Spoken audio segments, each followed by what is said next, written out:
The forest remembers every secret, and it never lets go. Leah Gregg thought she left her childhood fears behind, the shadowed trees, the strange disappearances, the whispers her family refused to explain. But returning home after a painful breakup means moving back to the one place she never wanted to see again, the house at the edge of the forest. She tells herself she's stronger now, grown, unafraid, until another girl vanishes from her own backyard. Suddenly the stories from the news are no longer distant tragedies. The terror is here, pressing in from the tree line, stalking the people she loves. And as Leah digs deeper, she begins to sense that the forest isn't the only thing hiding the truth. Her mother's strange behavior, the rumors that never quite died, the family secrets tangled in roots and memories. To save her little sister and herself, Leah must face what waits among the trees, because something is watching, something ancient, something hungry. Welcome to Whispers in the Woods, a chilling journey into buried family secrets, creeping dread, and the darkness that grows where no one dares to look. Chapter 1. No one ever warned me how much of my life would feel like playing pretend, pretending I knew what I was doing, where I was going, what I wanted, pretending I was happy. When I was a child, make-believe was fun, the sort of game I could lose myself in for hours in the forest behind my house. That forest seemed to possess a magic of its own, plucked straight from a fairy tale. Not the sanitized kind we were fed in children's movies where princes fell in love with young maidens without voices or shoes, but rather the darker, bloodier kind, where toes were chopped off, eyes carved out of their sockets, and children were eaten. Those stories, where danger and magic danced, were as familiar to me as my own pillow. I suspect I felt the way most children feel about their own imagined worlds. The line between reality and the impossible so blurry that it was difficult to tell the difference. But even now, when I no longer believed in fairies or witches, something about those trees still made me shiver. The forest was the kind of place Hansel and Gretel got lost in, filled with trees plucked straight from Snow White's race through the haunted woods, trees that whispered through the night, branches that reached down low to brush their leaves across my cheeks.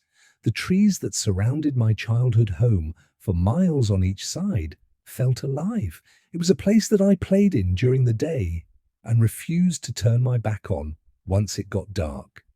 As I got older, it became easy to forget the dark magic of the trees, to tuck the memories in a back corner of my mind where they'd collect dust, especially when I moved away. Especially when I moved to a place where hot cement and incessant sunshine blotted out any secret shadows where magic might hide. Even as I forgot the trees, part of me still believed that life contained its own sort of magic, that things would work out like in a storybook, the next chapters unfurling without much effort. A beginning of a life that led seamlessly toward a middle, then continued in a clean, straight line to an ending. If I was lucky, a happy one. That eventually all my pretending would become something real. But so far, my life hadn't worked out that way. I unhooked my key from my keyring and set it on the kitchen counter, a wide swath of black quartz that I had learned how to perfectly wipe so there wouldn't be any streaks. This place, Tom's place, was the kind of home I had always imagined for myself. A beautiful modern apartment with big picture windows and pale hardwood floors. I walked through the kitchen again, pretending to do one last check, despite the fact that all my belongings were already packed into my car. It's funny how little you accumulate when you live your life tucked into the corner of someone else's. I opened the fridge one last time and took in the rows of perfectly arranged bottles and cans on the top shelf, giving way to the mismatched takeout containers below. A familiar desire sprang up in my stomach. I wished I felt at home here. I never had, even when this had technically been my address. In the months I lived here, I never felt like more than a house guest who had slightly overstayed their welcome. I had lived in a studio apartment when I first moved to LA, fresh out of college. It was tiny and never felt clean, even after a full day scrubbing at the grout in the bathroom with a toothbrush. I hated it. When my lease was up, Tom, who at that point was my boyfriend of 9 months, asked me to move in with him. I assume he felt bad for me, or maybe he was tired of driving 20 minutes out of the way to pick me up when we went to dinner. I had already taken to spending most nights at his place anyway, much preferring the double marble sinks in his bathroom to my tiny sink with an impossible-to-clean orange ring around the drain. When he'd broken up with me less than 2 weeks ago over a candlelit dinner, I wasn't completely surprised. I had felt it coming. He had grown bored with me, but I hadn't expected it so soon. I hoped for another few months with him. While our relationship wasn't exhilarating, it wasn't bad. I was happy to endure conversations that never went past small talk and evenings out that felt like obligations to keep my beautiful apartment and enviable boyfriend. But the illusion of my perfectly composed life was fragile. Everything collapsed the moment he didn't want me anymore. He explained that he wasn't ready to settle down. It didn't matter that I wasn't ready either. My novelty had worn off. He had already memorized the exact weight of my breasts. The birthmark inside the slight dip in my left hip bone was familiar. The way my skin broke out in goosebumps when he whispered my name in my ear no longer reminded him of his power over my body. These things, the parts of me that only he possessed, had become mundane and unexciting. They had lost their magic. "You're incredible, Leah," he said. "But I'm not ready to take the next step right now. I wish we'd met a few years from now when I'd be prepared for all that." I nodded through his explanation while I picked at dinner. When he wanted to settle down in a decade or so, I would no longer be a candidate, because he would want the 23-year-old version of me with my tits high and forehead unwrinkled. He wanted to put this version of me on ice until a wife and a baby seemed more palatable. I knew that I shouldn't blame myself for his waning interest. I shouldn't be required to reinvent myself into something new every full moon to keep him from growing bored. But I still felt like I'd failed because I couldn't keep him entertained, as if I were a movie he had walked out on because there weren't enough car chases. He would have kept you if you were prettier, if you were just a little better, a small voice whispered in my ear. I tried to shoo it away like a fly at a summer picnic, but it was persistent. I should have pretended that I didn't hear it, or at the very least didn't believe it. But it felt true. I had worked so hard to shape myself into the sort of girl who belonged in this city with Tom. It was an expensive regime. The workout classes, the salads, the bi-monthly highlights, and skincare routines. I had carved out new ways of dressing, talking, and moving through the world. But it hadn't been enough. The glass slipper didn't fit even when I cut off my toes. The morning after the breakup, I called my mum. I couldn't justify living in LA on my current salary. I didn't want to find another crusty studio in a part of town so far from the ocean that it might as well have been Nebraska. "Come home," she told me, when I explained that Tom had ended things. Maybe she asked me, but regardless of whether it was a demand or a request, I agreed without hesitation. I hadn't been happy in LA, not in a long time. It was a low-grade discontent that lingered in the background most days, a quiet melancholy that I could have lived with for a while. There had been something undeniably tempting about leaving the seasonless city for the comfort of my childhood bedroom. The endless sun had started to grate on me. I dreamed of rainy days and trees under whose branches it was easy to forget the color of the sky. 12 days later, my car was packed, and I was headed back to my home in the trees. Chapter 2. I had forgotten just how frightening these woods were at night. My memories of them had become tinged with the candy-coated layers of nostalgia that painted my childhood in technicolor.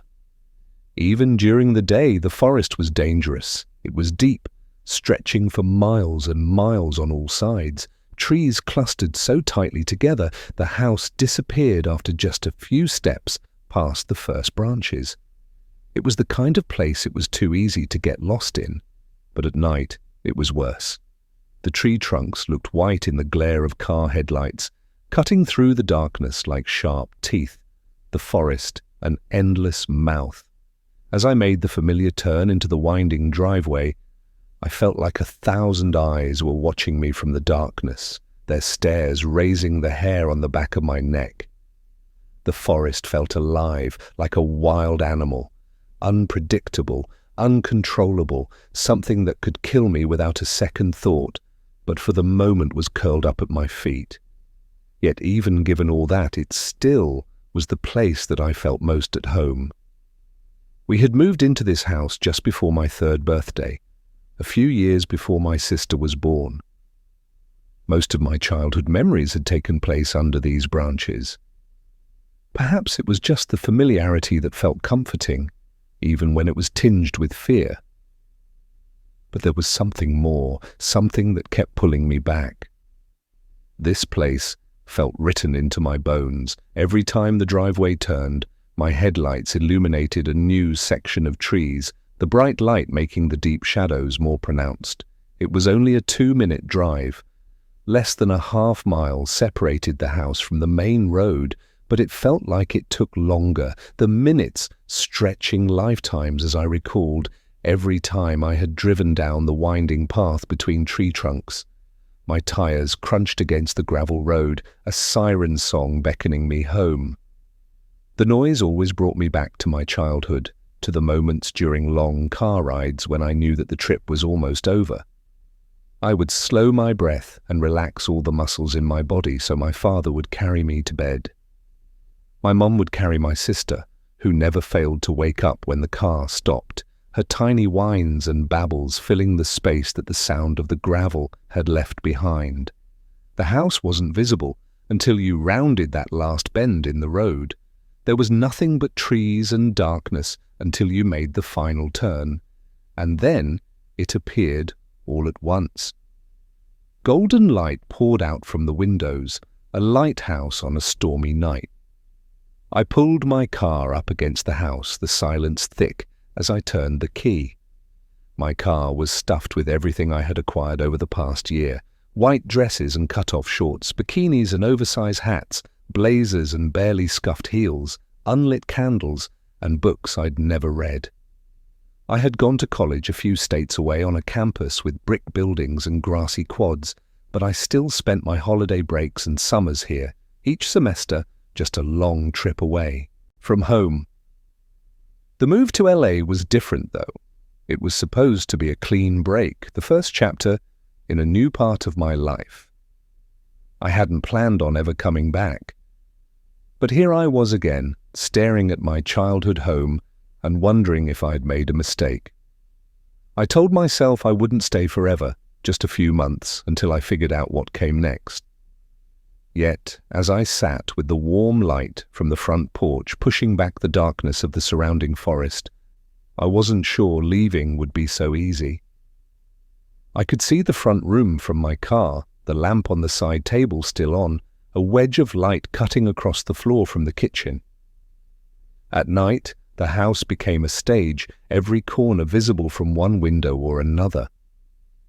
I slipped out of my car, grabbing only the tote bag I had tossed on the passenger seat.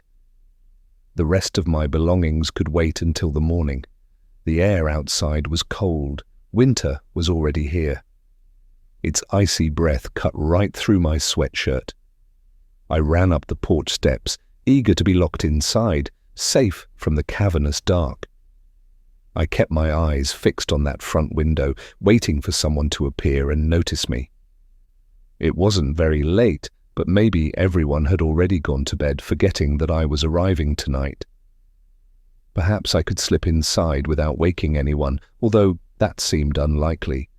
I had tried to sneak out of my house only once, when I was in high school. Driving my own car was out of the question. There was no way I would make it down the long gravel driveway without the whole house hearing. You could hear cars on that driveway from every room. So, one night, after I had confirmed both of my parents were asleep, I snuck out the back door and made for the trees. My friends were supposed to meet me around the corner, their car idling on the street at the end of our driveway. But I never made it that far. The moment I was deep enough in the woods that the trees hid the light from the windows, I turned back and ran inside the house, feeling like something was chasing me. I was certain that at any second a hand would reach out and grab my ankle and pull me into the dark. I was out of breath by the time I made it back to the house and slipped in the back door. I couldn't have been gone for more than a few minutes, but I found my mum leaning against the counter. I waited for the reprimand. I didn't bother making excuses.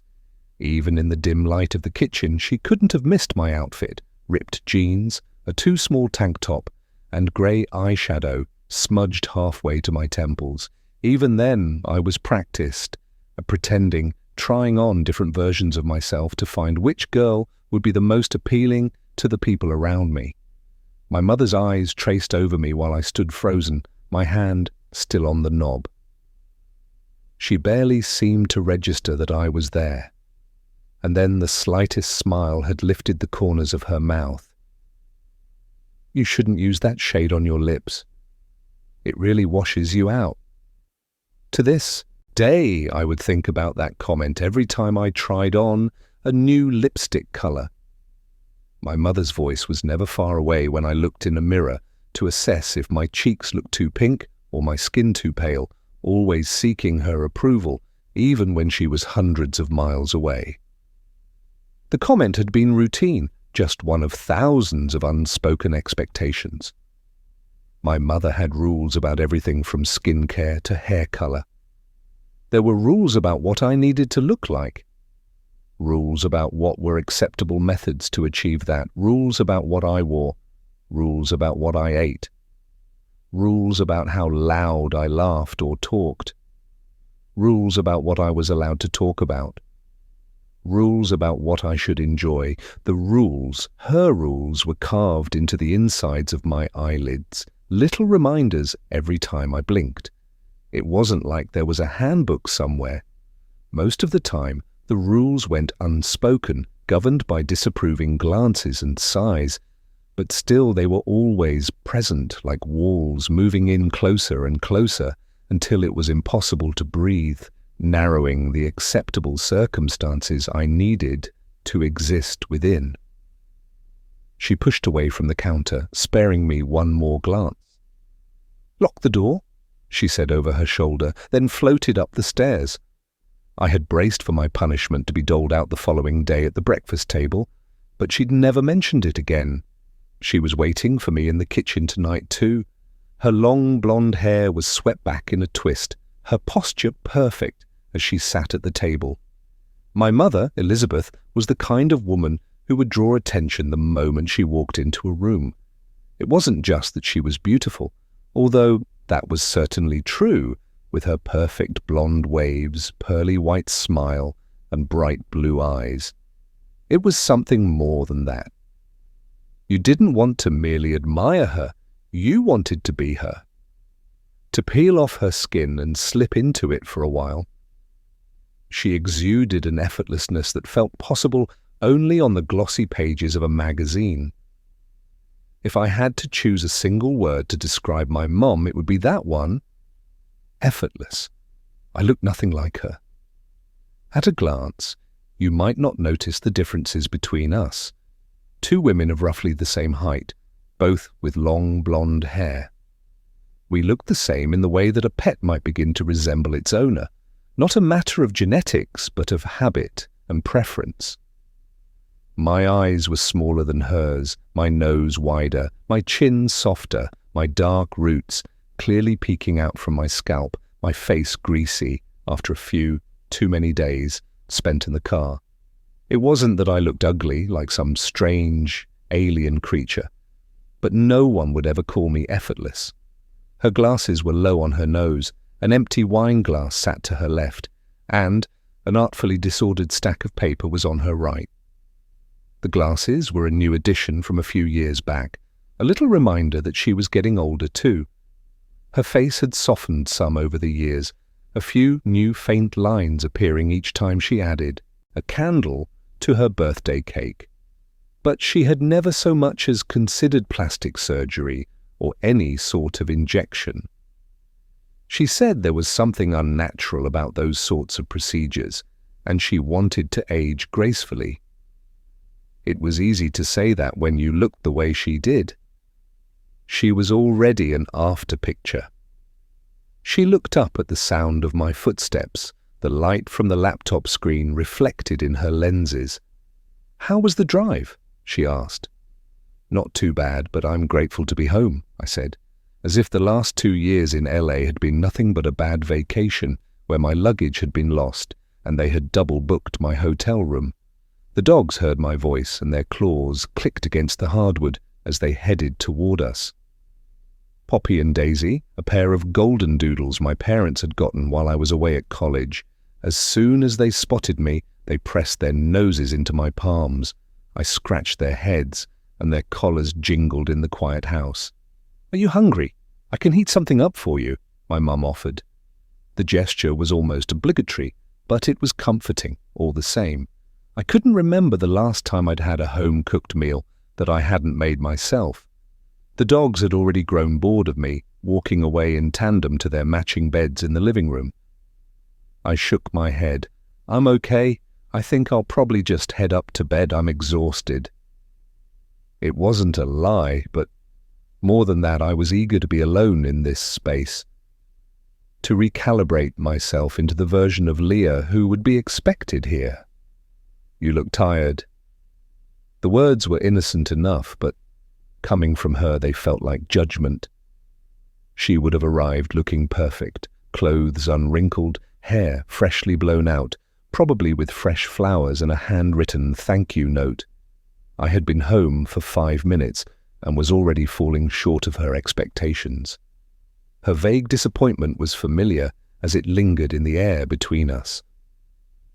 "Get some sleep," she said, her eyes returning to her screen. I watched her face for a second, illuminated by the kitchen light and the blue glow of her laptop. Even as a child, I had known my mum was not like other mothers. There was something almost otherworldly about her. When I was in kindergarten, I told my classmates that my mum was a lost princess who had left her kingdom and could never find her way back home. It was the only explanation that felt feasible. It was the only way I could rationalize how she felt different, better somehow than the other parents. She would have been the heart of any fairy tale, either as the lost princess I imagined as a child or the evil queen. Someone as beautiful as her wouldn't be relegated to a side character. Sometimes I wish she looked more like everyone else, with crooked teeth or a lopsided smile. The slight imperfections in ordinary faces were comforting. They gave you something to hold on to sink your nails into, a part of them to memorize and fall in love with. My mum was too perfect. Her face was made of marble and silk, far too easy to slip through your fingers. I turned and headed for the stairs as she tapped against the keys. I was almost out of sight before I heard her say, "Welcome home, Ophelia." The sound of my name made me hesitate on the first step. Another signal that I was back home. My mother was the only person who called me that. No one in my life in California had ever called me by my full name. I had become Leah, a lighter version of myself, uncomplicated by the weight of a Shakespeare play. What kind of parent would give their daughter the name of a drowned girl, a name sure to lead to tragedy? But here I was, Ophelia again. Chapter 3. I woke up to low chatter and plates being pulled from cabinets in the kitchen.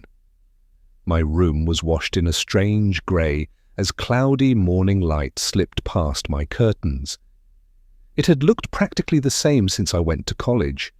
A queen bed with crisp white linen sat in the middle of the room. The night before, after a hot shower, I had fallen asleep within minutes of crawling under the sheets, which still smelled of detergent and fabric softener. I anticipated it being difficult to transition from the noises that had soothed me to sleep in Tom's apartment, his steady breathing from the other pillow, the echo of footsteps from the apartment above his, car horns and sirens leaking in through the window, constant little reminders that I wasn't alone. Instead, the silence here acted as a sort of balm, pressing against me until I was unconscious. I hadn't slept that well in months.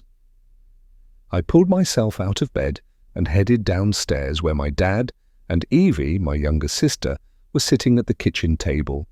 My mum was already dressed for the day, her hair falling in sleek waves just past her shoulders. I didn't know when she slept. She was always in the kitchen when we woke, making us breakfast in a full face of makeup with her hair freshly washed and styled. As a child, I hadn't ever thought twice about it. Only recently, now that I knew how long it took to look that polished, had I begun to question it. When did she have to drag herself out of bed to be ready by the time we stumbled down the stairs with sleep still in our eyes? I leaned down to kiss my dad on the cheek. He didn't look up from the block of text he was reading on his phone, but he reached a hand up to pat my arm as I bent down. "It's good to see you, honey. Happy to have you home." I refrained from mentioning that he hadn't actually seen me because he hadn't looked up from his phone since I'd come downstairs. My dad had always seemed a bit disinterested in us. It wasn't as if he didn't care about us, he just didn't care about the details. He attended every one of my sister's dance recitals and had even made a sign when I graduated from college, but I wasn't sure he could have named a single one of my high school friends. The specifics of our daily lives weren't his domain. My mother orchestrated every aspect while he was just along for the ride. Evie's face was also down in her phone, but I made no moves to interrupt her scrolling. She was still in high school, a little more than 6 years younger than me. That gap in our ages dictated every aspect of our relationship. We had never shared clothes or secrets. Still, growing up, she felt like an extension of me in a way, her presence laced through all my childhood memories. Our lives are braided together at the roots, impossible to untangle. I remember being 10, eating cotton candy on our family's first trip to Disneyland. And when I wouldn't share, she bit me so hard, we both cried. I still have a faint half-moon scar on my upper arm. Or when I was 12, and she broke her arm climbing a tree in the woods, and I carried her to the house on my back, while her cheek was pressed against me, tears leaking into my hair. Or the day my family dropped me off at college. She spent the entire trip rolling her eyes, arms crossed over her chest, annoyed that I was the center of attention. But, as my mother fussed with the pillows on my narrow twin bed, I caught Evie wiping away tears with the back of her hand when she thought I wasn't looking. In the years since I had left home, she had transformed into a teenager, a full person in her own right. She was no longer an accessory to my story, but the driving force in her own. And my presence here was merely an interruption to her life. "Ophelia," my mom called, "do you want spinach in your eggs?" "I can make my own breakfast," I said, with a yawn, before wandering over to the elaborate espresso machine my father had gotten my mom 4 Christmases ago. Now she used it to have a cup of coffee waiting for him every morning before he came down the stairs. "I know you can, but I'm already at the stove. Spinach?" "Sure," I said. No more words were exchanged as the espresso machine whirred, and my mum hummed quietly as she shifted the eggs in the pan. I hadn't expected fanfare when I returned home, but it was strange how easily I fell back into the simple rhythms of mornings with my family. "You'll be home for dinner?" my mum asked, as Evie brushed past me to stack her breakfast dishes on the counter. Evie paused, My mother interrupted her before she had a chance to make an excuse. "It's Ophelia's first night home," she said, making it clear her words had been less of a question and more of an expectation. Evie glanced in my direction with an eye roll. The annoyance wasn't directed at me, but our mother, who was too busy cooking my eggs to catch the look. I'd missed this part of having a sister, these little moments of shared understanding that are only possible with someone you grew up alongside. "Then I guess I'll be home," Evie said with a sigh, throwing her backpack over one shoulder. "Can I bring Maddie?" "Of course, she's always welcome," my mother said as Evie headed for the front door. My father exited the dining table soon after Evie did, pausing to kiss my mum before walking out the door with a single wave in my direction. I settled onto one of the stools at the counter while my mum started the morning dishes. A large picture window over the sink looked out into the woods around our house. I had missed the bright reds and oranges that painted the trees each October. Most of the leaves had already fallen, and those that clung to the branches had long since been leached of colour. Now all that remained were bare trees that felt ominous even during the day. There was something unsettling about the way. The shadows between them seemed to eat the light. As a child, I had always loved being in the forest. Evie and I spent hours building forts, climbing trees, and crafting whole separate worlds under the branches. Our mum would take us on long walks on barely visible trails, packing picnics, spending entire days out there. Even when I was a teenager and had outgrown most of those games, I would wander through the forest, finding quiet spaces to listen to the wind whispering through the leaves. It seemed to calm me. The hum of nature quieted something restless in me. No matter the weather, there was rarely a day that I didn't spend at least a few minutes walking between tree trunks until Krista went missing. Krista McNeil wasn't the first. Girls had always disappeared in these woods. Girls might have been a condescending word to describe them. Young women went missing here, women who straddled the line between adolescence and adulthood. There wasn't a pattern, no regular cadence to the disappearances. We could go years without one, and then 3 would vanish between the 4th of July and Christmas. No clear connection between them, except that once the trees took them, they were never found.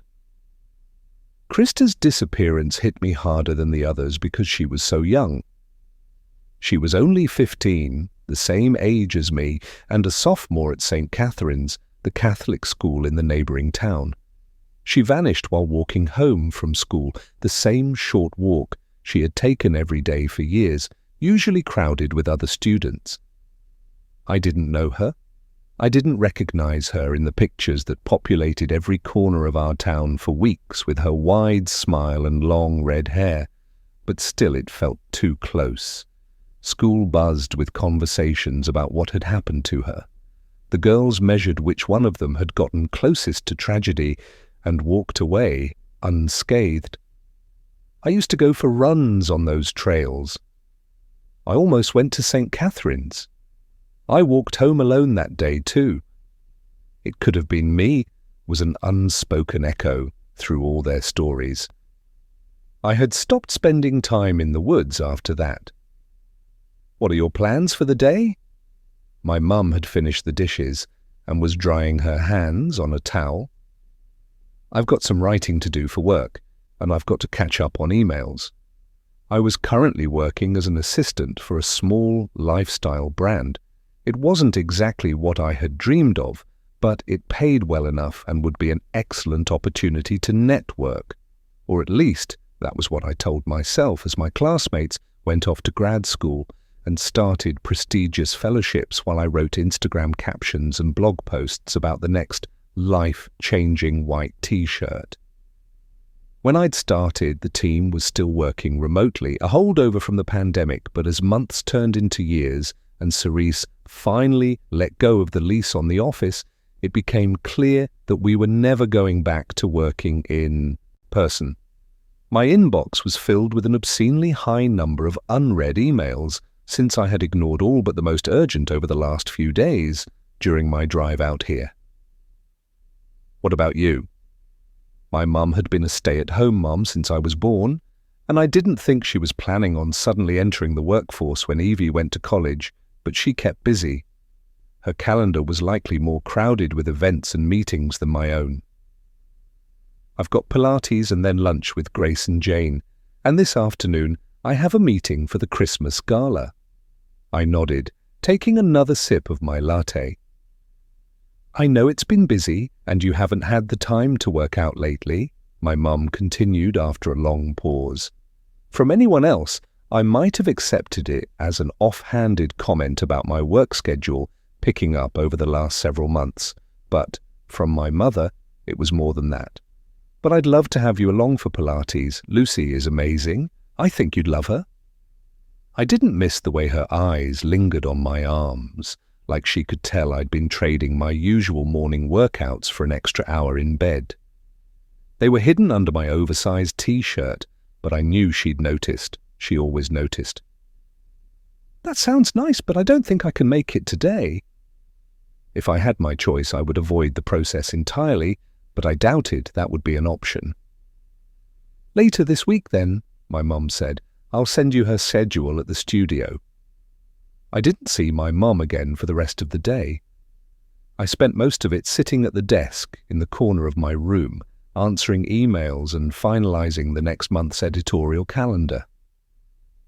At some point, both dogs had decided to join me and were stretched out across my carpet, their paws twitching as they dreamed. The house was quiet, and I had opened my window to let in the bright sunlight and the brisk breeze. The curtains moved with the chilly air, filling my room with the sound of the wind filtering through the trees. Even though I was working, it felt a bit like the beginning of a weekend getaway, the world outside my window crisp and serene. I spent my lunch unloading my car.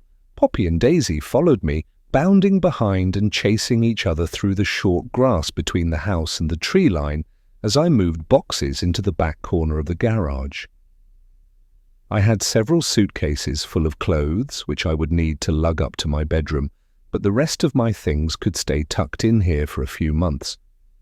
Part of me wanted to move as few items upstairs as possible, to live out of a suitcase for my time here, as if lining up my stuff in the dresser drawers would be admitting failure.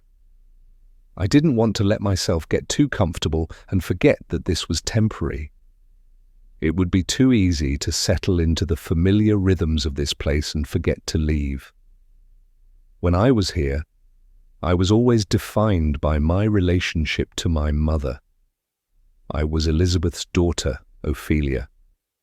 I didn't want to live my life as merely an extension of her. I would allow myself a few months here to rest and figure out what came next, but I wouldn't stay forever. Poppy, Daisy, let's go back inside, I called to the dogs as I grabbed the last suitcase and headed for the door. Neither dog returned to my side. Poppy, Daisy, I said again. I couldn't see either of them from where I stood inside the garage. I set the suitcase down and walked out toward the driveway. The dogs were usually good about staying close, so it was strange that neither of them had appeared at the sound of their names. I wasn't eager to go tromping through the woods to find them if they had decided to wander off. I saw Poppy as soon as I turned the corner.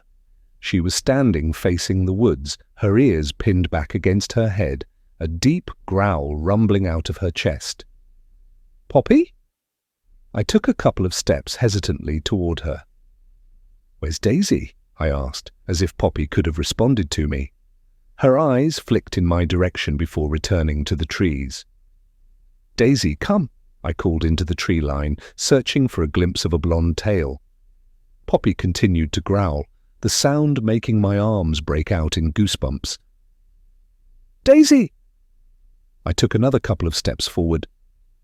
The branches seemed to dip toward me, and the remaining dead leaves trembled as I passed.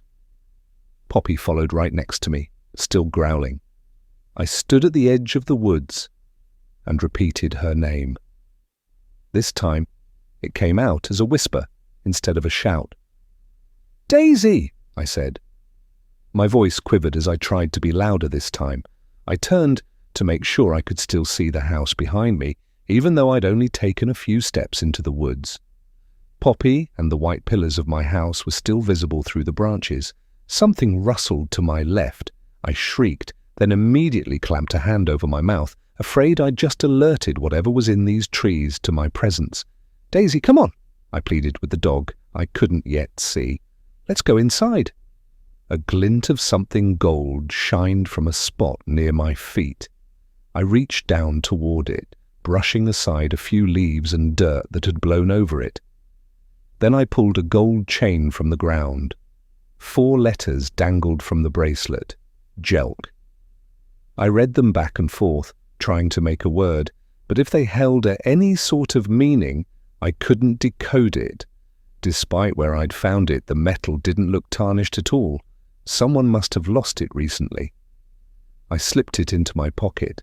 Maybe it was my mum's or my sister's. I'd ask about it when they got home. A breeze moved through the dying leaves on the trees, filling the air with a whispered crackling. Then I spotted a blonde tail bobbing in my direction from deeper in the forest. Daisy trotted toward me, her tail wagging and her tongue hanging loose out of the side of her mouth. I exhaled. "Daisy, where have you been?" I grabbed her collar and led her back to where Poppy was still waiting. I resisted the impulse to run, but I moved as fast as I could, unable to shake the unsettling feeling that someone was watching me from the shadows. I released Daisy once we were clear of the trees. Poppy immediately started sniffing at her, but seemed to be soothed by her sister's presence. "Let's go, ladies," I said, grabbing the suitcase again and shooing them inside the garage. I didn't inhale until all 3 of us were safely in the house with the door locked. Chapter 4. When I came downstairs for dinner, everything about the scene in the kitchen was familiar. My mother stood at the stove, wearing a floral apron I had given her for Mother's Day years ago, while classical music played softly in the background. "Do you want a glass of wine? I have a bottle of white open." She gestured toward the half-full bottle sitting next to her on the counter. "Sure," I said. I pulled a glass down from the cabinet without having to think about where they were stored. It was a level of muscle memory I had never quite mastered at Tom's place, always forgetting if it was the 2nd or the 3rd drawer where we kept the bottle opener. I remembered the bracelet in my pocket and set it on the counter before taking a sip of my wine. "What's that?" my mum asked. I untangled the gold chain, the light overhead catching on the letters. "A charm bracelet, I think. I found it in the woods this morning," I said. My mother leaned over the counter so she could get a closer look. "Oh, you know what?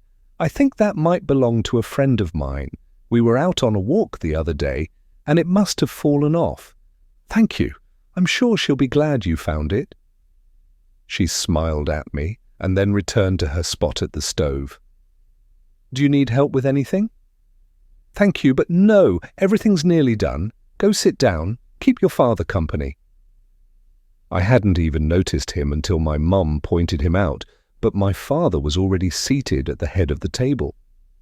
He was once again scrolling on his phone, but this time he at least looked up as I walked into the room. "Are you all settled in?" he asked. I nodded as I sat down at my usual spot at the table, which was already set with my mother's fall decor. "I unpacked my car this afternoon. I left a few bins of stuff in the corner of the garage. I don't think it's in the way, but let me know if you need me to move it." "I didn't even notice it. I'm sure it's fine," he said. He was saved from further conversation by my sister, thundering down the stairs, followed by Maddie. Maddie and Evie had been best friends since they were toddlers in the same dance class. Their friendship had been instantaneous, and they had been inseparable ever since. If you found one of them, the other was rarely far behind. Back when I was in high school, I had driven both girls to dance class every Monday and Wednesday. Despite how often I whined about it messing up my schedule, I didn't really mind the drive itself. I enjoyed the sound of the girls laughing over my music as they wrestled bobby pins into their buns and rushed to eat granola bars, leaving the back seat covered in crumbs. Maddie was always polite and made sure to thank me, even when my sister was already racing toward the door of the studio, her dance bag bouncing off her pink tights. The car had always felt too quiet after they'd piled out. Evie walked through the kitchen, reached into the salad bowl, and plucked a cherry tomato off the top. "Evangeline," my mother scolded, catching Evie even though her back was turned. "Can you at least put the salad on the table if you're going to pick at it?" Evie rolled her eyes but placed the blue bowl on the table before plopping down in her chair. My mum followed her, carrying a tray with some sort of chicken and rice dish that she set in the middle of the table before settling into her own seat. "How was your day?" she asked in my direction. "Did you have enough space in your room? You're welcome to work in your father's study if you need to spread out. The internet tends to be stronger on the main level." I was fine. "How are you feeling? Are you holding up okay?" she asked. She had loved Tom and might have been more upset about our breakup than I was. I hadn't thought about him all day. "I'm fine." I felt like I should miss it more. Not just Tom, but everything I had built out there. I had lived in California for a year and a half, but I didn't have much to show for it. Instead of carving a space for myself in the city, I'd found that just because I lived somewhere big and interesting didn't make my life feel any larger. My world had been small, made to feel even smaller by the potential of the city swirling around me. I didn't know what to do with the fact that I'd stepped into a future I once dreamed of, only to find it hollow. "You're better off without him anyway," my mum assured me, mistaking my short answer for repressed sorrow. "And we're glad to have you home for a little while." I wasn't ready to admit it, but I was relieved to no longer live in California. I was embarrassed that what I had wanted had made me miserable. And I was more embarrassed to admit my desire to move so far from home had been primarily motivated by my mother's hatred for the idea. But a weight had lifted off my chest the moment the traffic-packed highways were no longer visible in my rearview mirror. "You seemed to like him well enough last month," I snapped back, though I would have agreed with her if pressed. Tom and I would never have worked in the long term, but I had an instinctive need to oppose my mother every time she critiqued any of my choices, even when I knew she was right. "I never liked him," Evie announced between bites of salad. Everyone at the table turned toward her, surprised by her interjection. "Really?" I asked. I had been under the impression that everyone loved Tom. He had come home with me for a few days over the summer to meet my family. The moment Tom left, my mum immediately started asking if I thought he would propose. She thought he was charming. While I didn't remember Evie being particularly interested in him, if she'd had anything negative to say at the time, she'd kept it to herself. "He spent the whole trip trying to impress Mom. It was weird." I shrugged, but I knew what she was talking about.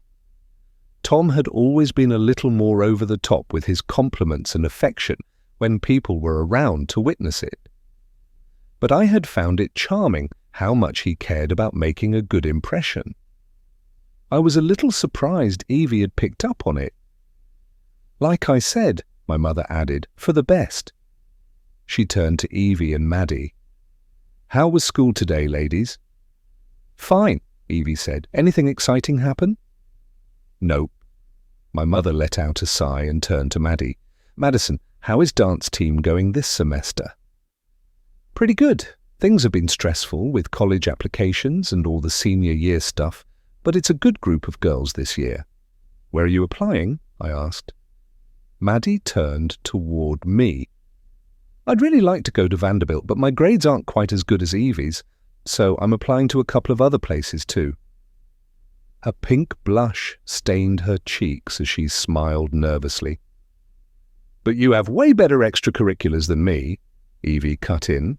You were dance team captain, and you spent all last summer as a camp counselor. It all balances out. What do your extracurriculars look like, Ev? I asked. You can't just do dance team, you need to look well-rounded. I didn't really know why I was offering advice. I hadn't so much as thought about college applications since I had filled out my own years ago. She volunteered with the library over the summer and helps at the food bank once a month. I tried to get her to join the planning team for the childhood cancer walk. But she didn't want to do that, my mother said, shaking her head. Evie, I know it's annoying, but you have to make sure you have a really solid resume.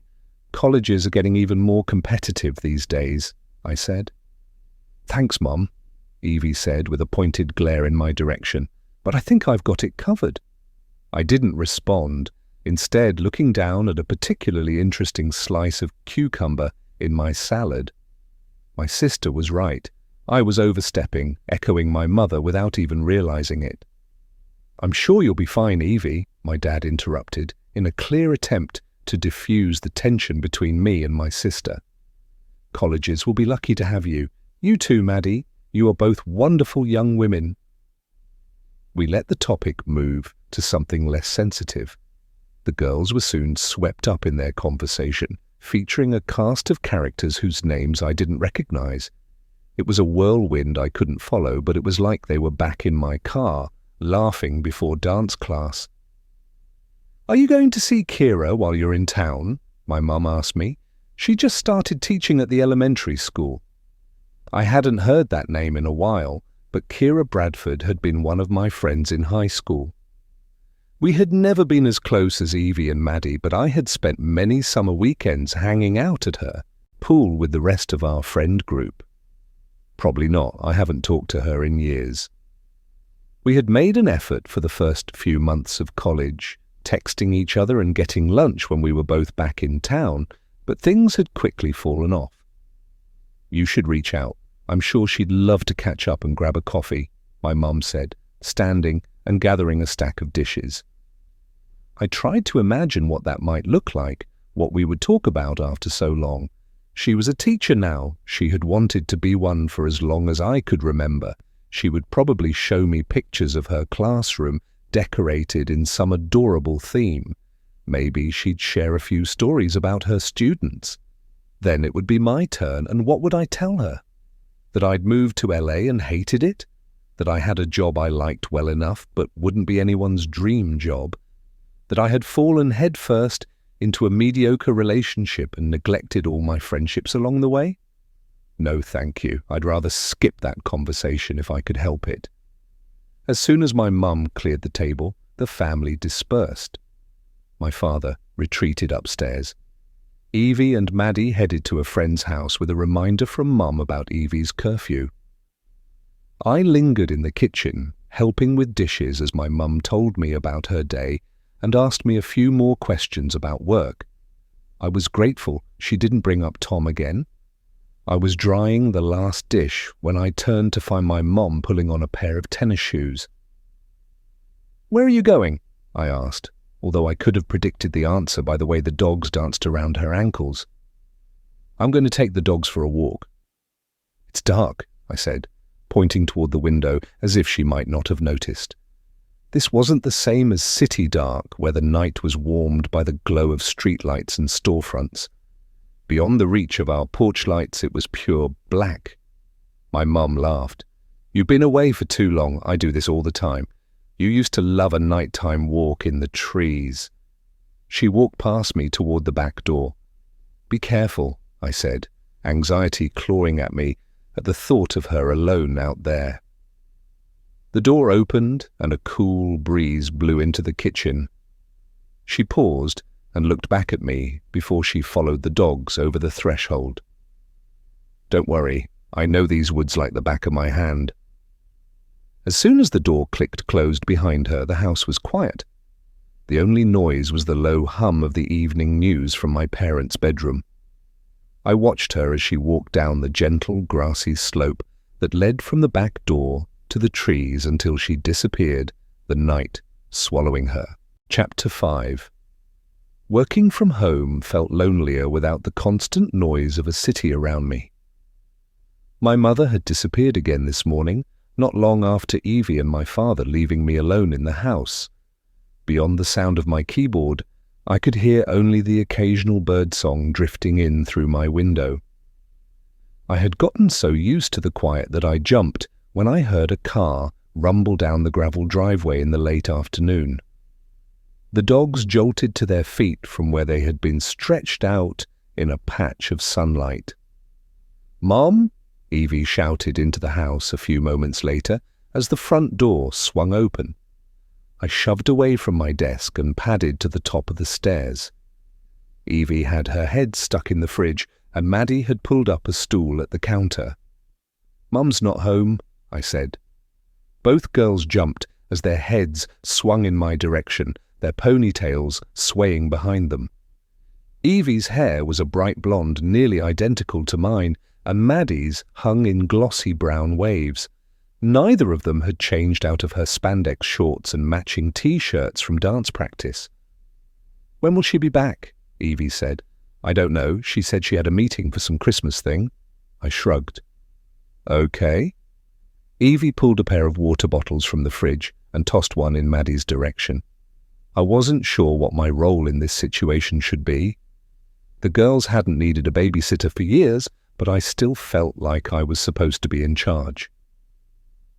"I'll be in my room if you need anything." Evie nodded and turned back to the still open refrigerator. I went back into my bedroom and closed the door. While technically we had a few hours until the end of the workday, I didn't have any more meetings, and there was nothing pressing left on my to-do list. Apparently, a quiet house was great for my productivity. I had accomplished more in the last 2 days than in a week in LA. I left my computer open in case anything urgent popped up and started unpacking the boxes and suitcases I had brought in from my car yesterday. The closet and dresser contained remnants of a past life, another version of me. There were t-shirts from school fundraisers and charity runs, garment bags with brightly coloured dresses from various school dances, and a few coats I hadn't taken when I moved, but most of the hangers and drawers were empty. I unloaded the majority of my clothes, although I left a suitcase packed with sundresses and bikinis and shoved it to the back of my closet. I wouldn't have any use for them here.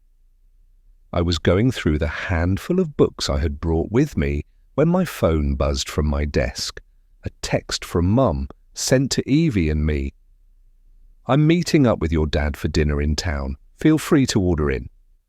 I headed downstairs to where Evie and Maddie were stretched across the living room floor. From the top of the stairs, the scene below could have been a still from a coming-of-age movie, books and notebooks open in a messy fan around them. "Did you get Mum's text?" I asked, hollering over the railing. "Yeah, we can do the Thai place or pizza unless you want to pick something up. Those are the only places that deliver," Evie said, not bothering to look in my direction. "Either is fine with me." "Okay, let's do pizza then. I'm starving and the Thai place takes forever." Evie had already taken out her phone and was dialing. "Pepperoni?" she asked, turning to Maddie. "Can you order me a salad too?" I asked. "Why?" Evie asked. "Because I want one," I said. Evie rolled her eyes. "Their salads aren't good. Hi, I'd like to place an order for delivery." Her voice shifted to something more pleasant. "Yeah, can we get a large pepperoni pizza?"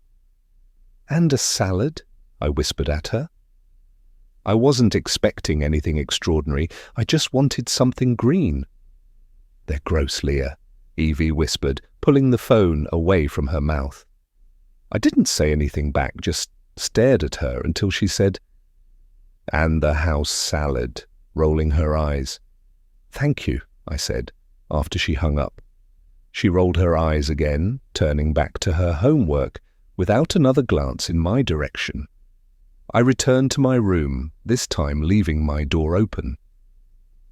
The girls' conversation drifted up to me. It was nothing scandalous, just lengthy discussions of their classes filled with people I did not know, broken by short stretches of quiet, where I assumed they were attempting to actually do their homework. It didn't take long before I was completely unpacked. I flopped onto my bed, pulled out my phone, and scrolled through all the updates I had missed while working. Over the last 2 years, my social media accounts had shifted from personal to professional, used almost entirely for work. My feeds rarely contain pictures of my friends or my family, their lives long ago relegated to the unseen bottom of an endless scroll. My own feed had turned into a portfolio for my personal brand, the curated version of myself that I wanted others to see. A version of my life composed of nights out and weekend trips rather than a lackluster breakup in my childhood bedroom. A loud burst of laughter came from downstairs. I smiled despite myself, grateful for the familiar sound of home. I couldn't tell if coming back felt like a pause, a vacation from my real life, or if my time in LA had been a blip. I could imagine those months I'd spent in the California sunshine fading into my memory as I settled back in here. It would be easy to stay, build a life here, and eventually get my very own house in the trees. But I wanted a more impressive life than just an echo of my mother's path. I reminded myself that this was a temporary escape, not a permanent move. But I knew that if I wasn't careful, this place would wrap its roots around me and hold me here. It was dark out when the pizza arrived. I hadn't noticed the sun disappear while I mindlessly scrolled, stretched out across my bed. Back in LA, I would have been doing the same thing, lost in my phone while I waited for my food to arrive. "Leah!" Evie called from downstairs, a shout that would have gotten her a stern look from our mum if she had been home. "Pizza's here." I rolled off the bed, catching my reflection in the black panes of glass. I pulled the curtains shut without looking too closely outside. The windows in this house looked out into the unbroken black expanse in a way that made my skin crawl. It wasn't so much the dark itself, but rather the eerie feeling that there could be someone out there watching, and I wouldn't be able to see them. Evie and Maddie were already holding sodas and plates piled with 2 slices of pizza each when I made it down the stairs. "We're going to go eat outside," Evie told me as I walked into the kitchen. "It's cold out." It had been chilly during the day, even with mostly blue skies. I was sure the temperature had dropped several more degrees now that night had fallen. "It's not that cold and we'll light the fire pit," Evie said, balancing her soda under her chin as she pulled the back door open. Poppy and Daisy raced out behind her, eager to have company in the yard. Maddie followed Evie out, and the fire burst to life a few moments later. I leaned over the counter to pull the styrofoam container that I was sure held my salad toward me, then popped the lid open. I hadn't expected a gourmet salad experience, but the wilted lettuce topped with a pile of tomato wedges and limp peppers was worse than I could have imagined. The thought of eating those slimy leaves made me almost gag. I closed the lid and tossed the whole thing in the trash. Then I grabbed a plate from the cabinet and loaded 2 slices of pizza onto it. Both girls were visible from the window. Evie's ponytail bobbed enthusiastically as she told a story. Maddie was turned toward Evie, and I could see the outline of her face against the fire. They both had blankets wrapped around their shoulders, and their plates of half-eaten pizza sat on a table between them. Beyond them, the woods loomed, only the first edges of the trees visible from the light cast by the fire pit.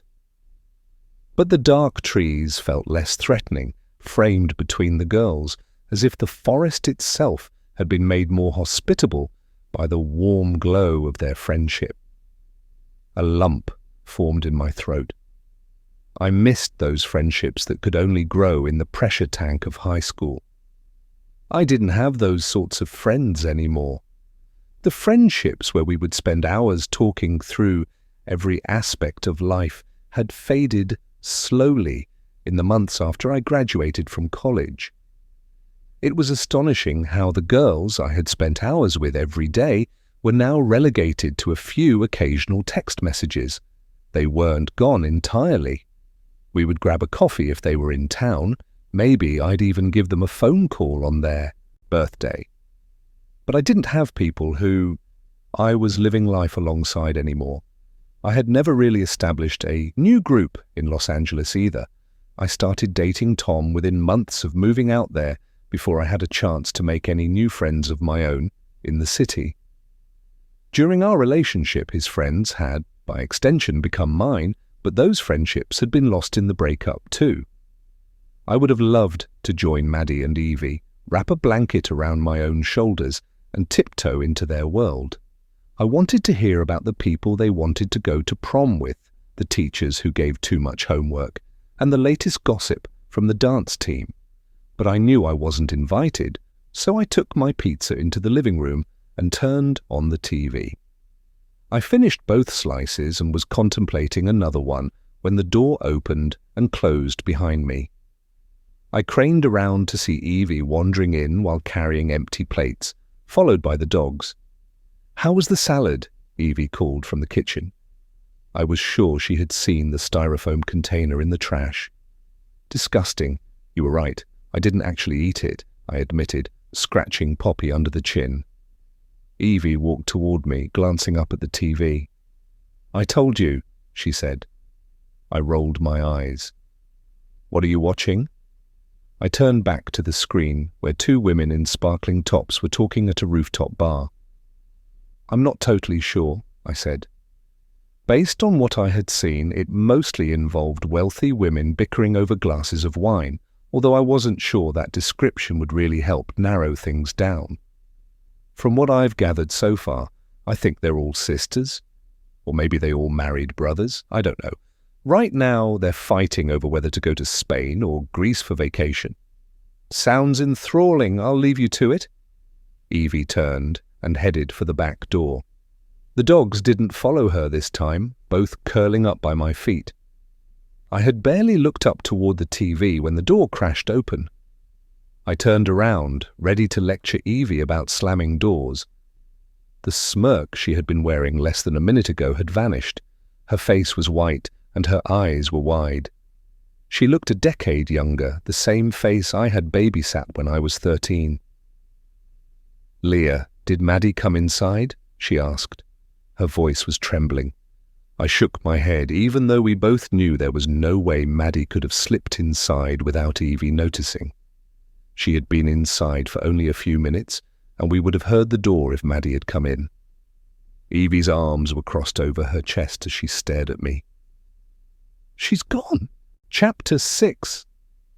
Something rustled in the leaves. A few weeks ago, the neighbour's cat had gotten out and wandered over here, and I wondered if it had happened again. I slowly crept toward the trees, so I didn't spook him. If it was the cat, I had to get him inside. It was dangerous out here at night. There were all sorts of things that would love to have him as a snack. The bushes were dark, but I looked for the distinctive glow of a cat's eyes somewhere amid the leaves. As I moved closer, the hairs rose on the back of my neck. I was alone in the yard, but the light from the house was still bright and warm behind me. I reached toward the branches as the trees seemed to bend down, beckoning me closer. "Excuse me," someone called out from the foliage. I stumbled back a few steps, almost falling over. "So sorry, I didn't mean to scare you," a woman said. She stepped closer, but I couldn't make out her face. She was still cloaked in the thick darkness of the forest, yet there was something familiar about her. I tried to take another step backward, but my jacket snagged on a tree branch, holding me in place. "I was out for a walk, and I got turned around, and then it got dark," the woman continued. Her voice was light and non-threatening. It made me feel a little silly for how terrified I was. My heart was racing in my chest, each beat seeming to whisper, "Run, run, run." "You're welcome to use my phone," I said, turning to gesture back at the house. I should have known better than to turn my back on the forest. Something pinched the back of my neck. "Ow," I said, reaching for the spot as the woman's hand pulled away, holding an empty syringe. "What are you doing?" I tried to ask, but I couldn't get my lips to form the words. Everything felt too heavy. The world was softening around me. My knees buckled, and the woman caught the weight of my body with a grunt. "Shh," she whispered, her breath hot against my ear. And then the world went black. Chapter 7. "What do you mean, she's gone?" I asked. I jumped to my feet and walked to where Evie stood just inside the door. Past her, I could see the chairs where the girls had been sitting. The fire pit was still roaring, casting flickering light on the blankets draped over 2 abandoned chairs. "She's gone, Leah. I went back outside and she wasn't there," Evie said. "Maybe she went around front. Could she have left something in your car?" I asked. I pulled open the back door, and immediately goosebumps prickled across my bare arms. Evie didn't move. I stared out into the black. I could feel Evie behind me and see the warm kitchen lights spilling out into the night, but the trees seemed to call, the wind rustling their leaves like a whisper. "I don't think she would have walked around outside. She would have come through the house if she wanted to get something out front," Evie said. My sister had only been inside for a few minutes. It was too soon to worry. There were a dozen reasonable explanations for where Maddie could have gone, but in my bones I knew that whatever lurked in the trees had her, and they wouldn't give her back. Daisy brushed against my leg, sticking her head out the door alongside me. A growl rippled through her. "Maddie!" I called out. It was probably quieter than would have been helpful, but even that had felt too loud. I didn't want to announce my presence to whatever was out there. "I'll check the front yard," Evie said. I spun around, giving the trees my back against my better judgment. I could almost feel their long, spindly limbs reaching for my ankles. "Wait, let me put on shoes. I don't think you should be out there by yourself." Evie nodded. Neither of us said what we were both thinking. Maddie was out there by herself. I ran upstairs, slipped on a sweatshirt and the first pair of shoes I could find, then rushed back down. Evie stood exactly where I had left her, fingers combing through Daisy's fur, the dogs flanking her on either side. I tossed Evie the extra sweatshirt I had grabbed. "It's cold out." She nodded and slid the shirt over her head. It fit her loosely, hanging past the edges of her fingers, making her look even smaller than she already did. I grabbed a flashlight from the closet. "Ready?" I asked, my hand already on the knob. Evie nodded and opened the door. We took a couple of steps on the porch, pulling the front door closed behind us. We shouldn't be out here. Everything in my body told me to turn around and go back inside. "Maddie?" I called out. We could see Evie's car from where we stood. Nothing was moving. Evie went down the steps and I followed close behind her. "Mads?" Evie's voice was tentative as she reached the cars and peered around the side. "This isn't funny, you're scaring me." Evie crept around the house, glancing over her shoulder every few feet to make sure I was following. It was darker over here, the light from the windows not reaching around the corner to the deep shadows. I swung the flashlight in an arc to illuminate our path. "Wait, Evie," I said. She stopped as I pulled the light toward the tree line. The flashlight lit a small circle of tree trunks in yellow light, the rest even blacker in contrast. I took a few steps forward. "You can't go in there," Evie whispered behind me. "I'm not going to." I wasn't sure when we had moved from shouts to whispers, not wanting to wake whatever might be sleeping somewhere deep in the trees. "I just want to get a little closer."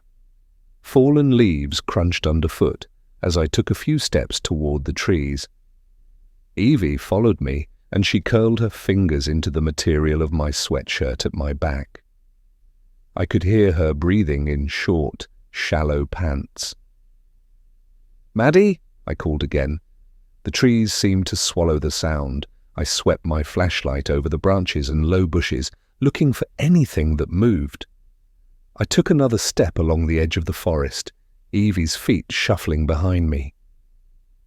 "Maddie!" My voice was even more hesitant this time. "I don't think she would have gone into the woods," Evie whispered. I didn't say what I was really thinking. I didn't think Maddie had ventured into the forest of her own accord, but that didn't mean she wasn't out there. I thought back to how the dogs had acted the day before. "I know, I just wanted to check," I said. I gave the trees around us another pass with my flashlight. The woods stretched for miles in all directions from here, broken only occasionally by another house. It would be next to impossible to spot someone if they didn't want to get found, especially at night. If someone or something had taken Maddie, they would want to stay hidden. We wouldn't find them. "Do you have your phone with you?" I asked Evie. She didn't answer, but I saw the screen light up in her hand. "Try calling her." Evie's fingers flew over the touchscreen, and then we both froze as she held the phone in front of her, the blue glow illuminating her face. The phone rang once. Evie's eyes closed as she bit down on her bottom lip, and we both prayed that Maddie would answer on the second ring. A faint buzz came from near the house. Our heads shot up, and Evie ran toward it. I followed right behind her, the flashlight beam bobbing against the ground in front of me. I could see the dogs waiting through the glass of the back door, watching us approach the house with their tails wagging. The fire pit was still lit, flames dancing in the breeze. Tucked into the blanket discarded on one of the chairs was a glowing screen. On it, Evie's and Maddie's faces filled the frame, their cheeks pressed together, tongues sticking out of their mouths, their hair pulled into tight ponytails, and glitter coating their eyelids. Their faces were too close to the camera to make out much of the background, but it looked like they were at a dance competition, their matching jackets just visible at the edges. Evie's fingers reached toward it, but I grabbed her arm. "Don't touch it!" I didn't need to explain. We both knew why. If Maddie was truly missing, we couldn't risk disturbing any evidence. Instead, we just stood there, staring at the phone until it went dark again. Evie looked up at me, her phone hanging limply in her hand. "Maybe she went inside while we were out here. We could have missed her," I said. I didn't really think that was possible, and Evie didn't either, but she silently followed me through the door. The dogs jumped around our feet, their nails tapping on the hardwood, eager for attention after our short trip outside. "Maddie!" I shouted into the house. "Are you in here?" I turned to see tears streaking down Evie's cheeks as she watched me, waiting for me to tell her what to do next. I didn't know. I was supposed to be the adult here, but it felt like a lie. I didn't want to be in charge. I felt as frightened as Evie looked, but we couldn't both fall apart. "You go check upstairs. I'll check the main floor in the basement." She nodded and wiped her face with the sleeve of her sweatshirt before running up the stairs, Daisy and Poppy following her in what they likely assumed was some elaborate game. I began my search of the ground floor as Evie's shaky calls for Maddie echoed above me. There weren't many places where someone could hide here, so after a cursory sweep, I headed down to the basement. I knew the chances of finding Maddie were slim. Still, I shouted her name and opened every door, checking in closets and under furniture. When I returned to the main floor, Evie was waiting for me in the kitchen. Her face was taut and colourless. As soon as our eyes met, she shook her head. "She wasn't in the basement either," I whispered. We stood watching each other for a long moment, not sure what to do next. Evie and I both turned at the sound of a car coming down the driveway. Evie rushed to the front window and I followed, trying to see past the bright beams of the headlights. It was my mother's white SUV. I knew it was irrational, but for a second I let myself hope.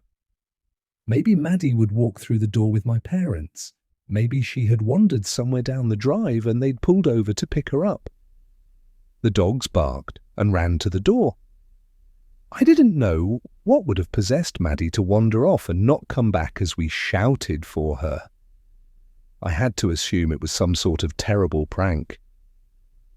The door opened, and where I hoped to see Maddie, with her bare legs and bouncing ponytail, laughing at the joke she had pulled on us, was just our mum. "What are you girls doing?" she asked. I was sure it was an odd sight. Evie and me standing in the kitchen, a flashlight still clutched in my hand, all the lights in the house turned on and blazing into the night. "Did you see Maddie?" Evie asked. Her voice was softer than I had heard in years, all her teenage attitude stripped away.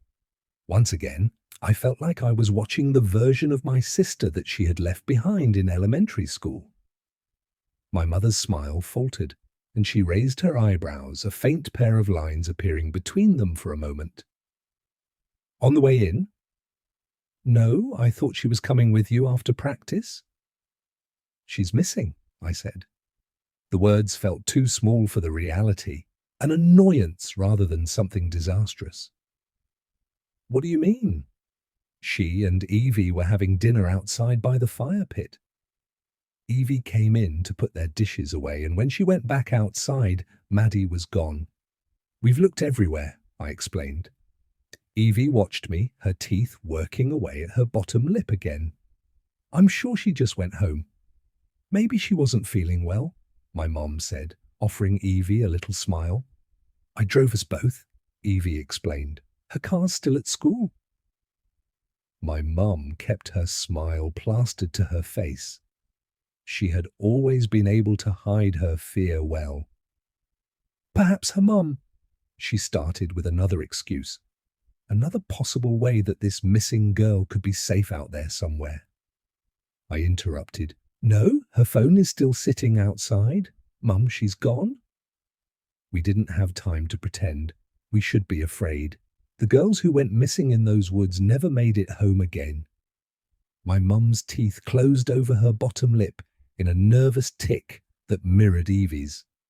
Her eyes dropped to the floor, and I could practically hear the gears whirring in her head. "Where's Dad?" I asked.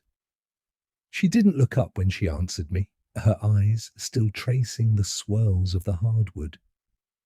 "He needed to finish something up at the office, but he'll be home soon." She took a big inhale and looked over at Evie. "Let's call her mum before we do anything rash." My mum tapped her phone screen a few times. "Can you go turn the fire pit off?" she said, as she raised the phone to her ear. "Hi, Christy." I heard my mother's voice shift to the one she used around other adults. Something both lyrical and authoritative. I had listened to it so much as a child, repeating the cadence back to myself when I lay in bed. Even now, I could hear its echoes in my own voice when I entered stressful situations, like a job interview, an important phone call. I put on a little bit of my mom, wearing her as a second skin when I needed to be taken seriously. I stepped away from my mom and sister, slipping out onto the back porch. As the door closed behind me, it muffled my mother's phone call, leaving me to the quiet rustle of the night.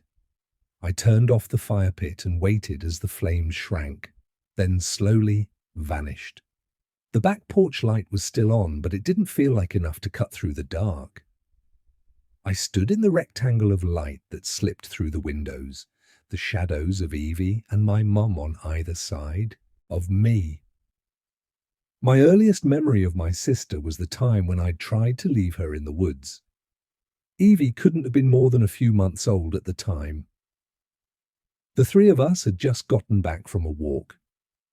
Evie was asleep in a stroller and our mum had run upstairs. It was one of the rare moments when I was alone with my new sister, and I took the opportunity, pushing the stroller toward the back door before I even had time to fully consider a plan. The stroller jostled as I went over the threshold, and I paused for a moment to make sure I hadn't woken Evie, but she didn't stir, so I kept going. I didn't want to hurt her. I imagined myself the hero of this story, returning this little creature back to the forest, where she'd be taken in by some family. Her life would be magical and wonderful, never having to go to school and instead spending her days playing on the forest floor, and my life would go back to the way it had been before. I wanted to be the sole object of my mother's affections again. I didn't stop walking until the stroller was tucked behind a cluster of trunks and drooping branches. As soon as I was satisfied with my hiding spot, I turned and ran back to the house. My mum was waiting for me, leaning against the open back door. She waited until I was close enough that she didn't need to raise her voice. "Where's Evangeline?" she asked. I stumbled to find an answer that would be sufficient, but couldn't think fast enough with her stare piercing through me. My mother got tired of waiting for me to produce a lie. "Go get her," she said, an instruction that left no room for conversation. Looking back, I wonder if she had panicked for a moment before she spotted me. If she had the wind knocked out of her with the terror of her children missing. Both her daughters vanished in the few seconds she had left them alone. But in my memory, she was eerily calm. If she had been afraid, she hid it well. I turned around, trudging through the grass for the tree line where I had stowed the stroller. Evie had woken up. She wasn't crying, just looking around, transfixed by the canopy of leaves. The moment she saw me, her attention pulled to me as I crunched through the undergrowth. She smiled, a wide, toothless grin that bore no malice toward the sister who had abandoned her in the woods a few minutes before. I started back up the hill, Evie babbling happily at me as I shoved the stroller through the grass. Our mom met me halfway, her hand closing around the stroller the moment it was within reach. "She's your sister. You need to take care of each other," she said to me, like that was all the explanation I needed. I hadn't understood it at 6, although the shame of being caught had been enough to prevent me from trying again. I appreciated the words more now, as I stood between my mother's and sister's shadows. I had known Evie from her very first day. She had never existed in a world that did not contain me.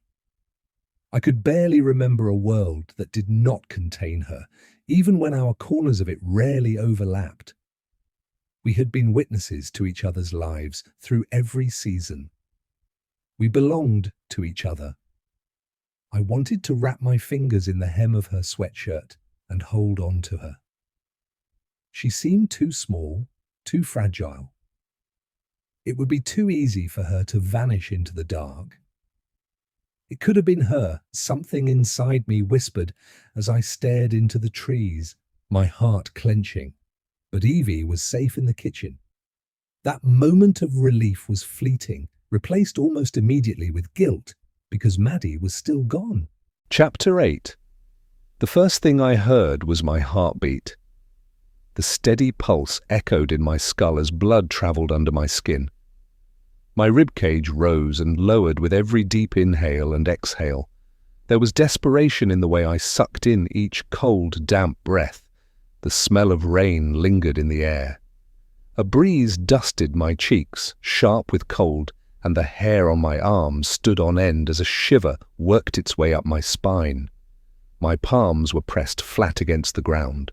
As I flexed my fingers, my nails dug into the earth, and small granules of dirt clung to my fingertips.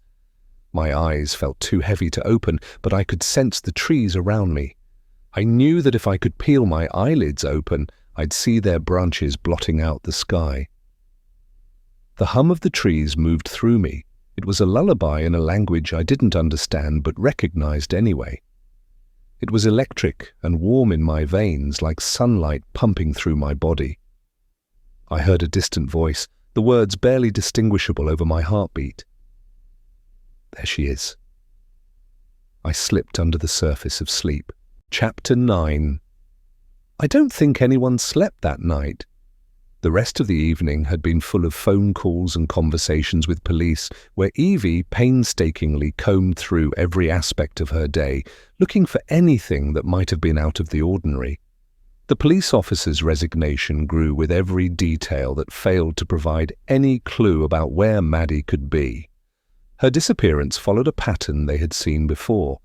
When the evening had started, Maddie had been a bright spot of laughter stretched across our living room floor, working through her homework while giggling with her best friend, a girl with thousands of tomorrows lined up and waiting.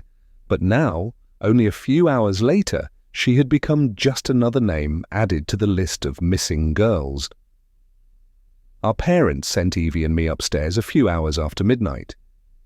It was comforting to be sent to bed like a child. It was another decision I didn't have to make, a gentle reminder that I didn't have to be in charge here, that someone else would take care of me. Several officers took to the woods, the beams of their bright flashlights bouncing between the trees long after I had gone to bed. Despite the fact I knew they were just looking for Maddie, their presence felt intrusive, as if they were searching through something private, something that didn't belong to them. It made it hard to sleep, and I worried I would wake up to the news that the trees had swallowed them too. But the next morning, as soon as the sun started leaking through my curtains, I was wide awake, even though I had barely slept. I had already emailed Cerise, letting her know I would be offline for the day, but I couldn't stand the thought of being in my bed any longer. I expected to find the kitchen empty. I wanted to grab a cup of coffee and head back up to my room to endlessly scroll Instagram while I waited for someone to tell me what to do next. But my mum was sitting at the table, her laptop and a yellow legal pad sitting in front of her. She smiled when I turned the corner before her eyes returned to her screen. She looked tired. It was a rarity to see my mum in anything less than pristine condition, so her makeup-free face, complete with dark bags puddled under her eyes, was a surprise. But her hair was still done, swept into a low bun without a bit of frizz or a single flyaway. I started on my coffee, the machine whirring to life before I turned back to her. "What time did you finally get to bed?" I asked. My mum looked up at me over her computer, taking a long inhale before answering. "The police were here until about an hour ago, and it seemed pointless to go to bed," she said, sipping from her mug of coffee. "Did you manage to get a bit of sleep? I hope we weren't too loud down here." Under the thin lacquer of exhaustion, my mum was still calm and composed. She was usually even-tempered, but I had anticipated an anxious edge to her mood this morning, something to indicate the horror of the night before. "A couple of hours," I said. She nodded, and then her eyes returned to her computer, fingers flying over the keyboard, and we fell into silence again as I finished making my coffee. I leaned against the counter, looking out the window, my mug warm between my palms. I couldn't help but scan the branches for any sign of Maddie. A part of me, an irrationally optimistic part, imagined her breaking through the trees, covered with scratches and twigs in her hair, as if she had gotten turned around in the dark, but found her way back in the daylight. But the branches remained still, beyond the birds beginning to wake and flit between them. "Ophelia," my mum said, pulling me from my distant imaginings. She waited until I turned back to her. "We've set up a search of the woods this morning with some parents and other community members." "I thought the police searched the woods last night." "Not that they would ever be able to search everything. Our house sat on a few acres, but the edge of our property butted right up against the state forest, which stretched for miles. Even now, in the light of day, it would be impossible to cover it all." They did, but it was dark out, and they were looking for Maddie in case she had gotten lost or hurt. Today, we're looking for anything we can find that might hint at what happened to her. I nodded, That made sense, but it felt strange that this responsibility fell on us. You don't have to help search. Evangeline is going over to a friend's house. No one should be inside if you need to get work done. Evie doesn't want to help search. I'm sure she would want to help, but I don't want her to. She swallowed and focused on me. We don't know what we're going to find today. I don't want her or any of her friends having to see. My mum trailed off, unable to finish her sentence. But I knew what came next. A body. There was a possibility that if we found Maddie today, she wouldn't be alive, that it wouldn't be a rescue, but the prelude to a funeral. I'll want to help. Okay. Then 9:30. Dress in layers. It's supposed to be chilly today, and it's always colder once you get in the trees. And maybe put on some blush. You're looking a little pale. She tapped her cheek. My mother's phone buzzed beside her, and she gave me a weak smile, a polite dismissal, before picking it up. I grabbed my coffee cup, still half full, and headed back up to my bedroom. When I returned downstairs, my mum was already on the front porch with a few other parents. The sky was cloudless, a vibrant blue that seemed to mock the bleakness of this morning. She had a large map of the woods stretched out in front of her and was pointing out something to a woman in long sleeves and a hot pink puffer vest. My mum had put on makeup since I'd last seen her. Not much, but the circles under her eyes were no longer tinged purple. I joined my mum's side and all eyes landed on me. "Ophelia," someone said as I approached. I recognized her immediately as Lydia Robbins, a friend of my mum's. "How are you? Elizabeth was just telling me that you're back in town." I forced a smile. "Just for the next few months. How are the kids?" I had babysat them a few times while I was home for summers in college, and I was eager to shift the conversation away from my return. "They're doing well. You wouldn't believe how big they both are. You should come by the house sometime." "I'm sure they would love to see you," she said. The last time I had seen her kids, they had been 3 and 6 months old, so I highly doubted they had any memory of me. But still I responded with a smile. "I'd love that." "How's your sister holding up?" she asked, her voice lowering to a more appropriately somber level. "She's doing okay, given the circumstances." "It's just awful what happened to Maddie," said Casey Daniels, another mother from Evie's dance team, cutting into our conversation. "And just outside y'all's house. I'm sure it's left all of you shaken." I nodded politely, but her words made me restless. We still didn't know what had happened to Maddie. She had vanished, but maybe we'd find her today, tucked under a tree, cold and scared, but alive. I wasn't ready to declare her story an unspeakable tragedy. Before another woman could offer me a lukewarm greeting, my mother's voice rose above the chatter. "Okay, let's get started," she called, her hands cupped around her mouth. I looked out at the crowd that had accumulated this morning. At least 50 people were milling around, chatting in small groups. My father climbed the steps and slipped an arm around my mum's waist. It took a few moments before everyone's attention was fixed on her, and she waited as they quieted. "Thank you all so much for coming out here. As you know, Madison Rodingham disappeared from our house last night around 7. Police searched the area yesterday, but were unable to locate Maddie. So today, we'll be looking for anything that seems out of the ordinary and might give us an idea of what happened last night." My mum went on to explain the search process. We would be working in groups of 4, each assigned a small portion of the woods. If we came across anything of note, we were to mark it on the map and then mark the area with brightly coloured tape. I was handed a roll of hot pink tape and shoved toward a group of 3, 2 women and a man.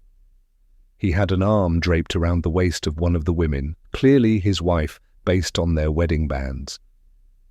They turned to look up at me at the same moment, greeting me with polite nods. The other woman was unfamiliar to me and looked slightly out of place. Her deep red hair was tossed back in a high ponytail, the ends curled and glossy. Her face was bare, but she had skin I would kill for, barely bronzed and glassy smooth. The only imperfection was the slight darkness under her eyes, something a whisper of concealer could have erased. Her hand rested on her rounded belly, which stretched the fabric of her sweatshirt. I wouldn't have necessarily clocked her as pregnant, but her hand smoothed over the bump before resting on top, a gesture of maternal warmth that would have been hard to mistake. "I'm Kate," she said, as a greeting, extending the hand that wasn't on her belly toward Mingsh. "I'm a friend of your mother's. We met briefly at the gala back in June." "Leah," I said, taking her hand. It was warm and soft. I tried to place her in the blur of that night. Tom had been at that party. I had been too caught up with how I looked being paraded around on his arm to really pay attention to all the new faces I was introduced to throughout the night. "I'm sorry, I don't remember. It was a busy night." I braced for her to ask about Tom, already rehearsing how I'd explain that we weren't together anymore. "It's completely fine. There were 1,000,000 people there," she said with a smile. I opened my mouth, ready to make polite small talk, but my mom interrupted. "You four will be starting in this area." She gestured at a spot on the left side of the forest, indicating a 20-foot stretch between two trees. She repeated the instructions she had given the whole group earlier, and we set off, Kate and I falling into step behind the other two. "How far along are you?" I asked, gesturing to her stomach, which she was still smoothing her hand over. She smiled back at me, her eyes crinkling up in the corners. 26 weeks. I nodded as if I had any idea what that meant. "Do you know what you're having?" We were almost at the tree line by this point, and the ground was littered with dead leaves and branches. "A little girl," she said. I could hear the smile in her words. When we reached the trees, we spread out a bit, only able to reach the person next to us if we both stretched out our hands. "We've got 2 boys at home, so my husband and I are so excited. I'm looking forward to buying all the dresses and bows I missed out on with the last 2. That should be fun." After that, neither of us spoke again as we started into the forest. Our eyes were firmly fixed on the ground in front of us, sweeping back and forth along the 5 feet we were responsible for. I felt claustrophobic as I stepped past the first trees. I could hear the crunch of leaves and low conversations on all sides. The woods shouldn't have felt dangerous with all these witnesses. It wasn't as if I could disappear unnoticed, but that didn't mean the forest felt benign, even though it couldn't strike out and wrap its tongue around its next victim. I still sensed the leering eyes that always seemed to peek between the branches. The summer after my freshman year of college, another girl had gone missing in these woods. I had spent the break at home. It was a strange time, filled with the suffocating feeling of being a child again, after spending 9 months playing an adult. I had gone to a party at a high school friend's house. It was the same thing I would have done a year prior, but we felt changed, like we were all wearing clothes a size too small, the seams tugging as we spent the nights in our childhood beds, dreaming of our dorm rooms. While the woods didn't surround their house, a trail behind it led to the trees. It was hard to escape them. They seemed to reach into every corner of this area, their spindly fingers stretching far into town. I met the girl in line for the bathroom. I was already drunk after a few glasses of something that tasted like fruit punch mixed with lighter fluid. I was sure my lips were stained pink. We developed the effortless friendship of 2 drunk girls, shocked that we'd encountered our soulmate right there in line for the bathroom, all the while knowing it was temporary. Like Cinderella's carriage, it would transform into something forgettable in the morning, but the moment was richer for its short lifespan. I held her face in my hands and smoothed my thumbs over her cheeks as she told me a story about a boy who didn't deserve her. Her dress hung by two tiny straps from her perfect collarbones. I wanted to run my fingers along the bones, measuring them, as if I would be able to recreate them under my own skin when I got home. Her skin was soft, and I couldn't stop touching it. It shimmered, looking like magic even in the dingy hallway lighting. I wanted to steal it. I told her as much, begging her to tell me what moisturizer she used, and she laughed, the sound twinkling above the din of voices. "I don't know," she said. "It has a blue lid." And then we were both laughing. A week later, her face flashed across our TV screen. I had completely forgotten about her until I saw a picture of her in a graduation cap, with a broad white smile and a plastic-wrapped bouquet of white roses cradled in her arms. Her name was printed underneath, and I realized it was the first time I had heard it. Chloe Brookfield. She hadn't disappeared from that party. She'd gone missing a week later as she walked home in the middle of a Friday afternoon.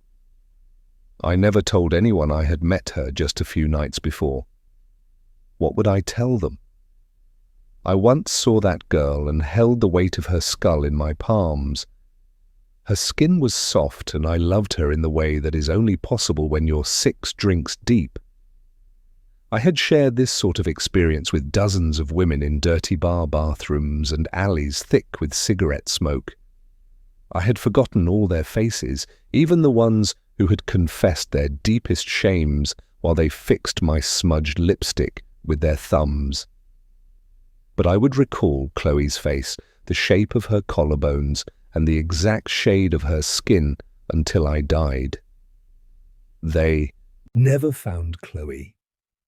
I searched her name once a month, carefully reading the updates her mom posted and picking through her sister's photos. It had been years. They wouldn't find her. I knew that. Still, I scanned the faces of every bathroom line at every party I ever attended, as if I might find her right where I left her. Part of me was surprised I hadn't immediately thought of Chloe when Maddie had disappeared, but as I walked through the trees, I couldn't help but picture both their faces. Perhaps they were together now. I took the slightest comfort from the idea that Maddie might not be alone. We searched for a little over 3 hours before everyone cleared out of the forest, walking back down the paths we had slowly cleared. From what I gathered, no one had found anything substantive, although a few strands of brightly colored plastic peeked from between the tree branches. I helped gather the remaining rolls of tape and thanked people for coming until most of the crowd had dispersed. After leaving the box on the porch steps, I went looking for my mum to see if she needed me to do anything else before I headed back inside. I was surprised not to see her chatting with the remaining people as they slowly made their way to their cars. She usually would have been in the thick of things. I was just about to give up and head inside when I spotted her standing with Kate along the side of the house. They were leaning close to each other, whispering back and forth. "I thought you—" Kate stopped abruptly when she noticed me over my mother's shoulder. Her expression briefly betrayed the feeling of being caught, but she quickly smoothed it into a practiced smile. It was the kind of smile I was sure had gotten her out of a speeding ticket or two. "Ophelia?" she said, with a little more cheer than was necessary. My mother turned around to face me, her expression more practiced than Kate's. "What do you need?" my mother asked. She reached for my face and brushed away a couple of loose strands of hair before her hand came to rest on my shoulder. "Do you need anything else? I left all the rolls of tape in a box on the porch." I gestured back in the direction I had come from. "That's perfect. Thank you. That should be all. Your father ran out to grab lunch. He should be back soon. Why don't you head inside?" she said. There was a tenderness in her voice that wasn't usually there, as if, beneath the words, she was also asking if I was okay. It was the tone of a mom whose cool hand had rested against my forehead countless times when I was sick and had whispered reassurances in my ear when I was crying. "I'll follow you in a minute." With that, I was dismissed, but the women waited until I was out of earshot before returning to their whispered conversation. Their heads leaned so close that Kate's hair brushed up against my mother's arm as the breeze blew through it. I wished I could hear what they were saying, but they were talking too quietly for me to make out anything. My mother's eyes were still following me when I glanced back over my shoulder, and I couldn't shake the feeling that they were hiding something. Chapter 10. I had been lying awake for hours, unable to quiet my restless thoughts. It wasn't surprising. I hadn't slept through the night since Maddie had gone missing. The days following her disappearance melted into a strange rhythm. I would end up in bed in the middle of the afternoon, only to wake several hours after sunset to the low hum of the television downstairs. There always seemed to be someone at the kitchen table. Sometimes it was Evie and a gaggle of her friends, or my mum with hers. Either way, I would offer polite smiles and make a bit of small talk before drifting back upstairs. My father went back to work the day after the search. His schedule was the only one in the whole town that seemed to be mostly uninterrupted by Maddie's disappearance. The rest of us were stuck waiting for something to happen that would give us permission to go back to our usual lives, all the while knowing that every day, every hour that passed, the odds that we'd ever find Maddie again shrank. There was a strange isolation to this local tragedy. In town, every conversation I overheard seemed to revolve around Maddie. There were posters taped to the inside of every store window I passed with the same photo of her smiling face. She was everywhere and nowhere all at once. But if we drove 20 miles into the city, I doubted they would have even known she was gone. I thought about texting Tom more than once, my fingers hovering over the keyboard, his name pulled up in our texts, but his last message stopped me. The exchange had been brief. My message, "I'm headed out." I left my keys on the counter, was sent from my car as I sat at the stoplight just outside the apartment complex. His response didn't come for 2.5 hours, the buildings and traffic of Los Angeles already replaced by great expanses of desert, not a single palm tree in sight out my car window. "Thank you, have a safe trip." "No, let me know when you get there." "No, love you." "No, miss you." I hadn't expected it. Our breakup had been rational, almost cold. I had cried only once about it, that first night in the shower, alone in Tom's apartment. If I were honest with myself, he wasn't worth crying over. I hadn't been in love with Tom, not really, but I had loved the space he had occupied in my life. I liked having a boyfriend. I liked having someone who made sure I made it home okay and always picked up more of the yogurts I liked when he went to the grocery store. I liked the way we looked together when we went out. He made me look smaller and daintier as I held on to his arm, balancing in my heels, smiling up at him. I liked the way people looked at him and then at me as if I were made more important because I was attached to him. I had grown used to being a we instead of merely an I. Tom probably would have called me if I had texted him and told him about Maddie. He would have made sure I was okay and offered to talk about it. He wasn't someone who liked to burn bridges. But the idea of being an obligation, something he would have to cross off his to-do list at the end of the day, felt entirely unappealing. I tossed the blankets off and climbed out of bed, deciding that I couldn't tolerate another minute of staring up at the ceiling. Outside my room, the house was quiet and dark, except for the triangle of moonlight that spread out from the kitchen windows, coming halfway up the bottom step of the staircase. I padded toward the refrigerator when something moved in the shadows. "Fuck, Ev," I said, clutching my chest when I realized it was her. "Sorry," she whispered.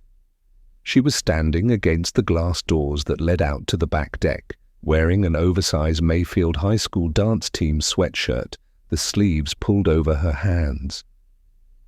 Evie had been unpredictable over the last few days, teary-eyed one minute, shouting at my mother the next, and then sprawled across the couch, placidly watching a movie a few minutes later. For the most part, we didn't comment on her hurricane of emotions. Even my mother, who would usually not have allowed this level of attitude from her daughters, was quick to let Evie's little tantrums roll over her. But honestly, I didn't know what else Evie was supposed to do. Her best friend had disappeared like a bad magic trick. There one minute and gone the next. She turned back to stare out the window as I moved to stand next to her. It was quiet for a moment, and I stepped back, not wanting to interrupt her solitude. "I'm making banana bread. It should be out of the oven in a few minutes if you want some," she offered. I knew it was her way of giving me permission to stay, allowing me to intrude on her quiet night. I nodded. "That sounds good. I'm starving." "Mom made some sort of chicken salad thing," she said, gesturing vaguely toward the kitchen. "It's in the fridge." I left her at the window and made myself a plate before returning to stand next to her again. She didn't acknowledge my presence this time. The moon was a bright crescent tonight. We could see all the way to the trees, but no farther. The dark pulled taut between the branches like panes of stained glass. A light breeze rolled through the yard, and the branches swayed ever so slightly, the occasional leaf tumbling onto the grass between our house and the woods. I looked over at Evie. It was strange to understand so little about this person I had known from the day she was born. I could recite facts about her like I had memorized her resume. She wanted to go to Vanderbilt next year. She was on the dance team but had grown up doing ballet. She couldn't stand the texture of crushed velvet. She had spent last summer working as a hostess at the Italian restaurant in town. Her favorite color was an almost purple shade of light blue. But I didn't feel like I really knew her anymore. I had known the 11-year-old her, but not the 17-year-old version. "So, did you have a particularly strong craving for banana bread at 2 a.m? I asked, between bites of my crackers. Evie shrugged. It was something to do. I understood. I also felt stuck in the cycle of not knowing what I was supposed to do with myself, even though there was nothing to do. We'd had a few searches, but they hadn't turned up anything. They felt more like a performance than a real attempt to help. It seemed irrational, impossible even, to return to our regularly scheduled to-do lists. What did any of that matter when somewhere out there, Maddie was lost in the dark? I nodded as I chewed another bite, too loud in the quiet kitchen. I could just barely make out our reflections in the glass. The older Evie got, the more she looked like me. We had the same round face and soft nose. Both of us were in the habit of giving it some shape, with a bit of well-placed contour most days, but in the dim light, our noses seemed to melt into our faces. Even our brows matched, though it was impossible to say if that was truly a matter of genetics or a product of monthly trips to the waxing salon. Her chin was pointier than mine was, but it was pretty. It made her whole face look more delicate. "Why don't you have any lights on?" I asked, after another few minutes of silence. "It feels creepier with the lights on down here sometimes," Evie said. Her whole body shivered. "Feels like someone's watching you." She nodded but didn't look in my direction. "It's the trees." She didn't explain further, but I knew what she meant. There was something about the trees themselves that felt alive, something about the noises they made when their leaves caught the wind and the way they moved. It didn't feel entirely natural. When the lights were on in here, it felt a bit like we were an exhibit in a museum, pinned to a painted background, slowly baking under a spotlight for whoever or whatever wanted to peer through the glass. Even with the lights off, it was nearly impossible for us to see past the first row of branches, but at least it leveled the playing field, all of us hiding in the dark. "What do you think happens to them?" she asked. I knew she was no longer speaking about the trees. I was surprised Maddie had already been lumped into the them that included the dozens of other girls who had disappeared into the forest. During the daytime, we talked about finding Maddie, as if she might stumble back into the yard and ask what all the commotion was about. It was strange to hear Evie say out loud what we had all been thinking as we made plans for another search party instead of a funeral. Perhaps it was just harder to pretend at night. I don't know. I wished I could provide her with something more hopeful than this, but I couldn't. This past week had stripped me of my ability to come up with fresh platitudes and pretty reassurances. I wasn't sure if they would have been comforting to Evie. Anyway, the circus of frightened parents who were constantly cycling through our house loved to assure Evie that we'd find Maddie soon, that the police were working hard and would bring her home. Even overhearing it from across the room made me want to scream. But she smiled and accepted the hugs without biting the hands that reached out to stroke her hair and tell her that everything would work out. I knew she had heard enough lies this week to last her a lifetime. So instead, I stood next to her, our eyes fixed on the spot where her best friend had disappeared, and I reached for her hand in the dark. Chapter 11. The first things I saw when I woke up were the silhouettes of two women, the details of their faces obscured by the bright light behind them. "There she is," one of them said, her voice raining down on me. "How are you feeling?" I blinked again and again. I was no longer outside, the dirt under my palms replaced by the smooth surface of a metal table. My eyes adjusted to the lights. Her voice sounded familiar, but I couldn't place it. My memories were muddled and out of reach, a vague blur of colour and sound that seemed to grow dimmer with each blink. I tried to remember where I was, how I had gotten here, but I couldn't even remember my name, the letters falling away the moment I reached for them. My voice cracked on that first word, something in my throat breaking open like a thin layer of ice on a puddle, just cold enough to freeze. But she was patient. She didn't speak again, letting me feel the stretch of my vocal cords and the muscles of my throat working with each breath. "I feel fine." My voice sounded strange to my ears, different but not unpleasant, softer than I thought it should be. "Where am I?" I peered past the lights at the room behind them. It was starkly bare, painted white, with pale blue tiles that flowed from the floor halfway up the wall.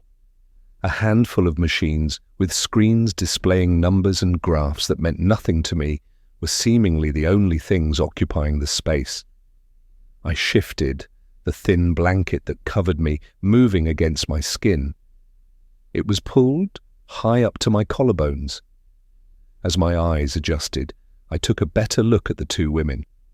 The one who'd spoken was blonde, her hair twisted up in a bun. The other's hair was dark, a brown so deep that it was nearly black, and it fell around her face, pinned straight and glossy. "Do you have pain anywhere?" the blonde asked, drawing my attention back to her face. I took inventory of my body, not moving, but just feeling, searching for the dull ache of a bruise or the sharp burn of a cut. But I felt nothing. My body was cold but fresh and whole, like a crisp bill straight from the bank, uncreased and ready to spend. I shook my head, my eyes caught on the far wall, the only one not painted bright white. This wall was open to the dirt, roots braiding through the soil.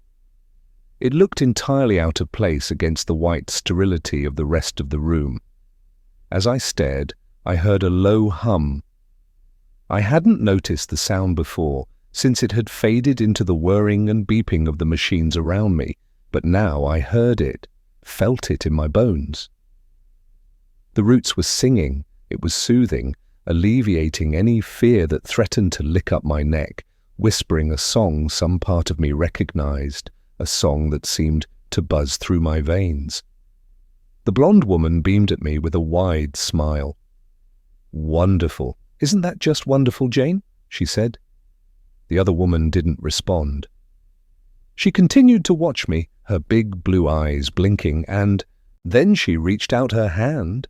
I shivered as she trailed her finger ever so gently down the side of my cheek, her dark hair falling in a curtain over her shoulder.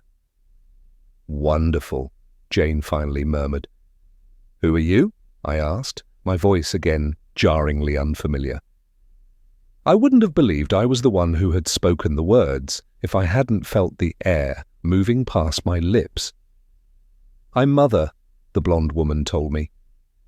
A name and a title rolled into one. Something inside me fought against it, told me it wasn't true, but that whispering voice that called her a liar was quieted by her soft smile as her hand stroked my hair. During the next few days, I didn't leave the cottage. The room where I woke up, Mother's workshop, was in the basement. But the rest of the building bore little resemblance to the sterile white room below. It was a cozy house centered around a large stone fireplace, flanked by 2 overstuffed floral print chairs and a green couch. Overlooking a little garden and endless rows of trees was a big window seat, where I spent most of my time tucked under a blanket, a steaming cup of tea between my hands. A constant dread sat in my stomach for those first days, the anxious feeling that I had forgotten something important, that there was an appointment I was missing or something essential on my to-do list that I hadn't yet crossed off. Mother always came over when she noticed me worrying. She rested her hand on the back of my head, her thumb tracing along the raised ridge of a scar that sat where my spine connected to my skull. "How are you doing, darling?" she asked. "It feels like I'm forgetting something important." She hummed, fingers slowly moving through my hair. "The forgetting can be hard, but you're right where you're supposed to be. You will feel better more quickly if you relax into your new life. Don't push against it. The bad feelings will pass," she promised me, slipping the mug of tea from between my fingers and replacing it with a fresh cup. It wasn't just the forgetting. My body felt strange too. My legs were thinner than they should be and stretched from my hips like pulled taffy. My arms unfurled from my shoulders like ribbons. All my limbs were lithe and graceful, a quartet of dancers I hadn't yet learned to choreograph. I crashed into things constantly. Bruises bloomed over my skin each time I bumped into the corner of a wall or the edge of a table. Mother fussed over me each time, smoothing the area with a strong-smelling cream and holding ice to each bruise. A few days into my time at the cottage, I was allowed to venture into the garden. I misjudged the height of the front steps and fell, ripping the skin on my knee and the palms of my hands. I sat where I had fallen for a moment, the pain pulsing in time with my heartbeat. Blood bloomed from my knee, and I wiped it away with a finger before sticking it in my mouth without thinking. The red liquid was warm as it hit my tongue, salty and metallic. I looked down over my knees, the pale skin porcelain smooth, except for the red patchwork still bubbling blood each time I moved. A drop fell onto the dirt below, which swallowed it instantly, hungry for a little taste of me. I was mesmerized by the red liquid now trailing down my shin bone. This warm, living thing moved through my body with each heartbeat. At that moment, as I sat on the front steps, blood dripping down my legs, these unfamiliar limbs and beating heart, felt as if they truly belonged to me. For the first time I felt welcome in my own skin, like this sharp pinch of pain had been the last thing I needed to tie the disparate parts of my body together. There was less tenderness from Mother this time, as she dabbed away the blood with a towel, frustration slipping through her usual calm. "You need to be more careful," she told me. I nodded, tears prickling my eyes. "You don't want to scar these beautiful legs." Chapter 12. A week after Maddie disappeared, we still hadn't returned to our regular lives, drifting through the house like ghosts. But our mum insisted on a family dinner, so we sat silently at the table, going through the motions. The clink of silverware against porcelain seemed unusually loud. Our mother cleared her throat, breaking the uneasy quiet. "I've been thinking," she said carefully, "that maybe you should go back to school tomorrow." Evie didn't look up from her plate. "Sure," she agreed. Our mother blinked. I imagined she had expected more resistance. Evie had always been stubborn. She was decisive to a fault, unswayed by other people's opinions and whims. So, if Evie had agreed without complaint, I had to imagine that she had already thought of the idea herself, and our mother was merely co-signing what Evie had already decided to do. "Only if you feel ready," Mom amended. She had been softer with Evie, both of us really, over the last few days. She was always attentive, almost reading our minds with her ability to predict what we might need at any moment, but her usual commentary, the little nitpicks about what we should be doing better, were absent. Instead, she had been wholly focused on Evie, keeping a watchful eye on her and ensuring she was doing all right, even when Evie tried to push her away. "I'm fine, I'll go back tomorrow," Evie said, pushing her chair back from the table. "I have to go back to school eventually, and it's not like I have anything better to do." She was right. She couldn't delay the return indefinitely, and it was becoming evident that we weren't getting a resolution anytime soon. "Okay, well, if you decide it's too much to handle, you can always text me and come home. I'm sure everyone at the school will understand." I knew she was already drafting the email she'd send to Evie's teachers in her head. "I'll be fine," Evie assured her before heading up the stairs. Our mum would have likely found it more comforting if Evie had fought her, but regardless, Evie went back to class in the morning. Still, I wasn't expecting to find the downstairs completely empty when I finally climbed out of my bedroom a few minutes before 8. Poppy and Daisy jumped up from where they had been sleeping on their dog beds in the living room. Their claws clicked against the hardwood as they trotted over to me, and their wet noses pressed into my palm as they waited for me to pet them. I scratched behind their ears absent-mindedly, looking around for any sign of my mum. A note was leaning against the espresso machine. I recognized the paper. My mum ordered the same notepads year after year, edged with lilacs and the words, "The Gregg Family," printed in navy blue at the top. She had written every grocery list and reminder on the paper for as long as I could remember.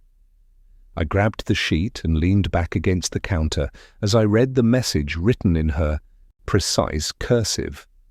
"Ophelia, I'm headed into town to run some errands this morning. I should be home before Evangeline gets back from school, but call me if you need anything. Love, Mum." I started on my morning coffee while I pondered what I wanted to do with my alone time. I really needed to use the extra hours to catch up on work. I had fallen a bit behind after all the travel followed by the recent chaos, but the thought of spending the morning updating spreadsheets was vile. I brought my coffee upstairs. Poppy and Daisy followed me, finding spots on the floor in my room to spread out and lie down again. I opened my laptop and did a quick scan through my email. Nothing new had come in yet, which was unsurprising since it was still early in LA. I pulled up the editorial calendar and double-checked that everything was scheduled appropriately for the morning's posts. There was nothing that couldn't wait a few hours until I was officially on the clock. I opened a new, private window. No one else had access to the search history on this computer, but I wanted to keep this separate from the rest of my life. I typed Chloe Brookfield into the search bar. I had been thinking about Chloe a lot over the last few days. Her name hadn't been mentioned in any of the news stories I had seen about Maddie, but my mother was quick to change the channel whenever Maddie's face flashed onto the screen. I wanted to investigate further, as if perhaps Maddie's disappearance might have brought something new to the surface. Another missing girl. Another piece in the puzzle. I had waited until the house was empty, as if this was something shameful I needed to do in secret. I was anxious that I might get caught, and that someone would judge me for claiming any part of this tragedy that wasn't mine. As if they would judge me for thinking about anything other than Maddie. The first results were familiar. They were the same every time. A few links to various news articles discussing her disappearance. A headline about an unrelated Chloe in Florida who played on her high school volleyball team. Another link to the GoFundMe her family had set up to pay for the memorial. I quickly scanned through the website, looking for anything that might be different since the last time I had visited, but everything looked identical. I deleted Chloe's name and replaced it with her mother's, Sandra. Her mother's Facebook page was the first thing that popped up. I opened it for probably the 100th time and scrolled through the posts. In the months after Chloe's disappearance, she had posted weekly updates on the search for her daughter, but eventually the posts had become less frequent since there was nothing new to share. Now she posted once a year about Chloe on her daughter's birthday. Usually the posts were nothing more than a picture of Chloe as a child, her hair in braids, that same wide smile stretched across her face with a caption about how much Sandra missed her daughter, along with a note letting people know that Chloe's case was still open and providing the number to call if they had any information. Sandra's most recent post was a collection of photos from a trip to Hawaii with her other daughter, Becca, at the beginning of the summer. I had already seen these pictures, but it was nice to see them again. I clicked through them, lingering on a photo of Sandra with her arm around Becca's waist. They were smiling at the camera, a waterfall behind them, yet I couldn't help but feel Chloe's absence in the photo. I wondered if they had heard about Maddie. If Chloe's disappearance felt sharper this week as yet another missing girl appeared on the news. I hovered over the X in the corner of the screen, ready to leave this behind and start on my real work, when I thought of another name to type in the search bar. Elizabeth Gregg.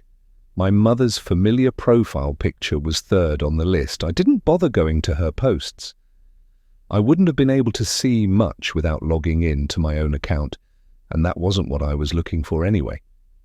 I clicked over to her list of friends and skimmed through the familiar names until I found the woman I was looking for, Kate Montgomery. Her profile picture looked like it had been taken on a summer vacation with her family, snuggled in front of a blooming hydrangea bush. She had a scowling baby on her hip, his hand fisted around her hair.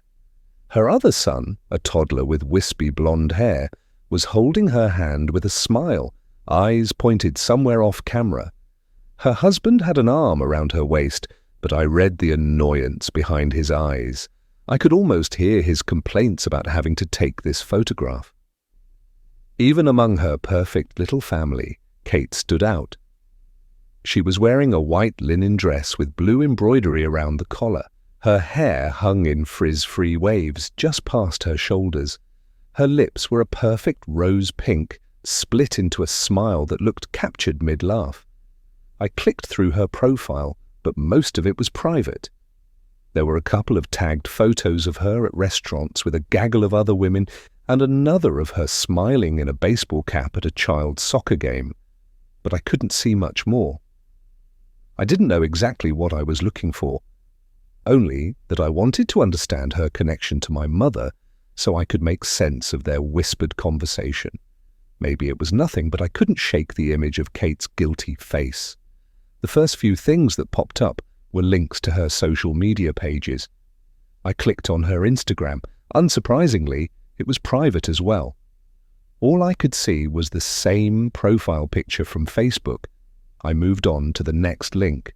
This one opened to the town newsletter from May.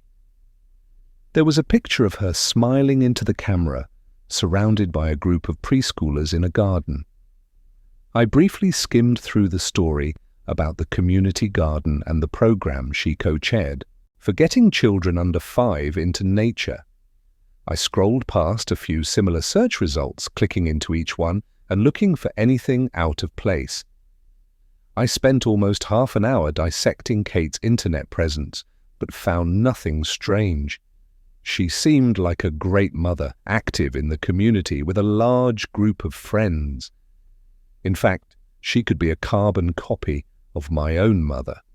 Both effortlessly beautiful women living picture-perfect lives. If her high school graduation year was correct, Kate was only 5 years older than me. I was closer in age to her than I was to Evie. Yet I couldn't imagine that life for myself, not even in a few years. I didn't think I'd be married in the next 5 years, and I certainly didn't think I'd have children yet. I wondered if my mother wished she had a daughter more like Kate, someone who seemed to have her life in perfect order. I spent the rest of the morning sitting in meetings and working through the backlog of emails that had built up over the last week. It felt strange to be occupying both these worlds at the same time. I spoke to my co-workers about campaign goals and ROI while I sat in my childhood bedroom, a ticket from my senior prom still pinned to the corkboard above my desk. It was exhausting to remember who I should be for these people back in Los Angeles. At best, I was getting a B in this work version of Leah. It kept slipping off my shoulders like a too big spaghetti strap, revealing the Ophelia who was at home here. I was ready for a break when I heard the garage door open. I followed the dogs out of my bedroom and arrived in the kitchen as my mum stepped through the door, her arms laden with mismatched canvas bags overflowing with produce. She looked as if she had stepped out of a magazine photo shoot, dressed in a floral sundress layered over a turtleneck sweater. If I had attempted it, I would have looked confused, but on my mother it seemed intentional. The usual rules of seasons didn't apply to her. "Ophelia," she said with a smile as she passed. "How was your morning? I figured you might enjoy a few hours in a quiet house to get some work done, especially after the past week." She didn't wait for my answer before she started loading things into the fridge. "I thought we might do a roast chicken for dinner. It feels like the right weather for it. And I picked up some squash from the store for soup, but I think we'll do that later this week." It had been raining all morning, drops tapping against my windows while I talked with the team about the spring campaigns. "Sounds good," I said, my gaze drifting to the naked trees, water running down their spindly branches. I've always had a soft spot for the rainy weather here. The warmth of our bright house seemed to taunt the grey world outside through the rain-speckled windows. Rain in college had been an inconvenience, and in LA the rain was such a rare break from the sunshine that the whole city was immediately swept up into the novelty of the grey clouds when they finally arrived. I loved that rain here arrived without much fanfare, beckoning in a cozier afternoon with the soft, steady patter of rain on the roof. "Have you eaten lunch yet?" my mum asked. She had finished unloading most of the groceries while I had been staring out the window. I shook my head and settled into a bar stool at the counter. I hadn't eaten anything today beyond my morning cup of coffee. Back in California, my day had been segmented by meals I ate alone. I ate breakfast after Tom left for work, but before I logged in for the day, I had lunch in front of my laptop as I scrolled on my phone or scanned through emails. Tom rarely made it home in time for dinner, so I often ate that alone too. It was a rare event when I had a meal with someone else. The occasional dinner with Tom at one of his favorite restaurants, lunch on a patio with all the girls from work. Those meals felt like events. There was such a difference between those sorts of meals where conversation drifted between bites of food. They had borne little in common with the lettuce and leftover chicken I ate in Tom's house, alone and barefoot, with a phone in my hand as I scrolled through picture after picture. I was talking with Emily. Her son lives in the city. He's in finance, my mother said, feigning casualness. She pulled produce from the fridge and a cutting board from a drawer. I didn't offer any follow-up questions, although it was clear by her pause that she hoped I would. He's a few years older than you, so I'm not sure if you ever really met when you were in high school. Okay, I said, as I scooped out a blob of hummus with one of the carrots she had set in front of me. I knew what she was hinting at. I would have had to be oblivious not to figure it out. Still, I struggled to comprehend why she thought I would want to go on a date with some random man so soon after my breakup with Tom. I hadn't spent the last few weeks curled up in bed eating ice cream, but I also wasn't ready to jump into something new. She started slicing a cucumber, her pale pink nails in vibrant contrast to the deep green of the peel. The knife moved through the vegetable with practiced ease, leaving a trail of almost transparent green rounds behind it. "We thought it might be nice if the two of you met up for dinner while you're both at home," she said, not looking up from the cutting board. "I broke up with Tom less than a month ago, Mom," I said. "I don't want to date someone new yet." "I know that, sweetheart, but there's no harm in getting back out there." I rolled my eyes. My mum had always been able to read me. She was able to read most people. It was a talent that she had passed along to me. My mum and I were chameleons, becoming whatever the people around us wanted us to be. She was better at it than I was. She could transform from one version of herself to another so effortlessly that no one ever noticed. No one except me knew where to look for the seams. "I just think it would be nice for you to get dinner with someone your age while you're in town. Please think about it." I didn't bother arguing with her. She had a habit of inserting herself into my life in this way, pressuring me into the decisions that she thought would be best for my future. Sometimes, like on my move to LA, I fought her on it, acting as the driver in my life, even when my choices contradicted what she wanted from me. But sometimes, like today, it was easier to fall asleep in the passenger seat than fight her for the steering wheel. "Do you think you'll be able to make it to Pilates sometime this week? I'm sure we could squeeze something in before you need to be online. Or Taylor does a great class on Saturday afternoons." She started constructing the salads in 2 wide bowls, portioning out 2 handfuls of lettuce and arranging the other vegetables. "I don't know, Mum. I'm not sure Pilates is my thing," I said, as she slid one of the bowls toward me. I loaded a fork with lettuce and a ripe cherry tomato, then took a bite. I looked up as I chewed, the forkful slightly too large for my mouth. My mum watched me, her fork poised above the bowl, the slightest smile on her lips. I felt almost trapped in her gaze, like an animal caught in the glow of car headlights, frozen by her observation. I was all too aware of my sweatshirt that I had stolen from the boyfriend before Tom, the collar stretched and fraying along the hem. My hair was tossed up in a greasy bun. I should have washed it today, but I had spent the morning playing internet sleuth. It was quite the contrast to my mom, her hair freshly blown out and her face fully made up. I hadn't put on anything at all, except a bit of blush and a thin layer of tinted sunscreen that served to hide a bit of my sleep-deprived, dark circles. I always wore sunscreen. It had been instilled in me from the time I was young. We didn't go to church, but my mum made skincare our religion, sunscreen our morning prayer, falling asleep in our makeup a mortal sin, smooth, poreless skin, a sign of the faithful. I had watched her get ready when I was little, sitting next to her at her vanity as she gave me whispered explanations of each step. We preserve beautiful paintings. Why wouldn't we take as much care to preserve ourselves? Her voice reminded me of that every time I looked in the mirror and contemplated going to bed without washing my face. "Okay, I just thought you might enjoy it, but you certainly don't have to go," she said. Her eyes scraped over my torso, mostly hidden by my sweatshirt, but it didn't feel like it. It felt like I was sitting naked in front of her, the bright light of an autopsy table shining down on me as she picked apart the pieces of me that she didn't like. I knew which they were without her having to, say because they were the parts of me that I didn't like either.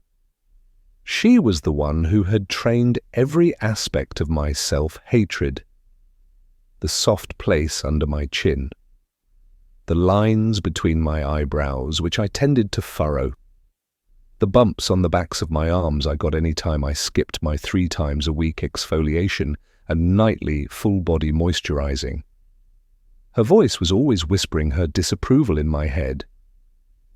"I was thinking I might pick up running again," I said. The words weren't true. Both my mum and I knew that.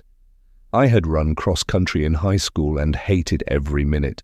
I hated the feeling of being breathless as my lungs burned, begging for more oxygen. I hated the way sweat drenched my shirt and exertion painted my face bright red as dirt coated my ankles, the line where my socks had sat distinct when I peeled off my clothes at the end of the day. I was not a pretty runner. The corners of her lips turned up in approval. That's why I had said it. Those smiles of approval were a currency I was well versed in. I had spent my entire childhood trying to earn them. "It's the perfect time of year to get back into it," my mom said, between bites of her salad. I nodded. My mouth was full again. I swallowed too soon and could feel the lump slowly sliding down my throat. "Maybe I'll try to get in a run after I finish work tonight," I said, immediately regretting the words. I shouldn't have continued. I had already earned my smile for the day, but the words had slipped out, always seeking that next hit of validation. "I'll tag along if you don't mind. It gets dark so early these days," my mum said, the little smile still lifting the apples of her cheeks. Her brow quirked up slightly, not enough to crease her forehead, but just enough to let me know she didn't entirely believe me. "That would be great," I said, returning her smile with a fake one of my own. Chapter 13. My mum was waiting at the bottom of the stairs when I came down that evening. I had dug up a pair of running shoes abandoned in the back of my closet, already stained with dirt. "You ready?" she asked, as I trotted down the steps. I nodded. I figured we'd take it easy today. A couple of miles along the trails, then head back. It's not hard to overdo it if you aren't careful. Somehow, my run had become her project. "Great," I lied. The moment we stepped outside, I took a deep breath as a reflex. The air here in November tasted different, better than anywhere I had ever been. It was cold, but not yet bitter. It felt as if I should be able to bite off a mouthful, the air crunching like the skin of a green apple as my teeth cut into it. I closed my eyes and let it wash through me like champagne bubbles. The sun was already setting, covering the world in a warm and hazy light. My mum made off toward the tree line, heading for her favorite trail, which looped around the backside of our property and connected us to the state forest. I couldn't help but think about Maddie as we stepped into the woods. Our mum had always encouraged us to play outside in the trees, but she had also warned us to respect the danger of this vast place. We weren't supposed to be in the forest alone after dark. And even in the day, she wanted us to stay within sight of the house. Yet despite those warnings, my earliest memories of the trees were all pleasant ones. Spending afternoons halfway up one of the oak trees, its branches wrapped around me as I read a book and imagined myself inside it. It was easier to believe in magic in these woods. Even now it was impossible to see the trees, their branches crisscrossing and nearly bare, without feeling like something was different in the air. Like things that shouldn't have been possible happened here. But I could see that this place's magic wasn't rippling with endless possibilities of glittering new worlds and happily ever afters, but something much more malicious. It was home to some sort of monster acting as a labyrinth that drew its prey deeper, twisting and tangling around their ankles until they stumbled. As a child, I hadn't paid much attention to her warnings.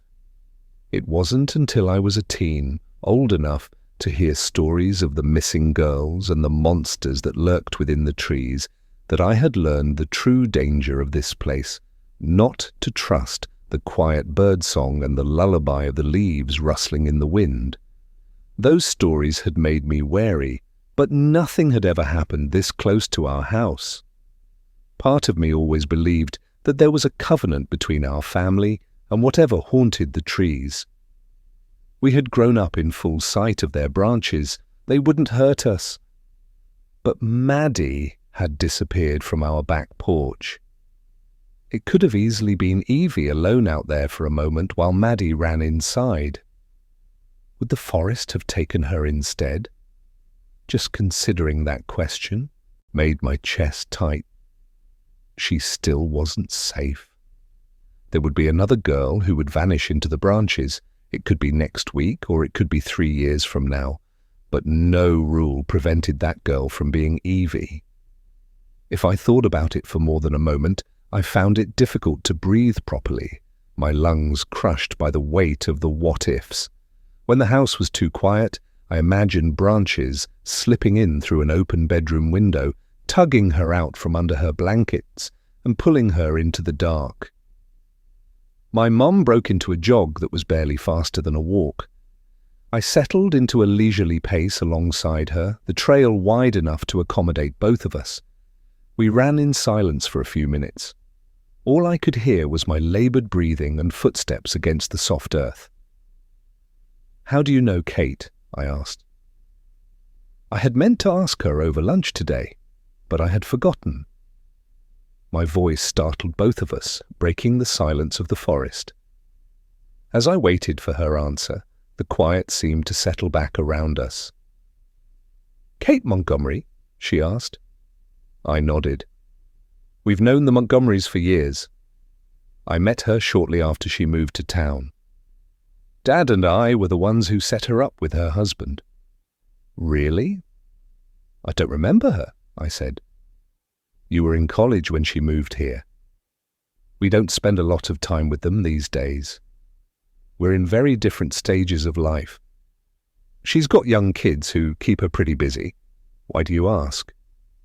She seemed unfazed by the line of questioning, and the pace that she was slowly increasing, although her breath revealed that it cost her very little to do so. "What were you two talking about after the search party?" I asked. I knew I was pushing it with the question. I was sure she would see it as an overstep. "That was a private conversation. Nothing you need to be concerned about," she said, in a tone that indicated she was disappointed that I was even asking. I was panting, and my words came out between shaggy exhales.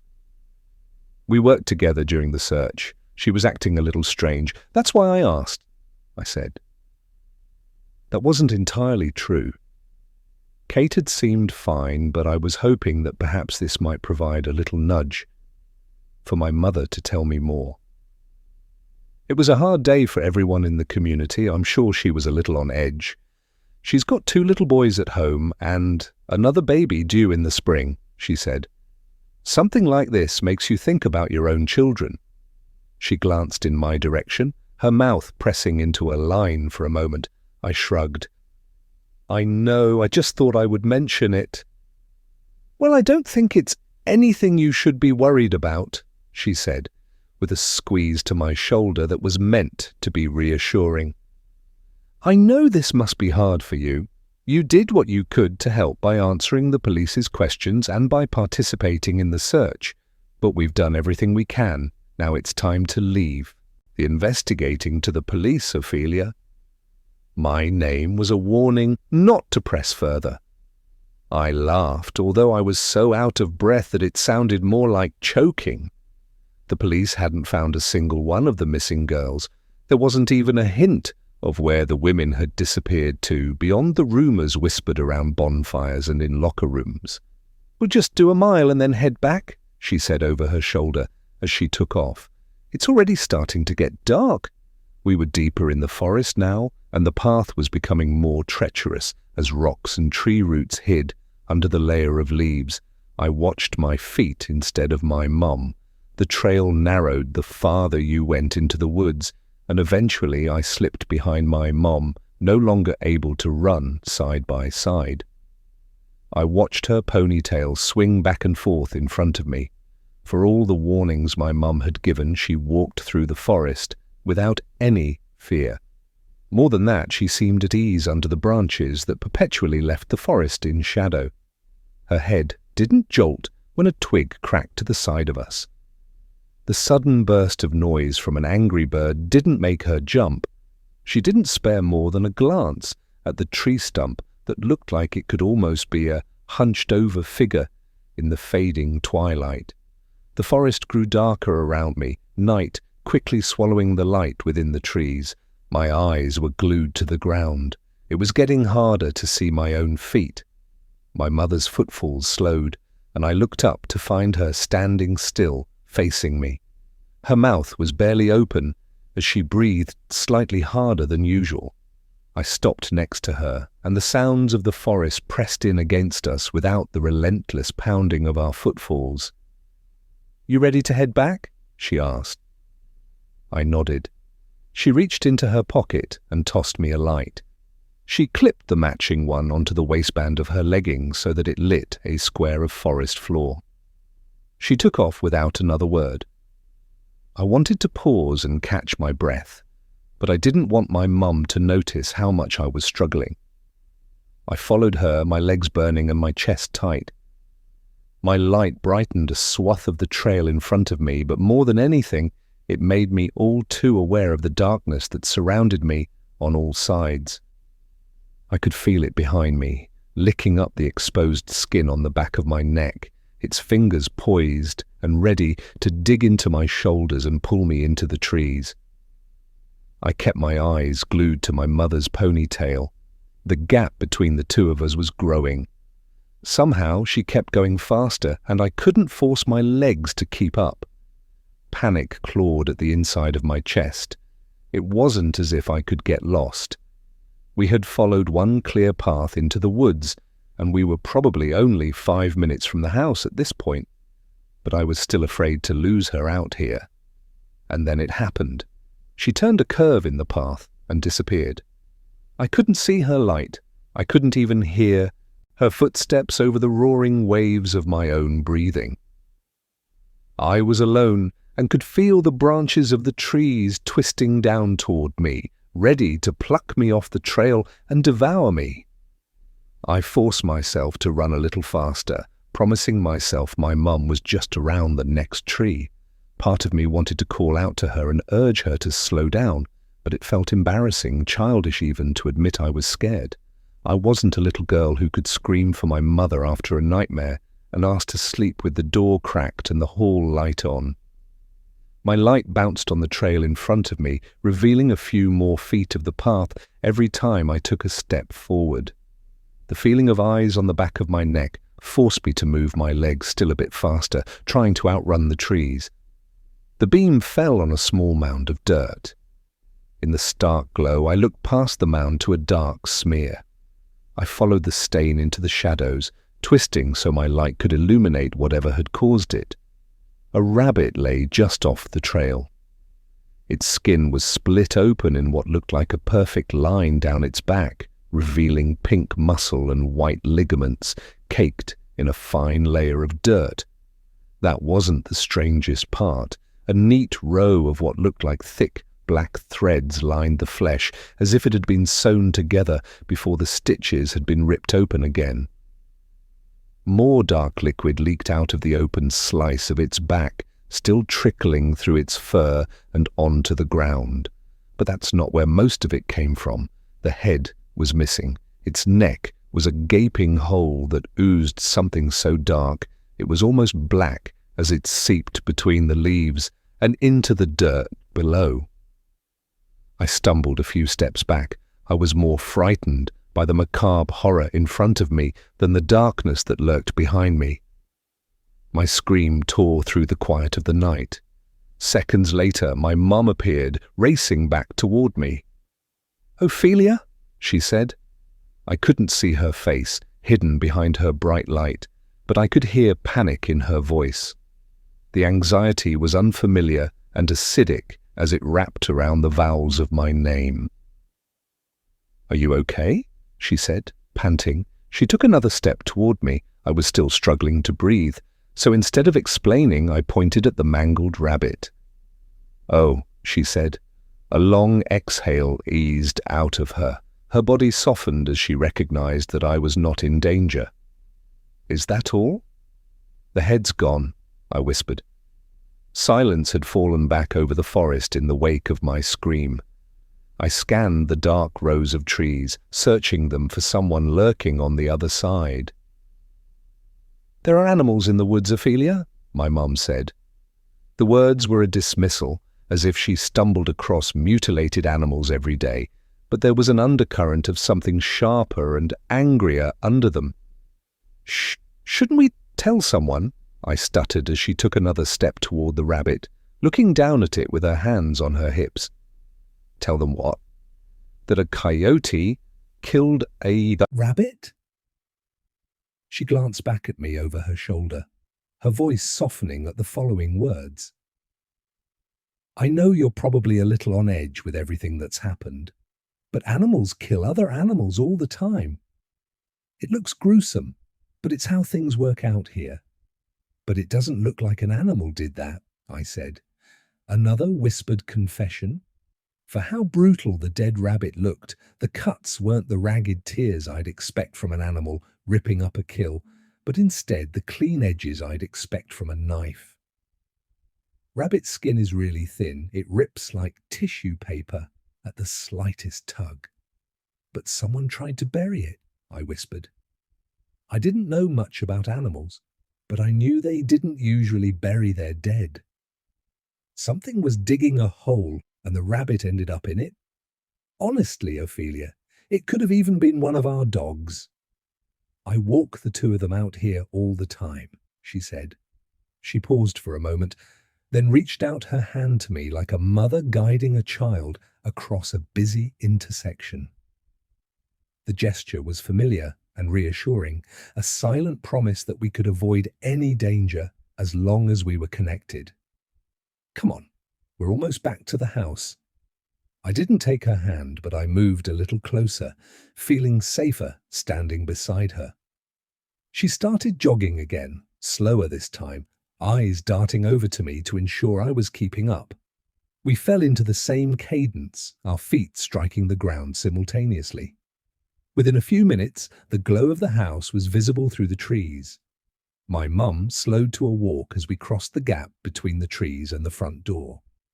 I was reminded again of how much our house resembled a dollhouse at night, the rooms lit up and on display in the darkness. My father had gotten home while we had been out on the run. He was in the kitchen, illuminated by the refrigerator light, probably wondering what my mom planned to make for dinner. Evie was in the front study, papers on the desk around her as she bent over her homework. I was eager to be back inside, still shaken from the gruesome sight of that dead rabbit.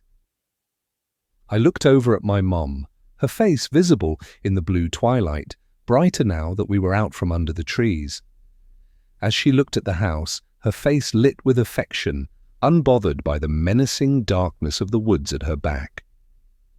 I had played in these woods for years and never encountered something quite that bloody. But I hadn't trespassed against the darkness of the forest before. My mom had. She walked these woods in the early morning hours before the first whispers of pink lit up the horizon. If something sinister prowled these woods at night, I couldn't help but wonder if she had long since befriended it. Chapter 14. Every evening after dinner, Mother asked me to stretch out on the couch. If Jane was home, I would rest my head on her lap, and she would pet my hair. The nights were getting colder now, and Mother tucked a blanket around me as I bent my knees so I could press my toes against the arm of the couch. Then she rolled down the waistband of my pants, and her fingers found the long scar that stretched from hip bone to hip bone. She pressed oils into my skin and rolled her thumb across the pink ridge. She was always gentle, her touch softening any time I flinched. She'd spend long minutes massaging that scar before moving on to the others. The twin scars in both of my armpits, the long, thin scar that ran up my spine, the puckered scar at the back of my skull. She was always slow, careful, and methodical as she worked. I had already fallen into the quiet rhythm of this place. My days were filled with the same simple routines. Mother was right. It was easier if I didn't try to cling to the whispers of a time before. Still, sometimes they surprised me. They snuck up and begged me to remember a name that belonged to a face that grew blurry the more I tried to retrieve it. The smell of fabric softener that made me homesick for a place I couldn't recall. A melody that reminded me of laughing so hard my stomach hurt. But even those whispers grew less frequent and softer with every day that passed. I was free to fill my time however I wished, as long as I didn't leave the garden gates. Jane had been gone this morning. I spent far too long picking through the bookshelves filled with novels, mostly classics, although there were a few more modern romances that I suspected Jane had snuck in between Austen and Shelley. I landed on Jane Eyre and took the worn book to the window seat. The plot was familiar, another whisper of a life before my whole world had been shrunk to the size of the cottage. I was halfway through the book before I grew bored and wanted some company. Mother spent much of her time in her basement workshop, the room I had woken up in. She kept the door closed, but we were usually welcome to visit her. I would watch her work, fascinated by the delicate dance of her stitches or the precision of her letters as she took notes from medical textbooks. Sometimes she told me stories while she worked, stories of the days when it had just been Jane and her. Stories from before that, when she had been alone in the little cottage. I didn't knock before I pulled open the doors to the basement. We weren't allowed down here alone. The basement was Mother's space, and it was where she kept dangerous things like the gun that she kept tucked in the top desk drawer. She had pulled it out one of the first times I was down here. She told me that it was to keep us safe if anyone found our cottage and wanted to hurt us. I figured she'd meant for it to be reassuring, another layer of safety, but it made me nervous to know it was there. The whole room felt like that, a dormant danger waiting for someone to pull the trigger. When I reached the bottom of the stairs, I was surprised to find the desk where Mother usually sat empty.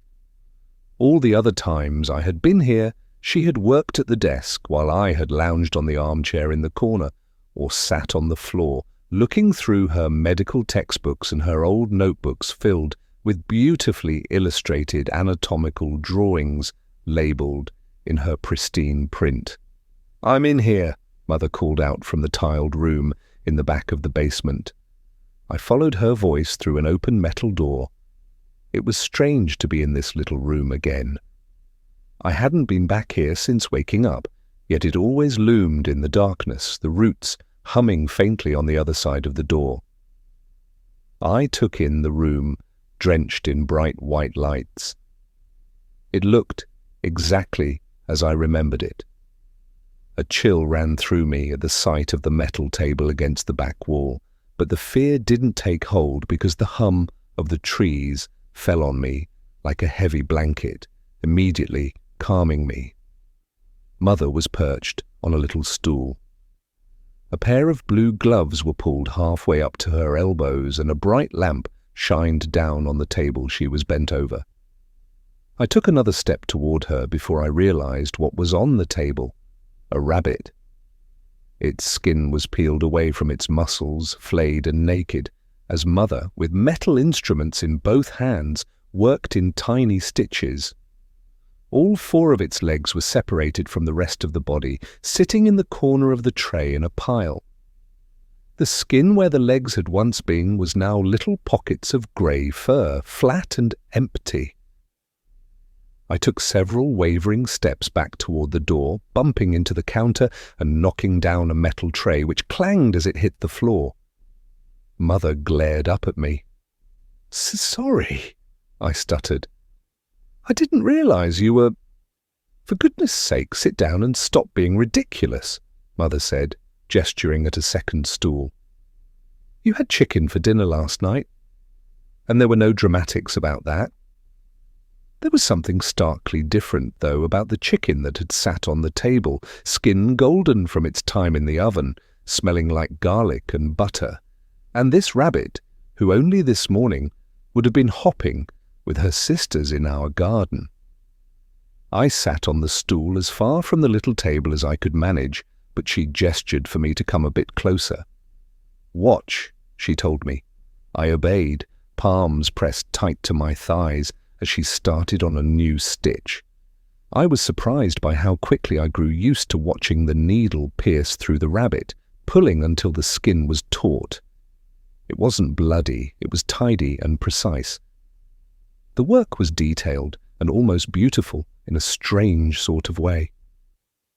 "Their skin is so thin," Mother whispered as she worked. "Thinner than human skin. It tears like tissue paper at the slightest tug. It's good practice for me so I don't leave. Another scar like that nasty one on the back of your neck." My fingers instinctually reached up to touch it. Mother offered me an apologetic smile. "At least it's easy enough to hide. It's barely even noticeable through your hair." We sat in silence as I watched her work for several long minutes until she spoke again. "Did you know I used to be a surgeon before I found the forest?" I knew she had been a doctor. Her name was printed on the inside covers of most of the medical textbooks that lined her shelves, but I hadn't ever thought about what kind of doctor she had been. I loved it. The work was so precise, and there was an art to it, a gracefulness when it was done well. She got this wistful look on her face, staring off into the distance, imagining a version of her life where things had gone differently. She shook her head, gently dismissing whatever thoughts had drifted in. "But now I'm here, and this work," she gestured at the rabbit and me, "is better than anything I could have accomplished at a hospital." There was something sad about her smile as she bent back down to continue her stitches. I wasn't entirely sure I believed her. After that, Mother left for most of the afternoon, slipping out after lunch as soon as Jane returned to the cottage. I couldn't stand another moment inside. The cold of the sunless basement had seeped into my bones, so I took my book and headed into the garden instead. I lay under the branches that reached over the fence in a patch of dappled sunlight streaming through their leaves. I could feel the hum of the trees through the dirt. When I turned my head to the left, I could see under the fence to the rolling forest floor. A plant with a few deep blue berries caught my eye, their glossy surfaces gleaming against the moss and shadows.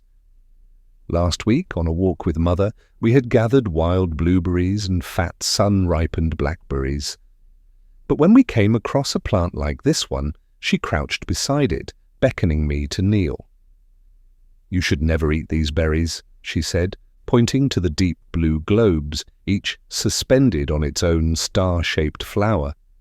"These berries are called a Tropa belladonna, or deadly nightshade, and our trees have made this variety especially potent.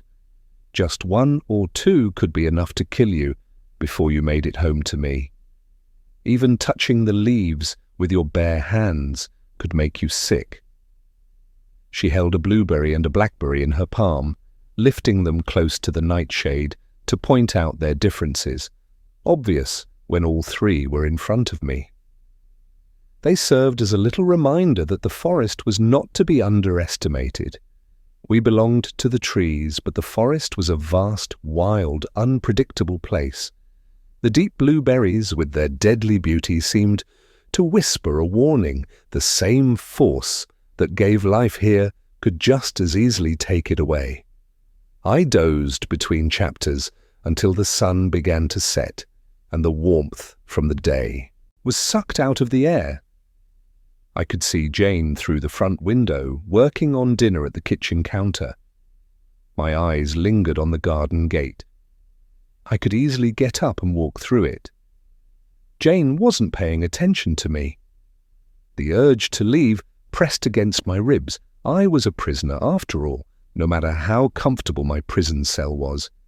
It would be simple enough to vanish before anyone even noticed I was gone. I sat up, eyes darting to where Jane was still absorbed in her work in the kitchen, then back to the garden gate. But before I could even stand, the branches around me moved. Their movements were subtle enough that if I hadn't been watching closely, I might have thought it was the wind. But they all reached closer to me. I suspected that if I sprang to my feet and started to run, they'd close around me like a cage, stopping me before I made it more than a few yards past the gate. It wasn't as if the trees were creatures like me, or Jane, or even like the rabbits. I didn't think they felt it when branches were ripped down in a rainstorm, or minded when we hammered a nail into their side to string a clothesline across the yard, but they were aware of us, especially me and Jane. Branches would bend down and comb through our hair when we sat close to their trunks. Leaves would fall in a shower around us like snow until we laughed. Roots would tuck themselves back into the ground so we didn't trip over them.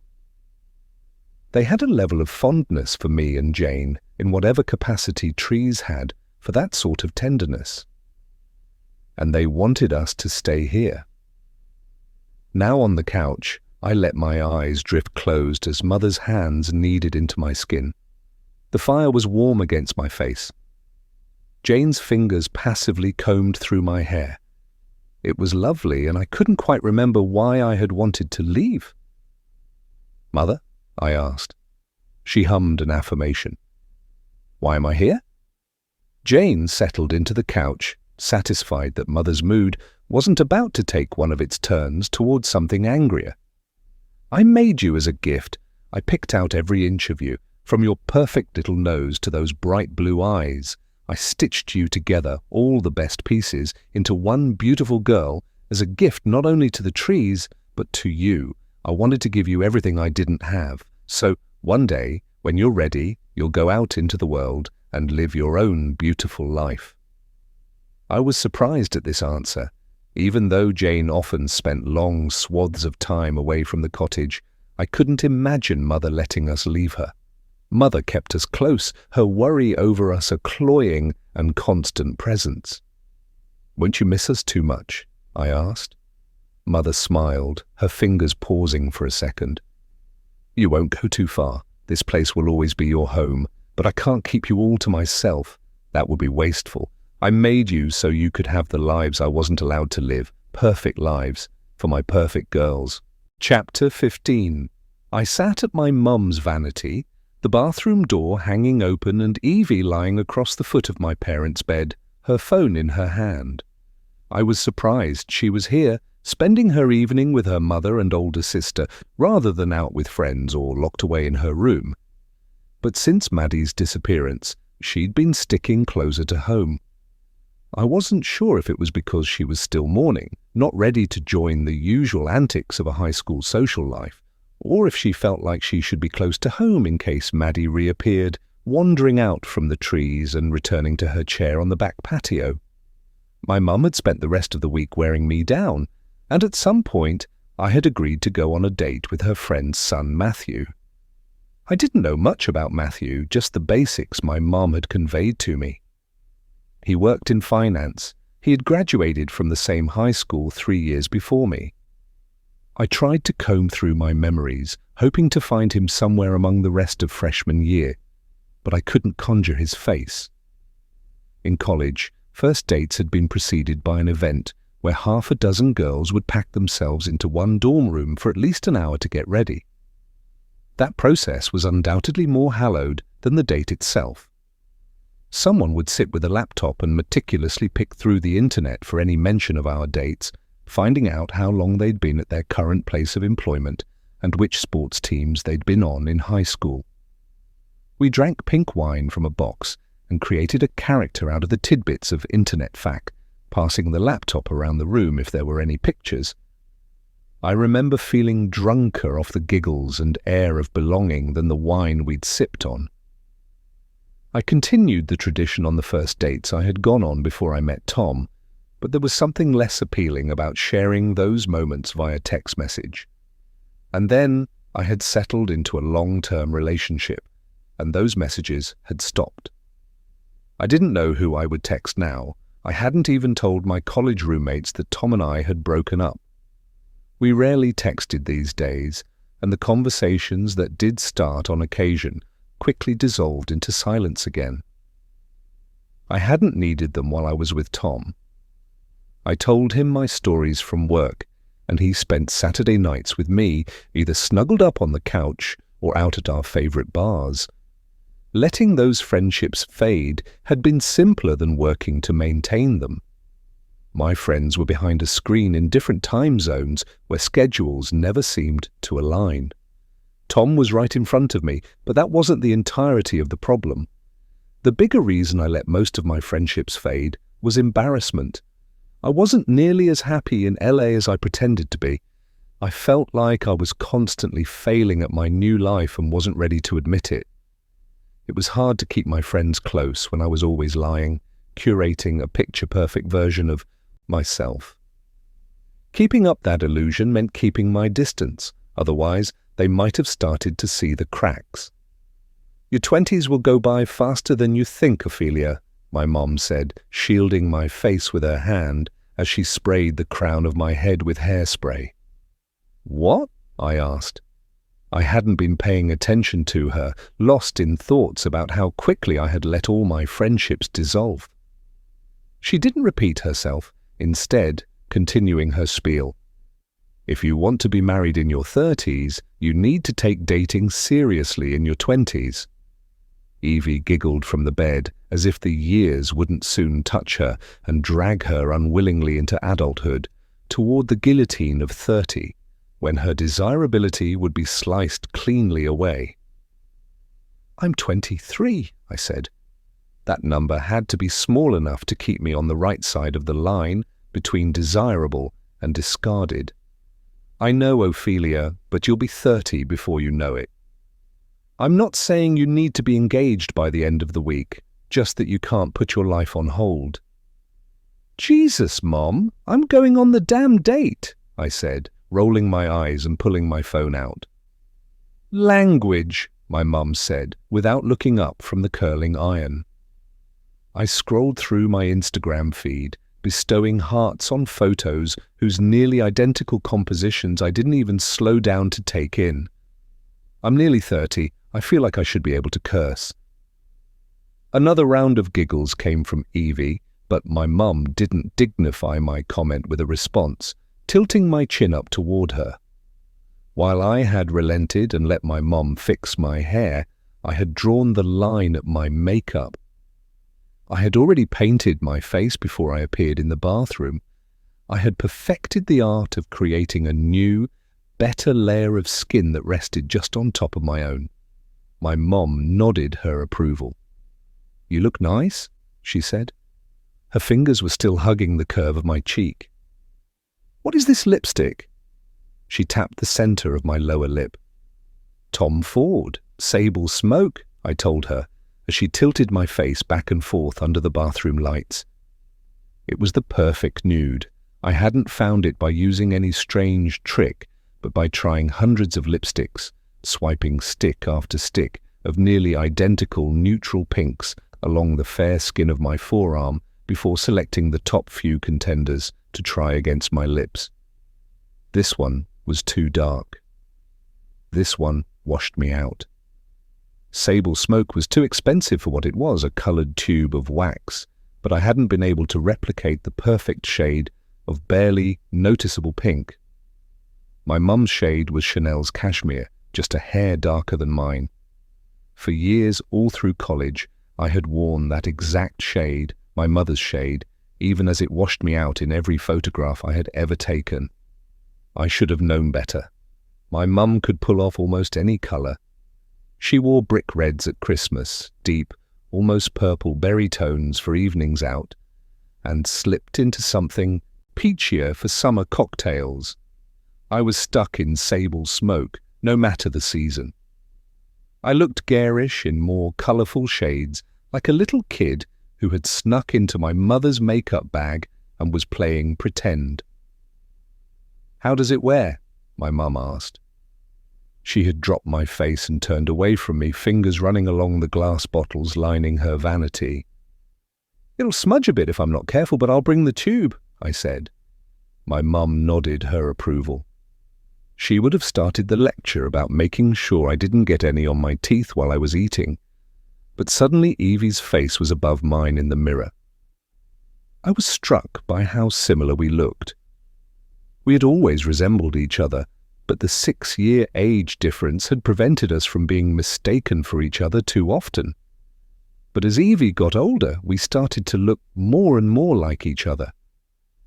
Sometimes, if I looked at a photo of her too quickly, I would have to do a double take because, for a fleeting moment, I would mistake her face for my own.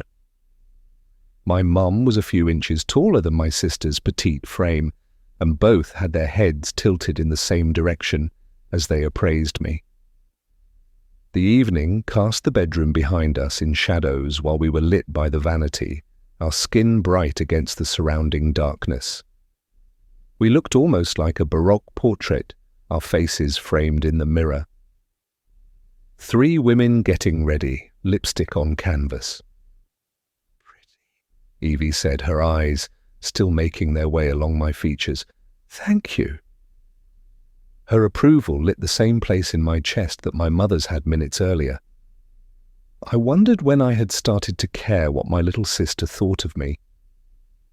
Sometime in the last few years, she had grown into a proper teenager, sitting atop her social hierarchy. And the part of me that still felt 17 desperately sought her approval, wanting to be charming enough, cool enough, to earn her favour. "That's fascinating," I said, as I sliced off another sliver of chicken from my plate and brought the fork to my mouth. Matthew had spent the last hour explaining to me in excruciating detail how he had gotten from lacrosse captain at his Division III university to his current job at a bank. A candle flickered on the table between us. The lights in the restaurant were turned down low enough that everyone looked a little better under their dim glow. Though Matthew didn't need help to look handsome. He had a bright smile and smattering of stubble that added enough grit to his otherwise crisp appearance to make him interesting, although I couldn't help but think about how it would chafe my face if he leaned in for a kiss. I think, for me, growing up in sports taught me more than all the internships combined, he said. We had already gone through his list of prestigious internships earlier in the evening. I hadn't responded with a list of my own, despite the fact they had been just as challenging and likely more competitive than his. Matthew was nice. He had asked questions and I had given appropriate answers, but I could see how his eyes glazed over when I talked about my work. For him, the equation was simple. My work consisted of making pretty pictures for people to scroll through mindlessly on their cell phones. My audience was almost entirely women. Therefore, my work was vapid. I didn't feel the need to correct him. I didn't need to tell him I had already executed 7 figures of brand deals this year, that I regularly collaborated with Fortune 500 companies, that my work was responsible for shaping the shopping habits of 1.3 million people, and therefore was worth hundreds of millions of dollars every year.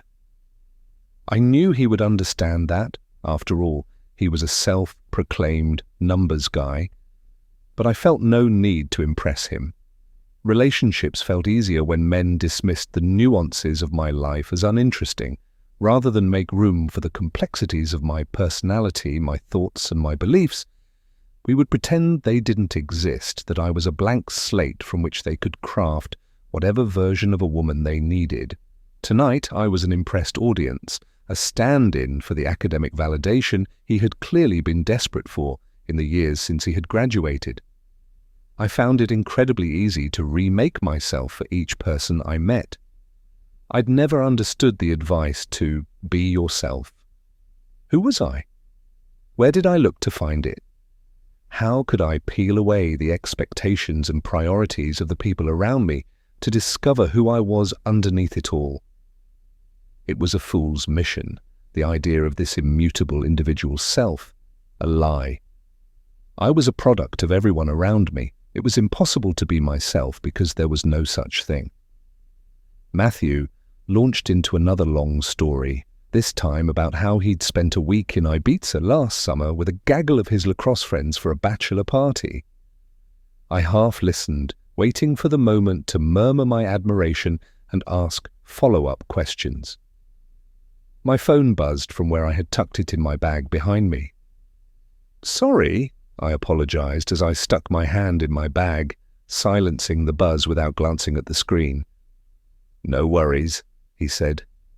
As I was saying, it was the best time of year to go. The weather was perfect, but nothing was too crowded. The buzzing started up again. "I'm so sorry." I reached into my bag and pulled out my phone. "Let me just check." I glanced at the screen. 2 missed calls from Evie. I couldn't fathom what she would want from me. She knew where I was. I was about to slide my phone back into my bag when a text message from her popped up on my screen. The police found something in the woods. Matthew drove me back to my house, and I spent the ride apologizing for cutting the dinner short. He understood. That was the nice thing about dating someone from town. They knew the stories about the disappearing girls. Still, it was an excruciating half-hour car ride back. I stared out the window at the dark town peeking out between the trees, and he turned the radio up and mumbled along to the words. Red and blue flashing lights were visible before we even made the last turn down the driveway, the branches casting eerie shadow puppets along the gravel. Matthew's car rolled to a stop. He looked past me through the passenger side window where police were winding caution tape around the tree branches. I tried to calculate exactly where they were. It was the same side of the yard I had searched with Kate just a few days before, not far from the running trail where my mum and I had found the rabbit 2 nights back.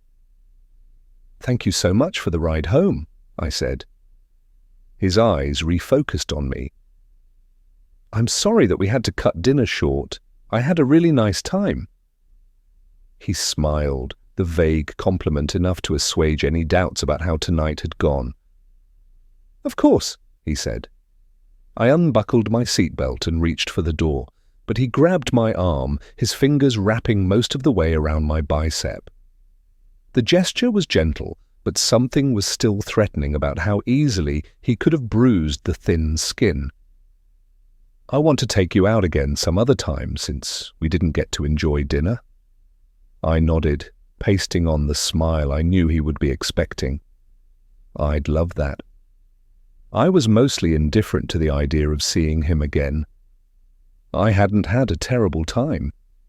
He seemed safe and uncomplicated. If he called, I would go out again. My mother's words returned like a ghost. "Your 20s will go by faster than you think, Ophelia." She was always thinking about the future, the next step that would march me forward toward her best version of my life. Not knowing what I wanted made it even harder to tune out her voice.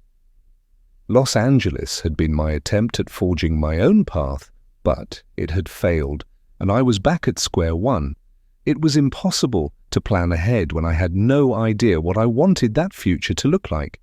Maybe it was time to just listen to her, to date some nice boy with a good job, get married, buy a house, have a few babies, continue my mom's legacy by building a picture-perfect family of my own.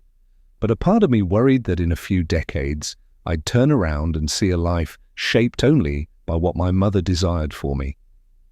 I'd regret the dreams I'd never followed and the lives I'd never allowed myself to try. I'm sure this has all been so hard on you.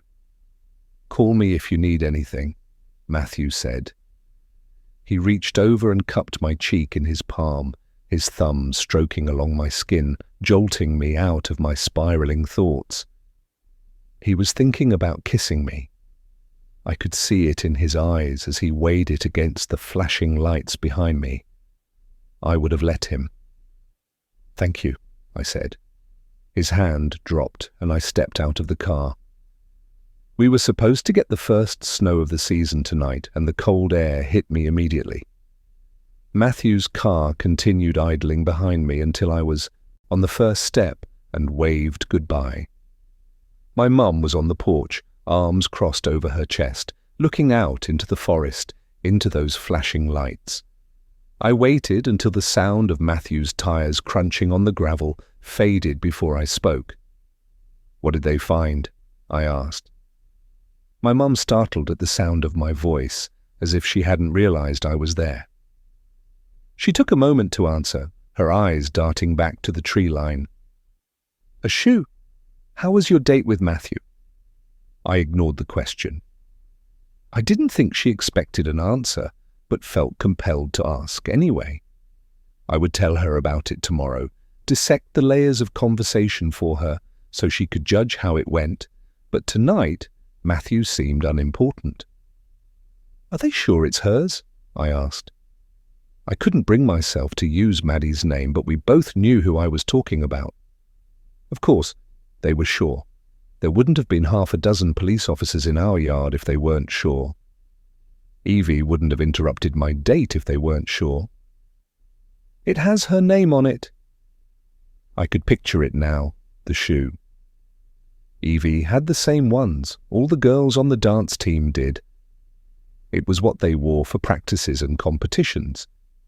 Evie's matching pair rattled around in her dance bag, her name printed in blocky letters on the tongue, a little heart after the final E. They weren't supposed to wear the shoes outside, but they all did, darting from practice and letting the black of the parking lot scuff the edges of their identical white shoes. "Where did they find it?" She didn't answer that one, just gestured toward the flashing lights. "They were doing a final pass this evening before the snow comes in." "I can't believe no one saw it while we were searching." My mum shrugged. Of course, it was possible to lose a shoe in those trees. We had lost an entire girl in them. The door opened and closed again. I didn't need to turn around to know it was Evie. I stretched an arm out, and she tucked herself against my side. I wasn't sure the last time I had held her like this. We had rarely touched once she crossed the threshold from childhood to adolescence. When we were little, I held her all the time. There were countless photos of us tangled up in each other. Her baby cheeks pressed against my shoulder as we both slept with our mouths wide. My favorite photo of the two of us came from Evie's 4th birthday party. It had been princess-themed, with layers of cotton candy pink and glitter covering every surface in our house. At some point, Evie had started crying, having a meltdown over whatever had upset her delicate 4-year-old feelings. I carried her upstairs to her bedroom, which was where our mum found us asleep in our glittery pink party dresses. Evie had climbed into my lap, and I had curled around her, holding her little body against my own, my head resting on her wispy hair as it escaped the pair of braids framing her face. Now she was an inch or two taller than me, but still, she leaned against me, resting her cheek on my shoulder again. We weren't the kind of sisters who spoke regularly. When I'd lived in California, we'd talked maybe once a month. but I still loved her with a viciousness that sometimes shocked me. The same sort of violence had drawn blood on more than one occasion, when she had stolen something out of my room or threatened to tell Mom about something I had done wrong. I had pulled her hair and left scratches down the back of her arms more times than I could count.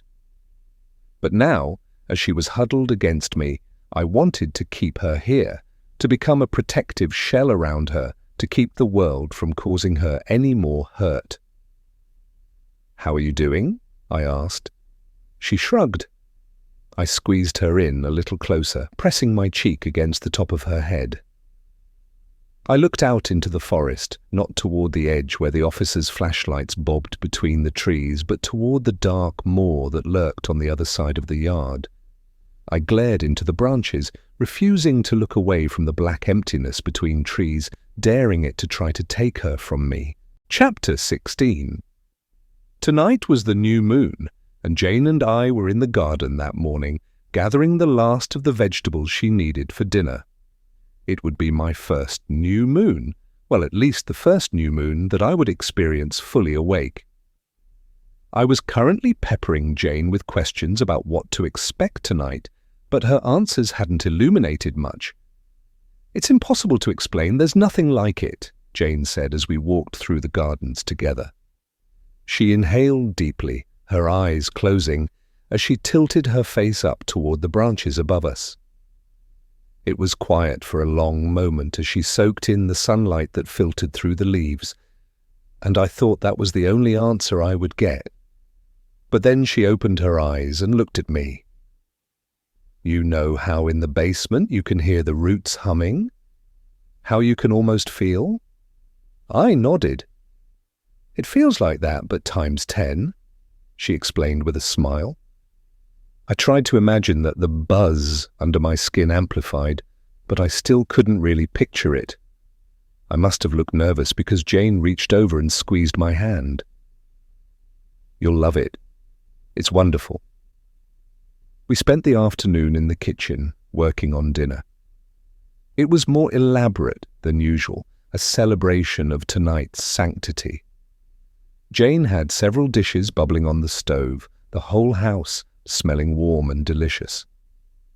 She tasked me with slicing the mushroom she had gathered earlier in the day while she worked on a strawberry cobbler at the other end of the counter. We whispered back and forth while we worked, careful not to disturb Mother, who was reading in the living room. A record player in the corner played a jazz album, and the whole house was filled with music.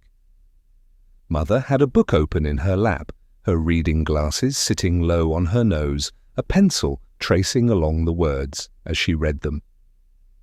Several hours later, dinner was ready. I set the table, and Jane lit the line of taper candles in the middle. We had both changed a few minutes ago, trading our pants and sweaters for dresses that floated around our legs. Jane's was a deep sapphire blue, mine a pale pink. Our hair hung loose down our backs, mine in waves from the braids I had slept in the night before, and Jane's in her usual slick, straight curtain. Jane had helped me stain my lips a rose pink, the first time I had put on a hint of makeup. We all slid into our chairs around the table. "Everything looks wonderful," Mother said, gesturing at the dishes in front of us. "You've come a long way from your first attempts at cooking. Let's hope it tastes as good as it smells."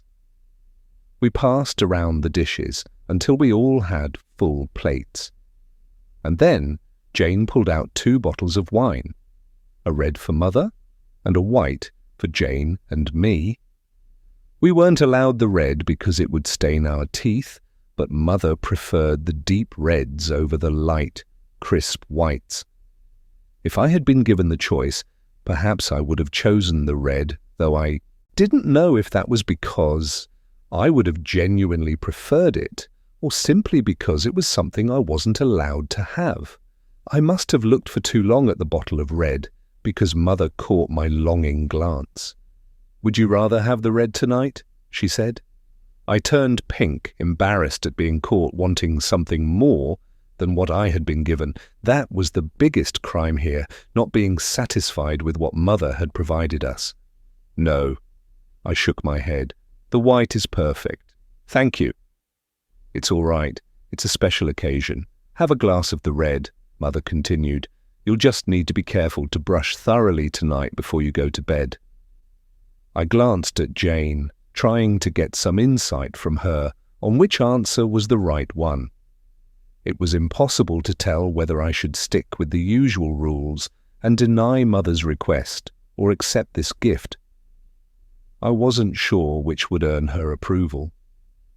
But before I could read the expression on Jane's face, Mother was already tipping the red into my glass. Thank you, I said. Mother waited as I took a sip. It was delicious. Do you like it? She asked. It's fantastic, thank you. I would have said yes regardless, but I loved it. Good. Mother looked at the other end of the table, where Jane had filled her glass halfway with the bottle of white. Jane prefers the white, don't you? Jane smiled. The red's a little too heavy for me. I wasn't sure if that was the truth, or if Jane was just saying what she hoped Mother wanted to hear. It was impossible to untangle the places where we had changed ourselves to please Mother from our own wants and desires. Perhaps there wasn't really a difference. We grew into the places she'd built to hold us, like trees bending shape around the wind.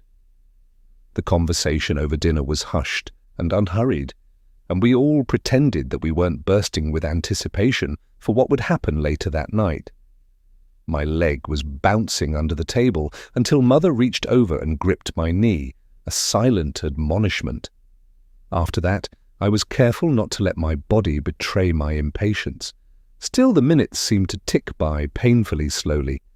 I picked at a loose thread on the edge of my napkin. Jane was barely better at hiding her anticipation than I was, her eyes flicking to the window every few seconds, marking the setting sun. Mother glanced up at the window. Jane and I both watched her every time she moved. I was holding my breath. I think it's dark enough, Mother announced. She turned back to the two of us with a smile. Jane, will you get one of the baskets by the door? Mother asked as she slowly pulled herself to her feet. Jane rose and headed for the door, and I followed. The basket was covered with a towel, but I had peeked inside earlier. It was full of bones and scraps of flesh, the empty chicken bones from the dinner Jane had made from the night before, and the skins of the rabbits Mother practiced on in the basement, and bones that were far too big for rabbits or chickens. My stomach turned, and I looked away as Mother passed me a flashlight. Let's go. A cold breeze swept into the cottage the moment Mother opened the door, sending a shiver up my spine. Our feet were bare, as Mother had instructed us, and I could feel the cold seeping into my soles when I stepped onto the little dirt path that led from the front door. We followed Mother without speaking, through the garden and out the gate that led to the wide expanse of trees. The branches lifted into an arch above us, clearing a path deep into the forest. Even though we weren't talking, it was not quiet. The dark was full of the branches moving in the wind and animals that weren't awake in the day. I stayed close to Jane, ready to reach for her in case anything jumped out from between the trees. I was so close that when Mother suddenly stopped, I almost crashed into Jane. We had come to a small clearing, the ground covered in a soft layer of moss and grass. The whole forest always felt sacred. Something ancient and powerful pulsed through its underground veins, but there was something even more sublime about this space. The hum of the trees was even louder, as if it converged here. Mother and Jane had already begun preparing, setting our things in a pile near the trunk of a tree and grabbing 2 trowels. I knew I should help them, but I was too mesmerized by this place. As we stepped into the clearing, the sky opened above us, vast and endless, no longer hidden by the trees. I tipped my head back, taking in all the stars. Darling, Mother called over to me, pulling my attention from the sky. Can you shine the flashlight here? She indicated a spot in the ground between two wide roots. I nodded. I watched as Mother and Jane dug. They moved with practiced efficiency that told me they had done this together many times before. The hole they made wasn't very large, maybe 6 inches deep and just over a foot wide. It took them a couple of minutes, the ground soft with rain from earlier in the week. The two of them leaned away from the hole, dusting the dirt off their palms. Now what? I whispered.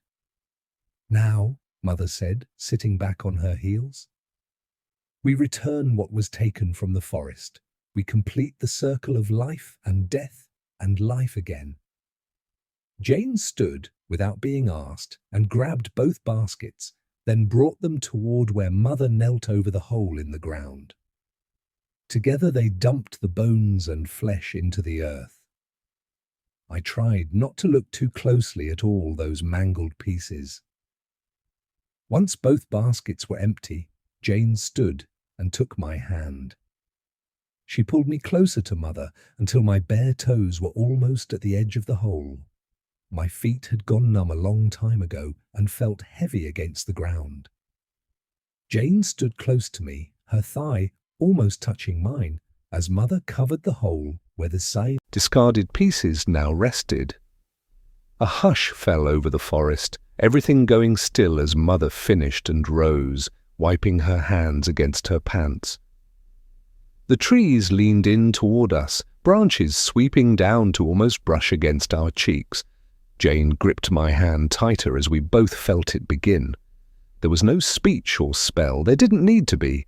The trees didn't speak in words, but in the rustle of leaves, the scrape of branches against each other, and the hum that poured from their roots into our bare souls. At first, it was a little buzz, a faint tingle under my skin, a pleasant warmth that felt a bit like a bath after a morning spent in the snow. But then it grew even stronger as Mother reached for my open hand. I shivered as it rolled through me, painting every corner of my body with something that felt like sunlight, even as a cold breeze brushed against my bare skin. After it was over, as the warmth faded and the buzz quieted in my blood, we walked home without speaking, as if we, like the trees, found speech superfluous. Our cheeks were flushed from the cold, our hair tangled by the wind, and our feet still flecked with dirt as we climbed into our beds and dreamed of endless leaves and branches. Chapter 17. When I woke up the next morning, the house was empty, missing even my mother's usual note on the counter. The snow that had fallen overnight was already melting, the sky a bright blue, and the sun sparkling off the stretches of white. Even through the windows I could hear the slow drip of water off the branches around our house. The police cars were gone. They had left not long after I had arrived home the prior evening, once it had become clear that they weren't going to find anything else in the dark. Yellow police tape still roped off a section of trees, although a long strand had broken loose and was now waving in the breeze. Despite the snow, the sun felt nice as it poured through the windows. I should go for a walk. I wanted fresh air and had no other plans until this evening. I hadn't been back in the forest since that run with my mother, where we had encountered the bloody rabbit, and even thinking about it made my stomach turn. But it was daylight now, the forest bright as sunlight pierced through the leafless branches. I wouldn't go far. I had walked through the trees 1,000,000 times before, and nothing had ever happened to me. But that wasn't a promise of safety. Still, I refused to let my fear keep me trapped in the house. I had inherited a stubborn streak from my mother. Once I decided I should do something, I would follow through, even when, like now, something inside me whispered it was a bad idea. I changed into pants I wouldn't mind getting a little muddy and headed downstairs, the dogs following on my heels. I put them on leashes, not entirely trusting Daisy to stick by my side, and walked out the back door. I headed in the opposite direction of the police tape, both leashes going taut as the dogs pulled away from the house, leaving a trail of paw prints behind them in the melting snow. I scanned the branches and then stepped into the woods. There was something soothing about the trees, a magnetic hum that settled into my bones when the blue sky disappeared behind crisscrossing branches. I was still on edge in the forest, bracing at every sound like something or someone might jump out from behind a trunk. Yes, it was full of potential danger, but it was also quiet, undemanding, requiring nothing from me. I didn't need to become some other version of myself to exist here. I could just be. I closed my eyes for a breath as a gentle breeze brushed against my face. Perhaps it was all a trick, a luring sort of calm that sought to put me at ease before the forest swallowed me whole. But despite myself, my breaths grew a little deeper, and my heart rate slowed as my house disappeared behind me. The dogs were eager to be out, their paws quickly growing muddy as they darted between the trees, sniffing the ground. This morning, the forest was full of the sound of melting ice dripping off the branches all around me. Now that I was deeper in, there was less snow on the ground.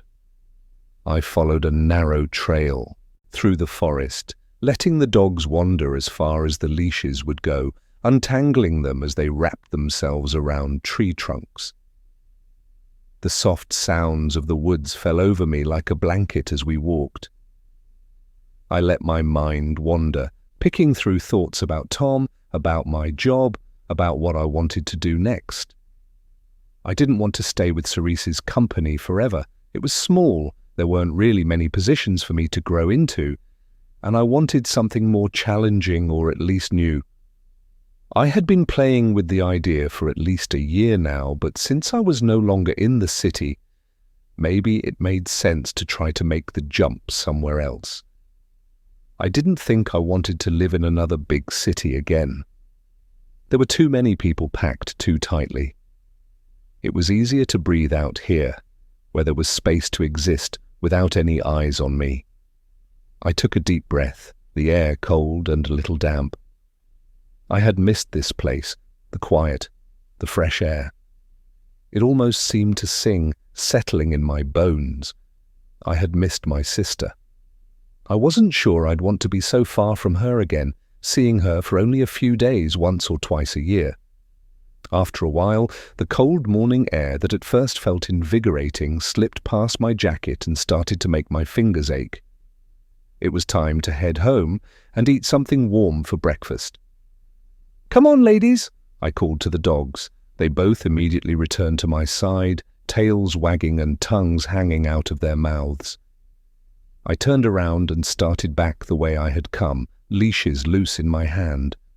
The ground was slicker than usual, a layer of rotting leaves coated in the melting snow, making each step precarious.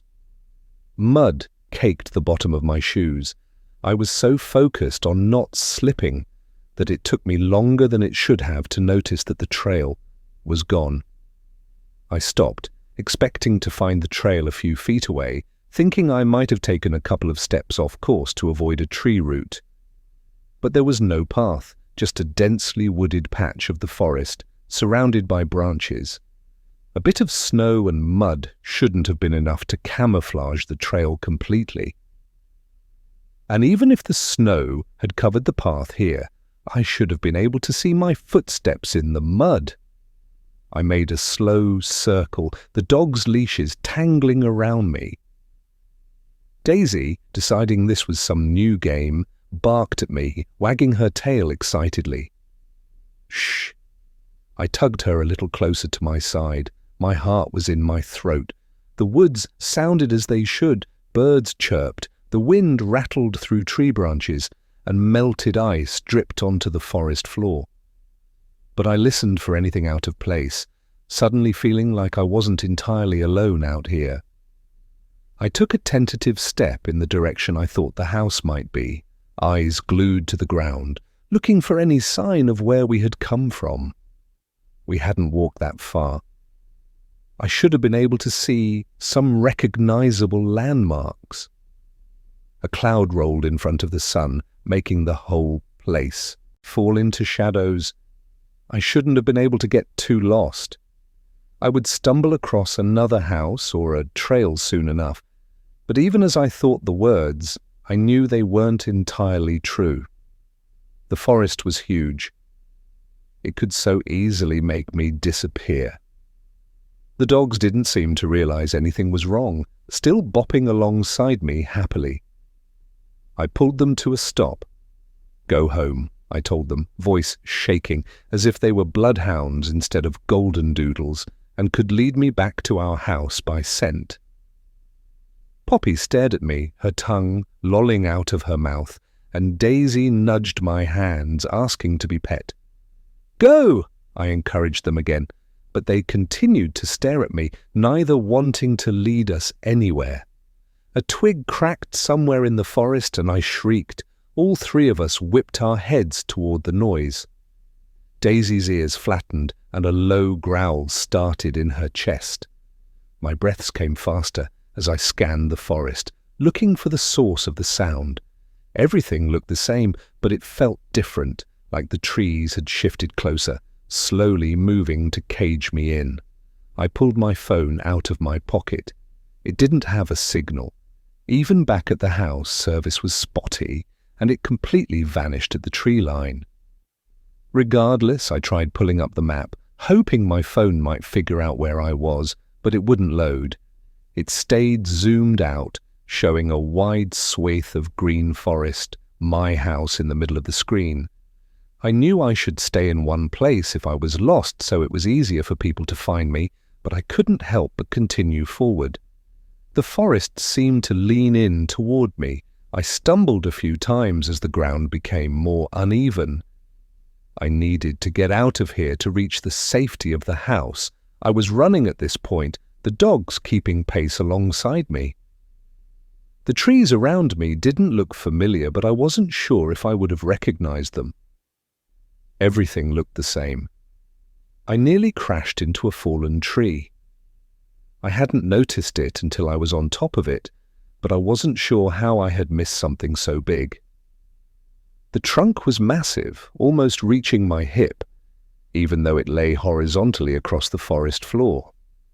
The edges of the bark had rotted away, leaving hunks of it caving in on itself. This had been here for a long time, likely decades, yet I had never seen it. I would have remembered this giant. I was in a new section of the forest, somewhere I had never explored before. I reached out to touch the thick layer of moss that ran up the side, obscuring where the tree met the ground. It was pillowy, denser than I expected, and still damp from the snow that must have melted away this morning. A family of black beetles emerged from a crack, disturbed by my presence. I stepped back, rounding the tree. A little clearing sat on the other side of the log. It wasn't huge, maybe 20 feet across, in what looked like a near-perfect circle. It was covered in a thin layer of grass and moss that was unnaturally green, under the bleak, bare branches of the trees, as if this spot were reaching into spring while the rest of the woods slipped into winter. I walked into the clearing, moving along the edge. Someone had carved something into one of the trees that lined the clearing. Moss had crept up the trunk, nearly obscuring the name that must have been carved decades earlier. I traced my fingers over the 4 letters. Mary. A heart was etched below Mary's name. I imagined a boy chipping away at the bark to add the name to the tree, trying to impress the girl he was seeing. There was something sweet about it. I was comforted by the thought that someone had been here before me, hopeful that it meant I wasn't too far from one of the trails that cut through here. I ran my fingers over the letters again when both dogs jumped back, pulling against the leashes in my hands. "What?" I asked, following their gazes to the ground. A red and white snake moved through the grass inches from my feet. I stumbled back a few steps and Daisy pulled at her leash, wanting to put even more distance between her and the snake. Taking that as my cue to leave, I stepped away from the strange patch of green. Back in the forest, I hoped to hear the distant hum of cars, or maybe even the footsteps of a hiker on some nearby trail. But the woods were silent. Even the earlier sounds of nature had fallen away, leaving only an unnatural stillness. Daisy clung to me, her warm body pressed against my leg. Poppy wasn't far either, both eyeing the grass warily where we had seen the snake. The birds had stopped singing. No breeze rustled the last of the dried leaves. It was silent. The momentary distraction of the strange clearing fell away as quickly as it had arrived. I was no closer to finding my way out of this than before. I didn't know where I was or in which direction I needed to move. A restless fear crept up my spine, pushing me to keep going. It looked like there might have once been a trail to my left, although it could have been a trick of the forest floor. I decided to follow it anyway. Clouds rolled through, each blocking the sun for a few seconds as they passed. I pulled out my phone, hoping for a signal, but there was still none. Even a weak one might be enough to text my mum or sister. I stared down at my phone as I walked, waiting for a single bar to appear in the corner of my screen. I kept moving, faster now, my steps lengthening to cover more ground with each movement. All the earlier comfort I had felt at the peaceful morning evaporated. The quiet felt foreboding now as the shadows grew darker, the branches drooping lower, snagging at the edges of my clothes. Ophelia. My name cut through the silence. I jolted at the sound, catching myself against a branch as I turned toward the voice. My mother emerged from behind a tree as if pulled from its shadow. Relief washed over me as she cleared the distance between us. "What are you doing out here?" she asked. I was still bracing myself against the tree, trying to catch my breath, my heart pounding. I was walking the dogs and I got turned around. "I lost the trail," I said. Tears threatened at the corners of my eyes. My mother grabbed the leashes from my hand without asking, and both dogs happily joined her. "You're not far from the house," she said, gesturing in a direction slightly to the left of the way I had been walking. "It's a few minutes that way." I must have looked as terrible as I felt. I was sure the stress from the last hour wandering around out here was clear on my face. "Are you okay?" she asked. "I'm fine," I said, with a deep inhale. Just got a little freaked out when I couldn't figure out where I was. She reached over and squeezed my hand, where it hung limply at my side. "I've got you now. Let's get you home." She started forward, glancing over her shoulder to make sure I was behind her. Her blonde ponytail bounced ahead of me as I followed her out of the woods, and a flood of memories rushed in, walking these same trails nearly every day of my childhood, no matter the weather. I remembered trudging through the trees with rain jackets pulled tight around our heads during a downpour and wading through icy creek water during the hottest days of the summer. The forest air was good for us, she'd say, cracking open our windows at night when we started to come down with a cold. Part of me had believed her, believed in whatever sort of magic the trees possessed. I'd always felt better after a day spent in the woods. In high school, when the stories of the missing girls made me afraid of the forest, I still wanted to believe in my mother's version of it, where its branches were filled with comfort and safety, at least when my mom acted as my guide. Even now, the trees that moments ago had felt menacing as I raced through them felt still and peaceful as I walked behind my mother. She was a few steps ahead of me, frequently glancing back over her shoulder to check on me. She wasn't dressed for an afternoon in the woods. It wasn't the sweater or jeans that stood out as particularly abnormal, but her choice of shoes, not her running shoes or her snow boots, but a pair of pale leather flats completely out of place against the mud. "Why were you out there?" I asked. "Oh, I was just coming home from Jane's," she answered over her shoulder. Her best friend, Jane, lived less than half a mile from our house, if you cut through the trees, and my mother often made the trip on foot. I didn't have time to ask follow-up questions.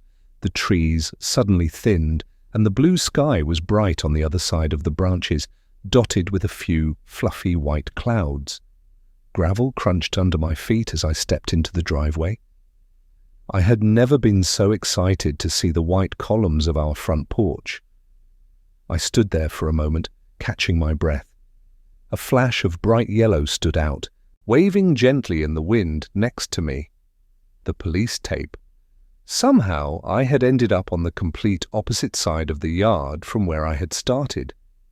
I shouldn't have been able to reach this side of the house without either crossing the driveway out front or the creek in the back, neither of which I had even seen.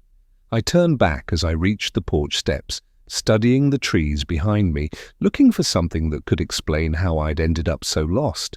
But the trees looked as they always did, revealing no secrets. Chapter 18.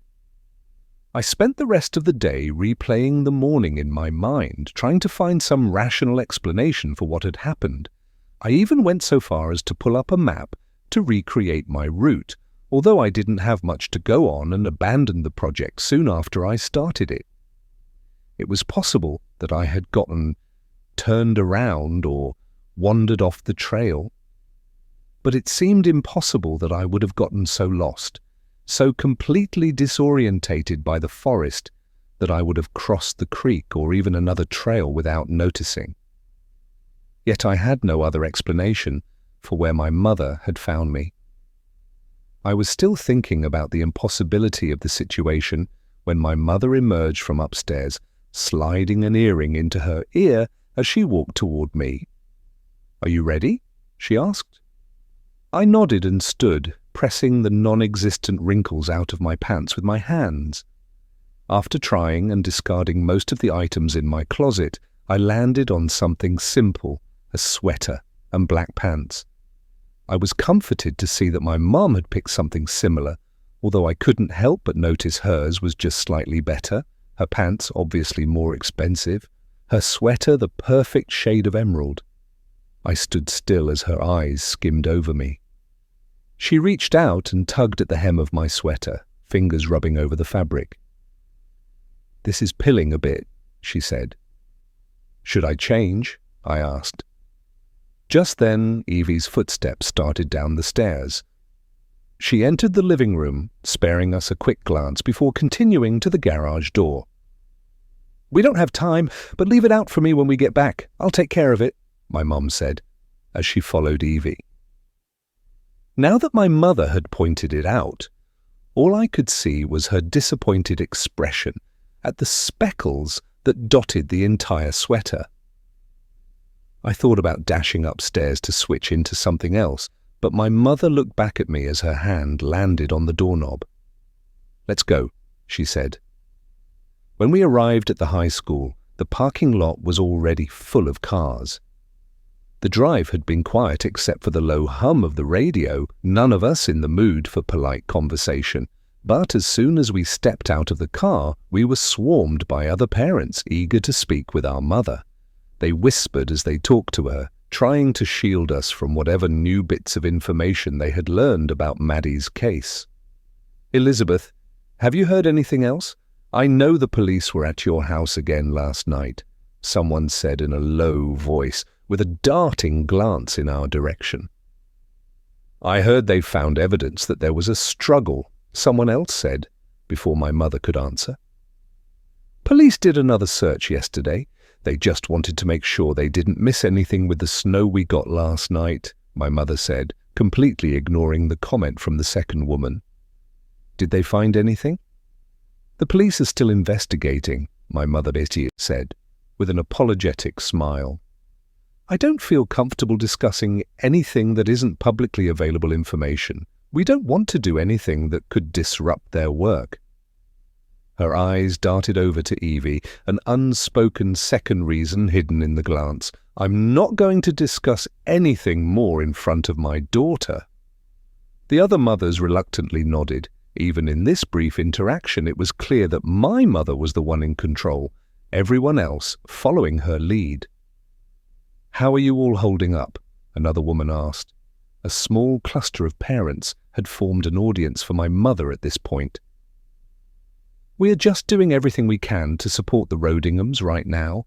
I can't even imagine what they are going through," my mom said, shifting the conversation away from our family in a way that spoke only of her empathy. Chatter started among the other parents about starting a meal train, and my mum took the opportunity to excuse herself from the group. "I'm going to get the girls settled and see if anyone needs help with the setup," my mum said. She reached over and set her hand on Evie's back, guiding us toward the football field. We had made it halfway across the parking lot when my mum's hand landed on my arm. "I'm going to talk with Jane for a minute," she said, gesturing vaguely toward a gaggle of parents. "I'll find you when I'm done." I nodded. Evie hadn't stopped, and I had to walk quickly to catch up with her.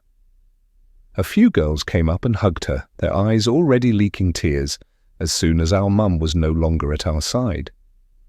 I expected her to join one of their groups.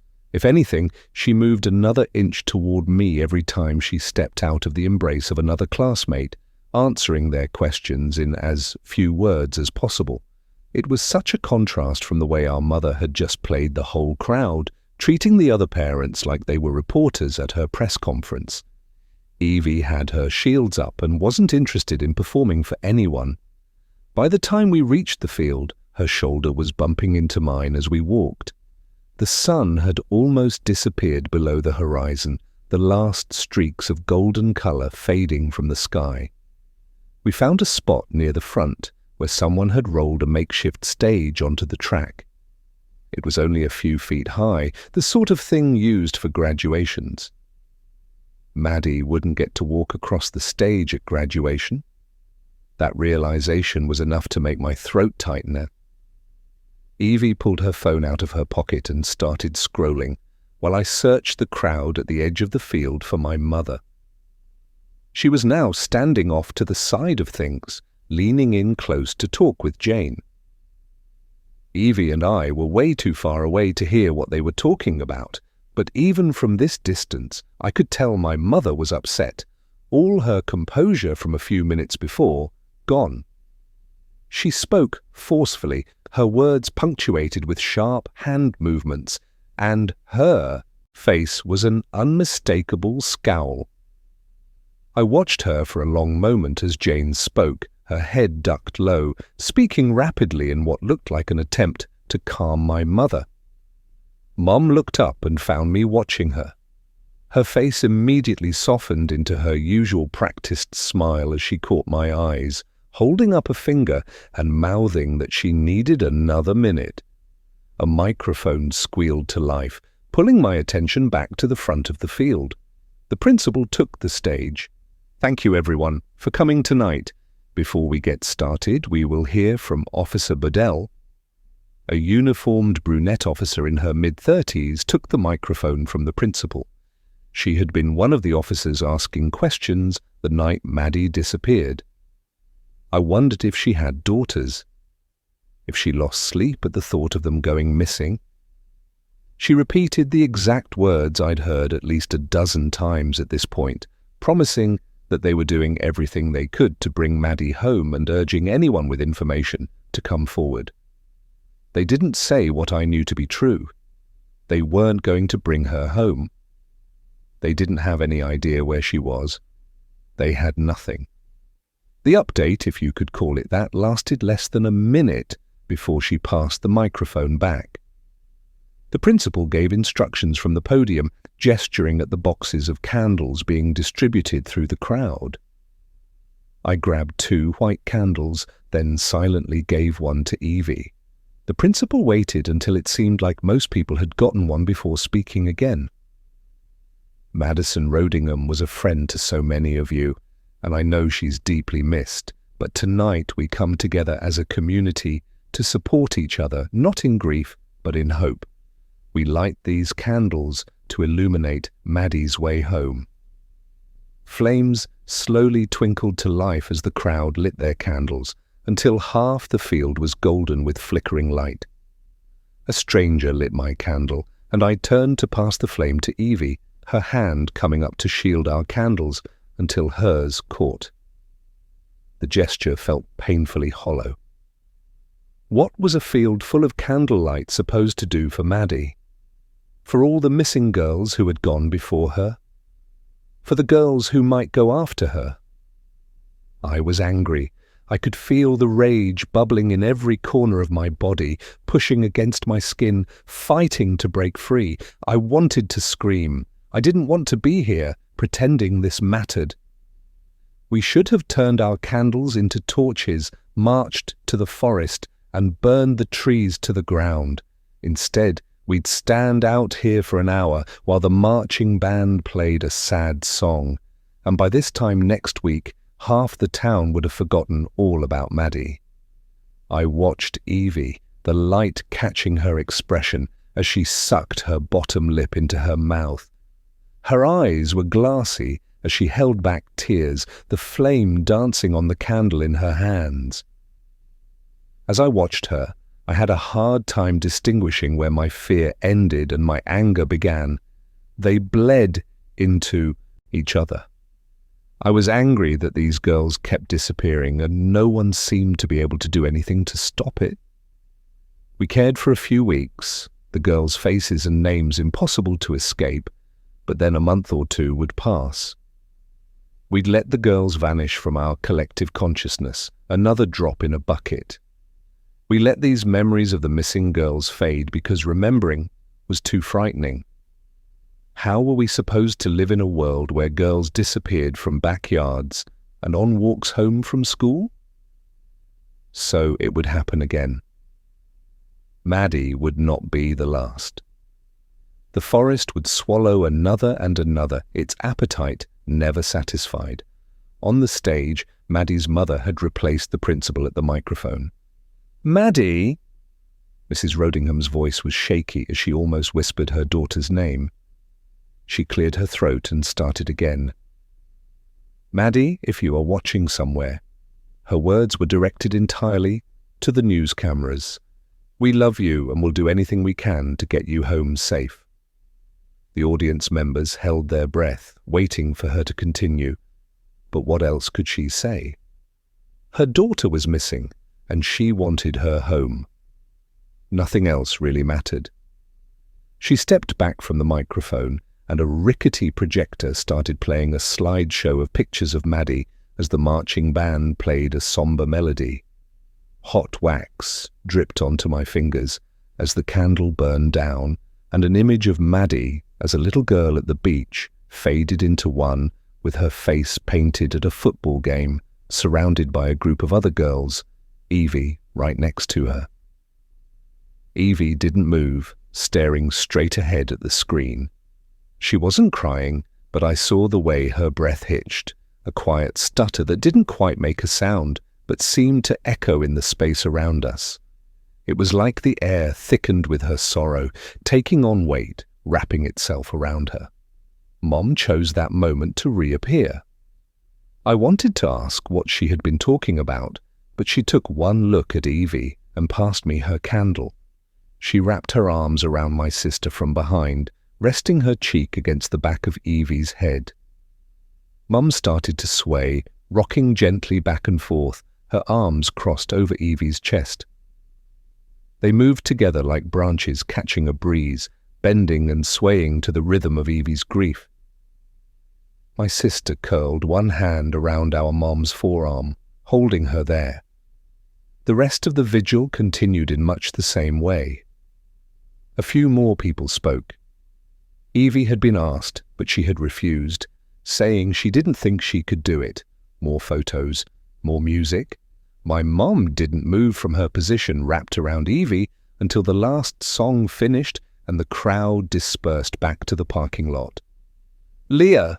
someone called out from a group gathered along the edge of the field. All three of us whipped around at my name. I immediately recognized Kira, who had broken away from her friends and was walking quickly in our direction. "I heard you were back in town," she said when she got closer. I didn't have time to formulate my answer before she hugged me. "I'm so sorry," she said, as she held me for a long moment, and tears welled up in the corners of my eyes. I refused to cry. Evie hadn't cried tonight, so I wouldn't either. But I wanted to. I wanted to sob for Maddie being gone, for Evie being without her best friend, and for me being alone. It was too much, and even the gentle kindness of this hug threatened to break my carefully constructed walls. Kira leaned back, although her hands still lingered on my shoulders, and addressed her next words to my whole family. "Please let me know if you need anything. I can't even imagine what you all are going through." "Thank you, Kira," my mum said. "We appreciate that." "I won't keep you.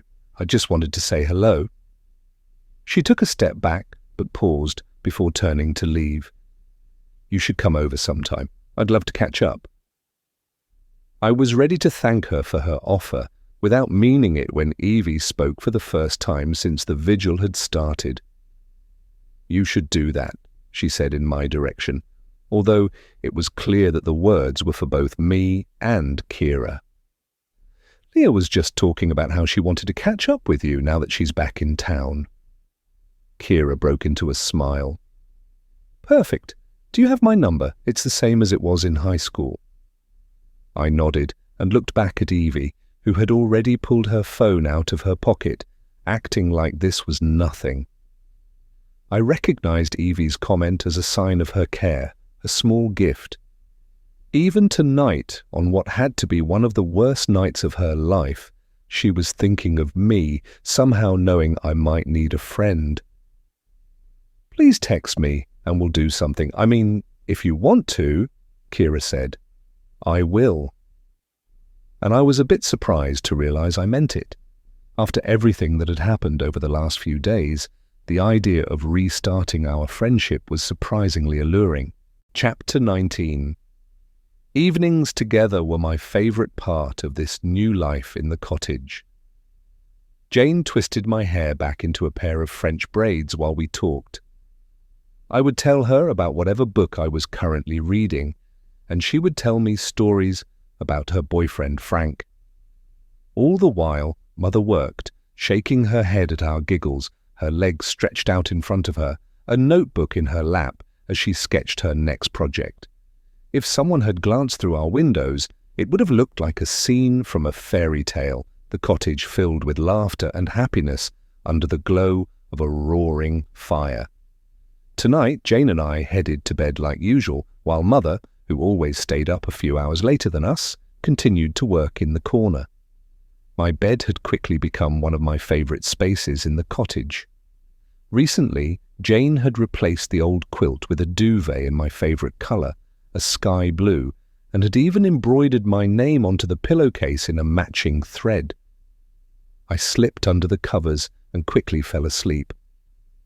It couldn't have been much later when our front door opened with a crash, jolting me from sleep. A desperate scream tore through the house, and I knew I'd hear it in my head for years. I sat up in my bed, throwing back the blankets before I even realized what I was doing. I felt the dread in my bones. They ached with it. My heart thumped hard in my chest, trying to break free of my rib cage. My skin felt too tight to contain all of me, as if my scars might split open and my insides might spill onto the quilt.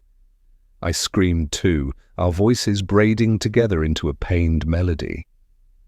Although I could no longer remember the details, what had happened to me and how, I recognized the fear. My body remembered it, and then Jane's arms were wrapped around me, pinning my arms to my side.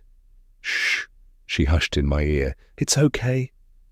She squeezed me tightly as the screaming continued.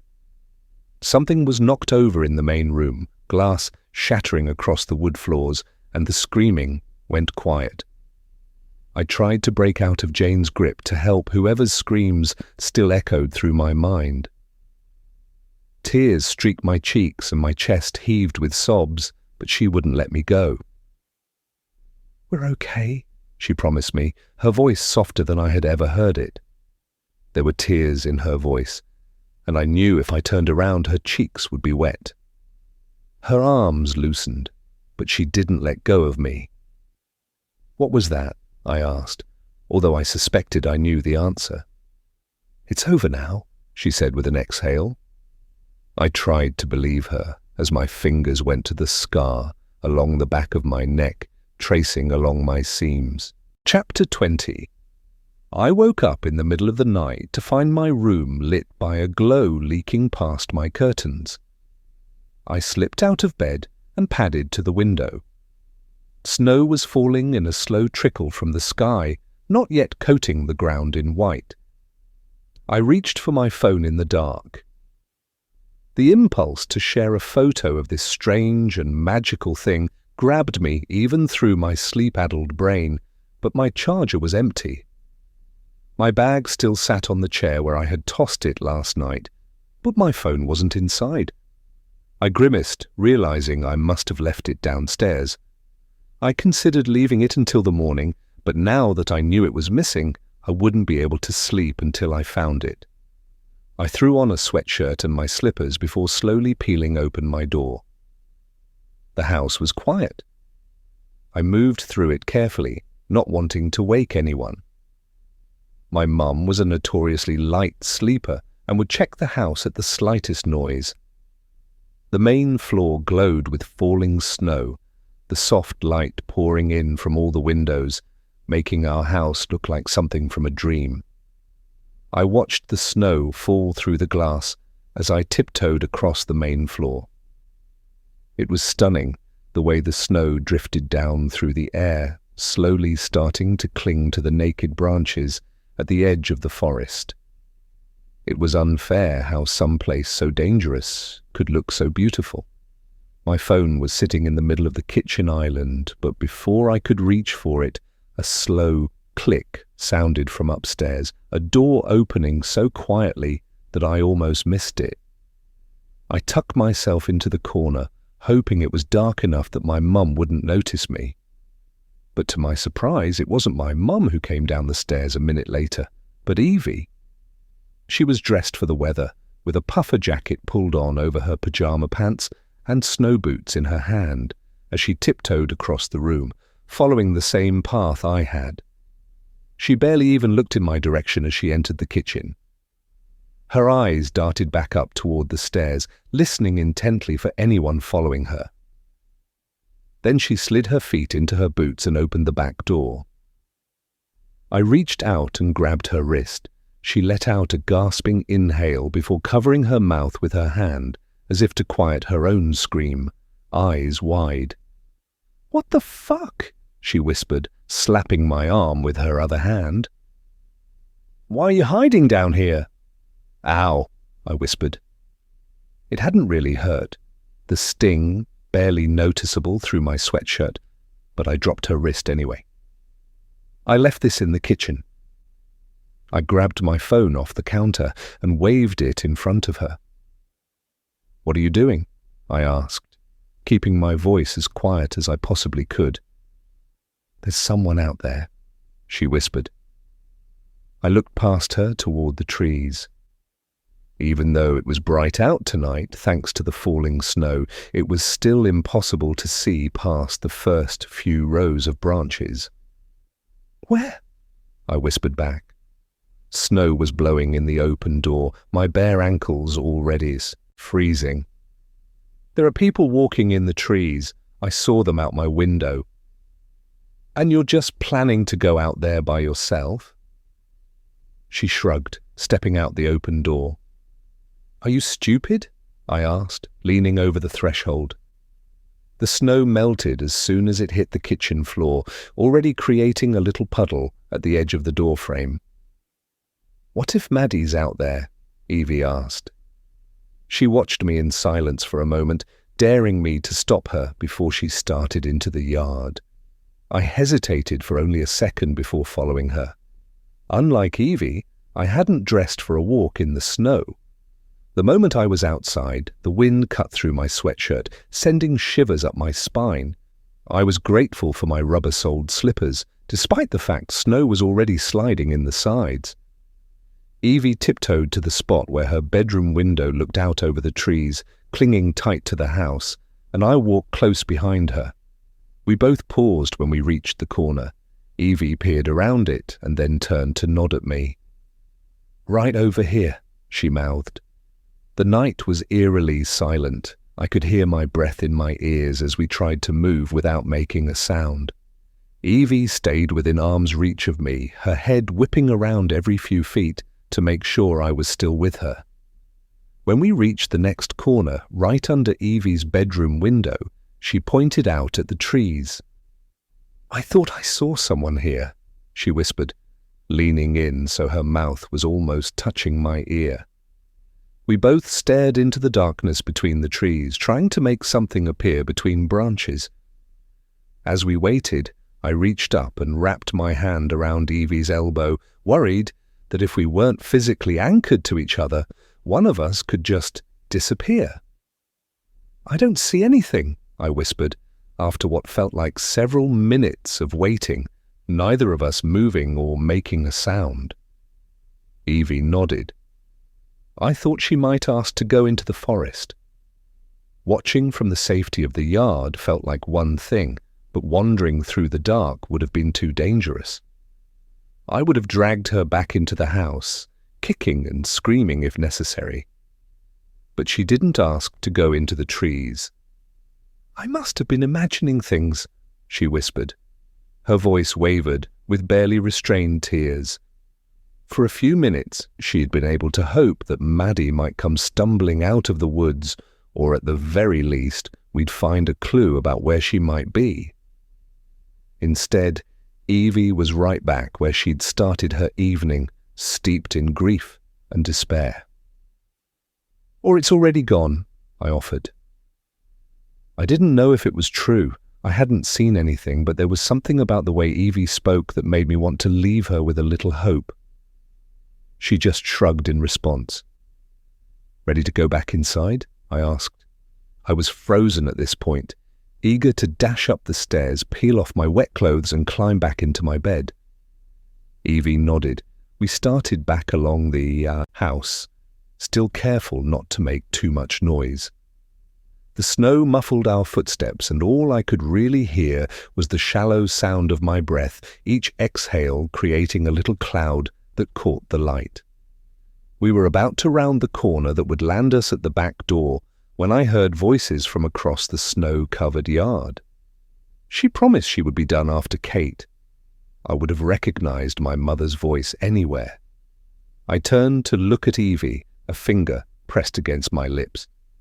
She nodded, both of us clinging even tighter to the shadows. My mind immediately turned to Kate Montgomery, the only Kate I could think of at the moment. Perhaps I'd finally learn what they had been talking about that day after the search party. Another voice joined hers, slightly deeper, and without the lightness that seemed to permeate my mother's every word. "There's no such thing as done with this. You know that." I took another step forward and peered around the corner, hoping the shadows would hide me. A pair of women trudged up from the trees. I recognized my mom in her black coat and snow boots in an instant. It took me a moment longer to identify Jane. She, too, was dressed in black, her long dark hair pulled into a ponytail at the base of her neck. What were they doing out here so late? My mother was known for taking walks in the woods, but it was the middle of the night and snowing. "I thought we'd have longer," my mum said with a hiss. "Lizzie," Jane said. I had never heard anyone call my mum by a nickname without being promptly corrected. She had always been Elizabeth or Mrs. Gregg. Lizzie didn't seem to fit her. It was too small to contain her. Lizzie was a third grader with freckles and overalls. Elizabeth was the name of a queen. She needs another project. I don't know what you expected. I was desperate to know who they were talking about. She took her from my back porch, my mum hissed. Evie reached for my hand, her nails digging into my palm. They were talking about Maddie. Evangeline was gone for minutes. If she had returned just a few seconds earlier... Don't be ridiculous, Jane said impatiently. If Evangeline had been out there, nothing would have happened. I don't know if that's true anymore. Mother's being reckless, my mum snapped back. I never heard her speak like this outside the house, and rarely inside. She was measured and patient to a fault. I was almost more shocked by her tone than anything else about the conversation. But I also wondered who they were talking about. Whose mother? It couldn't be our mum's mother. Our grandmother had been dead for decades. She had died years before I was born. My mum rarely spoke about her. No more than she always has been, Jane said. You only care now because it's affected you. I've always cared, my mother argued. It's just Evangeline is devastated. They've always had families. Liz, there have always been some devastated parents out there. This is different, my mom protested. It's not, Jane said, this time louder than she should, given the hour. My mother didn't say anything in response to that, but I heard her huff indignantly. I'm not saying I've done any better than you, Jane continued. But you can't pretend there is anything fundamentally different about this girl. We all close our eyes and act like we don't know where the girls come from. They both fell quiet, and if it hadn't been for their steady footsteps still making their way toward the back door, I would have imagined they had vanished into the night. How is Evangeline doing? Jane asked. Their footsteps had stopped. I assumed they were standing on the back porch. She's been having nightmares about it, so she's barely sleeping. She doesn't want to hang out with her friends. She's not herself. I don't know what to do, my mother admitted. She sounded tired, almost defeated. I turned to Evie. I didn't know she had been having nightmares. I met her eyes for a second. She shrugged, an acknowledgement of the truth and a dismissal. I reached toward her, wanting to offer her a little bit of comfort, but she waved me off and gestured for me to turn around and keep listening. Give it time. It'll get better. My mother sighed. You should get going, she said. It's cold out tonight. I heard the shifting of coats and then footsteps again. Good night, Jane called, her voice already growing distant. Be careful, it's getting slick out there, my mom warned. Text me when you get home. Jane agreed, and soon enough I heard the back door open and close again. Wait, I mouthed to my sister as she took a step toward me. We stood around the corner for a few minutes. My toes had gone painfully cold. The snow had fallen over the edge of my slippers, soaking the lining with ice water. What were they talking about? Evie whispered, after Jane's footsteps had faded and the air was once again still. I don't know. Do you think Mum knows what happened to Maddie? No, I responded immediately. There had to be another explanation for what they were saying. I couldn't fathom a world in which my mum was complicit in Maddie's disappearance. Why would she keep that a secret? I knew the answer to my own question before I even finished it. If she was somehow involved, somehow connected to whoever had Maddie, of course she'd want to keep it a secret. Let's head inside. I'm freezing, I whispered, before Evie could ask anything else. I peeked around the corner. The backyard was empty except for the trail of footsteps, 2 sets heading toward the house and 1 set leading away, disappearing into the tree line as they reached the yard's edge. The doorknob turned easily, and I breathed a sigh of relief, grateful that my mum hadn't locked the back door. I eased the door open and stepped through it, pulling off my slippers as soon as I was inside. Evie followed, pulling the door silently closed behind her. The kitchen light flicked on. Both of us froze when we saw our mum standing at the counter. She had taken off her coat and was wearing a thick sweater, cheeks still flushed from the cold. "I thought you might be out there. You left a puddle by the door." I felt trapped as she looked us over, waiting for our explanation. She leaned against the counter, her chin resting on her fist. There was no evidence that she felt caught, even though she had been sneaking through the snow minutes earlier. I tried to find some excuse for us being outside, but there was no rational reason to be out there so late. Evie's solution was to go on the offensive. "What were you doing out there?" she asked, in a voice that felt too loud for the house at this hour. "Shh," our mum said, turning toward a cabinet and pulling 3 mugs down from the shelves. "Don't wake your father." Her voice was low, but she did not whisper as she pulled the kettle from its shelf and filled it with water. I couldn't sleep. I was texting Jane, and she was awake too, so we decided to meet up and take a walk. "It's an odd hour to go walking," Evie said, accusation lacing through every word.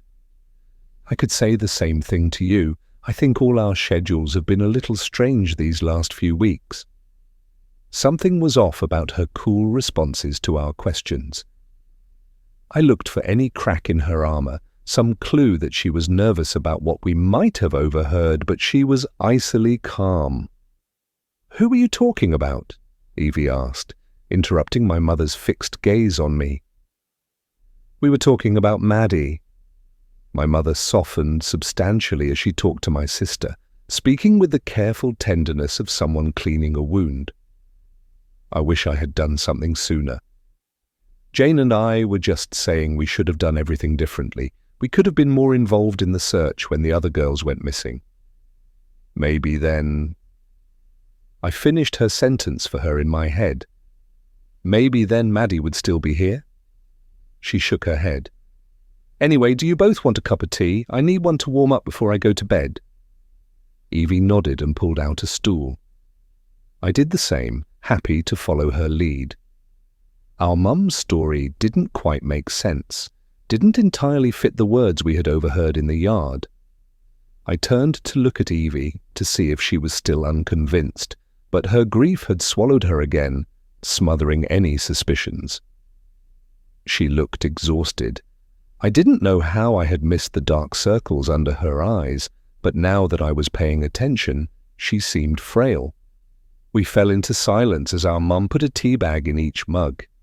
I thought back to the conversation we had overheard, but it was late, and my memory was already growing fuzzy as I tried to recall the specific words Jane and our mum had used, which sentences seemed out of place. "Whose mother were you talking about?" I asked. Her face scrunched up, my mum clearly surprised by my question. "What?" "Outside with Jane. You said something about someone's mother being reckless?" "Oh, She paused, the first flicker of nervousness crossing her face. "I'm not sure. Maybe all of us, like the mothers in town. I don't entirely remember." "That's not what you said," I pressed. I hadn't planned on the words coming out, but I couldn't help it. It didn't make sense. Not really. "You didn't say all the mothers, or someone specific like Maddie's mother. It was just mother. But your mum passed away a long time ago." Both my mother's parents had passed away when she was quite young, before she had even met my dad. Her hand went to the back of her neck, her fingers massaging the tendons there. Her hair was piled on top of her head tonight. She rarely wore it up when she was out of the house, but tonight she hadn't thought we'd see her. She turned to the counter to check on the hot water, fingers still on the back of her neck, tracing along the scar that sat there. It was barely noticeable in most lights, but now, in the bright white light of the kitchen, I could make out the slightly puckered scar that started at her hairline and disappeared under her collar. I don't know, Ophelia. Chapter 21.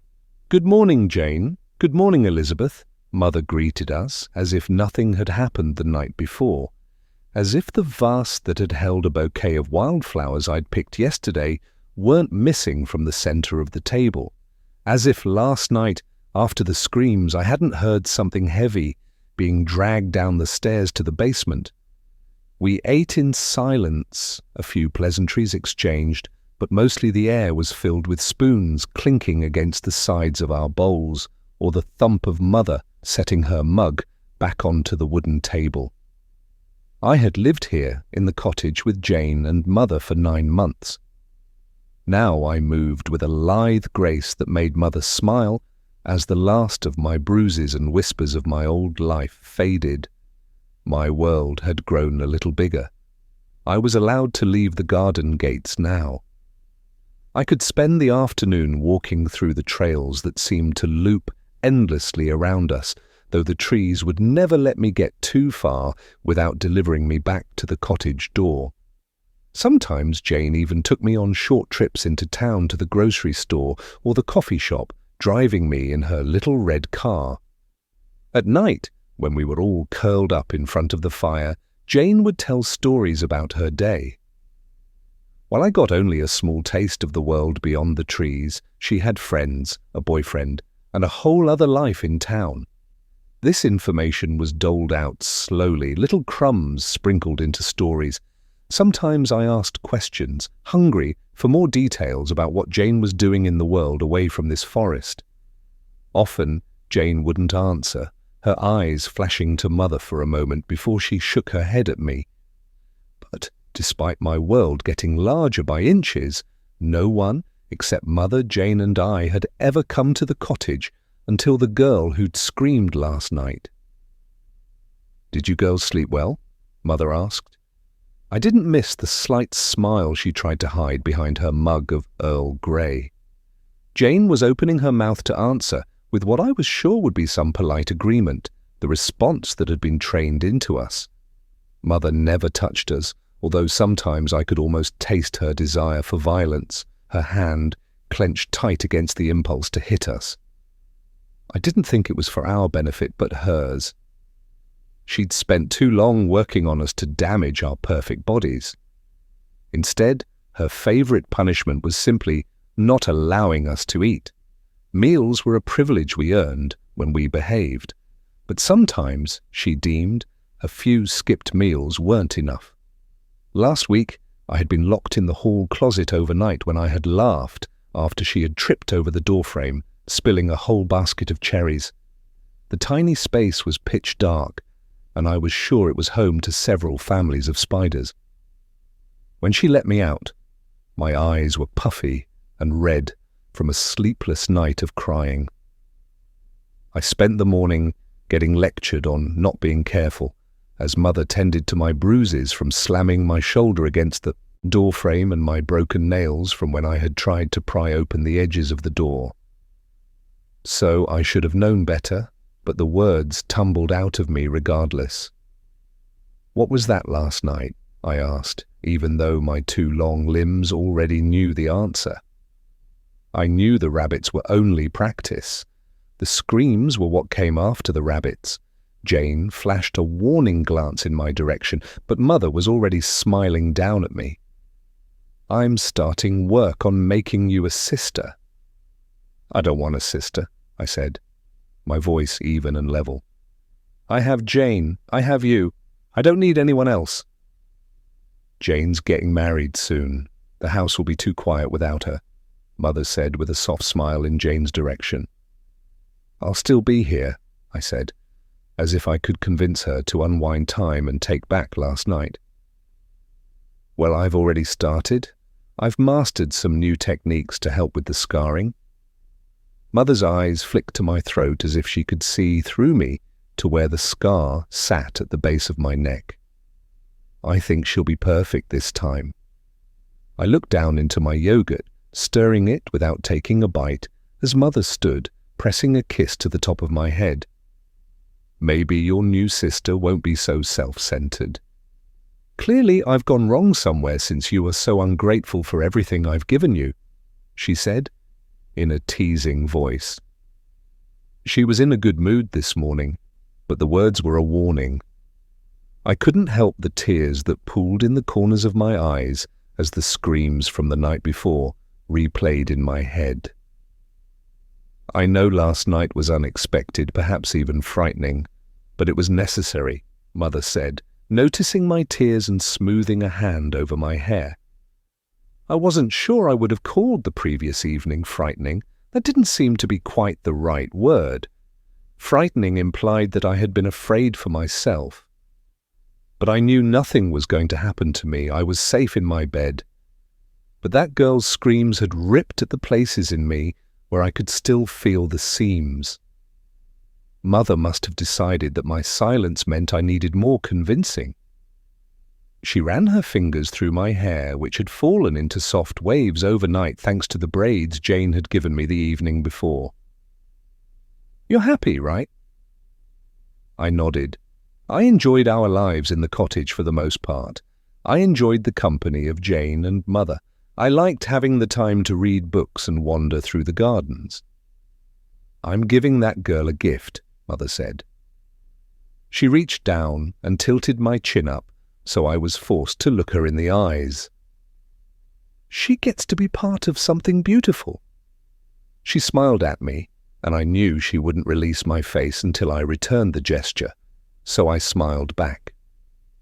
She let go of my chin and ran her fingers over my face, fingertips pressing against my cheeks and at the corners of my eyes.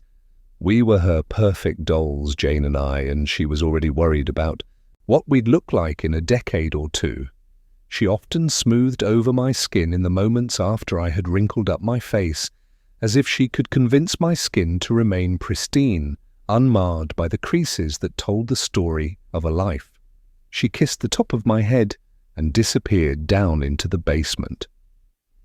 That afternoon, Mother sent me and Jane into town. I suspected she just wanted us out of her hair so she could start work on the newest girl. We went to the grocery store and stopped by Jane's favorite cafe for a few minutes, but then we headed home. I let my cheek rest against the cool glass, already dreading my return to the cottage. How long would I need to wait before Mother let me leave again? Perhaps this would be the start of regular outings, and soon enough, I would build a life in the world like Jane had. I also couldn't help but think about the girl now in that white room in the basement. The screams hadn't stopped replaying in my head, haunting the few hours of sleep I had gotten the night before. Had she found some sort of peace in her sleep, or was she still afraid even in her dreams? Did her family know she was missing yet? Had I passed by someone who knew her in the grocery store? Jane patted my leg as we pulled out of town and back toward the forest. "Are you okay? You're being quiet. Did you have a nice time?" "I had a wonderful time," I said with a sigh. "But I'm thinking about that girl from last night. I can't keep myself from picturing what Mother is doing with her down in that room." An involuntary shiver rolled through me, and I pictured the rabbits I had seen her working on. "You can't think about it. Box it up and put it on a shelf in the back of your mind," Jane said. "There's nothing you can do about it." "We could have stopped her. There's two of us and only one of her," I said, imagining what it would have looked like if instead of cowering in our room last night, Jane and I had gone out into the living room to free the screaming girl. "She's giving that girl a gift." The words were an echo of what Mother had said this morning. "I'm grateful for what Mother has given me, aren't you?" I shrugged in the passenger seat. Jane continued when it became clear I wasn't going to respond. "I remember feeling the same way when Mother started gathering the girls to make you. It feels so gruesome and terrible to have those girls in the basement, but Mother makes sure they don't feel a thing. They don't usually scream. Most of the time, I didn't even wake up when Mother brought another one home, and just think of how wonderful it will be to have another sister." After that, Jane let the car fall into silence. She turned on the radio, and we listened to music as the buildings and people slowly turned back into trees. I don't want to get locked back up in the house again, I complained, as Jane turned onto the long dirt road that connected the highway to our cottage. I'm sure you'll be spending a lot more time in town now, Jane said. I huffed. I didn't want to wait weeks to spend only a few hours in town. I wanted to visit like Jane did for days at a time, building myself a life. She looked in my direction and must have noticed my sour mood because she pinched me through the sleeve of my sweater. Ouch! What was that for? I asked, swatting at her. Lizzie, soon enough I won't live at the cottage anymore. Then it will be just you and Mother, and it will be your job to take care of her. What do you mean? Perhaps I shouldn't have been so surprised by this announcement, with Jane rarely home at night already, but the words caught me off guard. We belonged to the forest. It felt strange, almost impossible, that she would make her home somewhere else. When I marry Frank, I'll have to live with him, of course, she stated. There was no waver in her words, no room for some chance that it might not happen. She was sure of it and seemed unmoved by the idea of getting married and starting her life with him. I must have given away my nervousness because she tried to soften the blow of the previous statement. I spend so many nights at his house anyway, it won't make a tremendous difference. But it felt like a tremendous difference. Even though Jane wasn't around as much as she used to be, the cottage was still her home. I knew that eventually she would need to return, even if it was just for a few hours to do laundry. Tears welled up and spilled out of my eyes. Jane glanced in my direction. "Oh, Lizzie!" She reached out, found my hand in my lap, and squeezed my fingers. It's not like I'll be gone forever. I'll still visit all the time, and when Frank travels for work, I'll come and have sleepovers. It won't be the same, I pouted. I knew I was acting childish. It was the sort of behavior Mother would have reprimanded me for, but Jane was more indulgent than her, and she would fuss over me instead. Soon enough, you will find some handsome young man of your own, and you'll be the one moving out, Jane promised me.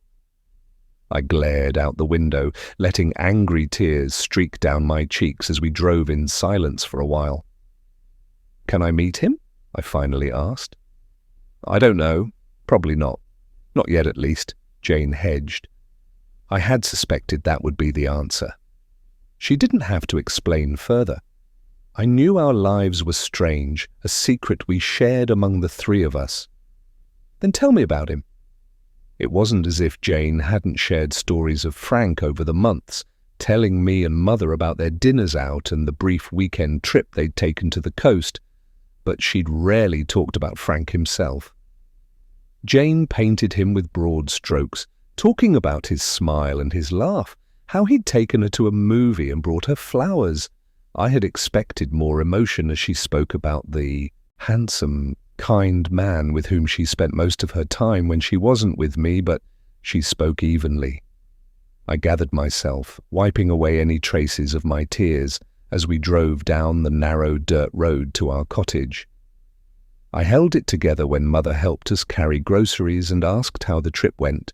I kept a smile on my face while Mother cooked dinner, and I relayed every aspect of our journey in explicit detail. But after dinner, after Mother had gone through her nightly ritual of smoothing oil over my skin, and I had washed my face and climbed into bed, the tears came again. I cried not just at the idea of losing Jane, although that had been the impetus for the tears, or even for the girl in the basement, who would be spending another night, cold and alone. I cried mostly for myself. I couldn't remember exactly what had come before the cottage and Mother, but pieces of my body remembered. My ribs remembered hugs that squeezed my torso almost too tightly, but instead of feeling trapped, I had felt safe. My neck remembered the feeling of breath as someone whispered secrets in my ear and promised me friendship. My feet remembered dancing, spinning and twirling, their path guided by someone else who very occasionally stepped on my toes, and my thighs remembered lips that had kissed them, tenderly skating up the skin, eliciting goosebumps and shivers. I couldn't remember their faces or their names, but I missed them. The people who had loved all the pieces of this body. The next few days were strange. On the surface, they were the same as they always were. I spent my days reading and doing chores upstairs while Mother worked in her basement. Yet I couldn't help but think about what she was doing. Different versions of the girl haunted my dreams every night. Her face always changed, but I recognized her screams and the terror in her voice. I imagined I could hear the snapping of bone and the zippering of flesh being pulled away from skin. I watched the door over my book as footsteps climbed the stairs on the other side. I shouldn't have been surprised to see Mother as the door swung open since it was nearly lunchtime, but still I jumped as her face appeared. "Did I startle you?" she said with a chuckle as she made her way to the refrigerator. I inspected her clothes for traces of blood, but she looked pristine as always. She had been in a particularly chipper mood for the last several days, obviously delighting in her new project. "Sorry, I lost track of time," I said. I stood, made my way to the counter, and started pulling out plates for lunch as she gathered ingredients for a salad. "No worries, my darling," she said, brushing a hand against my arm. "I was thinking you could come downstairs and meet your sister this afternoon." I froze. I had known this day would come. Mother had spoken about it each night at dinner as she explained the work she had been doing. I wasn't sure if seeing the girl's face would make the nightmares better or worse. Perhaps she would haunt me less if she were less of a mystery. But, regardless of whether my curiosity or horror would win out, I didn't have a choice. I didn't taste my lunch, just chewing and swallowing by muscle memory, and then dishes were loaded into the dishwasher, and it was time to follow Mother downstairs. My heart raced, thrumming against my ribcage as I descended the stairs. I imagined the girl's body pulled open, innards on display, her eyes staring unseeingly at the ceiling, while her mouth hung open, trapped in that perpetual scream. I should have known better. Mother liked to keep things tidy. When I got downstairs, the large work table in the center of the room was covered with a sheet. The girl was underneath. I could see the mountain peaks of her toes pointed toward the sky and the valley where the sheet dipped before skimming over her face. "Elizabeth," Mother said. She took a couple of steps toward the table, fingers curling into the sheet. "She's going to look a little pale, a little odd. You have to remember that she's not all put together yet. It's a process." I nodded, then leaned back against the wall, feeling woozy. I had seen dozens of rabbits at this point, their fragile bodies naked of skin, muscles on display, veins and arteries crisscrossing their tiny skeletons. This could not be significantly worse than that. Mother pulled the sheet back, exposing the girl to just below her collarbone. Her eyes were closed, her body moving ever so slightly, just the occasional rise and fall of the sheet as she breathed. Wires and tubes looped under the sheet connected to a whole host of ports and needles that kept the girl's organs alive. This girl wasn't really my sister, not yet at least. She was just the foundation. Mother had explained the process to me over the last few months as I watched her stitch together bits of rabbits, perfecting her technique for this next project. This first girl would be most of the skeleton and the muscles for my new sister. Mother liked her petite frame. Even with her lying down, I could tell she would be much smaller than me, but her features were too sharp and bony for Mother's liking, so a different girl would be selected for the structure of her face, her skull added to the bones already in place. Another girl might be needed to replace hips or finger bones, making sure each element of my new sister was perfectly proportioned. A different girl would be used for her eyes and maybe a jawbone or a bit of extra muscle along her arms. Another girl would provide the skin. Unlike the bones, the skin needed to be from one girl so that the color perfectly matched when Mother zipped my new sister into it, hiding lines of nearly invisible stitches at the seams. Knowing how many girls Mother would need to complete this project was impossible. She'd work until my new sister was perfect. Below the sheet, she was peeling the skin, away from the girl's muscles and bones, examining the structure of the skeleton. The state of the organs was challenging to judge from the outside, so the healthiest ones from all the girls would be given to my sister. So this week, Mother had been doing the work of deciding which pieces she wanted to keep and which she'd replace with something better. All the girls would be spliced into one. A new life would be breathed into the pieces, but my sister wouldn't be any of them. Not really. She would be a new creation. Blood, bones, muscles, and skin stitched together to create something entirely new. Nothing would be wasted. The parts Mother didn't use would be given to the trees to continue the cycle that sustained us. A tear slipped down my cheek. I quickly wiped it away, but Mother noticed anyway, squeezed me against her, and kissed my forehead. I know it feels cruel and a little scary, but I promise it's the beginning of something beautiful. I took a deep breath, trying to ignore the smell of antiseptic, tinged with the faint twist of moss and oak. "She looks dead," I said, my voice barely louder than a whisper, as I worried it might wake her from her slumber. "I know, but she isn't. It looks frightening, but only because we're in the space between." I must have looked unconvinced because she continued. "She can't feel anything right now. It's like she's sleeping," Mother explained. "And when she wakes up, she'll be something new and beautiful. We're creating something wonderful." I didn't like being included in this we. I had done nothing. If given the choice, I wouldn't have brought this screaming girl into our peaceful little cottage. I took another step forward to look at the girl's face. She was pale, like Mother had warned, but it wasn't a result of fairness, although she would have been fair even on an average day. It was the complete lack of color in her expression. There was no blush to her cheeks, I was sure. If there had been a mirror down here, my cheeks would have been pink, flushing in the cold. Even her lips, thin and flat, seemed to lack any tint. Her face was dainty and fair with sharp features that fit well on her tiny frame.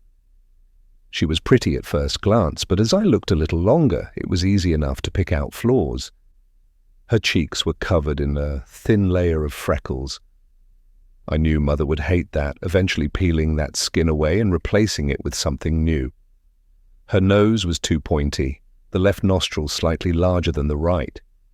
But those little defects wouldn't last long. Mother would fix her.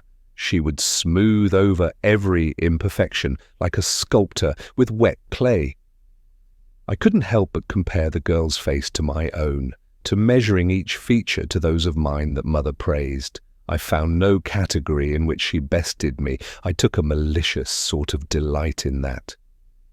Then I immediately regretted the feeling, her screams once again, echoing through my memories.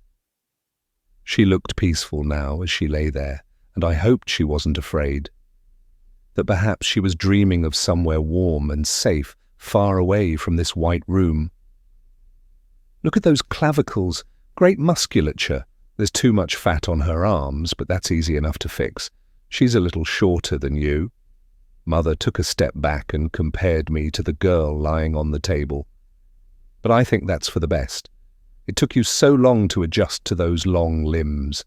They're gorgeous, but I think someone more delicate might be nice." "How long will she be like this?" I asked. Mother turned toward me to respond, but she kept her hand on the girl's cheek, thumb still stroking the skin.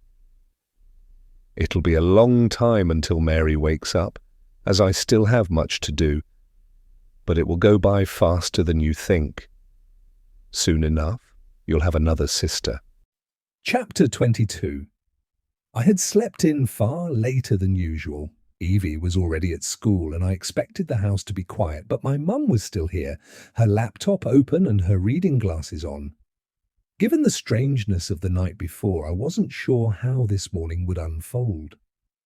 Part of me would have almost believed last night was a dream if I hadn't seen the pile of damp clothes in the corner of my bathroom this morning.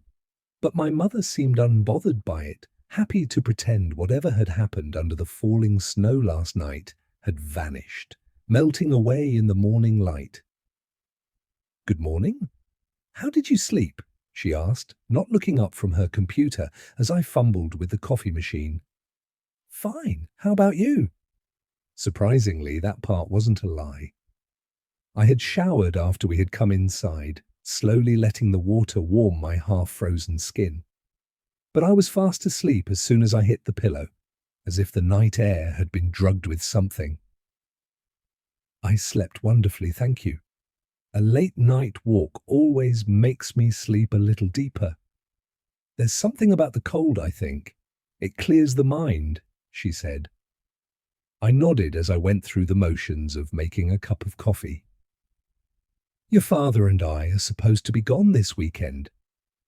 He's driving out to Chicago for work for a few weeks, and I was planning on going with him to help him get settled," she continued, while the machine whirred behind me. "We're supposed to leave tomorrow, but then I'll be back on Monday. Will you and your sister be okay? I can stay back if you think it would be better. Your father can make the drive alone." "I'm sure we'll be fine," I replied more sharply than intended. "I've been living on my own for years, so I think I can handle 2 nights. It's not really you that I'm worried about. I'm sure Evie will be okay for a few nights." "I'll keep an eye on her," I said. I thought back to what I had overheard the night before. I hadn't realized it had gotten so bad, although maybe I should have suspected it. Evie had lost her best friend. That was sure to leave a mark. "She's been having nightmares?" My mother nodded, slipping her glasses up to the top of her head. "Almost every night. Honestly, I'm surprised you haven't heard her. It's been a tough few weeks." I could see how much this pained my mother. Part of me wanted to comfort her, even though I was still wary after the night before. Last night, while I showered, I had turned over the snatches of the conversation I had overheard, replaying them again and again, trying to piece together the version that made the most sense.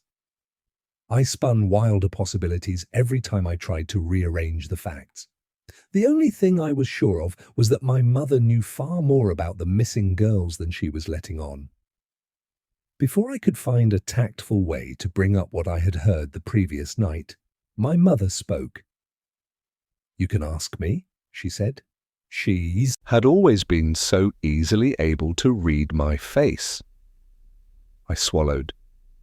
Even with permission, it felt ridiculous to be asking, to be accusing my mother of being involved in something so dark, but I needed to know what she was hiding, who she was protecting. "What were you really talking about last night? Do you know what happened to Maddie?" She ignored the first question, which was fine with me. I suspected she would have just recited her answer from the night before again. "Of course not," she said. "I've known that girl since she was 4 years old. And you've seen how it's been destroying Evie. Do you think I'd do that to her?" "Maybe," I said. Perhaps I should have lied. She didn't like that answer, and her spine stiffened at the word. I could see the betrayal and hurt on her face. "I think you'd do anything necessary to keep up appearances. If what happened to Maddie had the potential to make you look bad, I think you'd do whatever you needed to keep it hidden." "Do you really think so little of me?" she asked, clasping her hands on the table in front of her. She was staring at me, refusing to break my gaze. My mum's eyes are this bright blue. They're incredible. It's really a shame that neither Evie nor I inherited the colour, both stuck with a very ordinary brown, but right now, as they pinned me in place, I was a bit frightened of them. I may not have always liked my mother, but I had never been afraid of her. I knew she loved me. I didn't think she would have intentionally hurt me or Evie, but there was something vicious under her gaze. Maybe I should have brushed it off and allowed her to keep her secrets, but something, that stubborn piece of me I had gotten from her, wanted me to dig deeper. I shrugged. You were always more interested in making a good impression than anything else. It's always been your top priority, that we all looked perfect so that we reflected well on you. She laughed. The sound was somehow worse than the sharp silence that had preceded it. Ophelia. She said my name slowly, her mouth carefully shaping each letter. Everything I have ever done has been for your own good. I want you to be the best version of yourself. I set high standards because I see your potential. You should be grateful for that, for someone who believes you are capable of so much. Now it was my turn to laugh, but even that couldn't drown out the voice in my head, the one that always sounded just like my mother. She would love you more if you were better and had your life together. Tears threatened in the corners of my eyes, but crying would be admitting defeat, so I instead let my voice go colder, sharper, finding the mean place inside me that was never far where my mother was concerned. I wish I had a mother who cared about me, and not just what I had the potential to be. I love you and your sister more than I can express, my mother was quick to say. There wasn't tenderness to the words, well practiced, the edges worn with the number of times she had said something similar. Everything I have done since you were born has been to make your lives better.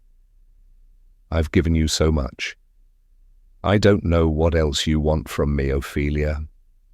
The truth, I said. You know something about what happened to Maddie, about what happens in that forest.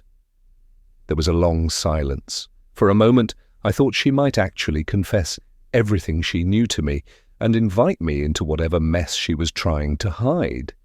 But then she shook her head. I'm trying to keep you and your sister safe. Leave it alone, my mother whispered, almost hissing. She never raised her voice, but she didn't require volume to be intimidating. There was something menacing about the words. What do you know? I asked again.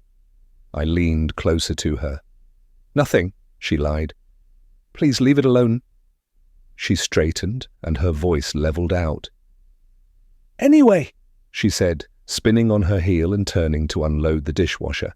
I can stay. Your dad will be fine without me. I stood there, blinking at her, jarred by the sudden change in topic. It was clear that she wasn't going to say anything else. I pushed away from the counter, leaving my coffee mug, which was still sitting next to the machine. I can't be in this house anymore. I was halfway out of the room when my mum said, Then it's settled. I'll stay.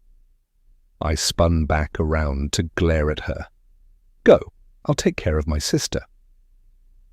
30 minutes later, I was in line at a local coffee shop, fighting a headache caused by some combination of the argument with my mother and the lack of caffeine in my system. After leaving the kitchen, I had promptly gone upstairs, thrown my laptop in a bag, and left the house. I hadn't paid much attention to my appearance. My hair was tossed into a ponytail with a scrunchie I had found in the center console of my car, and my outfit consisted of a pair of leggings and an oversized hoodie, which was why, when I heard my name from behind me in line, I flinched. Leah! I recognized the voice immediately and turned slowly to find Kira standing behind me. She looked effortlessly put together, especially in comparison to me. Hi, Kira. How are you? Good. Actually, I'm so glad I bumped into you again. I meant to text you. I'm having a movie night next weekend at my place and wanted to invite you. It's going to be very casual, like 5 or 6 girls. You know Millie from high school? I nodded, vaguely remembering the name, although I couldn't quite conjure a face. Well, she'll be there, and I'm not sure if you'll know anyone else, but everyone is very nice.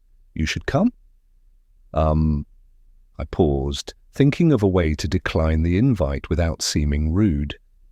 "I'm sure things are up in the air right now," she said, lowering her voice. "But if you feel up to it, I'd love to have you. I'll text you the details." "Okay, thanks," I said. I was relieved it was my turn to order, sparing me from continuing the conversation. But Kira joined me again a minute later while we waited for our drinks. "How are you doing?" she asked. I could tell her question was genuine, not just an attempt at polite small talk. I blew out a long breath. "I don't know," I said with a tired laugh. That was the truth. I didn't know, not really. So much had happened in such a short time that I didn't know where to begin sorting through it all. She nodded. "I totally get that." She started to say something, but hesitated before finally asking, "Do you have a few minutes? I know we haven't really kept in touch, but I'd love to talk." I could tell she was a little nervous to ask. "Only if you aren't busy," she added, holding up her hands and waving away any obligation. My initial impulse was to think up some excuse about why I couldn't stay, but I had been planning on camping out with my laptop and getting some work done. And beyond that, it would be nice to have someone to talk to. "Sure." We found a table with a pair of chairs in the corner, a little more tucked away from the rest of the room. We settled in with some small talk about the weather and the first few snows of the year when I realized it was odd that she was here right now. It was a weekday in the middle of the morning, and she taught elementary school. "Shouldn't you be at work?" I asked. "I have the day off," she said with a smile. "I had a dentist appointment this morning and decided to give myself the rest of the day as a mental health day. Honestly, I'm not saying this competes at all with what your family has been going through." She reached across the table and set her hand on my arm, but I've been having a hard time with all the news around Maddie going missing. It's been bringing up a lot for me. "Do you remember when we were in high school and Krista McNeil went missing?" I nodded. Of course I remembered. "I went to church with Krista, and this just feels so similar. It's bringing up a lot of memories." "I didn't realize you guys had been close," I said. "I mean, not close." I recognize that impulse to appropriately weigh your connection to these tragedies, as if grieving were a line and you didn't want to cut in front of someone who had experienced a real loss. But if Chloe and Maddie had taught me anything, it was that sorrow wasn't limited. There was always enough for everyone. "But close enough to remember?" I added softly. She nodded. "Almost everyone in the town has a connection to at least one girl who's gone missing, or at least it feels like that." "It's weird, right?" I said. "So many girls from this area go missing. It feels like there's at least one every few years." "Yeah, it feels like it," Kira agreed. "But I guess stuff happens. Maybe it's because the town is small. It feels like a bigger deal. I'm sure in cities, people go missing every day." "Maybe we just notice it more," I said. She nodded in agreement. "I don't know what makes me feel worse, that there might be some guy out there who's been taking girls for decades, or that it's just random." Kira shivered and shook her head. "What brings you back to town anyway?" she asked, shifting the conversation to a lighter topic. I considered lying, pretending it was the next step in some grand plan. But the truth was easier. I broke up with my boyfriend and I was living with him. I probably could have found another place out there, but I kind of hated LA. "Really?" Kira seemed completely shocked, mouth wide. "It seems so nice, the beaches and the weather, so much better than this place." The weather got old. I strangely missed the snow and rain, and I literally went to the beach maybe 5 times in the 2 years I lived there. I just don't think it was for me. "And the breakup, how are we feeling about that?" "Are we crushed?" she asked. I liked that she talked about it in terms of we, as if we were in this together, she and I. I was grateful, to have a partner in this, even if only for a minute. Not really, I admitted. But I think I should be. We were together for almost a year and a half, but I was weirdly relieved it was over. It was the first time I had said it out loud. It felt almost too honest. I wasn't sure I had even fully admitted that to myself. Does that make me a monster? No way. It's easy to get stuck in a bad relationship, especially if you're living together. Sometimes we need a little shove to get us in the right direction. I don't know if it's the right direction. I'm not sure if I'm going in any direction. I don't have any idea what I want to do next. You'll figure it out, Kira said, with a confidence that I wished I felt. We ended up talking for almost an hour. We talked about what she'd been up to for the last few years, and I told her the best stories from my time in California. I recounted everything that had happened with Maddie, except the stuff with my mother. That felt too unknown to unpack with her. By the time she got up from the table, leaving me with a hug, I had agreed to the movie night and planned another lunch for next week. I felt better than I had since the breakup, lighter, as if sharing a bit of my mess made it feel less shameful because I wasn't alone in it. Chapter 23. Jane was getting married this afternoon. She was already at the church, preparing with her fiancé's family. I was sad that I couldn't be there with her, that she had to pretend her family didn't exist. Mother spent the day helping me get ready at the cottage. You would have almost thought I was the one getting married with the care she took in applying a thin layer of makeup to my face and pinning back my hair. I was in love once, she said, as she slid another hairpin into the twist, covering the scar at the nape of my neck. I thought we were going to get married one day. Mother had told me the story dozens of times before, but I knew better than to mention that. She liked to tell it. I was 27, still in medical school. When I wasn't at the hospital, I was reading everything I could get my hands on about the advancements in the field, and I kept encountering this name again and again in my research, Dr. Paul Harvey. He was pioneering cutting-edge techniques that allowed him to construct entirely new faces for his patients. I was in awe of what he was doing, so I sent him a letter letting him know how much I admired his work. I didn't think anything would come of it, since I was sure he got dozens of these sorts of letters every week, but he wrote back, and we started a correspondence that quickly turned into phone calls. A few months later, I was talking with Paul every night I had off from the hospital. A little over a year after that, I had fallen completely in love with him, and when he asked me to move out here, I said yes without hesitating. It was so easy to imagine the life we'd have together, Dr. Woolston and her brilliant husband, Dr. Harvey, changing the world side by side. I was leaving in the middle of my residency program, but I wasn't worried about it. Paul had connections with hospitals. I thought I would be able to jump into a program out here once we were married, yet from the moment he picked me up at the airport, I knew he was disappointed in me. We tried for a few months, but I wasn't pretty enough to hold his attention. It didn't matter that we had so much in common or that he had told me I was the smartest girl he'd ever met. He wanted someone who would look good on his arm at parties. How awful is that? I had given up my whole life for that man, and he didn't even have the human decency to try to make things work. One of the first times I had heard this story, I interrupted Mother at this part. "I think you're beautiful," I said. It wasn't the same kind of beauty Jane and I shared, built on symmetry and perfectly carved features, but I had grown fond of her sunspots and crooked nose.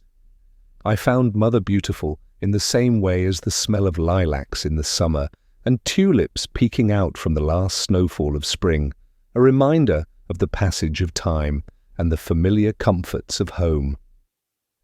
"No need to lie to me," Mother said with a laugh. "I was never under any impressions that I was some great beauty. I had just been foolish enough to believe it wouldn't matter." She had leaned in closer to me and whispered this next part as if it were some great secret. The truth is, it always matters. People love to pretend it doesn't, but as a woman, so many more doors are open to you if you look like you do. I didn't interrupt her this time. I let her get to the moment that had changed everything and brought both of us here. "I'm not proud of this part of the story," Mother continued. "But you have to remember, I was all alone out here, without a career, without anything to go back home to, and now without him. I had nothing." She'd always give this little disclaimer when telling this story, as if it made what came next less horrible. I was so angry with him. I was cooking in his kitchen, making him dinner, when he told me he wanted to end things. I was using one of those big, heavy cast-iron pans and something came over me. One minute I was standing at the stove and the next he was on the ground, head bleeding, and I was above him, holding the empty pan. I always pictured the scene too vividly. I couldn't help myself. Sometimes I imagined chili running down the side of the cabinet while he lay there in a pristine white button-down. Other times it would be 2 chicken breasts sitting next to his body on the floor, his tie askew, shirt stained with a splatter of oil. Or perhaps green beans fanned out in a halo around his head. I had never been brave enough to ask what she had been making. I knew people would be looking for him, so I drove him to the woods. I buried him where he wouldn't be found. It took longer than I expected to dig the hole. By the time I finished, it was completely dark out. It was a new moon, and I immediately felt the holiness of this place. The trees were hungry. They had been deprived, forced to live on the scraps of what they could gather themselves for too long. Still they gave back. Not long after the hum of the trees began, a rabbit with blood still coating its fur hopped over to me. The forest had brought it back from the cusp of death. It not only healed that rabbit, but also something in me. I think it was all meant to happen the way it did. I was called to this place to become its caretaker, an acolyte of the forest. That night, the trees adopted me as one of their own. I needed some place to go, and the trees showed me this cottage. It wasn't as nice as it is now, but I spent months fixing it up, making it a home. I built myself a life in the forest while I learned about our trees, what they need, and what they can give back. It took many years, but then I made my own family out here, starting with Jane and then you. The love I have for you, the daughters I have created, is so much greater than what I lost. I hope you have daughters someday, so you experience that same joy I have. I knew better than to say, but I thought that her relationship to us didn't feel particularly joyful. In fact, it often felt less like love and more like ownership, a possessive pride over having made us. She reached down and squeezed my shoulder. I promised myself that I would give my daughters a better life than I had. I would make you beautiful enough that no doors would be closed to you. You would have perfect lives, do all the things I never got to do. And now, Jane's getting married. Soon, you will too. Although I hope you pick a better man than Jane. There's nothing wrong with Frank, but you could do so much better. I nodded. Tonight wasn't the first time I had heard this from Mother. Over the last few weeks, she had frequently talked about the types of men whose affections I should seek. Tonight, she continued, might be a good opportunity to meet someone suitable. Frank comes from a good family and attended a prestigious school. I'm sure he has some friends of the appropriate caliber. The implication hung in the air, heavy and unmistakable. Don't squander this opportunity, Elizabeth. At the wedding, I sat alone in the back corner of the church at the end of a pew, disappearing into the crowd. It was the first time I would actually meet Frank. Meet may have been too strong a word. I didn't exchange more than a few words with the man, but at least now I had seen him in real life rather than in the photos Jane had ferried back to the cottage. The reality of Frank was underwhelming. He was exceedingly dull. Theirs wasn't a love story like in the books I'd read. He was sweaty as he stood at the altar, waiting for Jane to walk down the aisle. As she walked toward him, I pried my eyes away from her to look at him, eager to see the awe on his face. But he looked at her like she was ordinary, like it was an average Tuesday, and she was the woman on the other side of the bank counter. But in the end, marriage wasn't all about romance, as Mother had told me more than once. In fact, according to her, love was far down the list of priorities.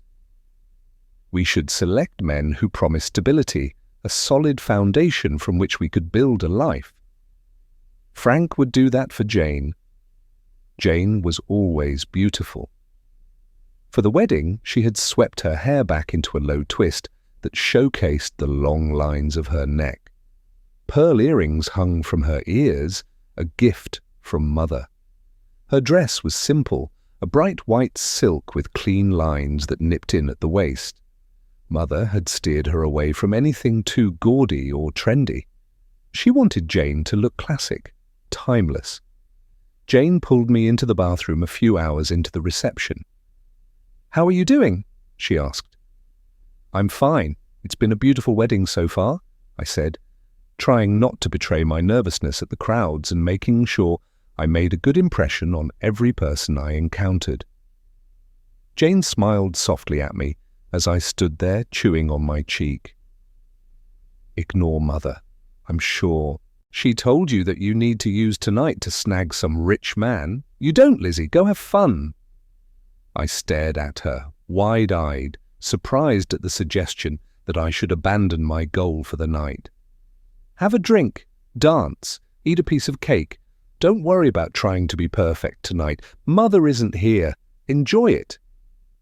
My version of enjoying the evening, it turned out, was hiding in a corner of the room and watching the dance floor.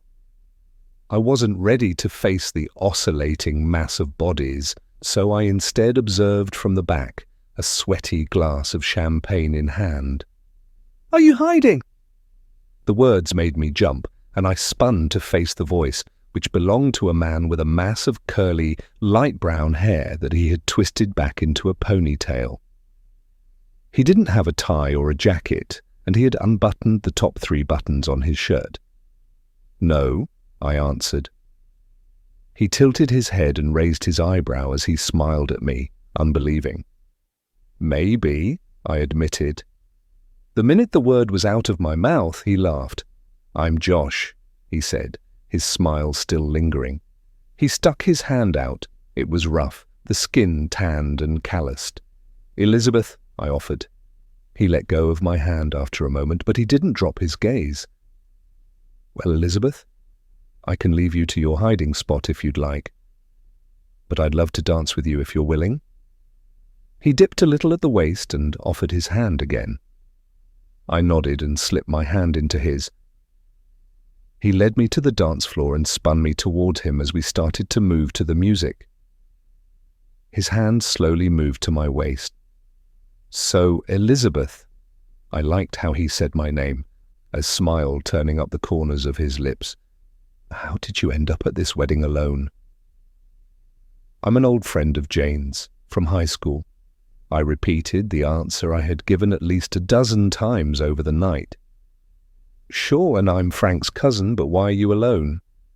"Certainly a girl like you has men lined up around your house, desperate for the chance to take you out." I shrugged. "Haven't found the right guy yet?" I said it like a question, as if I wanted him to answer. That makes sense. A girl like you gets to be picky." "What do you mean?" "Elizabeth." I swallowed as he said my name again. I couldn't help it. It made my stomach flutter. He noticed. His gaze dipped to my throat as it bobbed before coming back to land on my lips. I'm sure you're aware that you are one of the most beautiful creatures I've ever seen." I laughed. I knew I was beautiful. Our features, Jane's and mine, were a product of carefully measured ratios and proportions, masterpieces crafted from hours and hours of delicately shaving jawbones and slipping skin over perfectly laid fat and muscle. I was a testament to the golden ratio. My beauty was a mathematical reality confirmed by everyone who saw me. "Have I told you I'm an artist?" he said. My body had moved closer to his, almost touching him. I shook my head. "I could spend a lifetime painting you and never grow tired of it." My cheeks flushed, and I turned my head so he couldn't see my smile. The music slowed, and his hand moved to my lower back, pulling me closer to him until I melted against his chest, swaying. I spent the rest of the evening with him. Songs bled into each other, and we danced and talked and laughed. It was simple. It didn't feel like a game where I needed to think 3 steps ahead. I knew other eyes were on me, but I felt only his gaze, his breath against my cheek, his whispered words tickling my ear. At some point, Jane came over. She rested her hand on my shoulder. "Can I steal her for a minute?"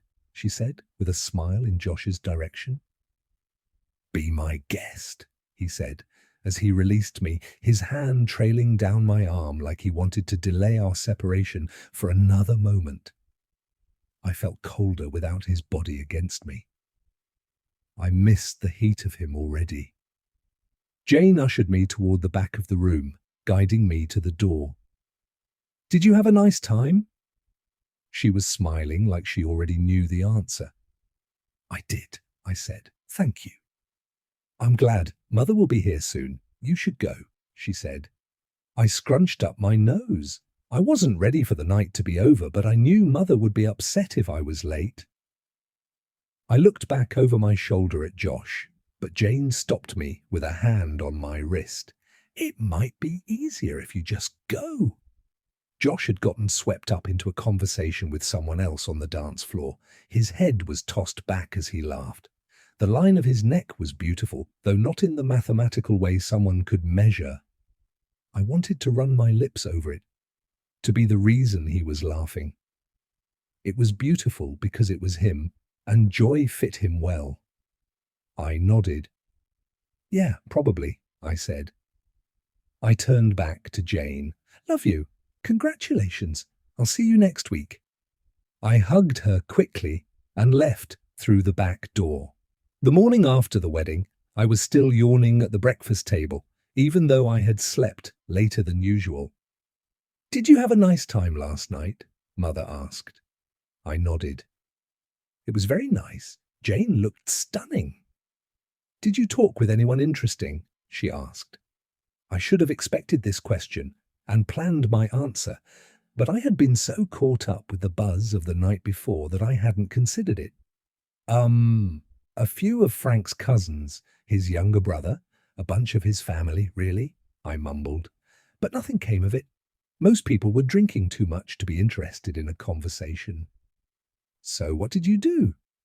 Mother had already eaten and was working on something in one of her leather notebooks, but she looked up at me over her reading glasses, her eyebrows rising. "Danced a bit," I said, with a shrug, swallowing another spoonful of yogurt. She put her pen down. "With anyone in particular?"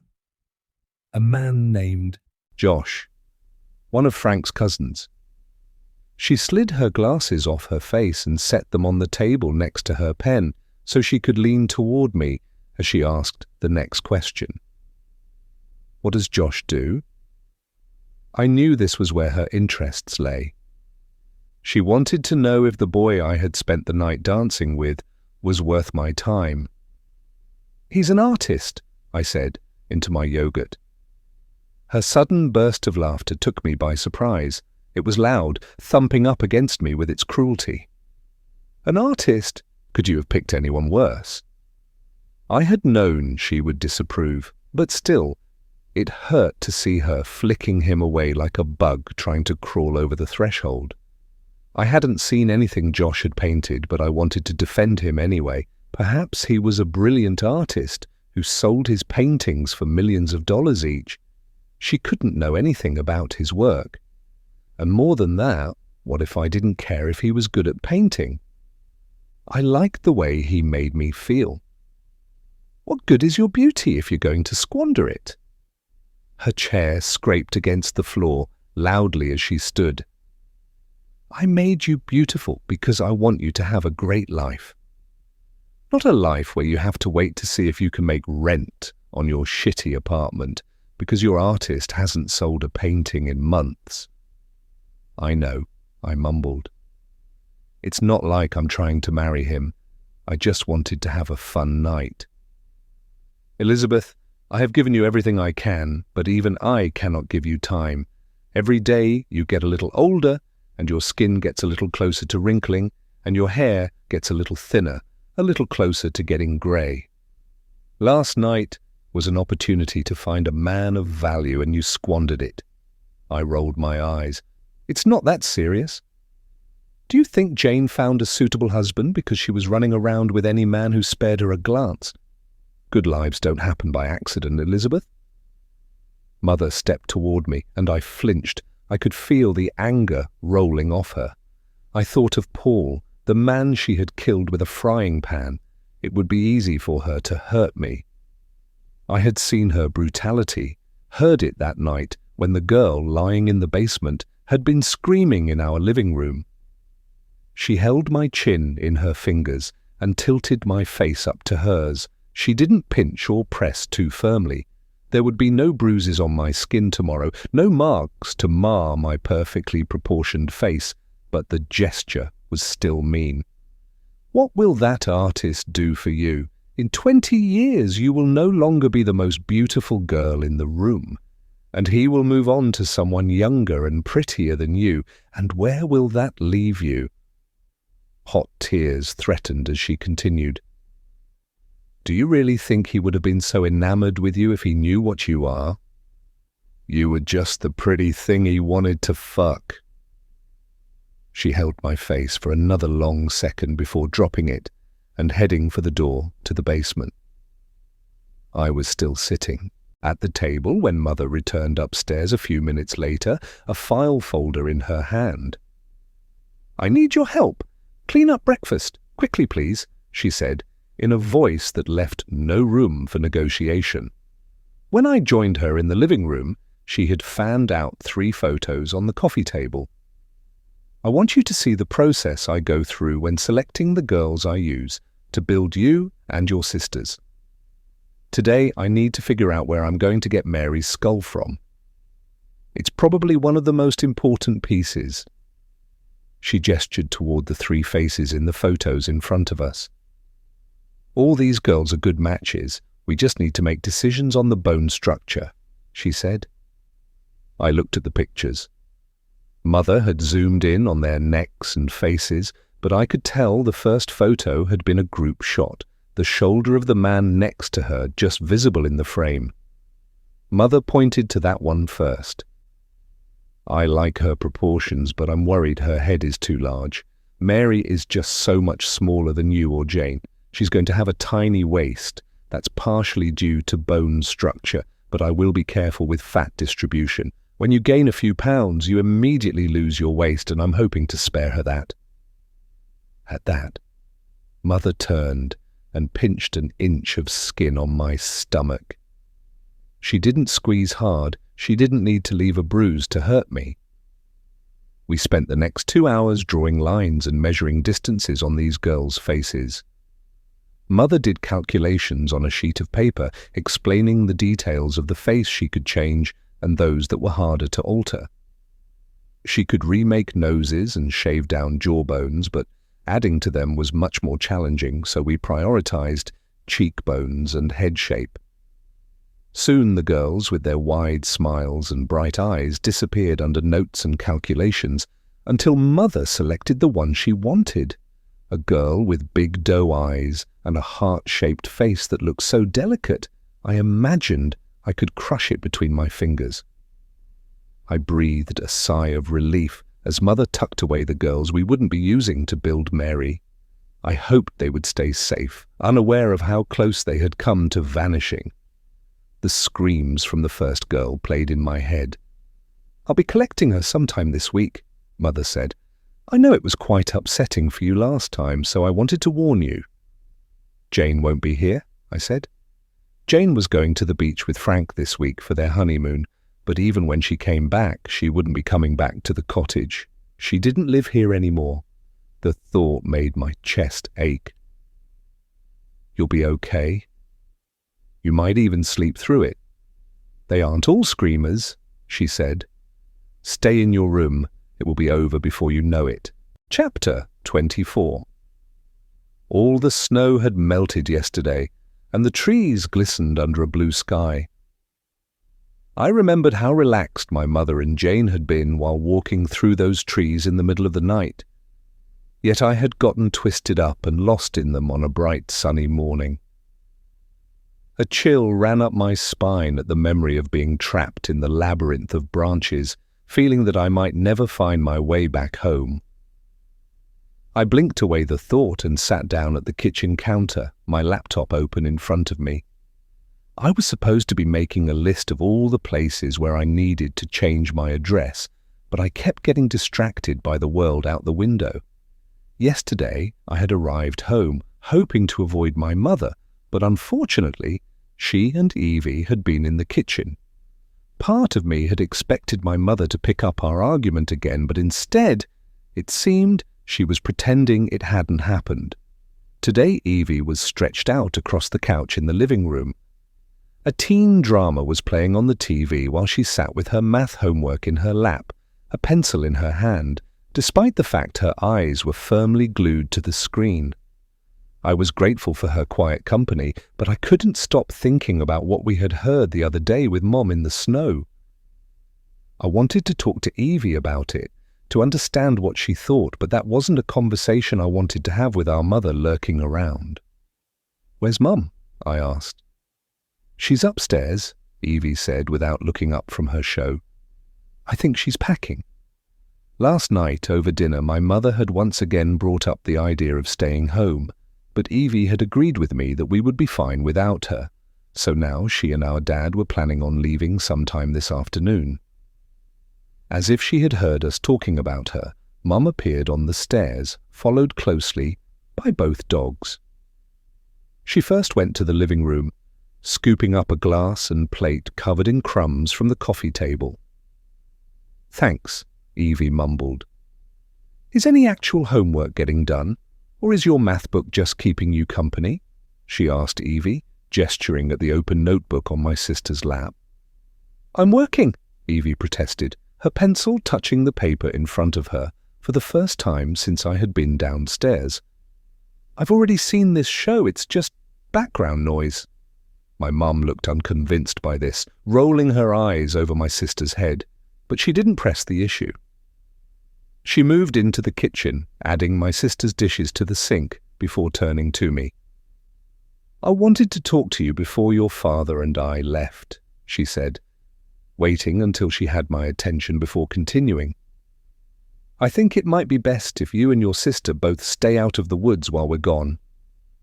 You got turned around on the trails the other day, and neither of you should be out there at night. You can take the dogs out, but don't go too far from the house." I resisted the temptation to ask her why. It was okay for her to be out there at night, but not for us. I wasn't really planning on it. I wasn't eager to make a return trip through the trees after my incident earlier in the week.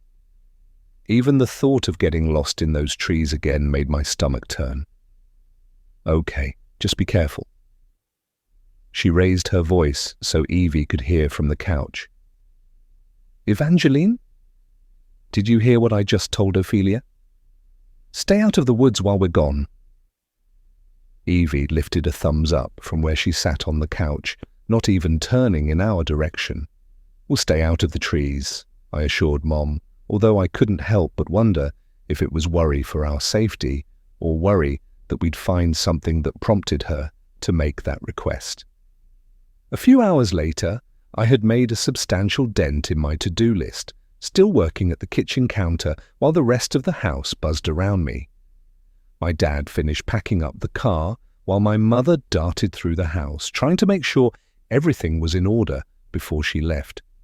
She had just finished going through instructions about the dogs, which she gave me both verbally and had printed out to sit on the counter. She had already gone over the mile-long list of numbers on the fridge that included everything from the vet to an aunt who lived in the next state over. Mum always got a little anxious when she was spending time away from the house, even if it was just for a few days. "We'll be fine, Mum," I said. "Jane knows we're gone and can help if you need something," she said, ignoring me. "Her number is on the fridge." "I know, you already told me that." She was moving over to Evie, who had migrated to the kitchen table around lunchtime, schoolwork spread around her. "I love you," Mum said as she kissed the top of Evie's head. "Love you," Evie mumbled, barely glancing up from her chemistry textbook. My mother came over to where I sat at the counter. "Love you," she said. A waft of her perfume hit me as she leaned down to kiss my temple. It was familiar, the same scent she had worn since I was little, and it always reminded me of home. "Love you too," I said. It wasn't a lie. I did love my mother, even if her words from yesterday morning still hovered in the back of my mind, even if I thought she was hiding something. "Call if you need anything," she said, making her way to the garage door, where my dad had stuck his head out, likely wondering what was taking so long. "We'll be fine," I assured her. "They'll be fine," my dad echoed. "Be good girls." "Take care of each other," my mom yelled over her shoulder, my dad's hand on her lower back as he urged her out the door. The garage door rumbled open and then closed. The house fell quiet again, and I returned to my computer screen as the sound of their car on the gravel driveway faded. Evie shot up from her chair, abandoning her headphones on the table, still leaking muffled music into the kitchen. She went over to the front window and peered through the glass. I watched her as she opened the garage door and stuck her head inside. "What are you doing?" I asked. "Checking to make sure they're gone," she announced. "I want to go out into the forest to where Mom and Jane were walking." "What?" I asked.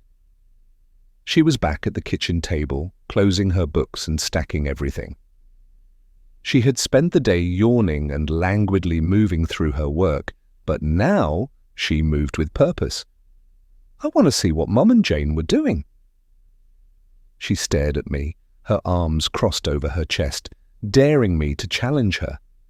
Part of me was glad she shared my suspicions, but I didn't relish the idea of going back into the woods again. "What do you think we're going to find?" I asked. "I don't know. That's why we're looking. Mum asked us not to go out there." I didn't really care about Mum's prohibition, and I doubted Evie would either, but it seemed like my responsibility as the older sister to at least remind her that we would be breaking the only real rule our mum had set for us. That was really weird, right? Mum has never tried to stop us from going into the woods. Honestly, I was a little suspicious after we saw her the other night, but then when she was like, "Don't go out there," I knew she must be hiding something. "I mean, I did get lost in the woods earlier this week," I told her. Then explained the whole story of how I'd somehow left the path and ended up on the complete other side of the forest. She listened intently, but I couldn't tell if she believed my story. "You wandered off the trail. We'll pay closer attention." "No, Ev, I didn't wander off the trail. I swear the trail just disappeared." The moment I'd turned around to find the trail gone replayed in my head, the hairs on my arms rising at the memory. "That's not possible," she said, but she sucked her bottom lip into her mouth, the same nervous tell our mother had. "I know, but it happened." We'll be careful." She didn't deny it this time. Both of us knew, although I wasn't sure either of us was willing to admit it, that there was something unexplainable and maybe even impossible about those woods. "We've got only a couple of hours until it gets dark," I said. I didn't think it would discourage her, but I had to try anyway. "So we'd better get going." "Or we could go tomorrow," I offered. Maybe Evie wouldn't be so keen on the idea by tomorrow, and we could skip it entirely. "I'm going today, and I'll go by myself if I have to." It was a trap, albeit a pretty transparent one. I doubted she'd really go far alone, but she knew there was no way I would let her go into the forest by herself. Okay, let me get changed. Chapter 25. Over the next year, we fell into a new rhythm in which Jane no longer played a consistent part. Her life was separate from ours, even though she stopped by the cottage most days for long lunches or afternoons spent chatting with Mother while she worked. But still at night, I was alone in the room we'd shared, her bed always empty. I spent those lonely nights thinking about Mary, her body split open as Mother worked on the careful stitches to pull her together, not quite ready yet in the cold basement. I wondered what she'd be like when she finally woke. My nights were spent alone, but my days were filled with new people. With Jane gone, Mother's attention was all focused on helping me find a husband. During the day, I was often sent into town to try to find someone who would make a suitable match. Mother didn't accompany me on these outings, but I would recount them to her when I returned, getting her approval and notes for next time. But today Jane and I were both at the cottage. Tonight was the new moon. I could hardly eat the plate of food in front of me because I was so excited. I had spent the day walking in the woods, listening to the whispers passed among trees. They were excited for tonight too. Mary was finished. It was time to wake her up. Mother spent much of the dinner reminding me that awake didn't mean ready. It could be a few days before she opened her eyes and could talk with us, for the energy from the forest to reach every corner of the body Mother had carefully crafted for her. After night fell, the three of us headed for the line of trees at the back of the garden. It was cold out, but the trees were budding. It was time for the slow unfurling of new life. Mother carried Mary out the front door, her arms wrapped around the still lifeless body after unhooking her from the bevy of machines that whirred in the basement's background all the time. Mother was a strong woman, but I didn't think she would have needed to be particularly strong to carry Mary. Mary was tiny, each of her limbs thin and bird-like. The only thing large about her was her eyes. She had giant doe eyes, a golden brown ringed with green. We made the journey to the clearing where we gathered on each new moon.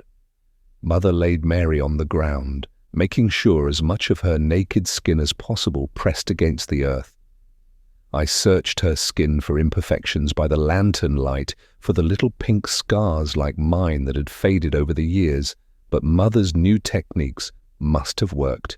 Mary was flawless.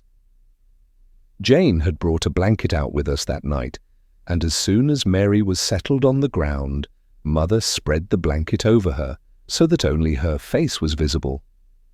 I carried over the basket that contained our offering for the trees, overflowing with bones and pieces of flesh. Some of them came from the kitchen, like the leftover chicken bones and the scaly skin of a fish, but much of it came from the basement, the pieces Mother hadn't used of the girls. Our basket was always filled with crooked noses, jutting elbows, and bumpy skin. We gave the trees scraps of the dead, and in return they filled us with life. Mother had already prepared the hole and dumped the contents in, and then we waited. Jane reached for my hand. I intertwined my fingers with hers, the little squeezes we shared, our wordless language of reassurance. I could feel the forest waking up, the low buzz tickling the soles of my feet. I gripped Jane's hand tighter, but didn't pull my eyes away from Mary and her still body. We waited, quiet and motionless, for Mary to take her first breath. Then, as the minutes ticked by, unmeasured under the stars, a long, slow inhale filled her chest, raising the blanket before letting it fall. No one moved for another breath as Mary shifted, her arms stirring under the blanket.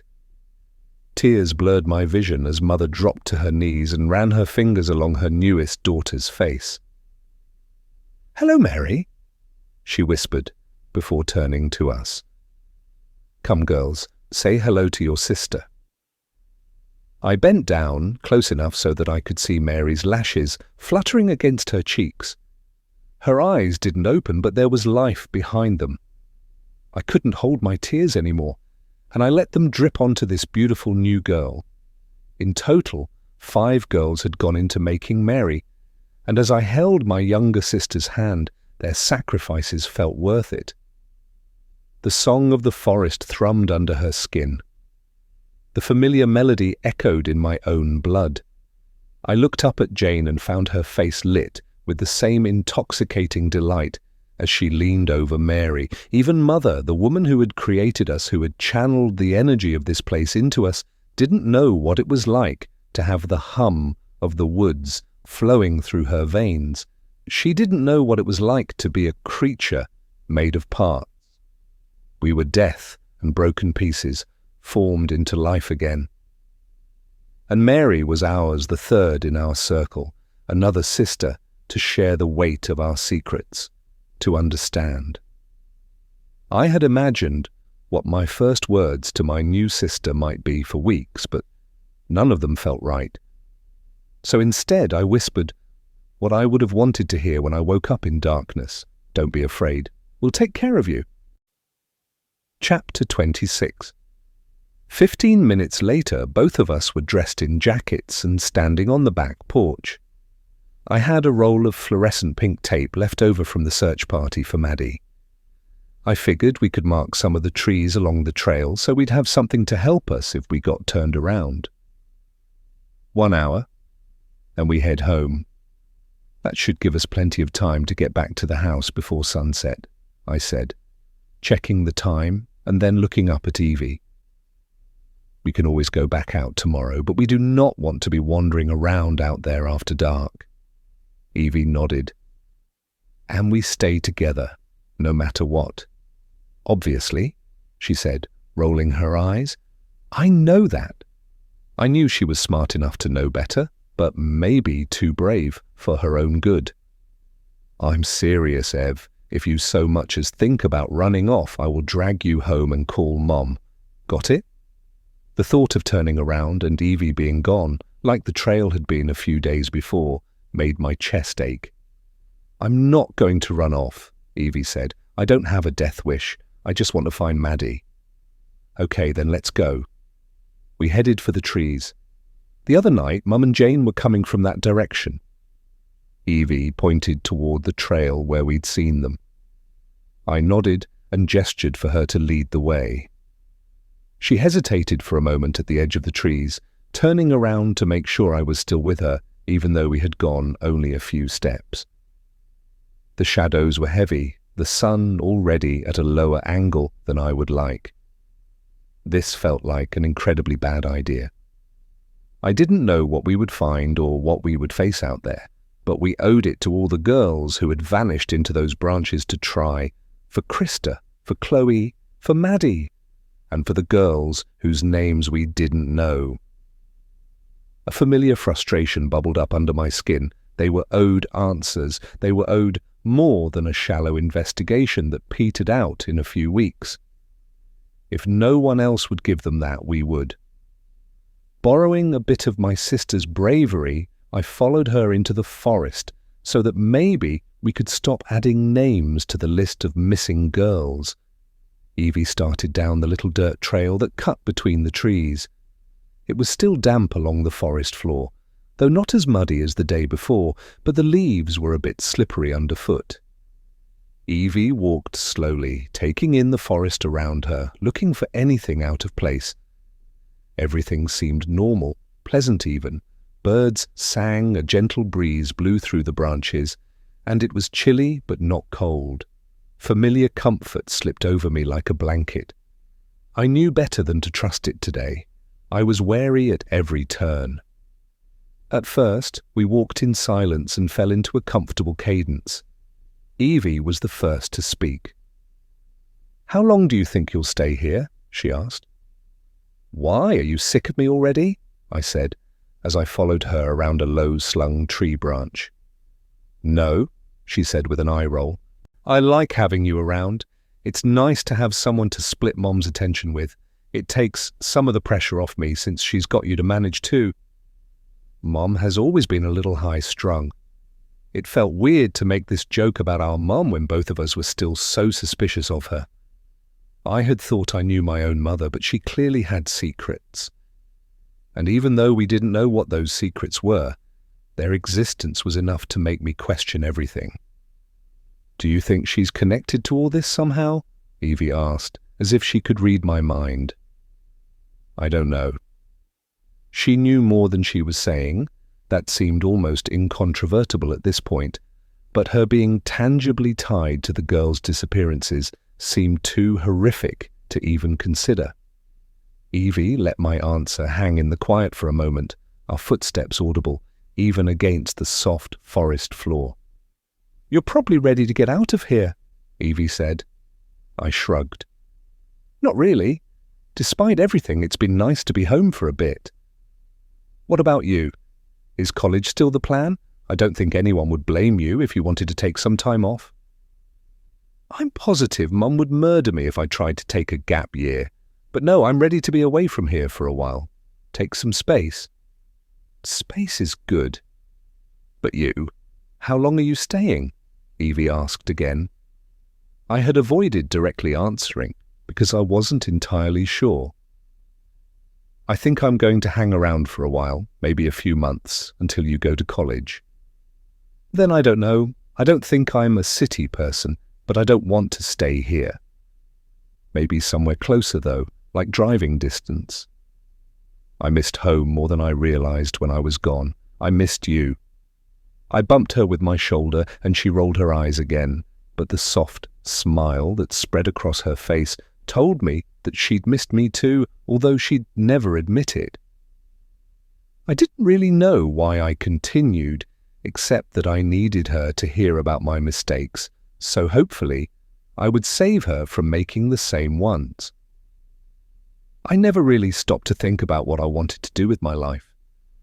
I went to LA because I thought a good career meant I needed to be in a big city, and I started dating Tom because he seemed like the kind of guy I should be dating. I was so worried about what I was supposed to do that I forgot to actually take stock of what was happening around me.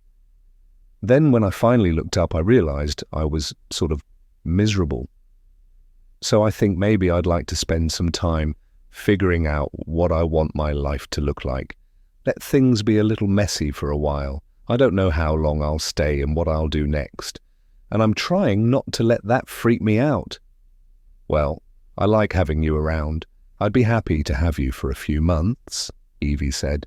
I would have hugged Evie if I hadn't thought she'd use it as an opportunity to shove me into the mud, so I just smiled and followed behind her. We got quiet again as we continued walking. The forest was getting denser as we got farther from the house. After walking for about 20 minutes, I turned to Evie. "What are we looking for?" I asked her, my voice close to a whisper. I wasn't sure what we were expecting. A hidden bunker or some caged monster? The police had already extensively searched these woods. They wouldn't have missed something so obvious. Evie shook her head. "We'll know it when we find it." "If Mum has hidden something, and that's a big if, how the hell do you think we're supposed to find it? This forest is fucking huge." I recognized the words for what they were as soon as they were out of my mouth. I was being too sharp with her. My anger was just a disguise for my fear. Evie didn't respond. She waited for me while I tied another piece of pink tape to a tree, her eyes darting over the forest around us. I was trying to space them out so we would be able to spot one ribbon of pink from the next, but it was hard because the trees were so dense that we'd lose sight of the bright spot of pink after a few steps. We continued in silence for a while, with me checking my phone every few minutes to make sure we still had time, while Evie continued ahead of me, never more than a couple of steps away. I should have been scanning the forest around us, but I didn't take my eyes off her ponytail bouncing against her black jacket. I was afraid that if I looked away, even just for a second, I would turn back to find only empty space where my sister had been a moment before.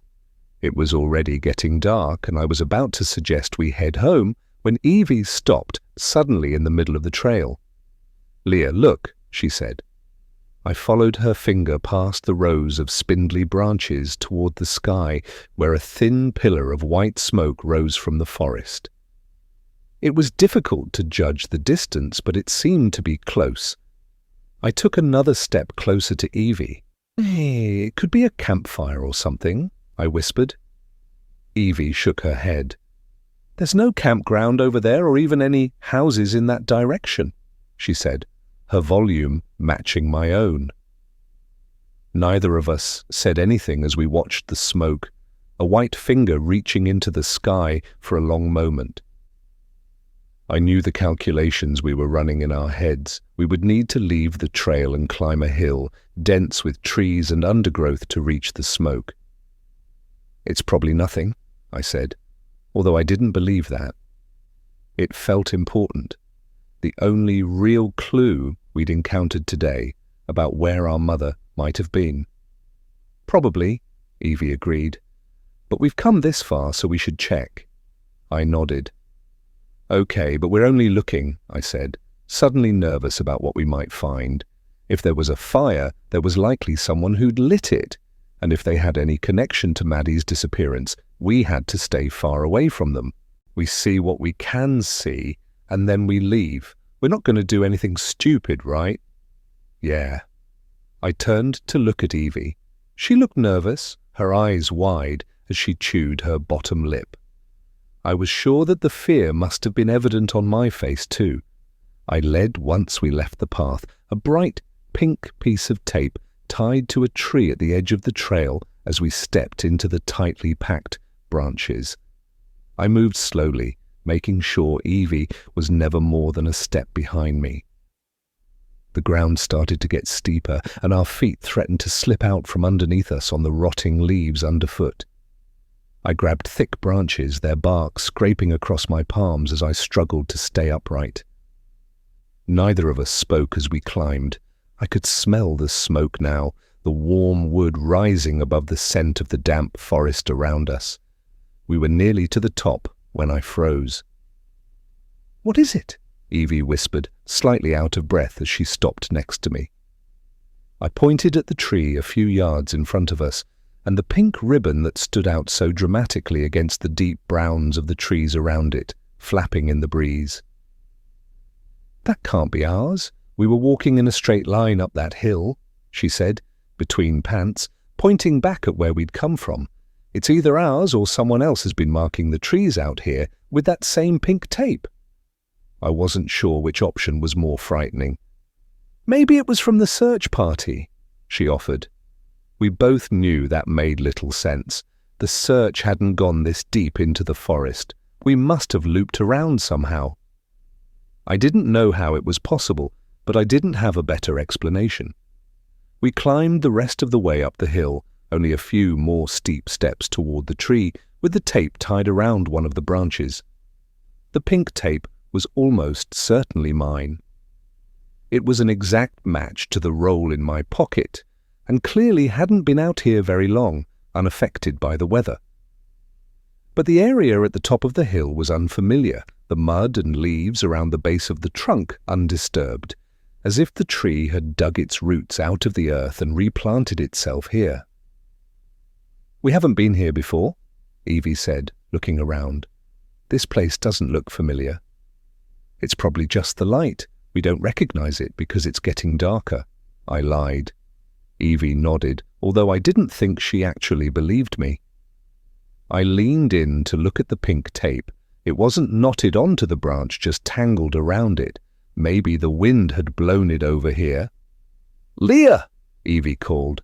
I swung around and found her about 15 feet behind me. I didn't like how far apart we were, and I started to close the distance when she gestured past where she was standing. "Look at this."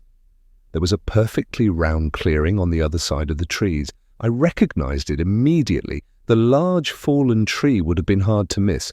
Evie had already started into the open space. "This place is so weird. I can't believe I haven't seen it before." "Ev, be careful. I don't know if we should be here," I said, a shiver rolling through me. Something about this place made my skin crawl. "It's fine," Evie said, barely looking back over her shoulder at me as she approached one of the trees at the perimeter. I followed her to where she stopped, her finger tracing over the familiar carving in the tree trunk. "Mary," my sister read the name aloud. "Do you think she's one of the missing girls?" Chapter 27. Months passed, but Mary never seemed to fully acclimate to her new body. She startled at every noise and rarely left the cottage. And she was so exhausted all the time. She had taken over Jane's bed, and it was not uncommon to see her little body curled under the sheets at all hours of the day.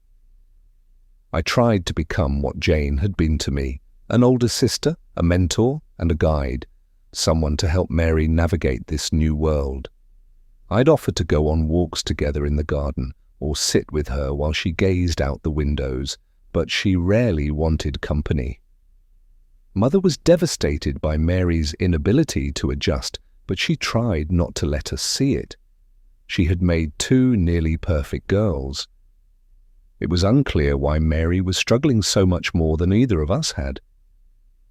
"Give her time, Elizabeth," Mother said. "It's an overwhelming transition." But I could see that even as she said those things to me, she didn't believe them. It wasn't just that Mary was listless, but that she was also defiant. She didn't listen to Mother when asked to help set the table or when it was time to come in from outside. She'd spit at us as we tried to brush through her hair and kick at our shins when we tried to make her sit with us at the dinner table. She was hostile to every element of this place. Mother was frustrated that nothing she did seemed to get through to Mary. She had used all her usual methods. Mary was regularly sent to bed without dinner, but that hardly seemed to impact her. She was often reluctant to eat regardless. She had spent a few nights in the closet too, but she seemed unbothered by all that darkness that made my skin crawl. No matter what Mother did or threatened, Mary's disposition never changed. One afternoon, months after Mary had woken up, I found her sitting in the window seat. She had always been small, but now she had withered to something skeletal. She barely ate, refusing most meals. Her skin was papery, like she might melt if she went out in the rain. Her cheeks were sunken, her eyes rested in 2 deep hollows. It was snowing softly, and she watched the flakes cover the world in white. As I approached her, she turned to me, her big eyes filled with anger, and said, "Leave me alone. I don't want you here." I settled into the cushions next to her. "The snow is beautiful, isn't it?" I said, pretending I hadn't heard. She stood and headed for the bedroom. "Mary, wait," I called after her. "Please just sit with me for a while." She turned back around, and I thought for a moment that she might return to the seat next to me, that maybe she was softening. But she didn't sit in the window seat. "How can you stand it?" she asked. "Stand what?" "The feeling that your skin is too tight and your limbs don't belong to you. The whispers of memories of before." "I feel broken," she said. She fisted a handful of her hair and pulled it away from her scalp. Clumps of the dark strands clung to her fingers, some drifting to the floor around her. "Oh, Mary," I said. I rose to give her a hug. I remembered that feeling. It was difficult, but she had to let herself forget. She would never be happy here until she learned how to let the ghosts and memories of before disappear. She shoved me hard. I stumbled back, crashing into the wall behind me. "You are no better than she is," Mary said through clenched teeth. "You leave this house every day and do nothing to stop it. It would be so easy for you to tell someone, anyone, she's going to do it again. She's going to make more monsters like you, like us." Mother hadn't begun on the next girl yet, too busy worrying about Mary, but she had started talking about it. I was surprised when she first mentioned it. I thought Mary would be the last, our family complete. But Mother wasn't satisfied with how Mary had turned out. She needed another girl to perfect her process. At least, that's what she claimed. Jane and I suspected that wasn't the whole truth. We didn't think her pursuit of perfection would end with just one more sister. She'd always want another doll in her collection. There would always be something she could do a bit better. She'd never be entirely satisfied with any of us. I tried to soothe Mary, but she was too upset. She kept getting louder and louder, her hands shaking as she pointed at me. "You are all monsters," she shouted. "I am a monster." She raked her fingernails down her cheeks, drawing blood. She was screaming now, no longer words, but an endless wail. I reached for her, tried to pry her hands away from her face, but she lashed out at me instead, clawing at my skin. I was screaming too, shouting at her to stop. I didn't hear Mother come up the stairs from the basement, but suddenly she was there, pulling Mary off me. Mother grabbed her by the hair and yanked, tossing Mary aside before I could react. Her head cracked against the wall, the sound sickeningly loud. Mary crumpled in a heap on the ground with a pained groan. I flinched at the noise, and then Mother's hands were on me, tenderly assessing the cuts on my cheek.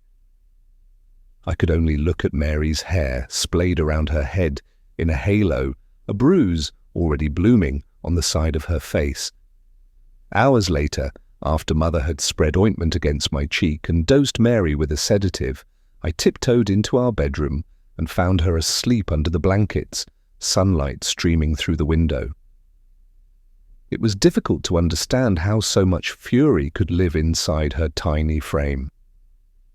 I watched her sleep as I thought about what she called me, monster. It wasn't as if I hadn't considered the same thing. How could I not? I was unnatural, formed from the unwilling sacrifice of others. Like Frankenstein's monster, I was a creature composed of parts, but Frankenstein's monster was driven to violence, not because he had been made, but because he was alone. I had never been alone. I had been wanted and loved even before the forest had breathed life into my chest. Mary didn't have to be alone either. I wanted nothing more than to love her, if she'd only let me.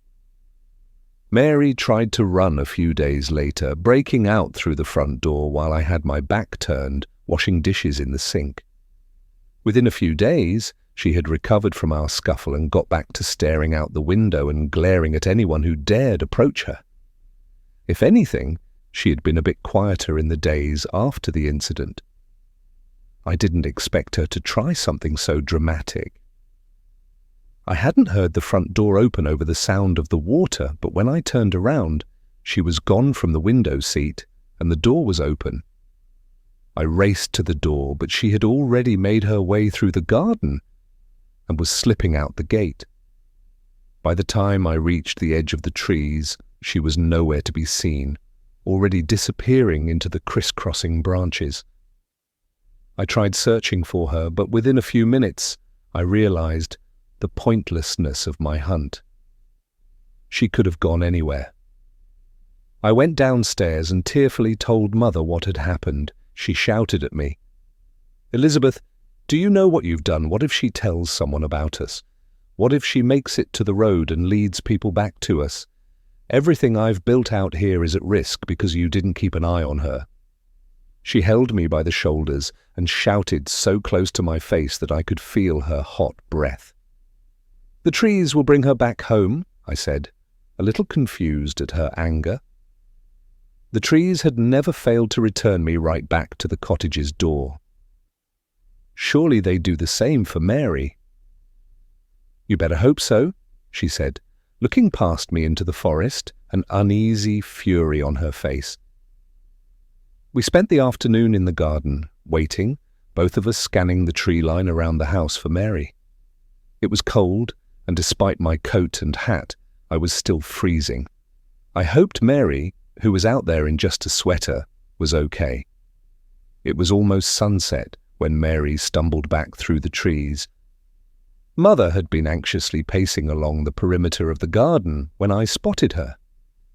She was confused, her skin icy, as I led her through the garden and back into the house. She rambled, none of the words making any sense.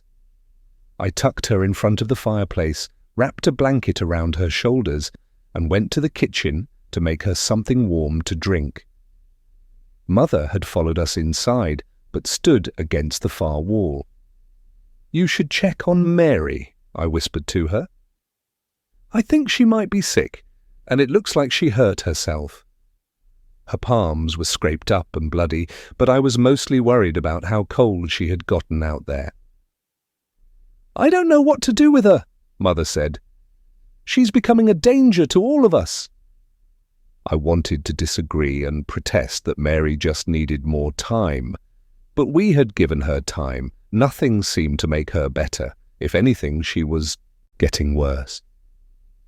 "What are you going to do?" I asked in a low whisper. "Can't you fix her?" Mother nodded. "I'll take care of it." Chapter 28. Evie still hadn't looked away from the name carved into the tree. Her pointer finger traced the heart again. "I don't know who Mary is, but I think we need to leave," I said. I looked over my shoulder. "Doesn't this place feel creepy to you?" She seemed unbothered, but I couldn't shake the feeling that there was something more to this place. The air felt thick, humming with a strange electric energy. It's pretty," she said. "Peaceful, sort of." I didn't have time to argue with her. We could easily see the sky here, and the clouds were already turning pink and gold in the fading sun. "Let's go. We need to get back soon." As it was, I was worried that we wouldn't make it out of the trees before it got dark. Evie started to follow me out of the clearing, but froze before we were back between the trees. "I can't see the smoke," Evie said, searching the sky. I followed her gaze, looking for that distinctive white cloud we had spotted only a few minutes earlier. I searched the entire visible swath of sky. She was right. The smoke was gone. "What do we do now?" she asked as I pulled out my phone. It was later than I had realized, 10 minutes past the hour mark, when we said we'd turn around. "We need to go back. We can figure out where the smoke was coming from on a map and try to get there tomorrow." Like usual, the corner of my phone indicated I had no service. Evie nodded. I looked down the hill trying to spot the pink tape I had tied to a branch at the bottom, but it was too far to see. We started making our way back down, with me again in the lead, checking every few feet to make sure she was still behind me, even though I could hear her breathing. It was getting dimmer. It wasn't dark yet, but the shadows were longer. There were no more patches of sunlight on the forest floor. Going down was even slower than climbing up, as we slipped every few feet, both of us clinging to trees to prevent ourselves from sliding down the hill. But when we reached the bottom, a bright pink strand of tape awaited us.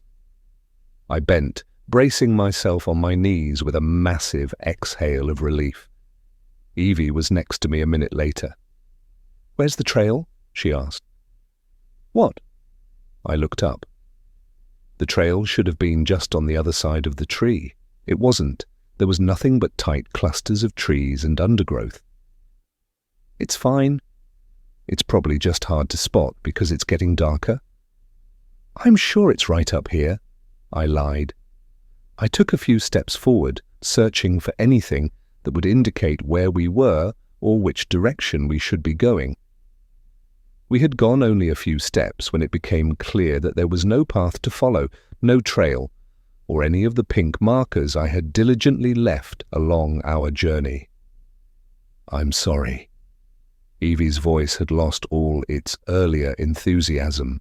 Instead, anxiety bled into every word. "I shouldn't have made us come out here. Now we don't know how to get back home, and nobody knows where we are. No one will even know to look for us until Mum gets home."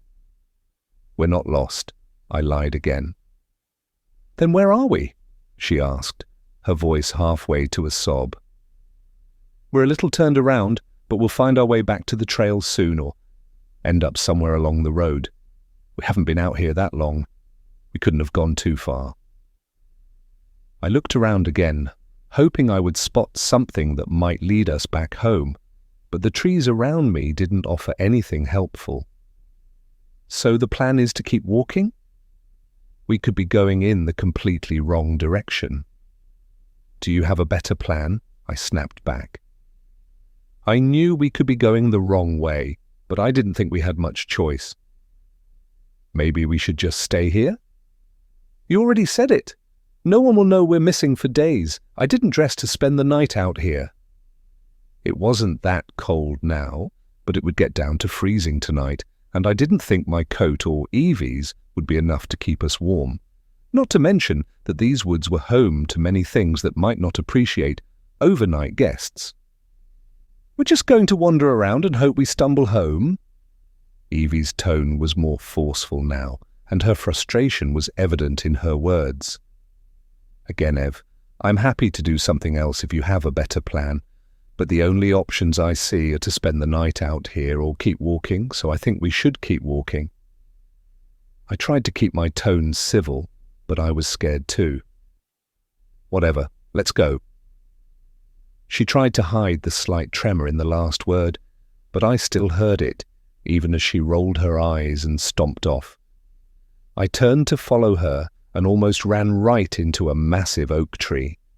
It hadn't been there a minute before. There hadn't been any trees close to me when we had stopped. I glanced at Evie to see if she had noticed, but she was already a few steps ahead. The light was fading to a deep blue. If the sun hadn't entirely disappeared behind the horizon line, it would soon. The forest was coming alive with the sounds of night. Birdsong quieting, replaced with the occasional distant howl from a coyote. I tried not to jump at animals shuffling in the dead leaves on either side of us. As the trees got closer together, Evie moved behind me. We didn't talk, but I could hear her footsteps echoing mine as we trudged through the trees. Then there were only my footsteps. I whipped around, expecting to find Evie stopped a few feet behind me, but she was gone. "Ev," I said, looking around to see if she had ducked behind one of the many trees. No one was there. "Evie!" I shouted loud enough that I felt a pinch in my throat. It was silent in the wake of her name. The forest was holding its breath with me. "Leah?"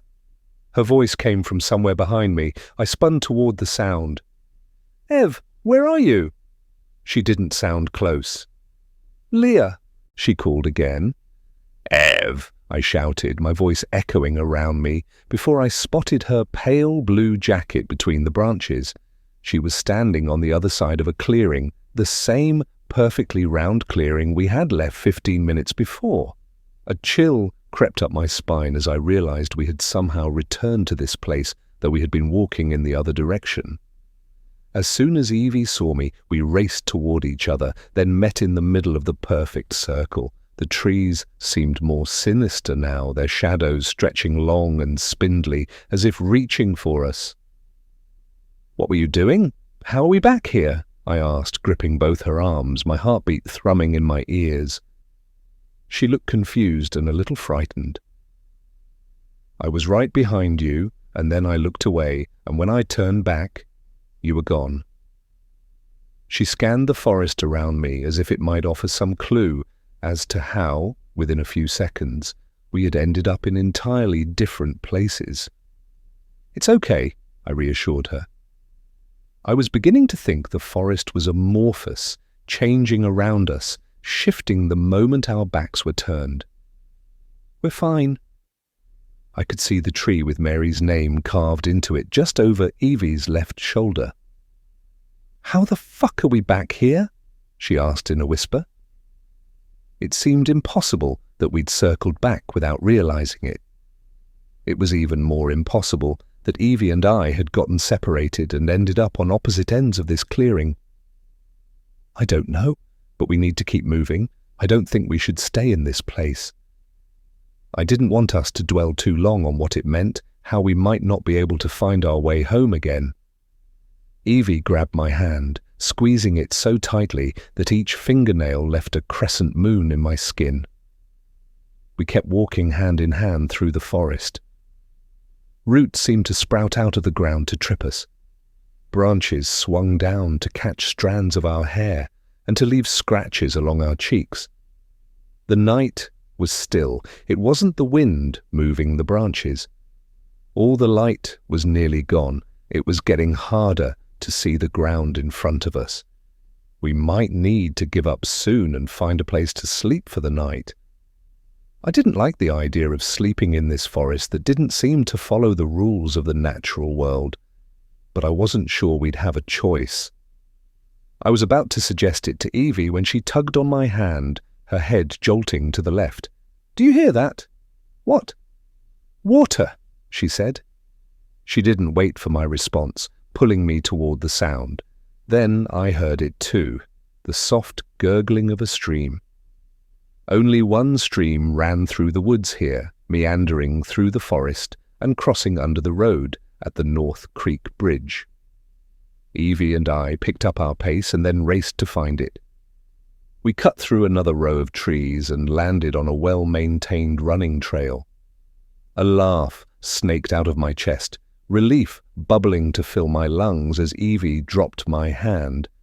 We still had to find our way to the highway and then home, but until a minute ago, I hadn't been entirely convinced we would ever find our way out of the trees. We stood there for a minute, catching our breaths before I turned to my sister. "We should get going. I'm not sure how far we have to walk."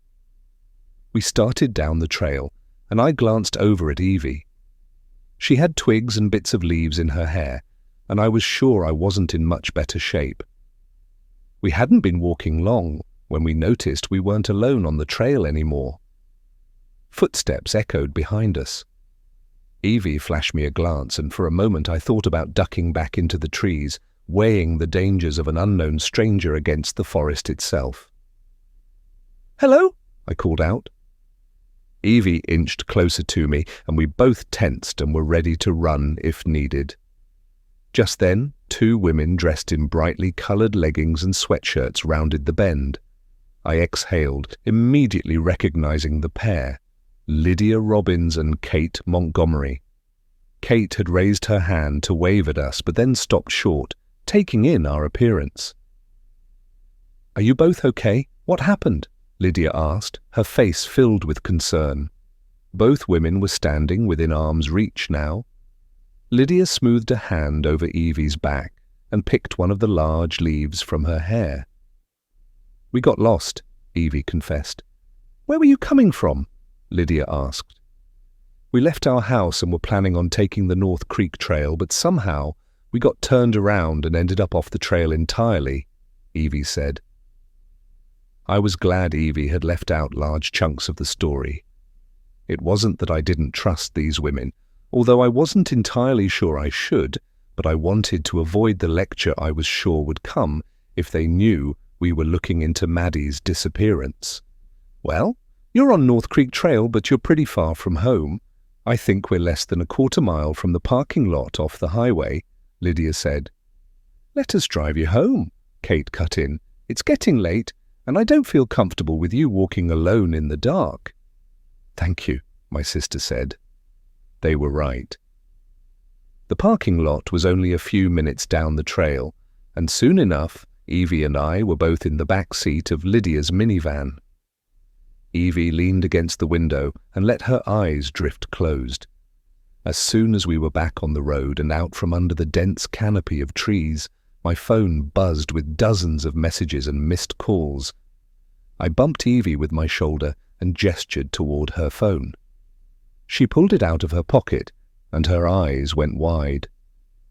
I was sure her phone contained a matching screen full of missed calls and texts from our mum.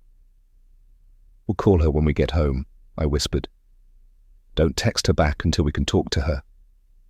Evie nodded. "Can I ask you both a favor?" I said, loud enough so I was sure I would be heard in the front. Kate turned around in the passenger seat and Lydia's eyes darted to the rear-view mirror. "Of course," Kate said. "Our mum is out of town this weekend with our dad. As you can imagine, she's had a hard couple of weeks and I really want her to relax this weekend. Would you mind not telling her about this?" Lydia and Kate looked at each other. "I'm not sure we can do that. If it were my kids, I'd want to know," Lydia said. "Just until Monday. We're not trying to hide it from her," Evie said, although that was exactly what we were trying to do. "We want her to enjoy her weekend. We made it home safely. There's nothing to worry her about." "We can wait until Monday," Kate said, although Lydia shot her a glare that said she wasn't too pleased with the decision. We were less than a 10-minute drive from the house, and I didn't think I had ever been so grateful to come rolling down our long driveway. The familiar crunch of the gravel under the tires reassured me that we were nearly home, but it wasn't until we passed the final bend in the drive and the house's warm glow cut through the darkness that I let myself finally exhale. After thanking both women and getting reassurance that they'd keep this quiet for the weekend, Evie and I climbed out of the car and walked through the front door. Both dogs greeted us when we stepped into the house, tails wagging. Evie crouched down and pressed her face against Daisy's head. My phone screen lit up again. "Let's get this over with," I said, flashing my phone toward Evie. Unless Lydia and Kate had called our mother the minute we were out of the car, there was no way she could know we'd been in the woods. Still, I hesitated before answering. She had always had a sixth sense about what happened to Evie and me, especially if it happened in the forest. "Where have you been?" Mum asked as soon as she answered, her annoyance edging toward panic. "Sorry," I said. "Evie and I both had our phones off so we could get some work done. I just turned mine on and noticed all your messages." "Where's Evangeline?"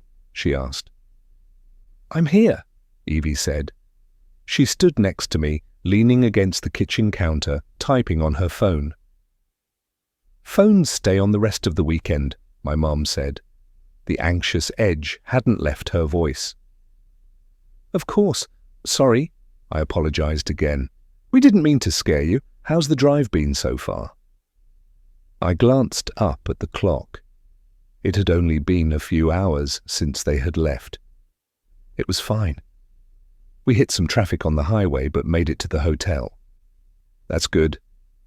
Evie had left my side and pulled her laptop onto the kitchen counter, sliding onto one of the bar stools.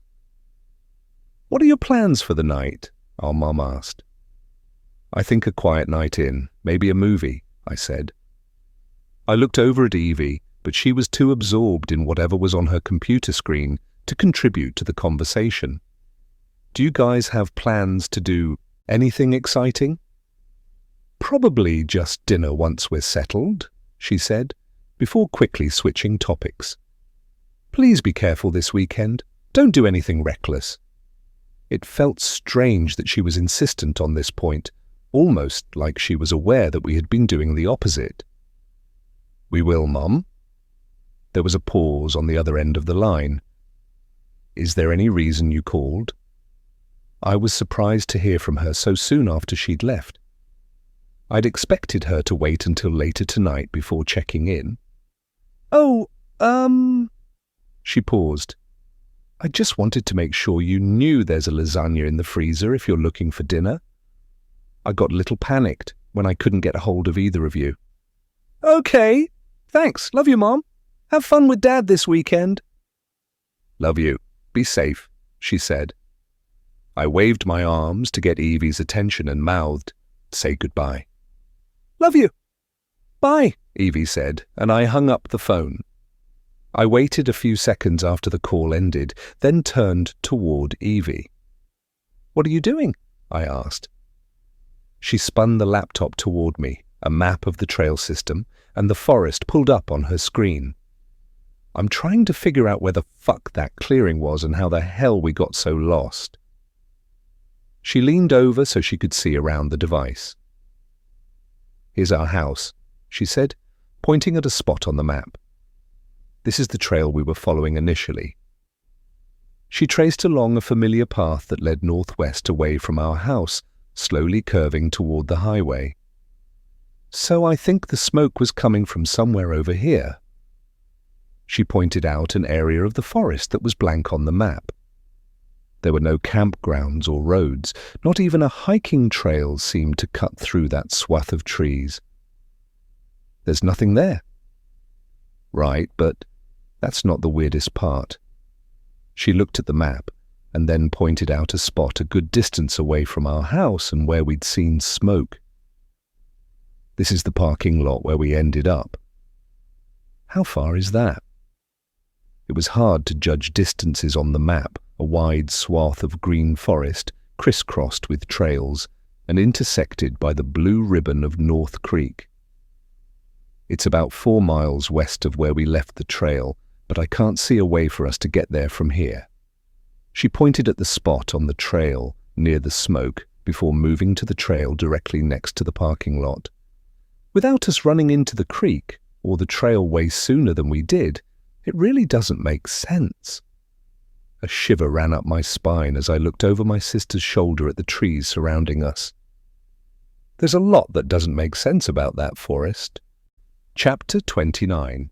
Evie and I spent at least an hour poring over trail maps and talking through scenarios that could have led us to travel miles in the wrong direction without realizing it. By the time we gave up and turned on some brightly colored rom-com to fill the silence of the house, we were even more convinced that the route we had traveled was impossible. We fell asleep in the living room sometime long after midnight.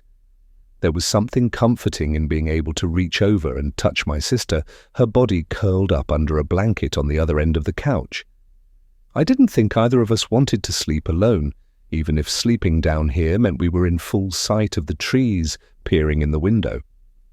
In the morning, I braced for Evie to bring up the idea of going out there again, but neither of us mentioned it.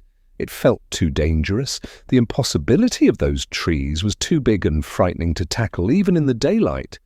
Instead, Evie made plans to work on a history project at her friend's house. I was happy that she was going to spend time with a friend, even if it was just an excuse to get away from the forest for the day. I left soon after she did, deciding that this was the perfect opportunity to head into town to run all the errands I had been putting off. I wasted as many hours as I could, slowly wandering, popping in and out of stores I had no reason to visit, but eventually I had to return to the house. It was late afternoon by the time I got back, but it was cloudy and already getting dark. I parked my car in the driveway and walked as quickly as I could to the front porch, hating the sensation of the trees at my back.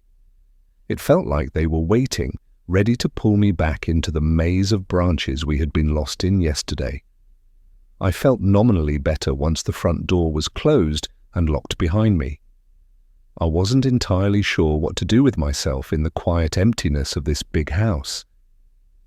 I skimmed through the books on the bookshelf in the living room, plucking a pink book with a familiar title from the shelf before settling myself into the couch.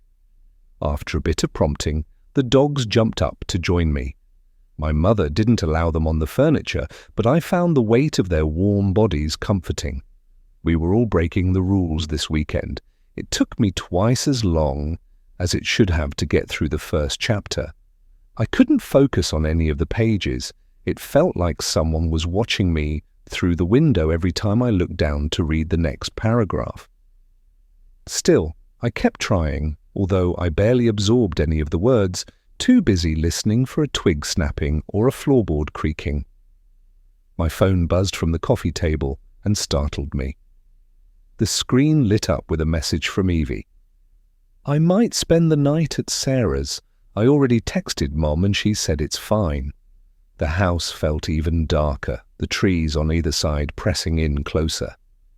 As glad as I was that Evie was enjoying time with her friends, I was dreading being alone in the house tonight. Regardless, I couldn't put that on Evie. Have fun. Her message back to me was almost instant. "Will you be okay home alone? I'll be fine. Are you sure?"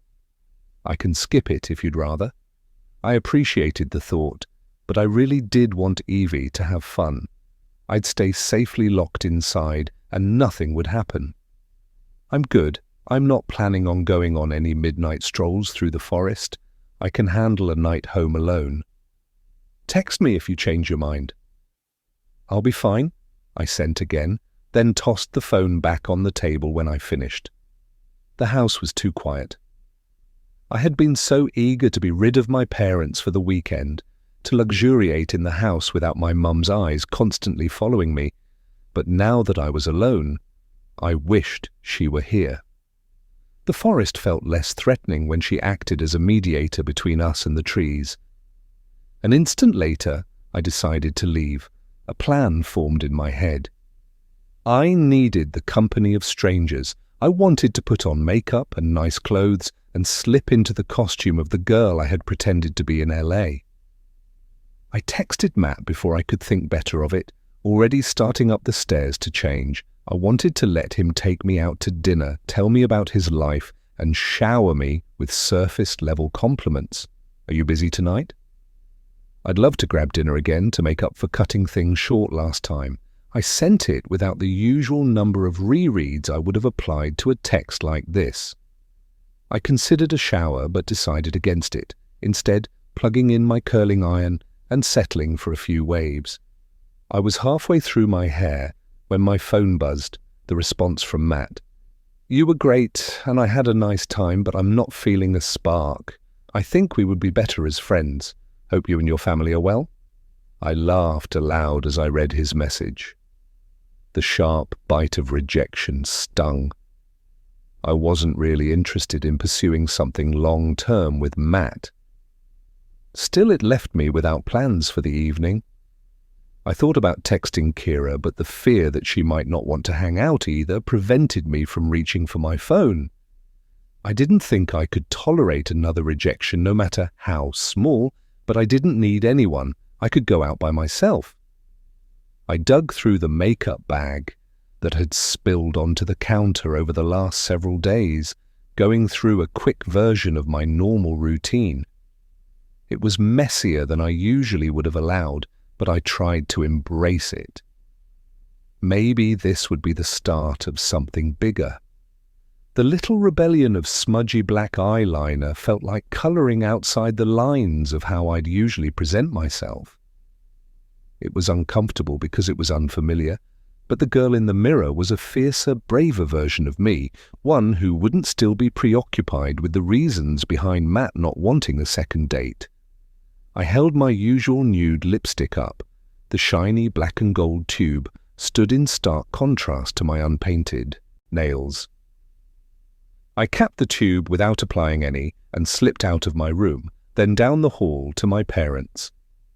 Their bed was neatly made, corners crisp, and pillows evenly creased in the middle. Their bathroom sat perfectly undisturbed. I moved to my mother's vanity. I didn't bother taking a seat, instead lifting the lid and running my finger over the vast array of lipsticks she had tucked into an organizer. I pulled one at random. Something from the back. Something she didn't wear every day. I smiled as I pulled off the cap. It was a deep, glossy red that almost looked purple in the vanity lights. I traced it across my mouth, careful of the edges, and watched it drain the colour out of my face. I didn't care. It was the kind of hue that would almost certainly leave stains on every glass I drank from tonight and leave its mark on the necks of anyone I kissed, like a bruise. I blotted my lips against a tissue. and then smiled in the mirror. I'd spent many nights at the bar in town when I was home on breaks from college, but I had never been here alone. It was early, so most of the seats still sat empty. There was one large group in the corner booth, a bunch of people who looked like they could have been in high school, and their laughter filled the space. I felt so much older than them, despite the fact only a year or two likely separated us. I wondered what they thought of me if they saw me alone on a Saturday night, and felt sad for me. The 21-year-old version of myself would have been embarrassed to find me here 2 years later, back in my hometown bar alone, because I couldn't even get a second date with a boy my mother had set me up with. No version of Leah fit here. Not the high school version of myself, who had spent too many nights like this one at basement parties with warm cans of cheap beer. Not the LA version of myself, who far preferred a $20 cocktail. Not this girl in messy lipstick who would go home tonight and sleep in her childhood bed. I thought briefly about turning around and leaving, but I caught the eye of the bartender and felt too embarrassed to slip out the door. He greeted me with a nod as I settled onto a stool in the middle of the bar, rolling through the same niceties he spouted dozens of times every night. I ordered a shot of tequila, needing something that would soothe my self-consciousness quickly, and leaned into the blue light of my phone screen. When the bartender returned, I accepted the shot with a slight smile, but waited until he disappeared to the other end of the bar before I tilted my head back and swallowed. I felt the warmth of the liquor slip down my throat and into my cheeks. I contemplated whether I should order another shot or switch to something more palatable to sip when a man sat beside me. "Anyone sitting here?" he asked, his ass already firmly settled into the stool, hands resting on the edge of the bar. He was shorter than Tom, but he still had a couple of inches on me. "You are?" I said, gesturing at the seat he now occupied. It wasn't an original line, but he smiled anyway. It was a good smile, a fan of wrinkles sprouting up on both sides of his eyes. I had always liked that feature in men, a sign that they smiled enough for their face to remember the motion. When the bartender circled back toward us, I ordered a Paloma, the effects of the shot still buzzing through my system. He ordered a beer. As I turned toward him, I let my body go soft and slouchy against the bar. "So what brings you out on this fine evening?" I asked. He smiled at me and started talking. He was friendly, telling stories littered with little jokes that required nothing from me. I was grateful for the shallow conversation. I wanted the company but didn't want to carry the weight of pushing a conversation along by asking questions and sharing bits of my own life. I wanted to drift through tonight, forget about the tangled mess back home with the trees and the secrets they hid. We must have sat at the bar for at least an hour, but I couldn't recall anything he had told me beyond his name. Ryan? If I had told him anything about myself, I had also forgotten that. I wasn't sure how many drinks I had gone through, 3 or maybe 4. By the end of the hour, my knees were pressed to his, and my fingers had found themselves rubbing against the worn denim of his jacket. "I'm going to head to the bathroom," I said. I felt giddy, a little warm, not quite drunk, but right on the edge. Far past being able to drive, but not far enough where I felt out of control. I swayed as I stood, perhaps slightly drunker than I realized. "I'll be right here when you get back," Ryan assured me. The bar had filled up while we had been drinking, and there was a line outside the single-stall bathroom door. I found a spot at the end and leaned against the wall. I hadn't been paying close attention to the other women in line, but as the person directly in front of me shifted, I saw the girl in front of her. I could see only the back of her head, but the dark curls were familiar. It was impossible, but plenty of impossible things had happened over the last few days. Maybe I could hope for one good thing. "Chloe," I said, raising my voice over the din of the bar. Overlapping conversations and laughter filled the space, but my voice cut through it all, and several faces turned toward me at the sound. The girl with curly hair turned half a second later, her brow raised in the same confused expression everyone had. It wasn't Chloe. Her nose was too small, her skin a few shades too pale. For a minute it was like I was back in front of my TV screen, Chloe's picture on the evening news, the shock of hearing she had disappeared fresh once again. "Sorry," I said, my voice too small in this place. "I thought you were someone I knew." She nodded, already looking away. When I returned from the bathroom, a few minutes later, Ryan was waiting for me. "Do you want to get out of here?" he asked. I leaned against him, letting my head rest against his shoulder. I was still shaken by that girl who had looked so much like Chloe, but I tried not to let it show. I nodded. "Will you take me home?" "Your chariot awaits," he said, with a chuckle. He walked behind me out of the bar with both hands on my waist. It felt nice to be held by him, grounded by something I knew was real. We hadn't made it very far into the parking lot when an older woman approached us. "Ophelia!" she called out. I wasn't entirely surprised she knew my name, even though I didn't recognize her. My mother knew everyone in this town, so by proxy, they knew me.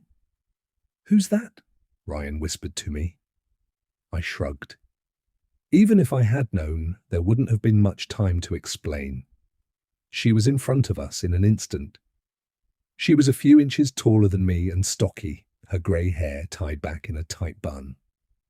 "What do you think you're doing?" she asked Ryan, whose hands were still on my waist. "I was just going to take her home," he said. He held up his arms in surrender, taking a step back. "She's drunk. I don't know what your plans were, but I will be driving her home," the woman said. She yanked on my wrist and I stumbled forward a few steps. Ryan caught me before I fell. "I don't even know who you are," Ryan said, looking at me as if I might illuminate things. I shrugged again. "Dr. Woolston, I'm a friend of her mother's," the old woman clarified. It was too dark in the parking lot to make out the details of her features, but there was something familiar about her, some distant memory I couldn't quite recall. "Time for you to go. I'll take her from here." Chapter 30. Nothing seemed to really change in the week between Mary running away and the next new moon. I kept waiting for Mother to say something to Mary, perhaps give her one of her usual lectures or worse, take her back into the basement and switch out a few pieces for something more compliant. But the days passed in silence, as if we were all pretending her failed escape hadn't happened. The only real difference was that Mary had been quieter, sleeping more than usual. I suspected Mother had been putting something in her breakfast, sedating her so she was more docile. It didn't feel like a long-term solution, but for now things were much more peaceful in the house. Mother was cooking tonight, a rare treat. It was pasta, and the house smelled of garlic and red wine all afternoon. Jane was already over. We had both offered to help, but Mother had shooed us away. It was a little strange, since it was rare that she didn't want to share the work, but Jane and I took the opportunity to talk. Jane told me all about her life. She was taking classes at the local college, slowly working on a degree. She was decorating their house, and she had joined a book club with the women on her street. I was happy to hear her life was full of so many things that brought her joy. Still, a quiet unease seemed to linger in the cottage. It hovered over Mother's dinner preparations in the space between the soft clatter of dishes and our hushed conversation. Our voices dropped to a whisper as she told me that they still hadn't managed to get pregnant. She and her husband had been trying for almost a year. It wasn't a secret.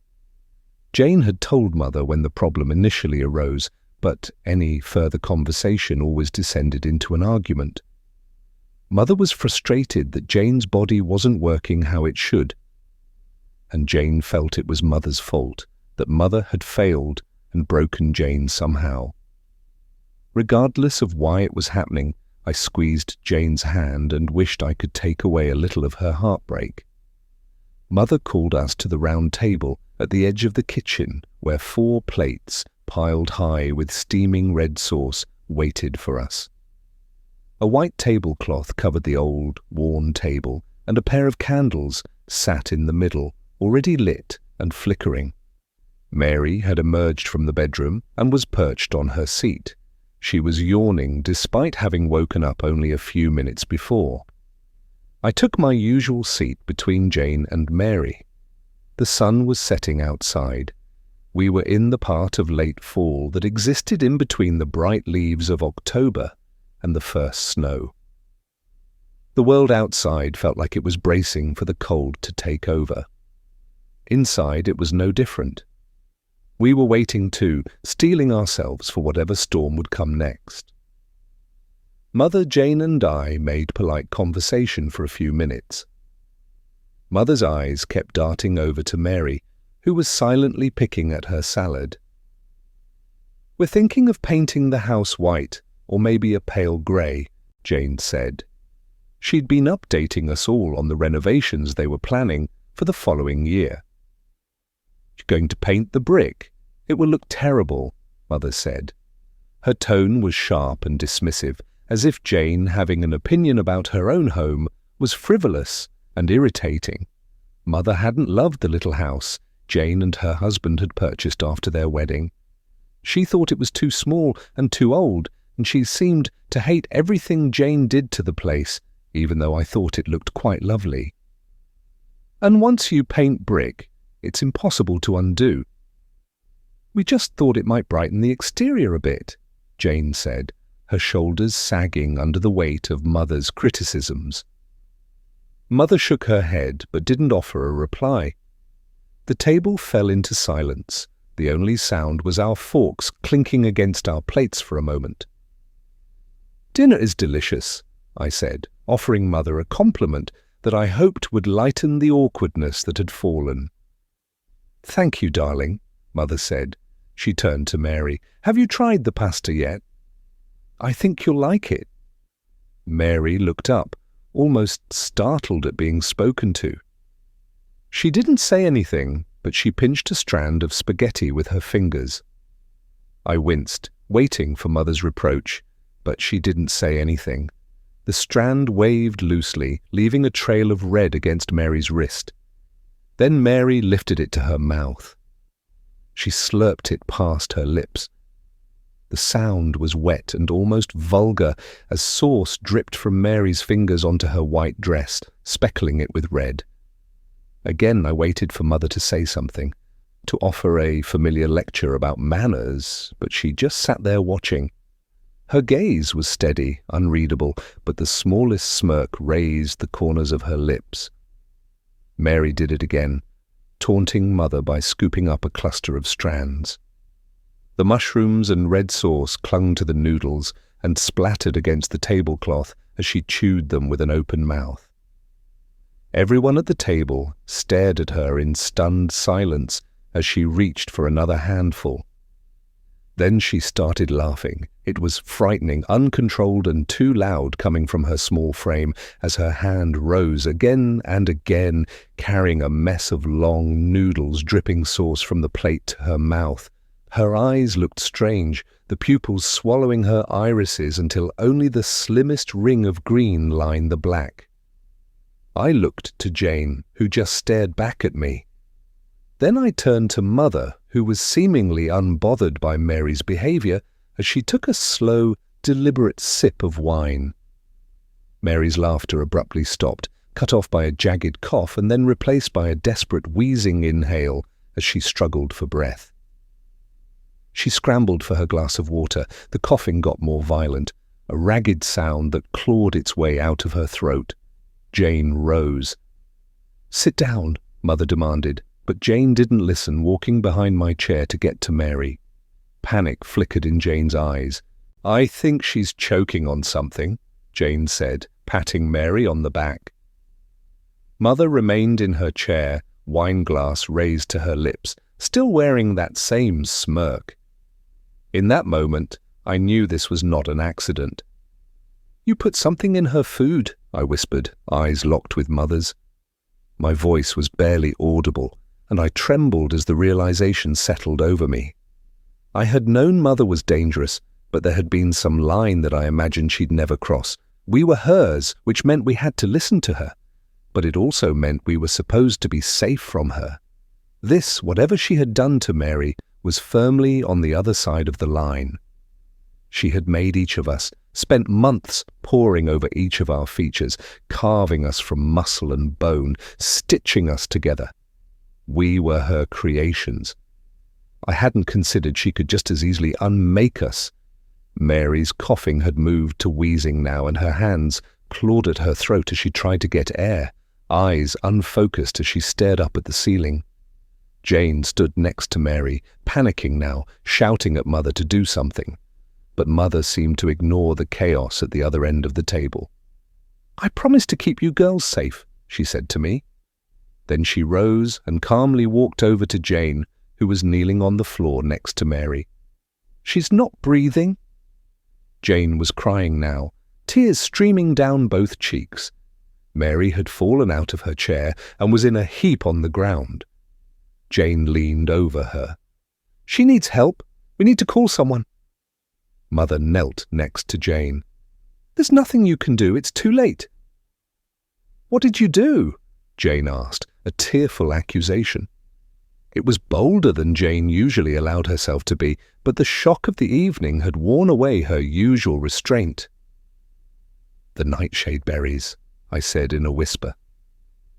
I was the only one still sitting at the table, but I didn't move from my seat.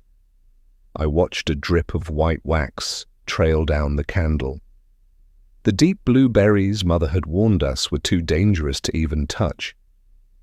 She had mixed them into Mary's meal and poisoned her at our dining table. I wasn't sure if Jane had heard me, but Mother nodded. "She was becoming a danger to us all. We'll give her back to the trees," Mother said softly, a hand running over Jane's head as if this would comfort her. Jane was still crying as she held Mary's head in her lap. I blinked back tears of my own. My relationship with Mary had borne little resemblance to my relationship with Jane, but still, I had tried my best to love her. She was difficult and miserable and dangerous, but she was one of us. She had belonged to our little family, and now she was gone. The rest of the night was quiet. Mother took Mary's body downstairs while Jane and I cleaned up dinner in silence. What was there to say? Mary had been here this afternoon, and now she was dead in the basement. Jane would go home in the morning, back to her husband and her life, and I would stay here with Mother, the woman who had made and then killed my sister. "Maybe you should come home with me," Jane whispered, as we scraped the plates into the trash. I shook my head. There was no point. Mother would bring me back here. We couldn't leave this place, not really. Not for long, not far enough to escape Mother's grasp. We were connected to the forest. Jane knew that better than I did. She'd told me about how miserable it was to no longer live in the woods. She felt the loss of the trees like an itch under her skin, this constant tug that pulled her back to the forest again and again. She couldn't go more than a few days, maybe a week, without returning to spend a few hours breathing the crisp air and feeling the hum of the roots beneath the ground. We buried Mary on the new moon, returning her body to the forest so the trees could feed us new life. By the time we laid her to rest, she was in pieces, ripped apart at the seams. Mother had kept me out of the basement while she worked, but I had seen the aftermath, the wheelbarrow of limbs that we carted into the trees. Mother had taken her apart to see what had gone wrong, as if she were a vacuum cleaner or an old clock. If she had found some broken belt or rusted gear inside Mary, she had never told us. After she was buried, we didn't speak of Mary again. We all pretended she hadn't existed at all. Chapter 31. Dr. Woolston stared at me, waiting for me to respond. Something about the way she looked at me made me nervous, even though she was an older woman who really didn't pose much of a threat. She seemed determined. I could already imagine the phone call from my mother. "It's fine. She can take me home," I said to Ryan. He looked reluctant, but I knew that if I didn't go with this woman, I would never hear the end of it. I was already dreading the stern lecture that would come when my mother found out I had drunk too much to drive home. He hesitated until I said it again. "It's fine, I promise."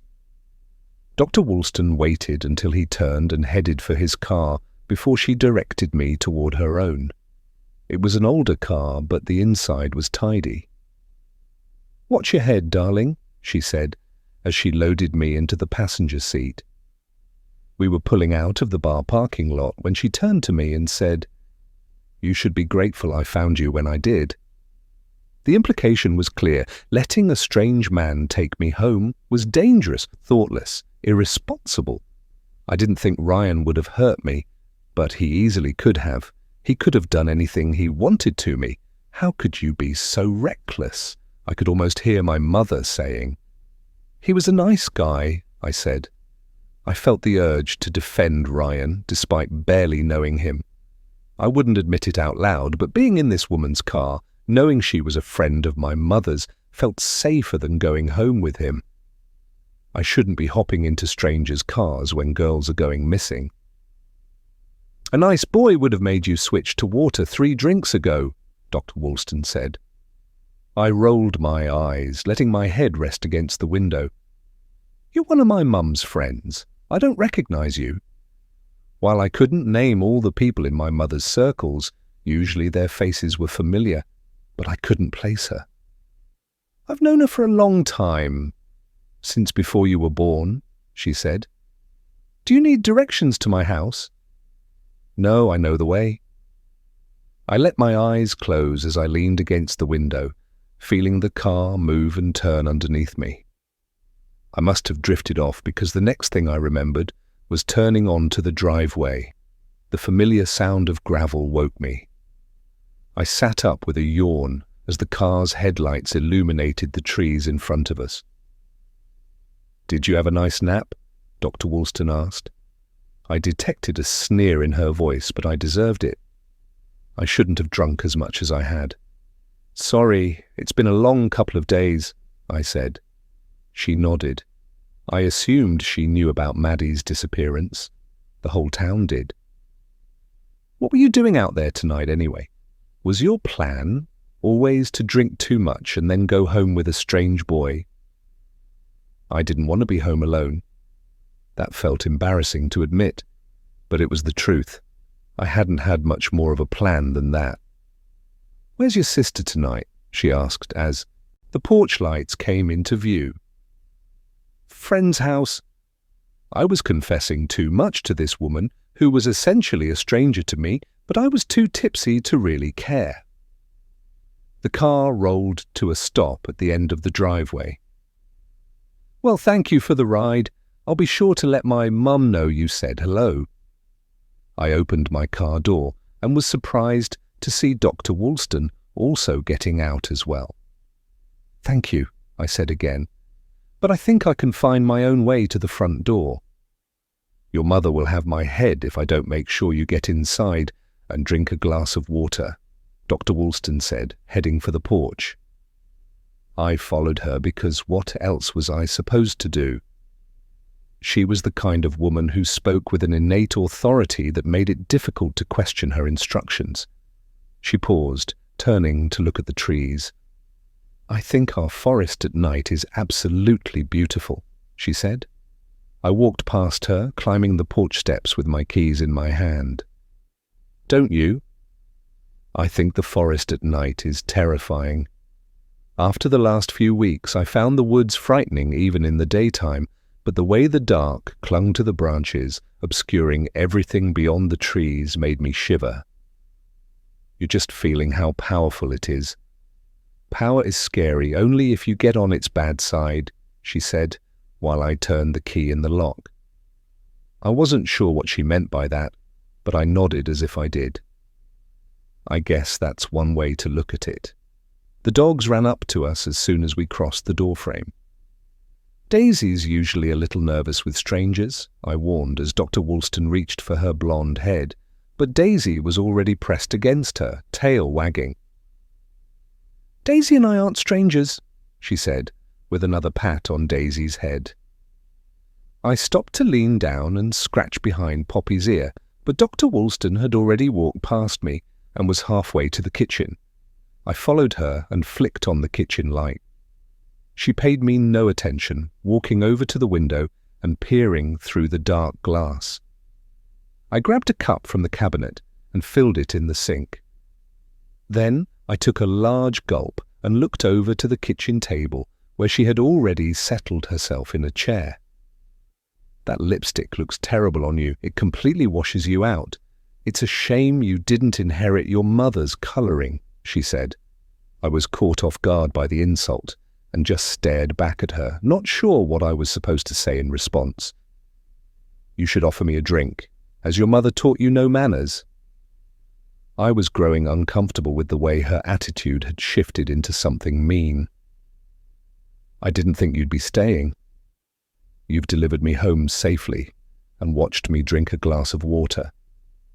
I'm sure my mother will be grateful." She ignored my comments. "I would love a cup of tea," she said. "Then I will get out of your hair." I thought about insisting that she leave immediately, but it seemed easier to acquiesce to her demands. I put on the kettle while she made herself at home, looking out over the trees. She tapped her fingers across the table, and I noticed the bracelet around her wrist. I immediately recognized it as the same charm bracelet I had found in the forest a few weeks ago. "I'm glad my mum got that back to you," I said, gesturing toward her wrist. "I found it out in the trees." "It must have fallen off during a walk," Dr. Woolston said, running her fingers over the charms. "I love walking out here with your mother." "I didn't realize you guys were close." I didn't think I had ever seen this woman or heard her name before, but she spoke like she frequented our house. She just nodded, smiling politely. "What are the letters for?" I asked, gesturing again to the bracelet. "My daughters. I've got 4 of them. They're all grown now, but I like to keep them close to me." "That's nice." The kitchen fell silent as we waited for the kettle to go off. I was sure it didn't usually take this long. "You all have the most gorgeous view," she said, after a few awkward moments. I willed the kettle to boil faster. "I guess." I watched her as she stared out the window. Although I would bet anyone could see inside at night, there could be someone out there right now watching us, and you wouldn't be able to see them unless you knew where to look. Something about her statement felt threatening. This woman, despite her supposed connection to my mother, was as much a stranger as Ryan had been. I couldn't believe I had been careless enough to let her in my home. I was alone here. The nearest house was a 1/4 mile away. No one would be close enough to hear my screams for help. There was nowhere to run. Where would I go? Into the trees that seemed impossible to navigate even in the daylight. "How did you find me tonight?" I asked, before considering that I wasn't sure I wanted to hear the answer. I didn't think she had been in the bar, although it was possible I had missed her. She seemed to have just appeared in the parking lot. "I know your mother's out of town and I've been keeping an eye on you and your sister," she said. The answer made my skin crawl. She had been watching us. We both turned our heads at the sound of a car rolling down the driveway. Had she called someone? I would be outnumbered. I know you have been up to things you shouldn't, sticking your nose into things that don't concern you, she said. The car door slammed outside and Dr. Woolston rose from her chair. I pressed my back against the counter, trying to stay as far away from her as possible. Had she seen us in the forest yesterday? Your mother is like family to me. Do not make things difficult for her, she said. I won't, I promised, my voice smaller than I would have liked. The front door opened, and I closed my eyes, bracing myself for whoever might come around that corner.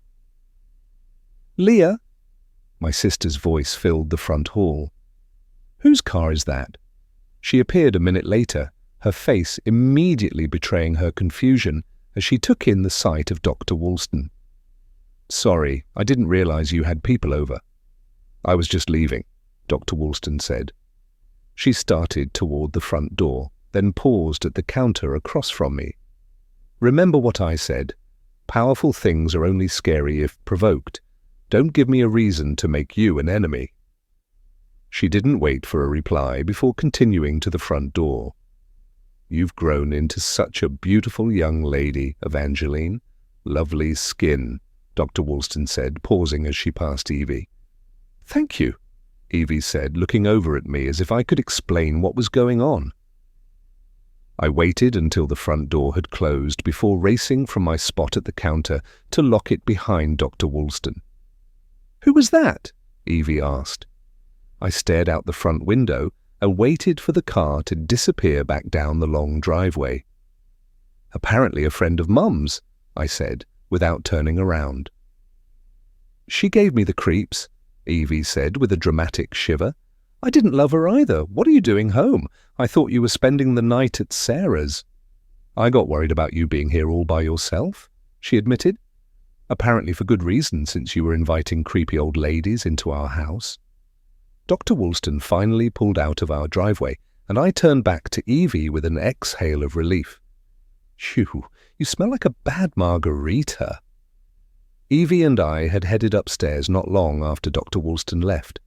I had already washed my face, letting the bright lipstick and eyeliner wash down the drain. Now I was in bed, Evie's shower audible through the wall as I mindlessly scrolled through my phone to keep the dread pooling in my stomach at bay. I had checked the locks on all the doors and windows at least 3 times before coming upstairs, but part of me wanted to go back downstairs and check again. Dr. Woolston had rattled me. Even though she was gone now, I still felt unsafe. The shower stopped on the other side of the wall. I took that as my signal to turn off the lamp by my bed and try to get some sleep. I plugged in my phone and stared out the window. I could see the barest outlines of branches in the gap between the curtains. Sleep wasn't coming quickly. My brain was too busy sorting through the last several days to let me drift off. I wasn't sure how long I had been lying there when a soft knock on my door made me jump. I sat up in my bed, my heart thumping a little faster. The door slowly creaked open, the hall light falling across my bedroom floor. Leah, Evie whispered from the doorframe. What? I whispered back. Even though there was no one in the house, we could have woken up by speaking at a normal volume. Are you still awake? She asked, obviously. Can I sleep in here tonight? She was already moving toward my bed. I didn't bother with a reply, but I scooted toward the edge and tossed the comforter back so she could crawl in next to me. The mattress dipped as she settled on the other pillow. Don't steal all the blankets, I chided as she pulled them over herself. She laughed in response. When we'd been little, my mum would let us have sleepovers on the weekends where Evie would crawl into my bed. At the time, I pretended that I was too cool to really want a sleepover with my little sister, allowing it because Evie was desperate. But even at 10, I couldn't help the way my chest ached when I heard her breathing while she slept. Those long, open-mouthed exhales had cracked my heart wide open. I could imagine every version of her asleep next to me on the other pillow. I'd loved her back when she'd worn princess dresses and cried during thunderstorms. I loved her now with her fierce stubbornness and laugh that I would recognize in a lineup of 1,000 other girls. I wished I could reach into her chest and carve out the grief that I knew sat there like a rock. I could still see the branches in the window, Evie's face silhouetted against the curtains. Her breathing was already slowing. I'd keep her safe, I promised myself, no matter what. Chapter 32. Things changed quickly after Mary died. It was as if Mother needed my life to move faster to make up for the girl who was now gone. I went along with it without complaint, always eager to appease Mother, whose mood was even more tempestuous these days. I was engaged before the end of the year, married the following summer, and pregnant a few months later. Ophelia was born in the middle of the night, 2 days before her due date. When I delivered her, I almost felt the pressure might be enough to rip me at the seams. I could practically feel the pieces of me splitting, my fingers pulling apart from my skin, my rib cage bursting open and my organs spilling from my chest, my bright blue eyes popping free from the skull they hadn't always belonged to. I'd thought I might be like blown glass dropped on a concrete floor. Perhaps I would shatter into 1,000,000 pieces, leaving my daughter in the center of it all, as the bits of me fell around her like confetti. "She looks like you," I said to David, wrapping my hands around my daughter out of instinct. And she did. She had her father's nose. Her face was already scrunched, like she was thinking about something bigger than herself. I couldn't find an inch of her that looked like me. I didn't know where her chin or the curve of her lip came from. Perhaps the chin belonged to a grandfather she'd never meet, and the lips to an aunt who wouldn't even know she existed. I looked nothing like my daughter. I had never hated my face before, but as I looked at my new baby, her face a stranger to mine, I hated every inch. Jane had been at the hospital when Ophelia was born, and had already met my daughter, but Mother had yet to meet her. Once David was back at work, I loaded Ophelia into the car. It had snowed a few days earlier, and the last piles of heavy snow were still visible in the forest's shadows. As I got closer to the cottage, I felt the familiar hum of the trees. They seemed to lean toward the windows of my car to catch a glimpse of the baby. Mother was waiting at the open cottage door as I unloaded the car seat. How are you doing?" she asked, her eyes going to my belly, still swollen and soft under the loose maternity dress I was wearing under a sweater. I squirmed under her exacting gaze. I knew exactly which parts of me she saw and found wanting. "I'm feeling fine, just sore and tired, but nothing that a few weeks won't fix." I tried to reassure her with a smile. I sank into the couch, grateful to be sitting. I hadn't lied to Mother. I was sore, and carrying the car seat the short distance from the car had made my whole body ache. Ophelia had fallen asleep in her car seat on the way here, and somehow managed to sleep through being brought inside. I watched her momentarily, her mittened hands curling under her chin. "Do you want to hold her?" I asked. "Sure," Mother said. I carefully extracted my daughter from the buckles of her car seat. Ophelia stirred a bit as I lifted her, a little grumble of discontent slipping from her lips even though her eyes didn't open. I passed her into Mother's waiting arms. Mother bounced her momentarily, settling her back to sleep as she snuggled against her chest. She ran a finger down my daughter's cheek. "It's a shame she doesn't look more like you." Rage twisted in my gut, and I had to resist the urge to slap her. My daughter looked exactly as she was supposed to. The implication that Mother wished she looked different, that perhaps she could take my tiny, flawless little girl to the basement and carve her face into something else, made me want to scream. I wanted to snatch my daughter back and storm out of the cottage, but years of pretending allowed me to stay in my seat and smile. "She's perfect," Mother didn't say anything in return, but made a non-committal noise in her throat. It was clear that she didn't think so. She continued looking at Ophelia, but her words were directed at me. "I've started on your sister." My stomach dropped, the familiar screaming that had haunted my dreams for years now echoing around my skull. "Do you want a new auntie?" she said, her words higher and directed at the sleeping Ophelia. "I didn't know if you would make another after Mary."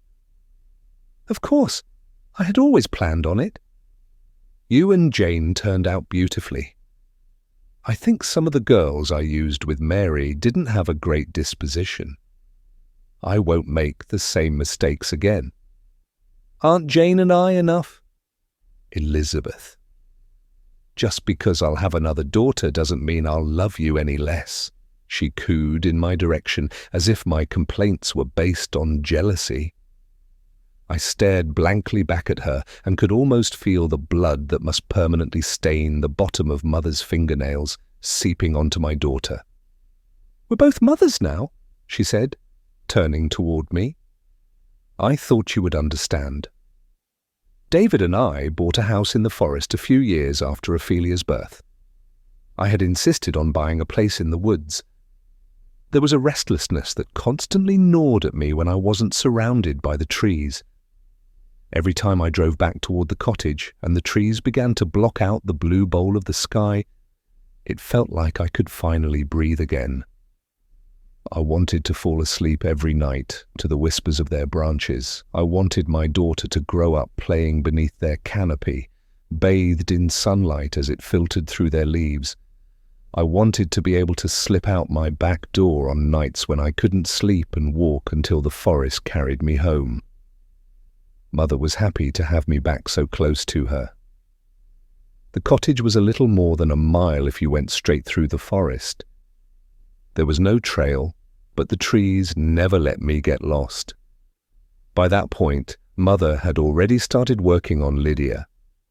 Her progress with this newest sister seemed to be faster than ever before. I wasn't sure if it was eagerness to be done or fear that perhaps the slow pace had caused some of Mary's discontent. Each time I came to the cottage, she seemed to have some new development to show me in the basement. One day, it would be a heart beating without a rib cage on top, a sight that seemed almost too fragile to be possible. A week later, she'd be working on braiding Lydia's muscles and ligaments, attaching the long, sinewy fibers to the bones. By the following Friday, she'd be doing the careful work of sculpting a face, a little cloud of bone dust hovering around her as she shaved down Lydia's brow. The final step in Lydia's construction was the delicate stitches that would pull her together. This was the longest part of the process. It took weeks of working under the bright fluorescence of the basement to hide rows of tidy seams in her skin so they'd vanish. Less than a year later, Lydia was ready to wake up. Jane and I were quiet and almost somber as we walked to the cottage for tonight's full moon. We weren't giddy or excited like we had been when waking Mary. There was a gravity to tonight that made us both nervous. Jane had bought a house less than half a mile down the same road from me at the end of last year, so we walked together to the cottage. With the moon's light unable to pass through the trees, the darkness hung around us like a thick blanket, making it impossible to see anything, but Jane and I knew the paths by heart. It was one of the last nights of summer, but the beginnings of fall had already settled into the night air. Back home, I had left Ophelia asleep in her room and David asleep in ours. I would only need to be gone for a few hours, but still, part of me longed to be nestled back in my bed with my daughter just down the hall. I felt a similar restlessness, being away from my daughter as when I was away from the forest. It wasn't unbearable, but it was an insistent tug to be with her, a reminder that she was waiting for me. These days I had to do the strange but necessary work of severing myself into disparate pieces. One version of me belonged to this world, to the trees and the cottage, where bodies were built in Mother's basement, carved piece by piece into girls, where the roots of my trees hummed ancient melodies into my bones. This version of me was a daughter and a sister. The other version of me lived in a big white house with my little family, where I rocked a crying baby through the night and then fell asleep on the pillow next to my husband, where I was a wife and a mother. Those two versions of me had never felt as if they could exist inside me at the same time. In each moment, I had to choose who was more important. "How are you feeling?" I whispered to Jane. "About tonight," she shrugged. I couldn't see the motion, but heard how her jacket crinkled around her shoulders. "I don't know. I hope it goes well. Or maybe I hope it doesn't," she said.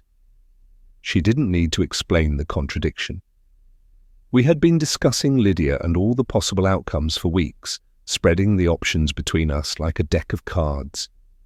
Possibility 1. It went terribly. Lydia never woke up. Mother tried again and again until she got it right. Possibility 2. It went wonderfully. Lydia was beautiful and charming and lovely, and Mother shaped her into the kind of woman who would fit in perfectly at the table between Jane and me. Mother would be satisfied for a few years until she inevitably got bored and needed a new project again. Mother always thought she could do better. This version of a sister would be the best only until Mother thought of something that could be improved. Possibility 3. Lydia woke up, but was never quite right. Maybe she would be like Mary, marred by an anger and discontent that constantly boiled under the surface, or perhaps there would be some new vice. Mother would be forced to return her to the trees and try again. There was no scenario in which this ended. I wasn't sure if it was selfish that Jane and I wanted Mother to stop. We were so charmed and in love with our little lives, both of us with our houses in the trees and me with my daughter. Was it selfish to rob someone else of that same happiness? But it also felt selfish to want another sister to sit with us at the table. Despite Jane's and my reluctance to invite another sister into our home, I desperately wanted to have another woman who understood, with whom we could peel back the layers of pretense and not fear that she'd look at us with horror. The rhythm of the evening was familiar. Mother stood at the cottage's open door. Dinner was already on the table, candles illuminating the whole house. Lydia waited in the living room. Her body was sprawled across the couch, unmoving, muscles slack and loose. Mother had draped a blanket over her, but her shoulders were bare, peeking over the edge. We ate while discussing Mother's plans for the garden this spring, and things she needed Jane to pick up for her next time she was in town. But finally, it was time. Mother passed me a lantern and leaned down to scoop Lydia into her arms. The blanket slipped as Mother picked up her limp body and tucked Lydia's head under her chin. Even Mother had taken on a slightly more somber tone tonight, reminders of Mary loud even in her absence.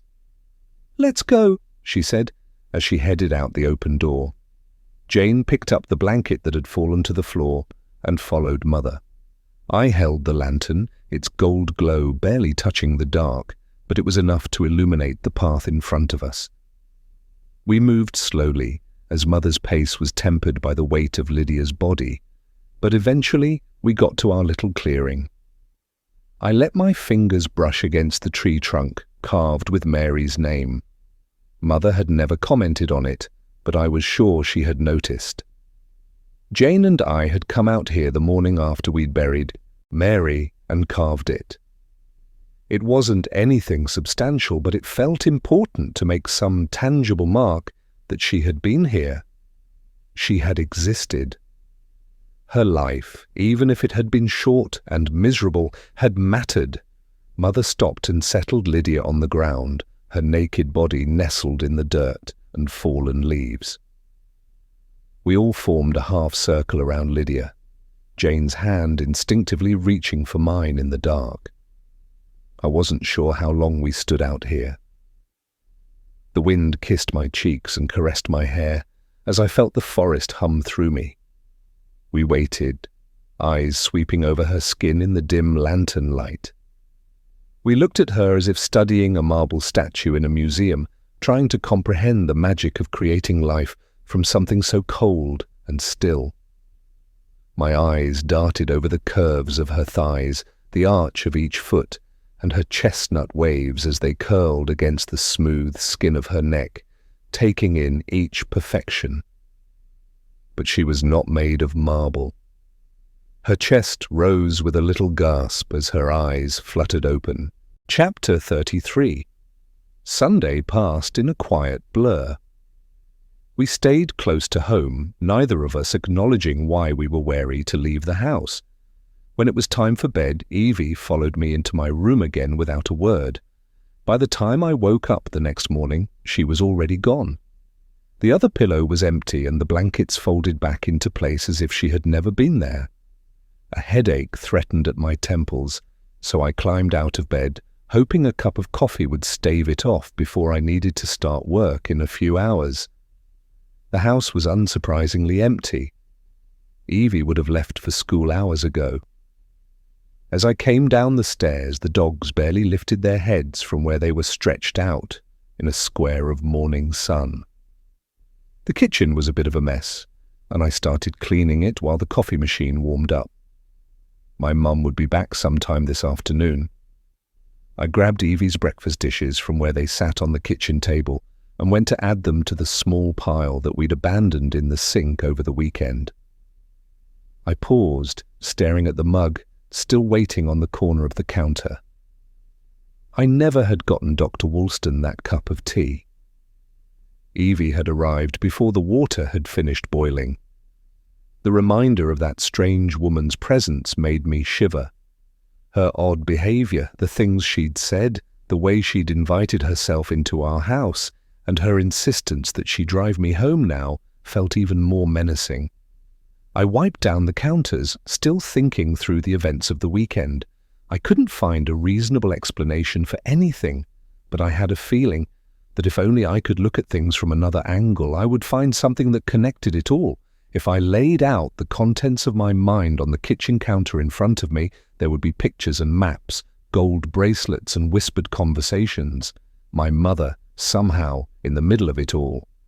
I had been wiping circles around the same spot on the counter for a while, long after it was already clean, staring out the window at the trees beyond as they cast long shadows in the morning light.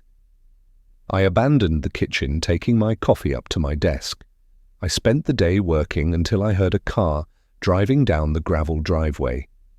I knew it was my mother arriving in her Uber from the airport. She had texted Evie and me a little while ago that she had landed. I closed the project I was working on and went to meet her. As I came down the stairs, she walked through the front door, rolling a little suitcase behind her. "Ophelia," she said with a smile as she spotted me. Both dogs were pressed against her, tails swinging as they pushed each other out of the way, eager for some attention. She was clearly sizing up what kind of conversation this would be. Tensions between us lingered from our fight a few days earlier. We treated each other with a bit of apprehension. "Welcome home," I said. I had no desire to put her in a bad mood before explaining what Evie and I had been up to this weekend. "How was your flight?" My mother smiled wider. "Not too bad," she said. Her eyes darted all over the house, immediately assessing if anything had changed since she'd been gone. "Was the drive okay?" I asked. She left her suitcase by the front door and continued into the house toward the kitchen. "It was fine. Your father did most of the driving. I'm sorry, I'm starved," she said, pulling an orange out of the fridge. "How were you girls?" "We were fine," I said. The question seemed genuine, which made me think Kate and Lydia hadn't yet told her what Evie and I had been up to Saturday night. We would need to tell her about it before they got the chance, but I'd wait until Evie got home. My mum nodded, a small pile of orange peel collecting on the counter. "How's Evie doing?" she whispered, mouthing the words more than speaking them, as if afraid of being overheard. "She seems fine. She spent most of Saturday at Sarah's house, working on a project for school or something." "Where is she?" she asked, keeping her voice low. "She's still at school." I glanced at the clock over my mother's shoulder. It was just after 4. "And I think she mentioned staying after for practice today, so I don't expect her home for another hour at least." "Oh," my mother said, her brow furrowing. "Her car's here. I saw it as I was coming in." I paused for a second, surprised. I hadn't been outside today. Evie's car was parked to the right of the garage, barely visible from any window unless you pressed your face to the glass. "Maybe a friend picked her up?" "Probably," my mother said, trying to reassure me with a smile. "Did you see her this morning?"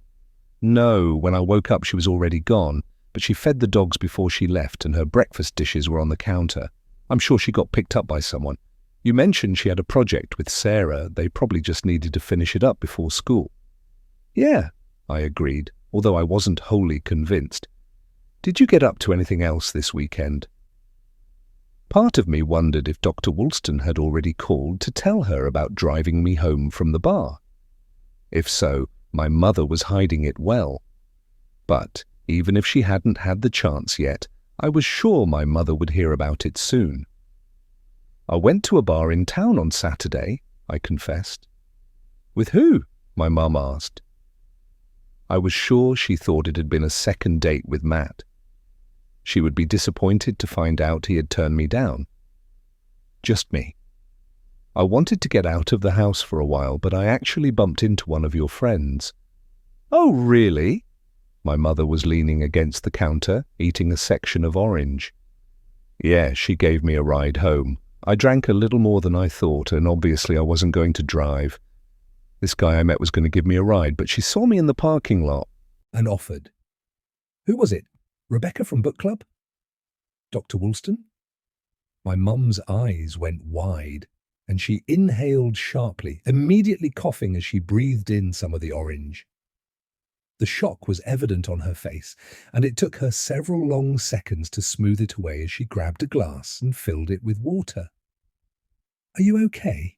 I asked as she took a long drink. "I'm fine. Sorry, I was just surprised. She doesn't get out much, so it's a little unexpected, but I'm glad you got home safe. She said she was keeping an eye on us since you were out of town," I said. I tried to read her face, searching for what had caused such a big reaction from my mother, but she had already put on her mask again. "Of course, that was nice of her. I'll have to thank her." She threw the rest of the orange in the trash. "I imagine you still have work to do, so I won't keep you. I'm going to unpack and rest for a little bit in my room. We'll figure out dinner when Evie gets home, okay?" "Okay," I agreed, still slightly confused, but my mother was already out of the kitchen. Before I went back upstairs, I stopped to look for Evie's car out the front window. Sure enough, it was still sitting on the far side of the driveway. She could have gotten a ride from a friend this morning, but she hadn't mentioned anything about it the night before. Maybe she had just forgotten to say something, but it felt weird. I sent a text to Evie, "What time will you be home?" and then waited, hopeful for a quick response. I knew that if she was at practice, chances were she wouldn't have her phone on her, but I just needed some indication she was okay. After a few minutes with no reply, I couldn't wait any longer. The feeling that something was wrong was too strong to ignore. My mum could call the school just to confirm Evie had been there. It might be an overreaction, but I would feel better if we knew for sure she had made it to class that morning. I rose from my desk and opened my bedroom door. My parents' room was at the other end of the hall. The door was closed, but I could hear my mother talking with someone on the phone. The words were too muffled for me to hear what she was saying. While I waited for my mum to finish her call, I crossed the hall into Evie's room. The bed was still crisply made, her closet hanging open, clothes piled on the floor, spilling off a few hangers. There was nothing unusual there. I moved to her desk, where papers were stacked in a few haphazard piles. I skimmed the surface, but there was nothing written on the calendar for today, nothing to hint at where she might be. I looked out her window at the trees, and my mouth fell open with a worst-case scenario I hadn't considered until that moment. What if she had decided to go back out there? I immediately tried to rationalize it away. Evie wouldn't have gone alone. She would have woken me, and we would have gone out together.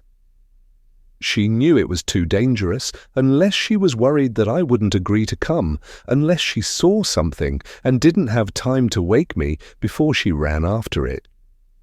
I was already in the hallway, my fist poised to knock on my mother's door.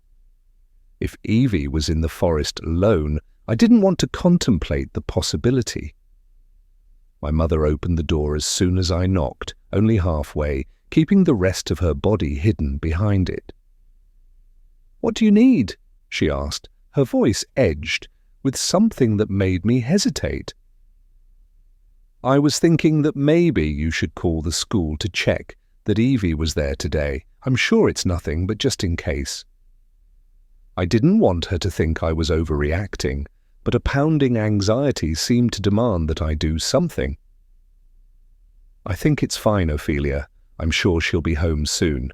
Besides, the front office is already closed." She tried to reassure me with a smile, but something was too tense and forced about it. "Can you call her coach then?" "Ophelia, it's fine," she said, a bit of annoyance leaching into her tone. "I'm feeling pretty tired from traveling today. I'm going to lie down for a bit, and if Evie doesn't get home in the next hour, we'll call, okay?" "Okay," I agreed. It was a reasonable request, but there was something about the way my mother was talking to me that made me nervous. She had been too quick to dismiss me, as if she wanted to get this conversation over with as quickly as possible. She smiled at me one last time before closing her door again. I didn't move for a second, just stared at the white door. She was probably right. It was nothing. I was overreacting. I should have returned to my desk, to my work, and to the last few items on my to-do list, but instead I headed down the stairs. I tiptoed through the house. I pulled open the front door, then was careful to silently close it behind me as I stepped onto the front porch, not wanting the sound to draw my mother's attention. I crossed to where Evie's car sat. How had I missed this? Her car had just been there for hours while I was oblivious inside. I crept closer as if the car were a wild animal that I didn't want to frighten away. Outside the car, nothing looked awry, but the moment I got near enough to see through the windows, all the blood drained from my face. Her backpack sat on the back seat, her dance bag on the floor next to it. I leaned in close enough that my breath fogged up the window. Her phone was sitting face down on the passenger seat. I couldn't breathe. Evie had never made it to school. While I was sleeping, something had happened to her.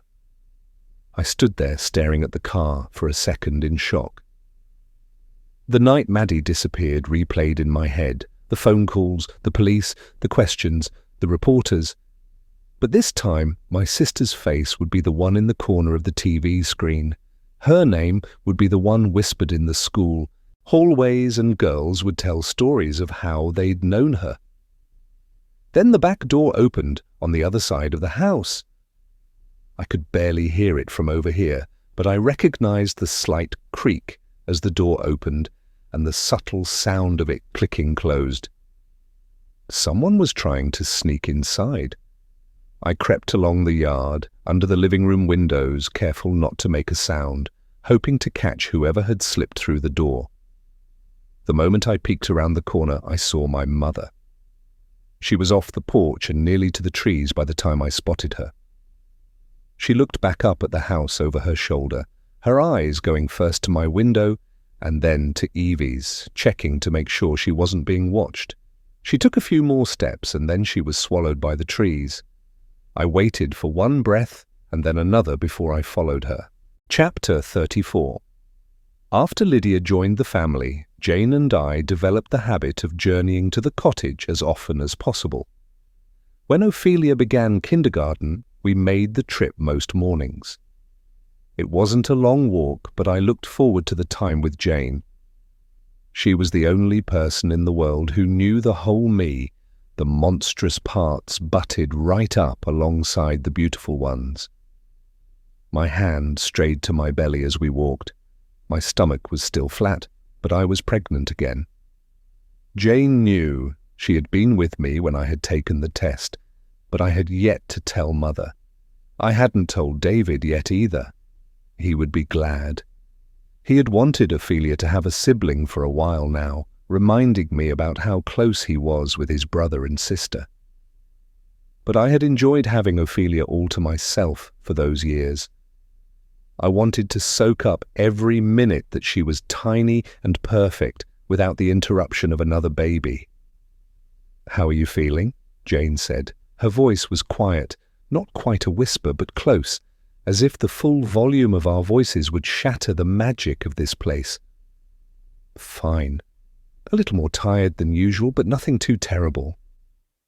"Are you going to tell her soon?" Jane didn't need to clarify who she meant. "Not yet." She nodded in understanding. The moment I told Mother the pregnancy would become about her, about how my body, which she primarily viewed as her work, would hold up against a second pregnancy. She would obsess about how my skin stretched and my bones shifted, always equally impressed with herself and worried that I would be ruined by the changes. So I'd keep this thing growing inside me secret for a few weeks, letting it be something that belonged to just me for a while. The cottage seemed to have some of its joy back now that Lydia was here. I hadn't realized how bleak things had gotten with Mary, and in the months after her death. With Lydia here, our cottage regained some of the simple charm it had lost. Lydia was joyful and lovely. She was precisely the kind of girl Mother had dreamed of. She was beautiful and always smiling. Mother had kept Lydia home longer than she had Jane or me. It took nearly 2 years before she let Lydia go into town alone, without Jane or me to accompany her. I think Mother relished having someone with her in the cottage. But recently, Lydia had gotten serious with a man from town, and soon enough, she'd be engaged and gone. Mother equally hated and loved these engagements. On the one hand, they were everything she had worked for. She had made us to have the life she'd missed out on. She wanted us to find husbands and have children. Her work would have been wasted if Lydia had stayed with her and grown old in the cottage. But letting us go into the world was also a loss. No longer would we be across the table at every meal, sleeping just down the hall. As Jane and I approached the cottage, singing poured through an open window. Lydia's voice wasn't well trained or particularly powerful. It was light and airy, the sort of singing voice that felt right at home among the spring wildflowers littering the hillside. Jane smiled as the sound reached us. Lydia ushered us inside, and within a couple of minutes, all 4 of us were in the living room with cups of warm tea in our hands. We had been chatting for a few minutes, talking about our life updates and what Lydia needed to work on in the garden this afternoon, as they started to prep for the first frost, when Mother put a halt to our conversation. "Girls," she said, "I've decided to start on another sister for you." I should have known this was coming with Lydia leaving soon. She needed another girl, another project to occupy her time. "Another one?" I whispered, and my stomach dropped. "Aren't the 3 of us enough?" "Elizabeth, I'll be all alone once Lydia is married, and I think I've finally perfected the process." "It should be easy this time," she said. When I still didn't look convinced, she continued, "What I give those girls is a gift, Elizabeth. Look at you and Lydia and Jane. You are all so happy. Your lives are better than anything you could have ever had before. You know that. What about their families? Don't get sentimental on me just because you have a daughter now. Some sacrifices need to be made, but it's always worth it, she said. Neither Lydia nor Jane said anything, but I could feel the weight of what this meant sitting on them too. Sometimes, when the wind cut through the trees just right, I could hear the screams of the first girl Mother had brought home. Could still feel the press of Jane's arms holding me to her chest as that girl's fierce terror sliced through the walls of the cottage. Mother was back to her usual rhythm with this new project, making each choice with deliberate slowness and patience. Each layer of this latest sister was handled with meticulous reverence, as if Mother could create perfection itself if she just took enough time. The years passed while she worked. Evangeline was born, Lydia was engaged and then married. All the while, Mother was slowly building her latest creation. I'd become good at avoiding the cottage on the nights she brought the girls home, but even back in my bed with my husband beside me, I could imagine the sounds, the thump of their limp bodies as Mother dragged them across the floor, their feet snagging on the edge of the rugs. The desperate cries that haunted my nightmares. Tonight, I wouldn't need to imagine. All three of us went over for dinner. When I arrived, Jane was already there cooking. Lydia was freshly back from her honeymoon, her wedding band sparkling on her ring finger.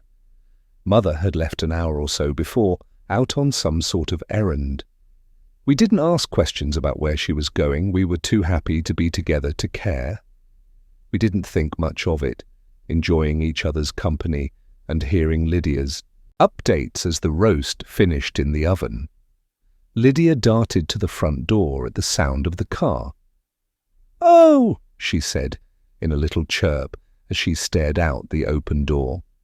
Jane and I rose and stood behind Lydia, watching as Mother opened the back seat of her car to reveal a slumped-over young woman, her head lolling loosely against her chest. "Darlings," Mother called back to us, "hold the door for me."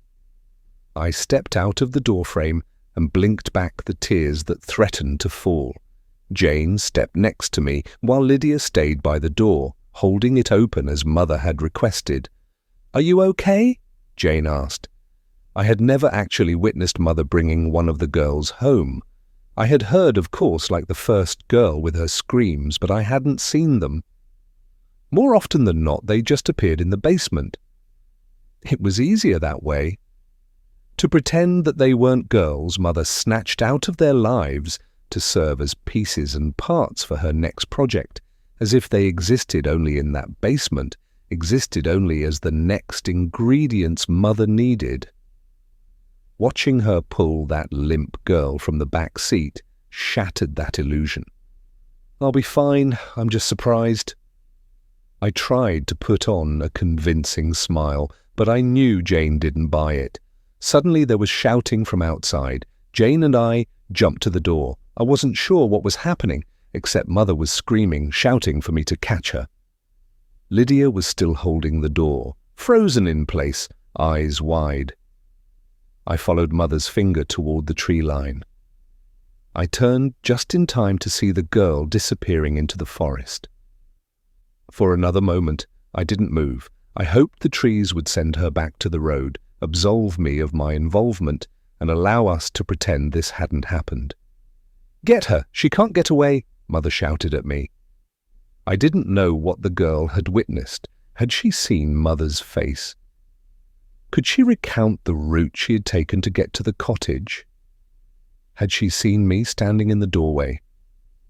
She could ruin everything if she made it back to the main road, so I started running after her.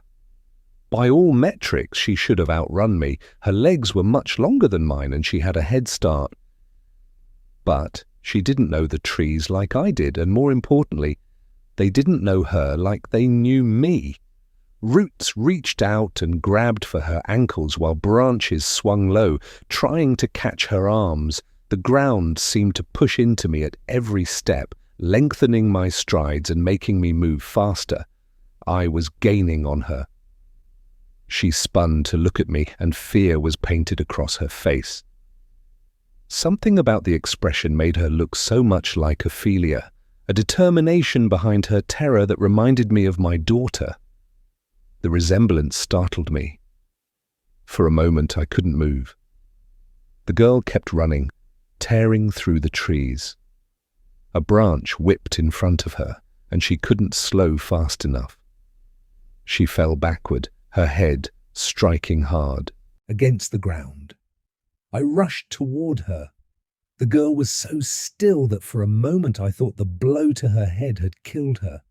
But as I dug my fingers into the side of her neck, I could feel her pulse racing from her sprint through the forest. Jane's running footsteps broke through the trees a moment later. "Is she okay?" she asked, breathing hard. I nodded and gestured for her to help me lift the girl. We carried her back to the cottage in silence, one of her arms slung around each of us, her feet dragging through the leaves. "What did you do?" Mother said as we approached. "She fell and hit her head," I said. We passed Mother and dumped the girl on the couch. Her body crumpled, almost falling onto the floor. "I cannot believe you two were so careless with her. I really hope she didn't fracture her skull." "That would be incredibly wasteful," Mother shouted at me. But I looked past her to where Jane was leaning against the wall. Her eyes had the same glazed expression I was sure was present on my own face. "Will you walk home with me?" I asked Jane, even though Mother was still yelling. Jane nodded and followed me to the front door. "Elizabeth, Jane, get back here. You can't just leave. I'm talking to you. We haven't had dinner yet." Mother's voice followed us as we walked toward the trees. The walk home was silent. Neither of us spoke, even as we broke through the trees at the back of my house. I knew we would talk through everything that had happened, eventually, look at it from every angle, but for tonight we were in too much shock to do more than stumble back into our other lives. David was alone downstairs when I came in. He was sprawled on the couch, watching a trio of men recapping a sporting event on the television. "Did you have a nice time?" he asked, sparing only a quick glance in my direction. He thought my evening had been spent at book club at Jane's, not looking up long enough to notice my tangled hair or the dirt under my fingernails. "Yeah, I'm tired. I think I'm going to head to bed early." "Okay, good night," he said, his attention already back on the screen. I climbed the stairs, my feet like lead blocks underneath me. But I didn't head toward my bedroom. I opened Evangeline's door first. She was stretched out on her back, her arms and legs spread wide like a starfish. I watched her chest rise and fall a few times before I was satisfied. Ophelia's door was only a few feet down the hall. I was surprised to find a little book light glowing over the hardcover she had checked out from the school library. For a moment, I thought she was awake, but her eyes were closed, and as I listened, I heard the slow cadence of her breathing. She had fallen asleep reading. I tiptoed inside the room and gently pulled the book from her fingers, then flicked off the light and rested its spine on her nightstand so I didn't lose her place. Ophelia shifted a bit, but didn't wake. I kissed her forehead and left her room, closing the door quietly behind me. I headed straight for my shower, peeling off my clothes and leaving them in a heap by the door. I turned the water blisteringly hot and stepped under the stream, letting it turn my skin red as I wept. Jane, Lydia, and I watched Mother gather all the girls she needed for our newest sister. It got easier, almost routine, until the last girl, Krista McNeil. She was young, 15, younger than the girls Mother usually used, but she had become obsessed with the girl's waist-length auburn hair. She was the same age as Ophelia, though she went to a different school. It wasn't as if I had ever seen her before, but perhaps Ophelia had.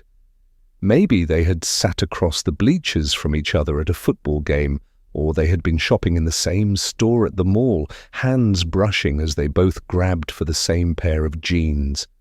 She felt too close to Ophelia. This girl had grown into herself in a way my daughter had yet to do.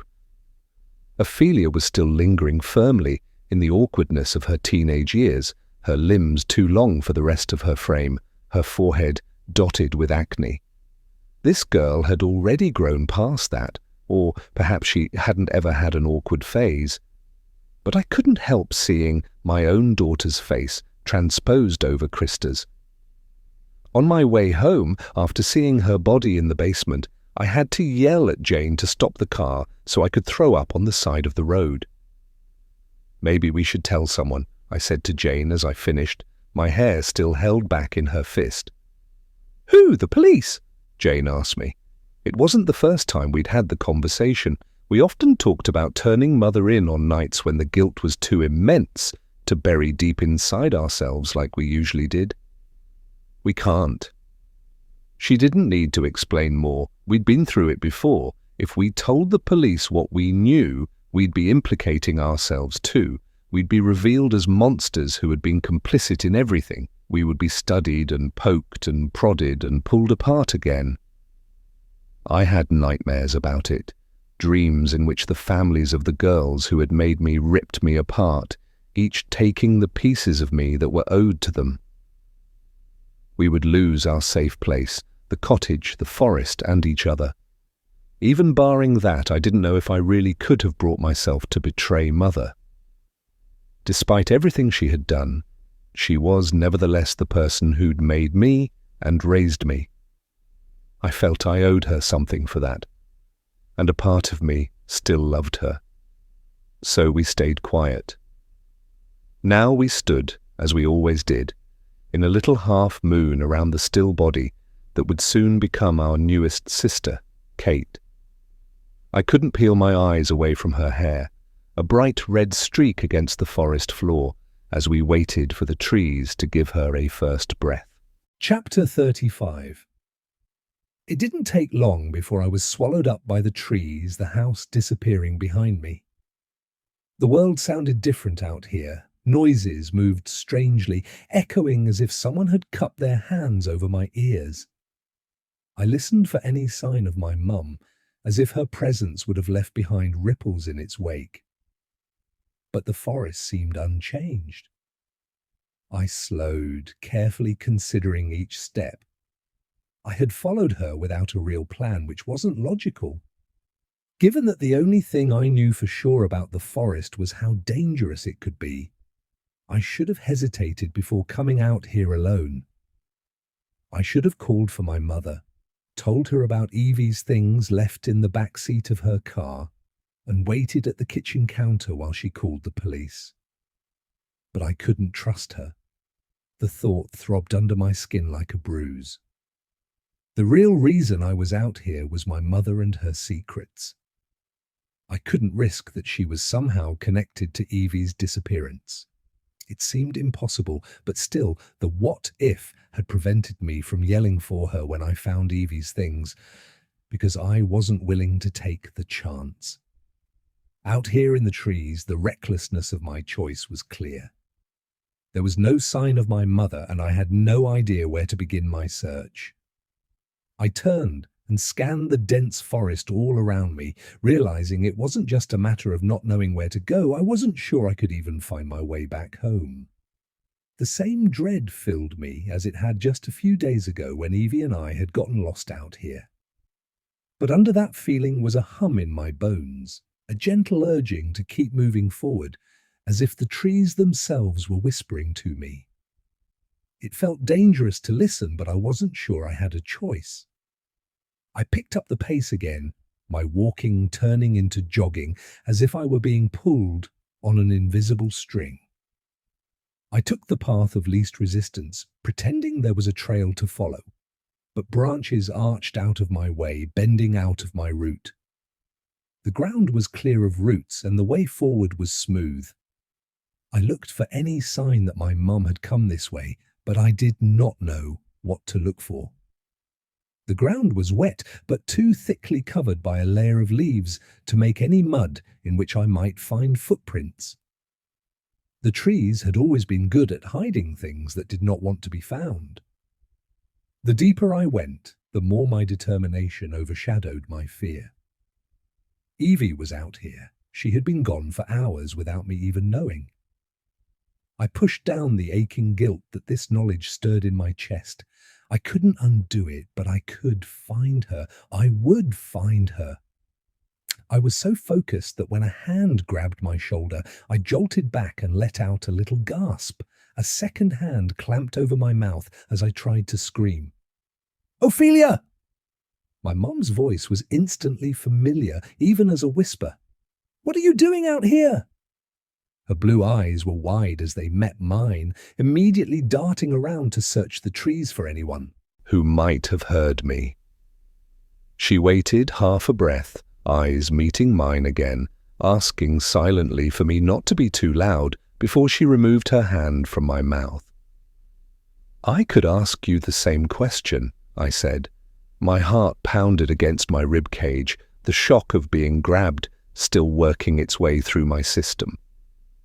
"Ophelia, not right now," she said, worry lining her face as she bit her lower lip. "I'm looking for Evie. Where is she?" I asked her. "Her backpack and phone are still in her car. She never made it to school." Saying that out loud made tears well in my eyes as I felt the enormity of my fear. My mum didn't look surprised. "I'm not sure," she whispered. I shook my head, struggling to keep my voice steady. "Why are you still lying?" My mother's mouth pinched tight as she let out a long exhale through her nose. Her face was serious, eyebrows furrowing with thought, but she appeared calm. She looked past me into the forest. I tried to see what she saw between the trees, but all I could make out was row after row of branches, the grey sky barely visible. The forest chattered around us, birds singing, squirrels hopping from tree to tree, and rabbits darting across the open spaces. She didn't meet my eyes, staring into the branches above my head, as she said, "I think I know where she is." "And who took her?" I waited for her to explain, but she was silent and unwilling to meet my gaze. "Who?" I breathed, barely audible over the sounds of the trees. "It's an incredibly long story, but it will be fine." She finally met my eyes again, and a forced smile was on her lips. "I'm going to go get Evangeline, and I'll be home soon." "Where is she? Why did they take her?" She was still searching the forest behind me. "Do you think you could find your way back to the house from here?" she asked. "I'm coming with you." I didn't answer her question, but the truth was, I had no idea where I'd ended up. I turned around and saw that the path I had followed to get here seemed to have been swallowed up behind me. I would almost certainly get lost. My mum didn't immediately respond, but I could tell she didn't want to argue. "Fine, but if you come with me, I need you to listen to everything I say without question." "Okay," I agreed, although I wasn't sure I meant it. If the situation came to it, I would do whatever it took to get Evie back. "Let's go," she said, turning toward me. "It's probably another half-mile from here." My mum talked to me in a low voice as we started moving. "I'm not sure what we'll be walking into," she said, her voice softer than a whisper. "I need you to stay calm no matter what happens, what anyone says. I can't have you panicking. Do you understand?" I nodded. "I promise you, I'm going to get you and your sister out safely. But I need you to trust me," she said. "Okay," I agreed. We continued in silence for several more minutes. The forest looked unfamiliar to me, but my mum easily picked through the trees as if she were navigating the hallways of her own home. I wasn't sure how she moved so quickly without anything around to guide her path, but she was sure of each step. When Evie and I had travelled through here a few days earlier, the branches had seemed to reach down to tangle themselves in our hair and scratch our skin, while roots had sprung up out of nowhere to trip us. Now the opposite seemed to happen, with branches bending away from my mum, making room to clear her path, roots melting away underfoot. The trees knew her. She was a welcome guest in this place. My mum stopped. She leaned down toward the base of a tree and started carefully picking small, deep blue berries nestled in a low bush at the base of the trunk. There weren't many left at this point in the season, but she carefully combed through the leaves, hands covered with the edges of her shirt, as she plucked the berries and tucked them into her pockets. "What are you doing?" I asked. I recognized the berries, each one hanging from a star-shaped flower, as nightshade. My mother had taught me the difference between the nightshade berries and the blueberries that grew here that we'd eat by the handful on summer days, until the tips of our fingers were stained purple. We were warned again and again about the deadly berries, their poison so potent that we shouldn't even touch the plants. "Hopefully, we won't need them," she said, by way of explanation. I wanted to ask her what she planned on doing with a handful of deadly berries, but she was already moving again. "We're almost there," she added, glancing over her shoulder. I scanned the forest around us, trying to spot anything different, but it all looked the same as it had before. It was getting dark, the light coming through the branches dimmer than it had been even minutes before. "Just at the top of this hill is a house. That's where we're going," my mum said. I nodded and tried to take another step forward, but she pulled me back. "I need you to listen to me before we go in there. I love you and your sister more than anything. No matter what you hear, no matter what I say, know that is true." She watched me for a minute, fear evident on her face, waiting for my reaction. "If you and your sister get out without me, I want you to call Jane and tell her exactly what happened. Do you understand? Don't worry about me. Just go home and call Jane. Do not open the door for anyone else." I nodded and she smiled softly, but her eyes were sad, heavy with a weight I didn't yet understand. "It'll be okay. I promise I will bring your sister home," she said. I didn't know if I should believe her. Chapter 36. The night Maddie went missing, the moment I could get away from the police and my daughters, I called Mother. I knew she had been involved. She had been working slowly on this new project, Emma, collecting pieces over the course of years, but I had never expected her to take someone so close to my girls. She didn't answer my phone call. I called again, twice more throughout the night, each of my calls directed straight to voicemail. I stopped calling after that. I didn't want to risk unwanted suspicion if the police decided to peek at my phone records. It was clear Mother wasn't going to answer anyway. She knew I would be angry not only about her callous disregard for how this would affect Evangeline, but also about the risk of taking someone so connected to my family. It was the kind of thing that might eventually tie back to me or any of my sisters and bring people knocking on the cottage's front door. Perhaps I should have started distrusting Mother sooner. Looking back, her frequent little cruelties, the ease with which she took all those girls without remorse, and the way she was never satisfied with any of us, seemed apparent. But despite all the moments that had made me wary and hesitant, the cottage was the place in the world where I felt most at home. It took me 2 days after Maddie's disappearance to make it out to the cottage. My place was a revolving door of police officers, other parents, and Evangeline's friends. I couldn't leave for a few hours without explaining where I was going. I had expected Mother to call me at some point to justify herself, but my phone never rang. Kate and Lydia were shocked when I came to them furious, asking what had happened. They were apologetic. Mother had told them I knew the plan. Jane hadn't known. She would have called me the moment she heard. When I arrived at the cottage, everyone was in the living room, waiting for me. I didn't knock storming in through the front door, letting the handle slam against the wall. Lydia and Kate winced, both sinking deeper into the couch. Jane flashed me a warning glance to remind me to keep my emotions in check. This situation was treacherous. I needed to be careful where I stepped. It was a test. Mother looked over her reading glasses as if she had barely noticed my entry. "You didn't answer my calls," I said, trying to bite down on the anger I had held in for 2 days. "I was busy," Mother said, already looking back down at the book in her lap.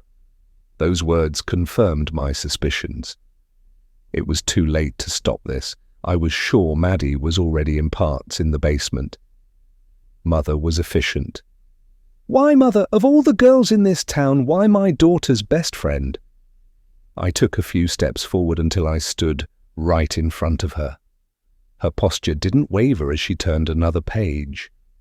When it became clear I didn't intend to back down, she closed her book with a huff, annoyed that I was interrupting her nightly reading time.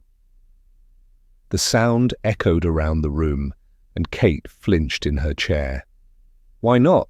she said with a shrug, like taking Maddie was as small as picking up a different type of cereal from the grocery store. "I needed her. She was convenient." I knew that wasn't the real explanation. It didn't make sense. It was too messy to be the most convenient option, and Mother liked to keep things tidy. I felt the familiar click of the closet door as it locked, trapping me inside once again. This was a punishment. I had grown complacent lately. I was tired of the constant upkeep of this perfect facade. My marriage was fine. My daughters were nearly grown. When did I get to be done with the performance? So I had started to let things slip, missing Pilates classes, running errands without makeup. There were nights when I cancelled plans and stayed home instead of going out to be seen. They were small things. No one else even really noticed, but Mother did. I knew she hated it. She didn't make a secret of it, telling me each time I violated the guidelines she had tied me up with for the last 2.5 decades. So taking Maddie was a penalty for deciding that I could choose those sorts of things for myself. Or maybe it was just a reminder that Mother controlled everything. Even the aspects of my life that I thought were mine alone could be ruined in an instant if she felt like it.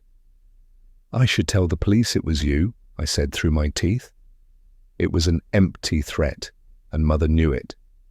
She smiled a wide, mean grin. "If you do that, you'll damn yourself and your sisters as well as me. Do you want Kate to give birth in jail? She was there that night." Kate had already confessed this to me. She had watched my daughters search from the safety of the forest, Maddie's limp body in her arms. We were all tangled up in this. "I don't care," I lied. "Please, Elizabeth, don't be ridiculous. You aren't going to do anything." "What if I did? Would you kill me like you killed Mary?" That made Mother angry. We didn't talk about Mary. "No, I wouldn't do that," she said, her face hard. "Wouldn't you? To keep the rest of the family safe?" I pressed her. That had been her excuse for killing Mary, after all. Her death had been for the greater good. Evangeline has gorgeous lines, Ophelia too. Her face is a little too round, but it's nothing I can't fix. The threat was evident in her words, even though she didn't spell it out. Still, I believed she wouldn't dare hurt them. They were an extension of me. There was a clear line in the sand she wouldn't cross. Jane cut in for the first time. "That's enough, Mother." "Why, Jane? She's threatening all of us. I thought I might remind her that I can hurt something she actually cares about, since it's clear she doesn't love this family," Mother said. The words were directed at Jane, but Mother stared at me as she said them. "Lizzie didn't mean that," Jane said, trying to diffuse the situation. "It's been a hard week for her." Mother ignored Jane's attempts at placation. "It's all mine. Your lives are mine. I made you. Without me, you wouldn't exist. You owe me everything. So don't threaten me because I made your week a little more difficult. I don't have the patience for it, Elizabeth. I couldn't be in this place anymore. I turned to Jane. Will you drive me home? Jane nodded, looping her arm around my shoulders. I'll see you both soon, Mother called as we walked through the open door into the night air. After that night, I should have taken my daughters far away from here, but I didn't. Even then, I trusted Mother enough to believe that my girls were safe, that hurting them would be a complete violation of everything I had held to be true. They would be safe because I loved them, and she cared enough about me to respect that. Even her threat that night hadn't been enough to get me to stop trusting her. I looked nothing like Mother. There was no reason I would, but sometimes I'd catch myself in a mirror, moving like her. The way we both read with a pencil pinched between our index finger and thumb, always moving, flicking back and forth as our eyes scanned the page. The little sound we both made in the back of our throat when we were delighted by something, like the first flower of spring or a particularly good sentence in a book, like an exhale cloaked in a laugh. She was wound through every aspect of me. She might not have been tied into my DNA, but she had been written into my bones. If I let myself admit that she would take my girls, because really, what difference was there between them and the other nameless bodies that came in through our front door and left in pieces? I would have had to sift through myself to find the shards of her lodged inside me, the pieces of me that were too sharp and too ugly to face, the pieces I pretended didn't exist. So instead, I pretended the line that protected my girls was a canyon, hundreds of feet deep and wide, the kind of place you could drop a stone and count to 3 before it hit the bottom, something she wouldn't even attempt to cross. But it was just a line in the sand, and it was already being washed away by the tide, even though I refused to look down. Chapter 37. We had to walk for only a few more minutes before the ground in front of me turned from damp leaves to stone. A little house stood at the end of the path. I had anticipated something twisted and gnarled, a gingerbread house from some sort of dark fairy tale, but the house was strikingly ordinary. It was worn but not neglected. It looked like it had been here for years, longer than I had. The wood shingles were littered with the last leaves of fall, the trees reaching toward the house like they were bending down to whisper secrets past the grey shutters. The whole thing was painted a pale green that I was sure made it almost disappear in the springtime when the trees and bushes were green and bright. But as the first whispers of winter had already ravaged the branches here, it sat in contrast to the naked trees behind it. My mum didn't pause at the edge of the yard. She opened the garden gate without looking and walked ahead of me with determined steps, passing the empty garden beds on her way to the house. I blinked back my surprise. I had assumed we would sneak in the back or slip in a window, but my mum walked straight up to the front door. Fear cramped my chest, and I had the urge to run off into the forest. She turned back to look at me, faltering for a second, when she realized I hadn't followed her. "We'll be okay," she promised me, waving me forward. I gave her a small nod. I didn't have a choice. There was nowhere else to go. I could hear someone moving on the other side of the door. The low murmur of voices, the scrape of a chair sliding back on hard floors, the soft patter of footsteps. I recognized Lydia the moment she opened the door. I stumbled back a step at the sight of her face. I had babysat for her family and seen her countless times at summer barbecues and family parties. I watched her with my mouth hanging open, shocked to find her here. She didn't even glance in my direction, her smile nervous as she stared at my mom. "Lizzie," she said. Again I was struck with the familiarity of this nickname that I hadn't heard anyone use with my mum until recently. I waited for her to flinch against it or correct Lydia, but she didn't even seem to notice. "Hi, Lydia," my mum returned, her politeness a thin, transparent layer over her simmering anger. "I'm sorry," Lydia mouthed. My mom just shook her head, a barely perceptible motion. They stood in the doorway for 1 second, and then another, neither one wanting to be the first to blink. They might have stayed there forever if a voice past Lydia's shoulder hadn't called out. "Don't just stand in the doorway letting all the heat out of the house. Let your sister in." The voice was gravelly, tired, like even the act of calling across the room was a strain. It stood in stark contrast to the bewitching musicality of Lydia's voice and the practiced precision of my mother's. My mum pushed past Lydia and pulled me into the house. It was small and cosy, not the dark place I had been anticipating. The main room was a similar size to the front room at my parents' house, but it contained a kitchen along the back wall, plus a round table lined with wooden chairs. "Where is she?" my mum asked as soon as we were through the door. Her voice was quieter than I had expected. It wasn't a demand, but rather a polite question that seemed completely divorced from the reality of our situation. No one answered, but we didn't need them to. We both spotted Evie at the same moment. She was curled up on the corner of the couch, a blanket tucked around her, the rise and fall of her chest visible from here. I moved toward her without thinking, needing to confirm that she was really here. My mum somehow beat me to her. She stroked Evie's cheek. "I'm going to take you home, okay?" she whispered, even though it was clear Evie couldn't hear. I reached for Evie's hand, squeezing her limp fingers. The moment I'd realized Evie had vanished, part of me, a part I tried desperately to ignore, had reminded me that when girls went missing around here, they weren't found.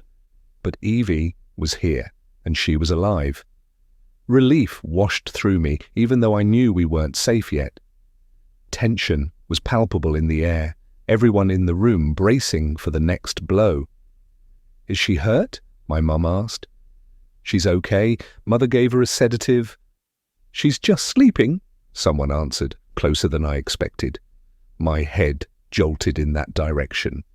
Kate was sitting in an armchair a few feet away, not glancing up from her phone, as if she hadn't even noticed our arrival. She wore a dress that stretched over her pregnant belly. "You took her?" I said, words slipping out before I had a chance to consider them. I still hadn't recovered from seeing Lydia here. Despite the fact I'd had my suspicions about Kate, it was still difficult to reconcile this sweet, pregnant woman, only a few years older than me, with her role as a kidnapper. "Ophelia?" my mother said. She shook her head. It was a warning. I needed to be careful. Now was not the time to ask questions. That would come later. "You stay here with Kate and your sister. Give me just a minute." She walked toward another woman I had missed at first. She was leaning up against the wall, almost dissolving into it. It was Dr. Woolston, the woman who had driven me home from the bar. Maybe, at this point, I should have ceased to be shocked by how many familiar faces filled this room, but the sight of her in this context was jarring. My mum leaned in to hug her and kiss her cheek. The hug lingered, and they gripped each other's forearms like they weren't quite ready to let go. It was a comforting gesture, the kind of thing you shared with someone you knew well. "Why is Evangeline here?" my mum asked, trying to keep her voice low and calm. Dr. Woolston gestured for my mum to follow her into another room, a bedroom based on what I could see from where I was sitting. My mum followed, but didn't shut the door behind her. Lydia stood in front of me, blocking my view for a moment. "Do you want anything to drink?" she asked, as if I were a house guest and my sister weren't unconscious on the couch next to me. I shook my head, and Lydia gave me a strained smile before settling into the other open chair. My mum and Dr. Woolston were talking in low voices, but they were both sharp and angry, venom leaking into their quiet words. Your daughters were getting too nosy. They nearly found the cottage the other day. It's clear you have very little control over your girls, and it's putting your sisters at risk. I can't stand for it, Elizabeth, Dr. Woolston said. You shouldn't have taken Maddie, my mother responded. Of course my girls are going to want to look into things. You took Evangeline's best friend. My mum's eyes darted to where I was sitting for less than a second, guilt etched into the glance. She'd known what had happened to Maddie all along. I'd suspected she had, but getting confirmation was painful. It made it hard to breathe, the air in my lungs suddenly heavier. I waited for the punchline, for the moment when my mother would reveal that this was all some elaborate joke. Maddie would pop in the front door, and Evie would sit up. Together, they'd tell me that they got me. They'd point to the hidden cameras and laugh that I had believed it. My mother's willing participation felt more absurd than that. And since when do you get to decide which girls I use to make your sisters? Dr. Woolston said. Her voice lingered in the space between amusement and malice. You took her from my house, Mother, my mom shouted. Again, I flinched at the word she used, mother. Another familial tie to this place and these people. You could have anyone. Why her? Because I can. She had what I needed for Emma, and I took her. That's how this works, you know that. My mother took a deep breath. Okay, she said, giving in more easily than I had ever seen. I understand. My girls won't say anything. Let me take them home. They won't be a problem, I promise you. I suspected my mum was only saying that to get us out of here, but I hated it anyway. We couldn't leave this place and just return to our regular lives. Lydia shot me a warning glance, urging me to stay quiet. Evangeline isn't going home with you. Mother, please. Dr. Woolston cut her off with a stern look. Evangeline is going to become part of something beautiful. I'm giving her a gift, just like all the other girls, just like you. You can't have her, my mum said, each word firm and distinct. Dr. Woolston laughed. The sound bounced around the house, hollow and too loud for the space. Kate, still sitting on the couch, scrolling through her phone, flinched when she heard it. Elizabeth, I'd appreciate it if you didn't take that tone with me, the older woman said with a crisp firmness that indicated this was the end of the discussion. Dr. Woolston stepped out of the bedroom, leaving my mum behind, and came to stand in front of me. Hello, Ophelia, she said. The skin of her face wobbled as she spoke. Since you're here, you're welcome to stay for dinner. My mother had followed her and was now standing a few feet behind Dr. Woolston. I kept my eyes on my mum, waiting for her to convey some plan, but she looked stoic, almost indifferent. The only sign that something was going on was how she chewed on the inside of her cheek. The room was quiet. It wasn't the sort of silence you could settle into. It was filled with tension. Everyone was waiting, muscles braced and ready to spring into action. I stared at them, not sure what I was expected to do. My sister was lying unconscious next to me. I had just learned that these people, a group of my mother's friends, had been responsible for Maddie's disappearance. And now this woman was asking me to dinner. I think it would be better if I just took the girls home, my mum said, saving me from having to come up with a response. Evangeline isn't leaving, Dr. Woolston reminded my mother, but you're welcome to take Ophelia home before dinner. I promise I will be better, so can we skip this ridiculous punishment?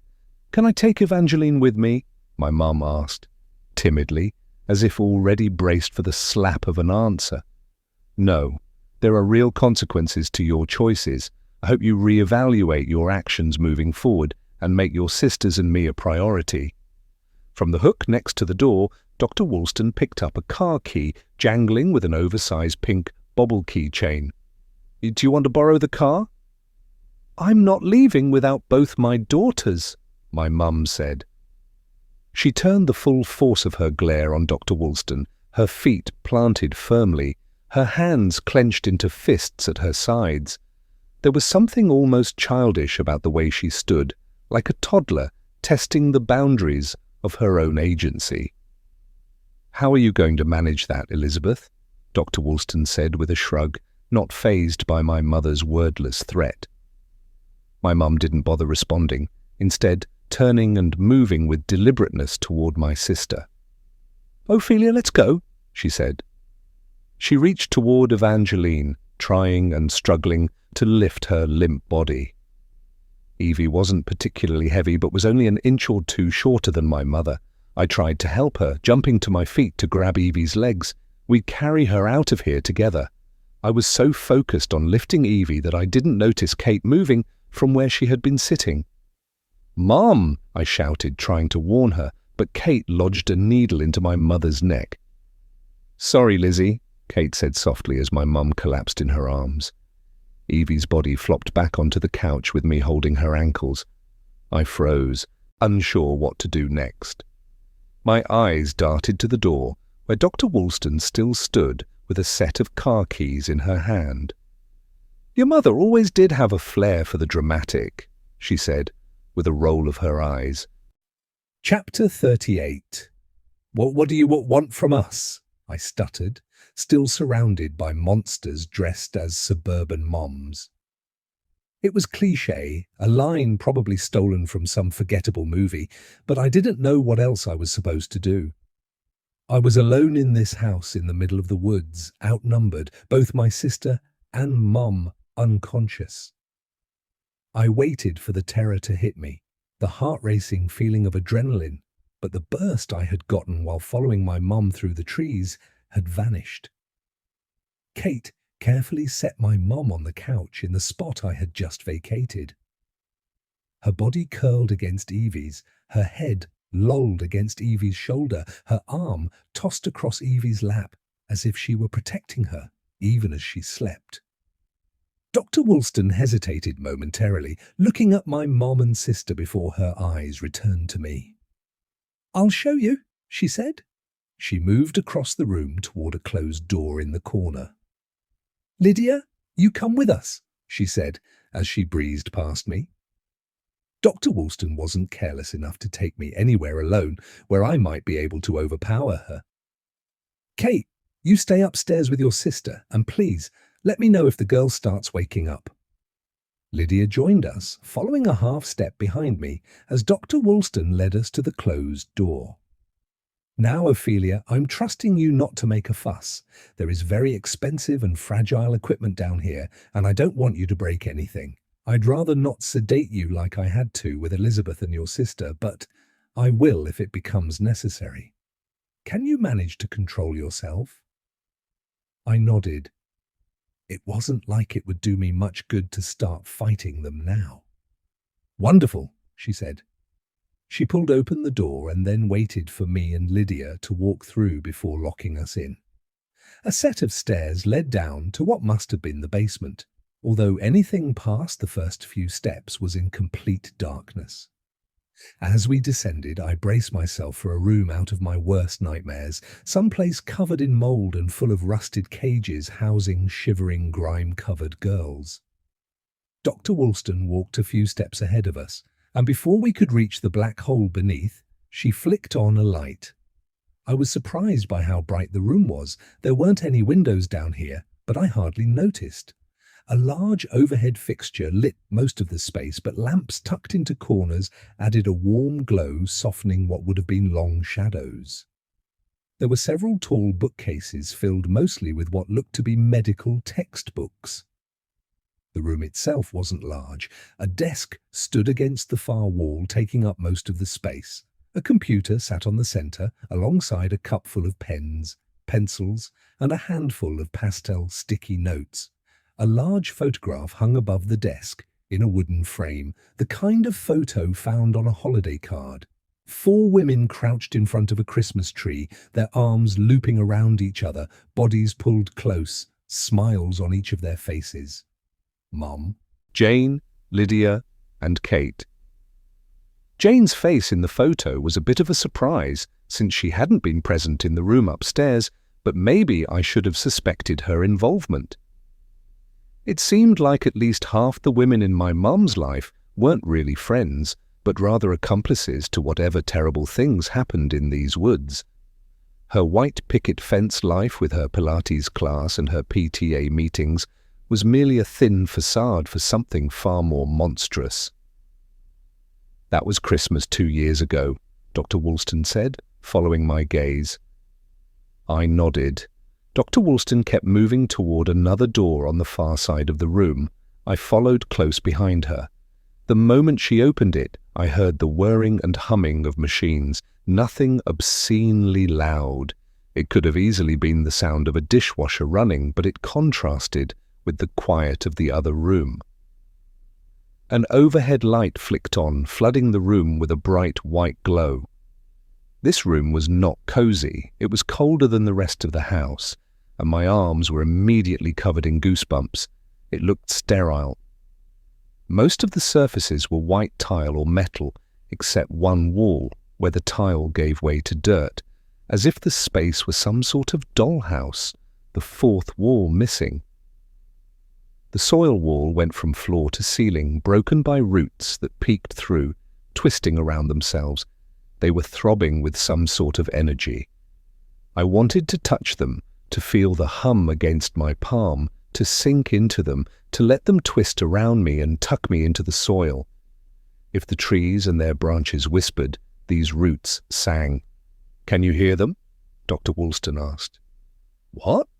"The trees. Can you hear them?" she asked again.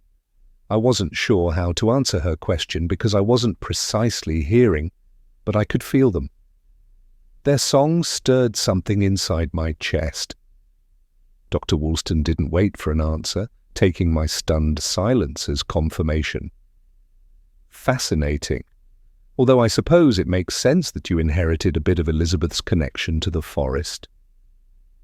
I finally pulled my eyes away from the roots and took in the rest of the room. The machines caught my attention first. They looked like things you might find in a hospital, numbers that I couldn't interpret, flashing across their screens. I followed the tubes and wires as they disappeared under a blanket draped over a lumpy mass on the table. And that was when the terror came. My stomach turned, bile rising in my throat as I stumbled back a couple of steps, Lydia's body the only thing preventing me from falling onto the floor. I wanted to scream, but I couldn't get enough air. Dr. Woolston approached the table and pulled back the blanket, not all the way, but enough to expose a head. I had expected to see Maddie's face, but the girl was unfamiliar. I let out an exhale of relief. I shouldn't have been relieved, though. That face still belonged to someone. "Who is that?" I asked. "This is Emma," Dr. Woolston said, as she ran her fingers along the girl's lifeless face, pushing a few strands of hair off her forehead. That's when I realized it was Maddie's hair. I wouldn't have thought I could recognize her hair without the context of the rest of Maddie, but her waves cascaded in a waterfall off the end of the table, the loose brown waves tinged with caramel highlights. Maddie had always kept her hair long. It had fallen past her waist ever since she was a little girl. My breath caught in my throat in an awful, choked gasp. "Lydia, put Ophelia in a chair. She's looking a bit pale," Dr. Woolston said, sliding a stool in our direction. My knees shook in the 2 stumbling steps it took for me to collapse onto it. Lydia was gentle with me, ensuring I was situated before releasing her grip. I choked out a "thank you," my manners still running on instinct. I couldn't peel my eyes away from that hair, Maddie's hair, attached so seamlessly to some other girl's forehead. My eyes drifted over her face again, but this time they stopped on the birthmark on the girl's cheek. Maddie had that same little mark. It sat higher on this girl's cheekbone, her face shaped differently, sharper than Maddie's had ever been, but it was the same. This face was both hers and not. I dropped my head toward my knees, taking long, slow breaths, trying to push back the black that was tunneling my vision. "If you feel the need to vomit, please make sure to do it in the trash can," Dr. Woolston said, a metal can scraping across the floor in my direction. I looked up as Dr. Woolston adjusted the blanket, which slipped lower, exposing a few more inches of the girl's pale skin. Her neck and collarbone were now fully visible. She still had some colour, a faint pink tinge that seemed to indicate life, even though she wasn't moving. There was no strong smell either, not of rotting flesh nor of something strong enough to cover it. The air smelled clean, with only the faintest hint of something chemical. My eyes drifted back up to the girl's face, no longer feeling like I might faint at any moment. Even under the skin, something about her looked familiar. I recognized the almost pixie shape of her face and her collarbones. Her face was several shades too pale, but I knew her features. I knew what she would look like with a broad smile spread across her lips. "Chloe Brookfield," I said. The name was not a question, but a statement. Under the skin that had belonged to Maddie lay the bones that had once belonged to Chloe. I wondered if Chloe could feel this new skin stretched too tight across her bones. "What an eye for detail you have," Dr. Woolston said. "Yes, most of Emma's skeletal structure is from Chloe. Gorgeous bones. I barely had to do any shaping on her face. It was already near perfection." I didn't linger on her words. The thought of Chloe being reduced to nothing more than bones made what was left in my stomach churn. "How many girls?" I asked, pointing at the motionless body in front of me. "4, she said, knowing exactly what I was asking. 5, if you include Evangeline." I had to brace myself against the sound of my sister's name in this place. The thought of her being taken apart in this room made my insides twist. I turned to Lydia, who hadn't said a single word since we had come downstairs. She leaned against the far wall, looking bored with this conversation. "How can you let this happen? How can you help her take these girls and turn them into whatever deranged art project this is?" I asked, my voice shaky with rage and fear. Lydia glanced up at me, but then turned her attention to Dr. Woolston. "Mother?" Her voice was small, wary. Like my mum, she seemed transformed by this place into something meek and docile. Mother, sister, the Christmas tree photo, the easy way the women moved around each other. It was all too unguarded for them to be merely accomplices to this strange crime. They were family, their relationships innate, carved into the foundations of who they were. I had grown up thinking my mom had no family, an only child. Her parents dead before she'd met my father. But obviously that had been a lie. Her family, sisters, a mother, always just a short walk through the trees. But I didn't get to linger for long on this realization. I couldn't pull it apart and trace its implications down through the web of lies that had woven through my own childhood because Dr. Woolston spoke, answering the question I had posed to Lydia. Lydia and her sisters help me with my work because they know what a gift it is to be made. "Made?" I asked. "What do you mean?" Dr. Woolston didn't respond. She just let me sit there and watch the girl lying on the table in front of us. The girl wasn't dead, although she wasn't moving. She was in stasis, a sort of in-between, as though if I leaned down and whispered in her ear, she might wake, eyes popping wide in surprise to find herself here. She was beautiful, like Sleeping Beauty ripped straight out of her fairy tale and plopped in the wrong sort of cottage. My eyes drifted to Lydia, who also possessed that same ethereal beauty. The kind of woman who attracted stares because of the improbability of witnessing something that perfect in such an ordinary setting, a Botticelli drifting through the grocery store. "That's impossible," I whispered under my breath, as I watched the body under the sheet in front of me. "Made." Dr. Woolston only smiled in response, a snide, slippery sort of smile that made me shiver. My mum too? The question slipped from my mouth unbidden, too quiet to be heard above the whirring machines, but Dr. Woolston must have been waiting for it because she answered anyway. Of course.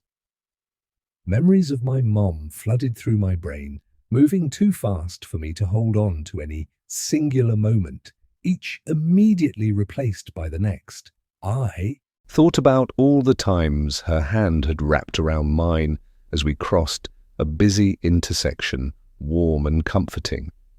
The way her body had folded around mine in a teary hug at the airport last Christmas. The photos of her that I had seen so many times, I could recreate them from memory. The picture at my kindergarten graduation where I stood next to her, a smile on my face, missing one of my front teeth, while she stood beside me, hugely pregnant with Evie. The photo that hung in the hallway at the top of the stairs of her and my father on their wedding day, the decades wiped away, almost as young as I was now. I knew my mum could have picked her out of a room even if I was blindfolded. I knew the shape of her nose and the length of her fingers. I also knew that she had a scar hidden by her hair at the back of her head. I'd found it as a child one afternoon when I'd asked her to sit on the floor so I could play hair salon, my tiny fingers combing through her silky blonde strands. I remembered the summer she had broken her foot playing tennis and been surprised when the doctor pointed out an old break from her childhood. She told a story at the reminder, something about falling off a playground, but even then it felt strange. I had brushed it aside as a symptom of a stressful day, but it had been more. Her bones held a history that she didn't entirely know. What do you need Evie for? The muscles and bones in her hands and probably a few of her organs. I imagine she has a good set of lungs and a strong heart, but I won't know for sure until I get in there. Perhaps even her eyes, although I've always found brown eyes to be a bit boring. Anyway, she has gorgeous long fingers and her fine muscles are likely incredibly well developed from all those years of dancing. I was hoping to use Madison's hands, but a few of her fingers are quite crooked, and I don't love the look of such prominent knuckles. Dr. Woolston pulled the blanket back farther and uncovered an arm. The skin was cut open and pulled apart with silver clamps. I could see rows of pink muscle braided around the bone, in clusters up to the wrist, but that's where the bone stopped. It wasn't the bloody mess I would have expected from a cut like that. Where the fingers should have been was empty skin laid flat on the table, like a glove without a hand inside. It was tidy. I threw up into the trash can at my feet. Chapter 39. We went back upstairs shortly after that, Lydia once again following just behind me. I felt differently about her now, knowing that she wasn't just a woman from my mum's book club whose child I'd babysat. She was made up of stolen parts. I felt like if I leaned in close enough, I might hear those girls screaming just under her skin.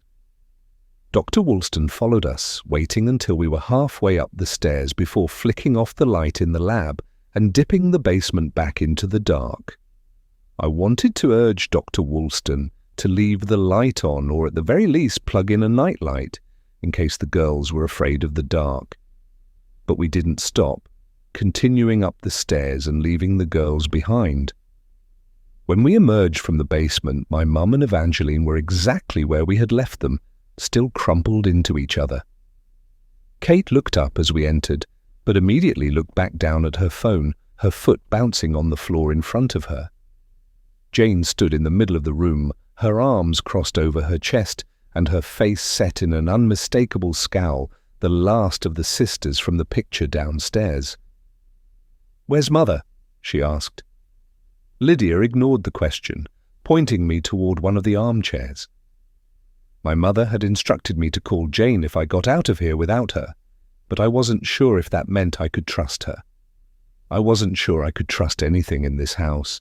Even my own thoughts felt distorted, as if I were watching everything through a kaleidoscope. "I'm right here," Dr. Woolston said, emerging from the basement. "What are you doing here, Jane? We weren't expecting you for a few more hours." "Elizabeth texted me and said that you had her daughter, and I arrived to find not only Evangeline but also Elizabeth unconscious on your couch.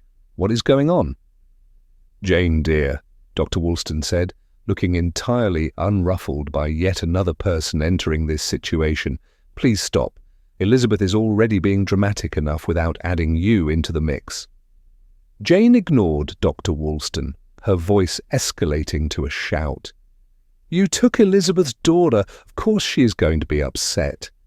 The two women continued to argue over my head, paying no attention to me.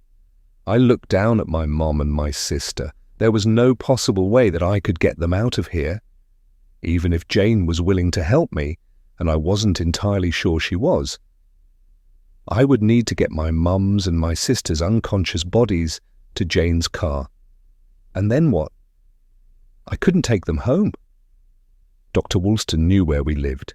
She'd take them right back into the trees. I was so lost in my schemes that I almost missed it. My mother's fingers fluttered, just the smallest twitch. I could have imagined it, but then it came again. Her index finger tapped against her thigh in a deliberate pattern. She was trying to let me know she was awake. I glanced up at Kate, hoping she hadn't noticed. Instead, she was staring at me. I flinched as she swallowed, her tongue coming out to nervously lick her lips as her eyes darted to my mum's hand and then back to me. My mum's finger once again tapped its message. My mum was awake, and Kate knew, and more than that, she wanted me to know. "Wait," Kate mouthed, her eyes holding mine for a second before returning to her phone. Jane and Dr. Woolston were still arguing, but Lydia had joined the fight, her voice rising above Jane's from behind me. In my peripheral vision, I could see her hand curled around the back of my chair, but I didn't dare turn to check, not wanting to pull Lydia's attention toward my mum. Kate stood then, a hand dropping to her belly. "Lyd, can you take over for me?" she said, gesturing at the couch. My mother's fingers were entirely still now. "I need to pee." "I'm watching Ophelia," Lydia said. "Those two are unconscious. I hardly think they need a babysitter within 6 inches. "Someone needs to be watching them in case they wake up," Kate said, her voice almost whiny. "Kate, just go. We're all standing in the same room. I don't think any of them could make it to the door before we caught them," Lydia said. "Lydia, go sit on the couch," Dr. Woolston said. "You can keep an eye on Ophelia from there." Lydia grumbled something under her breath as she rounded the chairs and plopped onto the couch, arms crossed over her chest, as Kate headed for one of the doors at the back of the room. I flinched as a hand landed on my shoulder. "What are we going to do with you?" Dr. Woolston said, digging her fingers into my skin.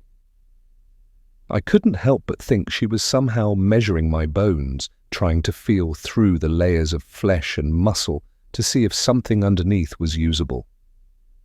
A sudden blur of motion snapped our attention to the couch as my mom lunged at Lydia. Lydia shrieked, shoving her away with the heel of her hand. Although my mom was in shape, she wasn't a fighter. Her movements were vicious but unpracticed. Her fingers dug into Lydia's arm, her other hand yanking back a fistful of Lydia's hair. I had never seen her like this. My mother, who had always seemed to be in control, who could charm a room with a simple smile, was now unrecognizable, consumed by a desperate rage. Lydia's nails raked down my mother's cheek, drawing blood in streaks, and there was another animalistic shriek. I was frozen, startled by the shocking display of violence unfolding in front of me. Before I could react, I heard a loud huff behind me, the distinct groan of someone who had been surprised by a punch to the stomach. I flipped around to find Jane had wrapped her arms tightly around Dr. Woolston's waist, trying to pull her away from me. Dr. Woolston clung to the back of the chair, and suddenly it flipped, my body tumbling over itself. I blinked upside down momentarily as Jane was slammed into the back wall, still holding Dr. Woolston. I climbed up from the floor, unsure whether I should help my mum or Jane, but then a scream from the couch pulled my attention in that direction. My mum had a hand cupped over her nose, but blood trailed down her forearm. Lydia had stopped fighting, her hands fluttering above my mum. I didn't think she'd meant to hurt her. "Stop!" Dr. Woolston's voice rang through the room, and everyone fell silent. I turned and found myself looking down the barrel of a gun.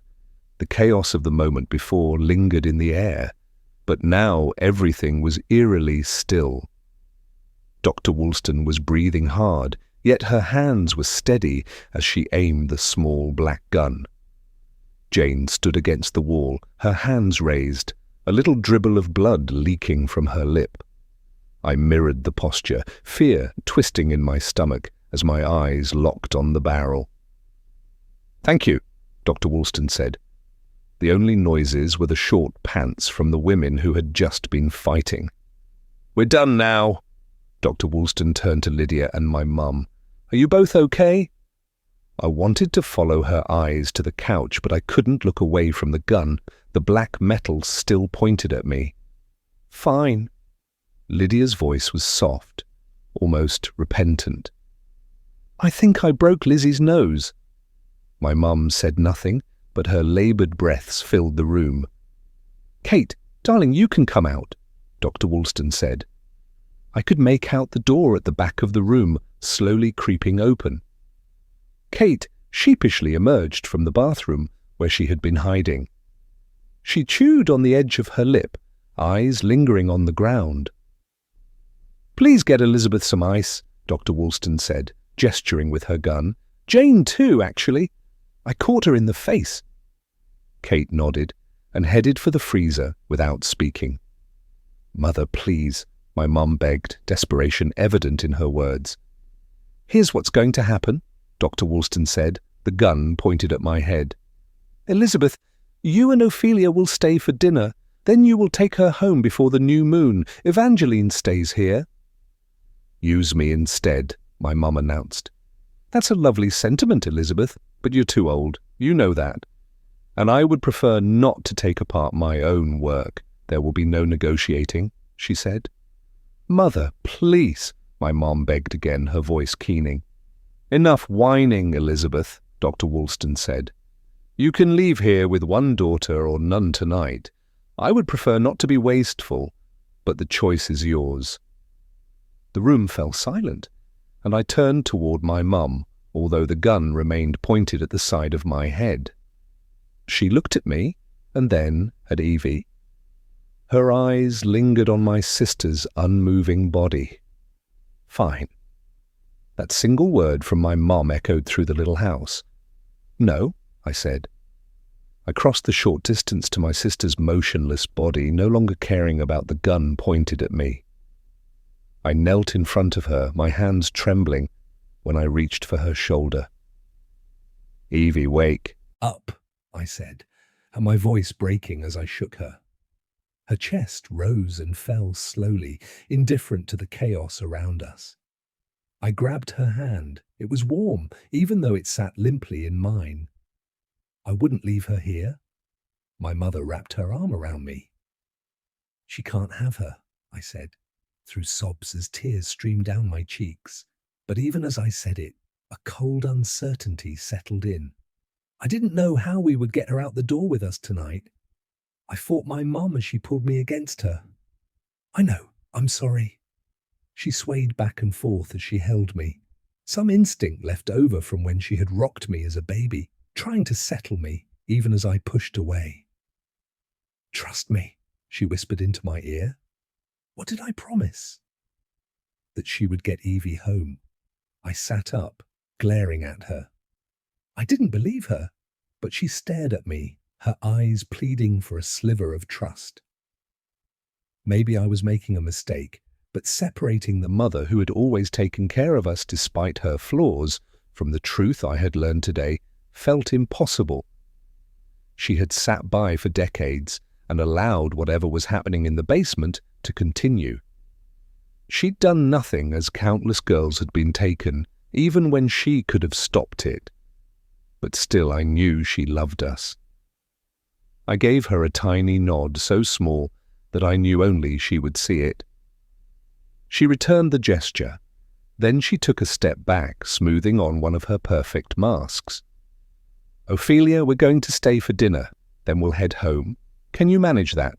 she asked me. I nodded, this time big enough so everyone could see.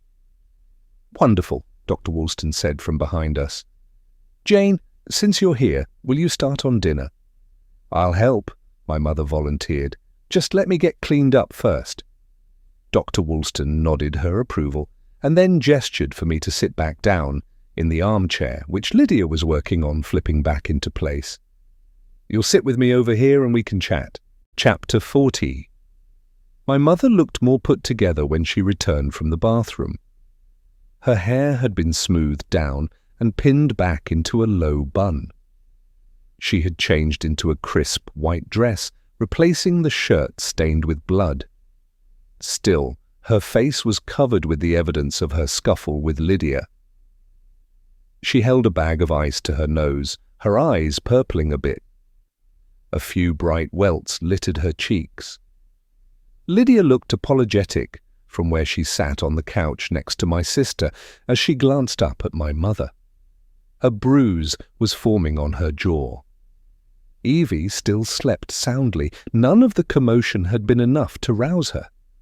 My mom quietly joined Jane at the kitchen counter. I could still see her from where I was sitting, but the distance between us made me wary.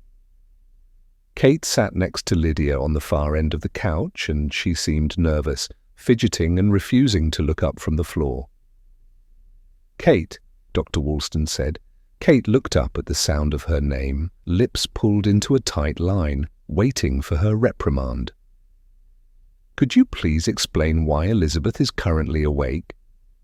She should have been asleep for at least an hour with the dose in that syringe. "So, unless she's suddenly developed superhuman resistance to sedatives, you did not do as I asked." "I'm sorry," Kate immediately said, the words jumping out the moment Dr. Woolston finished. "I didn't actually inject her with much. I didn't want to hurt her.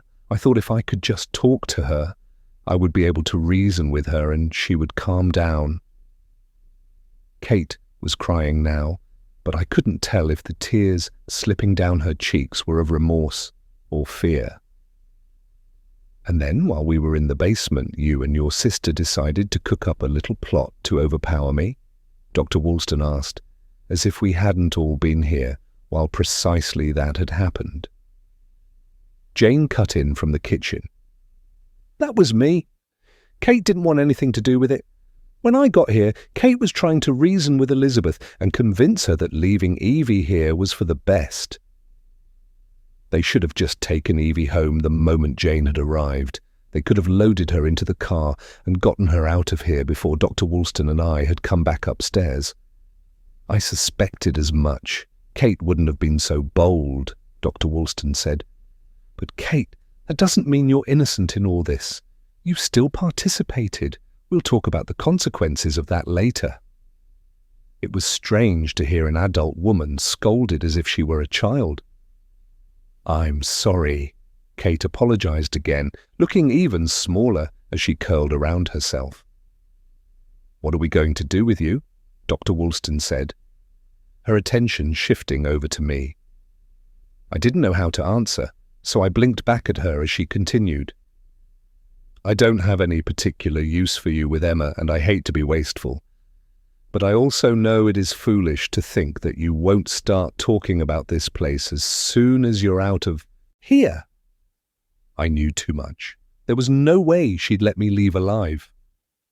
"I won't say anything," I lied. "I don't want anything to happen to my mum. If I tell people about you, they'll know she's connected to all this too." "I don't believe you." My mother paused, chopping in the kitchen, like she was about to say something, but then her knife picked up the rhythm from before. I tried to devise a way to convince Dr. Woolston that I was no threat to her or anyone here. It was the only way I could fathom getting myself and Evie home. But before I could come up with reasons she should trust me, Dr. Woolston started talking again. "You're just wasting your life anyway, wasting your time, wasting your brain, wasting your youth. I'd be doing you a favor by making you something better." The words cut because I could feel the kernels of truth in them. While I was hesitant to brush aside everything I had done over the last few years as a complete waste, there were many times I had just been waiting for the next thing to happen, while the weeks slipped between my fingers. But it was my life to waste. She couldn't have it. Dr. Woolston looked at me, assessing my form from my feet to my head. "I'm sure I could find some use for a bit of you, your liver, your spleen, something." "Why did you take Evie then?" I asked, desperate to keep her talking. She felt less dangerous during her lengthy, drawn-out speeches rather than the silence that sat heavy with the weight of her plans. "Evie still has so much potential. She's got her whole life ahead of her." For one, it was easier. She was just out there all alone this morning, but I mostly wanted her because she's better for my purposes than you. She's prettier than you. I'm betting she likely has healthier organs since she's younger and more active, although it's impossible to know for sure until I see them. Dr. Woolston's eyes drifted over to Evie now, and her words were becoming quieter. She was mostly talking to herself at this point. Then her eyes shot back to me. "Are you going to offer the same trade your mother did, yourself, instead of Evangeline?" I shook my head. "I don't think you'd take it." "Smart girl." She turned to address this next part to my mom in the kitchen.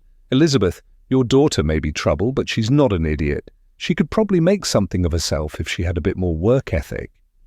My mum didn't flinch at the words, continuing whatever she was doing at the counter.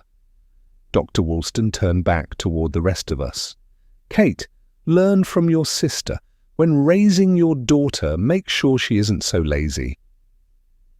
My mother continued to work quietly in the kitchen next to Jane, as if nothing were out of the ordinary. I watched her as much as I dared without drawing attention to her. Part of me worried that she had already accepted Evie's fate. I was growing impatient, waiting for her to do something, anything. But all she did was chop vegetables, her hands steady, while we stood on the precipice of something terrible. The longer I waited, the more my anxiety grew. How could she remain so calm while everything unraveled? Chapter 41. I tried not to flinch as Mother talked to my daughter. It wouldn't do anyone any good to get upset at her. In fact, it might ruin things and make her too wary. I needed Mother to believe I had given in, or, at the very least, that I was playing along for tonight. Still, it took everything in me not to spring from the counter as she told Ophelia that her life was a waste. I should never have brought her here. I should have taken her home when I spotted her in the forest, dragged her back, and locked her in her room. But I hadn't wanted to waste time. Every moment that I wasn't here was a moment Evangeline was alone with Mother. Another few minutes during which my daughter could be reduced to pieces and parts, but all I had done by bringing Ophelia with me was put them both at risk. Both my daughters were sitting in this room inches from a monster who wanted to rip them up to prove a point. Jane glanced over at me, silently checking in. We had decades of practice with these sorts of conversations, the unspoken language of sisters. We moved in a familiar dance as we made dinner. Jane took the lead. She'd always been a better cook than me. Soon enough, she had a chicken simmering in a mushroom sauce on the stove, stirring things gently while I worked on the salad. The conversation on the other side of the room had shifted. Mother went on some lecture about what she felt was the problem with Ophelia's generation. I knew she was still paying attention to Jane and me. She was too smart to disregard the two of us completely. She was suspicious, watching us out of the corner of her eye. I glanced back at them. Ophelia was sitting perfectly straight, hands folded in her lap, but anxiety was evident on every inch of her face. I wanted to go over, kiss her on the forehead, and assure her that everything would be fine. I didn't know if she trusted me or if she thought that I had given up. I wished I could whisper my plans in her ear, but she was safer not knowing. Soon enough, she'd be home with her sister. "Elizabeth," Mother called out. I spun toward her, my breath hitching as if I had been caught. "Could you open the bottle of red for me? I want it to have time to breathe before dinner." "Sure," I managed to say before returning to the counter. My hands were shaking. Jane passed me our decanter before reaching over to squeeze my hand. "You okay?" she asked. I didn't bother answering. She knew, how could I be okay right now? I leaned closer, pretending to reach across her for the corkscrew. "Get them out of here," I whispered. "Elizabeth," Mother called again. This time I wasn't as startled to hear it, and I turned with a careful smile on my face. "Did you notice that I got your favorite tonight? I thought you might want a glass too." I glanced back at the bottle. I recognized the label, although I couldn't remember ever claiming it was my favorite. "Thank you," I said. "That's so thoughtful." It was the required response, but it tasted even more bitter with both my daughters trapped in the room with us. "We'll figure it out," Jane whispered back. I shook my head. "Get them out." I mouthed each word, making sure she caught the motion of my lips as I worked to pour out half the bottle, watching as the red liquid swirled around the glass decanter. "How much longer until dinner?" Mother questioned. This time, Jane answered, "Not much longer, maybe 10 minutes. "Do you want Lydia to come set the table?" Mother asked. I glanced up, hoping Jane would read the no in my eyes. "No, that's okay, I've got it." "I'm about to pull the chicken, and I'll set the table while it rests," she said. "Let me know if you girls need any help." "We will." Jane turned back toward the counter, grabbing a platter from the cupboard. I pulled the berries out of my pocket and set them on the corner of the cutting board, carefully angling my body so no one on the other side of the room could see them. Jane's breath caught in her throat as she noticed, but she steadied herself quickly. Her stare was sharp, filled with both worry and reprimand. I tried to communicate my plan without words, hoping that decades of silent conversations between us would be enough. She didn't need to understand the details, only to make sure my girls were safe, no matter what it took. "Elizabeth," she breathed. "Get them out," I mouthed again, an answer to her unspoken question. I couldn't see another way through. I would do whatever I needed to do to keep my daughters safe. A glimmer of grief was visible through the understanding in Jane's eyes as she nodded. "Chapter 42. Dinner's ready," my mum said. I hadn't noticed, but at some point she had slipped off her shoes and now her bare feet brushed up against the edge of the worn rug. She felt at home here. I could tell by the way she moved through the room, reaching over to adjust how a framed picture sat on a shelf. The table had been set on top of a cream crochet tablecloth. A trio of taper candles sat at the center, flickering and already dripping wax onto the candle holder. 6 wooden chairs had been placed around the table. It was clear one of the chairs didn't match, likely pulled from one of the closed rooms in the back hallway. I was directed to sit in that one, making it clear, as if it weren't already, that I was a guest in the space. The women took their seats, except Jane, who was still finishing up in the kitchen. I sat between Lydia and Dr. Woolston, with my mother seated directly across from me. Dr. Woolston placed the gun, which hadn't left her side since she had pulled it out, on the table between her empty wine glass and her plate. She said nothing about it, but the threat was clear anyway. A big green salad and a basket of sliced bread already waited in the middle of the table. My stomach turned at the thought of trying to eat anything while my sister lay unconscious 10 feet away from us. "Everything looks lovely, Elizabeth," Dr. Woolston said, complimenting my mother as she reached for the basket of bread. Kate and Lydia nodded their agreement as food was passed around. I still couldn't figure out why we were going along with this charade, pretending like nothing was wrong. I looked up and caught my mother's eye. She smiled tightly as Lydia nudged me with the basket of bread. "Try to eat a little something," my mom said. Jane arrived with the final platter of chicken covered in some sort of dark sauce, still steaming. She assessed the table. With my additional place setting, it was too crowded to add the platter to the mix. My mother popped up from her seat to help Jane. "We'll serve everyone, and then we can leave the rest over on the counter," she announced as she pulled the serving fork from Jane's hand.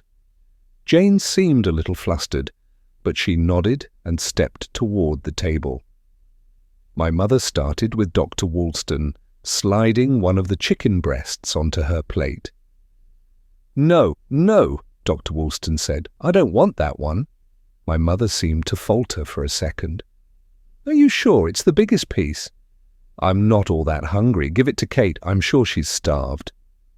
Dr. Woolston smiled and pointed to a different piece, which my mother served her, the sauce clinging to the meat. Everyone was quiet, conversation halting as Jane and my mum served everyone. "It looks delicious," Lydia said.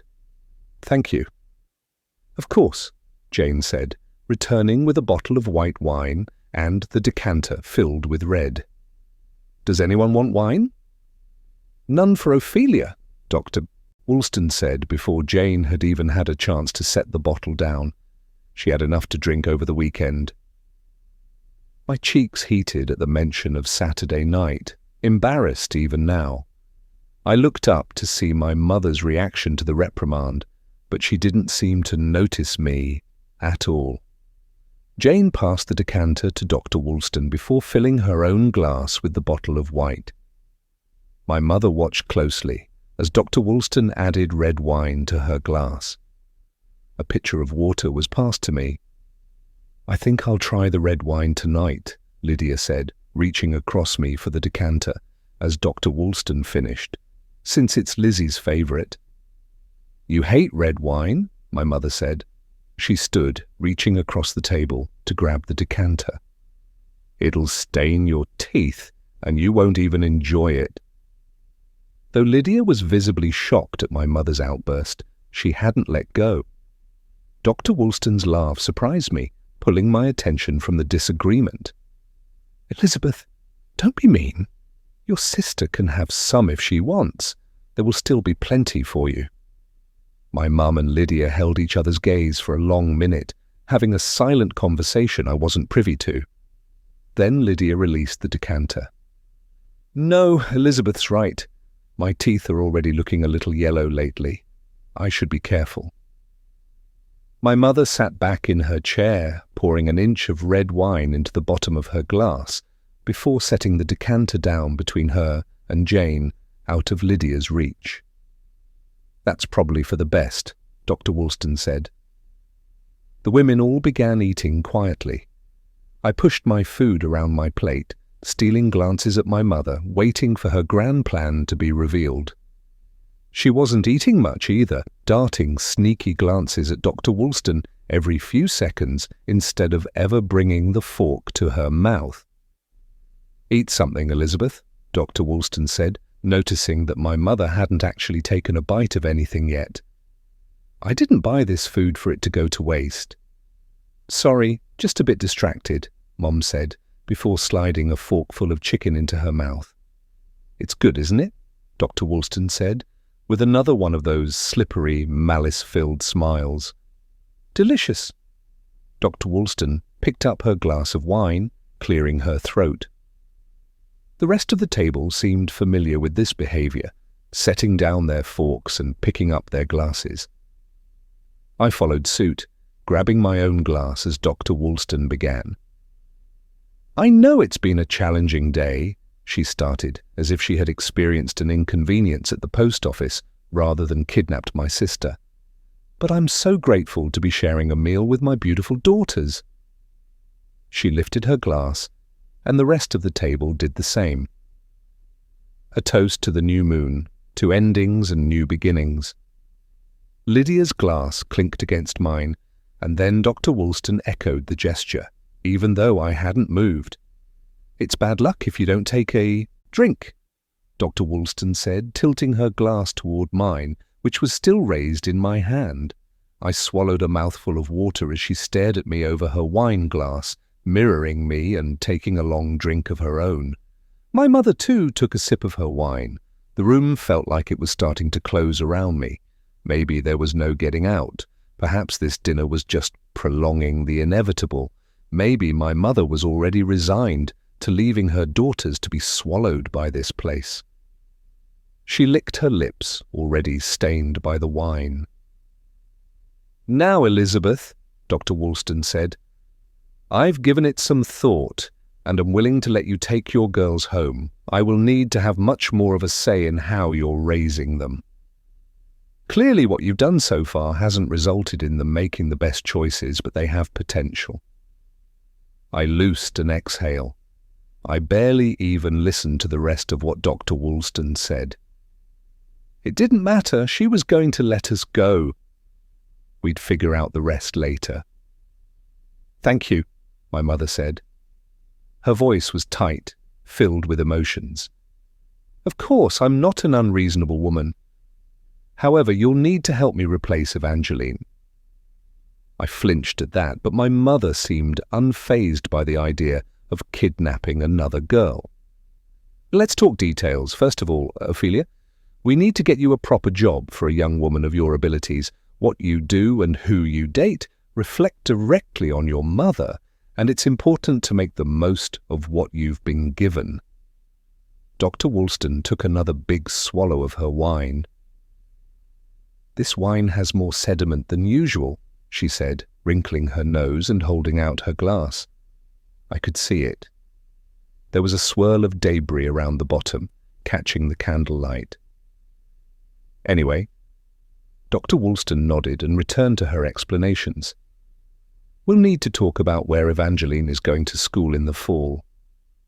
I looked up. My mother had been quiet during this conversation.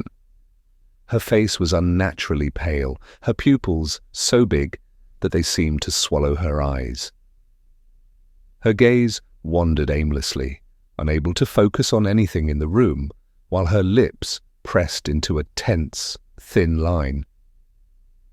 "Mum," I interrupted Dr. Woolston, who was still talking about the prestige of Evie's various college options. "Are you okay?" All the eyes on the table turned toward my mother as she let out a desperate gasp for air. Chapter 43.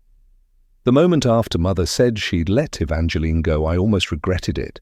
I nearly knocked the glass from her hand and confessed everything. But the thought disappeared just as quickly when I realized that Mother letting my daughters go wasn't a surrender but a strategy. She knew if she hurt one of my girls, it would be over. I would be done. If my worst fears came true, everything else would become significantly less frightening in comparison. She wouldn't be able to control me anymore. Instead, Mother would add my daughters to her web, a few new dolls in her collection. But their lives weren't hers to play with. They weren't even mine to trade away. Their lives belonged to them. Still, I managed to choke out a thank you. I watched as Mother took another sip of her wine. I couldn't risk poisoning my daughter or my sisters, so I had put the berries in the decanter of red wine, the wine that only she'd drink. Except I would have to drink it too. I knew I couldn't refuse it. I couldn't rouse any suspicion that something was off. I had squeezed the berries into the decanter, pinching each one until their juice had run down the sides. I felt every spot where their residue had touched my skin, my fingertips burning, red patches of irritation blooming across my hands. I pulled my sleeves down, hoping no one else would notice.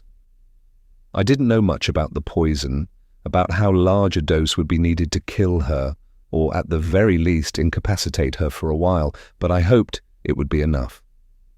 I tried my best not to drink the wine, to only let it touch my lips without looking suspicious, as Mother watched me closely. I knew she suspected that Jane and I were plotting something, but I didn't think she would suspect this. I didn't think she'd believe we'd go as far as to poison her. Of course, I'm not an unreasonable woman. However, you'll need to help me replace Evangeline, Mother said. But if tonight went as planned, no more girls would vanish here. Mother continued talking, listing her plans for my daughters, but I wasn't listening anymore. It happened quickly. My face felt hot, and my throat tightened. Relief washed over me at the same moment the panic did. If I couldn't breathe, there had been enough of the berries in the wine. Mother would follow me soon. She had already drunk more than me. I held in the cough that threatened to escape. I didn't want to draw attention to myself. I wanted Mother to keep drinking. Another few swallows, another few sips of poison. I looked at my sisters around the table. We all loved Mother in the way we had been instructed to. It was the debt we owed. It was a love primarily based on obligation. But we turned to each other at night, sharing whispers and giggles between the beds in that second bedroom. Two of us jammed in each bed on nights when we slept over. We danced at each other's weddings. We cried together when our skin didn't feel like it fit right. We told each other stories of the first boys we'd kissed. We watched each other's children grow up. We were each other's longest and deepest friendships. I hoped Kate and Lydia would forgive me for this, that they'd understand I had no choice. After tonight, they would be free too. My breaths were getting more difficult, and panic was rising. It felt like I was drowning, desperate for air. "Mom," Ophelia interrupted, "are you okay?" Ophelia, my brave, smart, resilient girl. I knew she would take good care of her sister for me. I was so proud of her, and I wished I could tell her that one more time. But I couldn't breathe. The world was going dark around me as I clutched at my throat. Jane jumped to her feet and was kneeling next to me a moment later. I could hear shouting from the other side of the table, but I wasn't listening. Jane held my hand as tears dripped down her cheeks. "I'll take care of them," she promised. I felt each of the girls who made me. I had never learned their names, but I remembered them, the pieces of all the girls who had come before me. I felt each of them fighting to keep me alive. "Breathe," they whispered inside me, but I couldn't. My vision tunneled, the edges fading to darkness as Jane held my hand, her voice growing distant. The moment everything went black, Mary's face flashed through my mind. I wondered what she would think about this. She had been the only one brave enough to be honest about what we were, what Mother was. My sisters would no longer be Mother's dolls. They could live a life they could be proud of without Mother hovering over every decision, waiting for the moment when she asked them to take the next screaming girl. My daughters could walk through the forest without being afraid. They would all be free. Chapter 44. The moment my mother started coughing, the table broke into chaos. Her face turned red as she desperately gasped for air. Was this part of her plan? Some sort of distraction I was supposed to use to get Evie out? I looked at my mom and then at Jane, hoping one of them would reveal what I was supposed to do next. "Jane, what did you do? What did she do?" Dr. Woolston yelled. She stood so quickly that her chair fell over behind her, clattering against the floor. Jane didn't answer, instead climbing out of her chair to kneel beside my mother, who wasn't coughing anymore. She clutched at her throat, taking in loud wheezing inhales, fighting for each gasping breath. The sound was terrible, but I couldn't look away. Her hands clutched at Jane. I felt frozen, panic holding my limbs in place. This wasn't a distraction. Something was wrong. "Jane, tell me," Dr. Woolston demanded, her voice getting frantic. Then Dr. Woolston started coughing too. The same desperate, wheezing coughs that had emerged from my mother only a moment earlier. She clawed at her throat as I watched, the only one still in my seat. Lydia and Kate had both pushed away from the table to stand beside Jane and my mother. Dr. Woolston lurched back toward the table as she coughed. She was frenzied, her hand dipping directly into the chicken on her plate, leaving a streak of sauce that trailed up her sleeve. She knocked into her wine glass next, the red bleeding into the white tablecloth. She was still shouting at Jane and the rest of them, focused on them, not looking where she was reaching. Her fingers continued to move clumsily across the table. Suddenly I realized she was looking for the gun. Just as her fingers brushed the cold metal barrel, I grabbed it, springing to my feet and pointing it straight at her. "Ophelia," Dr. Woolston warned between coughs. She lifted her hands, showing me her palms as she took a step back. That was enough to attract the attention of the women around my mother. Lydia gasped as she noticed, but none of them moved toward me. The room was eerily quiet now, except for Dr. Woolston's rattling breaths. The gun was shaking in my hands as I continued to point it at Dr. Woolston. She took another step backward. "Stop moving," I said, my voice steadier than I felt. She froze, lifting her hands higher. "Ophelia," she said, with another wheezing breath. "You don't want to do that." But I did. She was a monster. I didn't know how many girls she had taken down to her basement and pulled apart over the decades, but it was too many. And she wasn't finished. If I let her, she would take more. A loud clatter from the other side of the table drew my attention for a moment. My mother had passed out and was now slumped over on Jane's shoulder. "Help me lay her on the floor," Jane told Lydia. I saw Dr. Woolston move out of the corner of my eye. "Stop," I said, turning back to her. Her mouth was wide open, almost panting as she tried to suck in another inhale. She leaned against the back of a chair. "Put the gun down, darling," Dr. Woolston said, the words difficult for her to force out. I shook my head. "Jane," Dr. Woolston said with more volume than I thought possible, given how laboured her breaths had become. What did she do? Was it the belladonna? I couldn't see my mother anymore. The women had laid her down on the other side of the table. But Jane was still kneeling in the same spot, tears streaking down her cheeks. She nodded. "In the wine." "Thank you, Jane," Dr. Woolston said, before turning back to me. Her words were slurred, even as she tried to carefully articulate each one. "I know how to help your mum, but we don't have a lot of time. Put the gun down. I promise I will let you and your sister go." I waited for a breath and then another before lowering the gun, letting it hang loosely at my side, the metal resting heavily against my thigh. "Thank you," she said, each word difficult. "Lydia," she said. Lydia's head popped up from behind the table. She was crying too, her chest rising with shaky inhales. "Go to the basement and get the physostigmin," Dr. Woolston instructed. She had to pause every few words to suck in more air.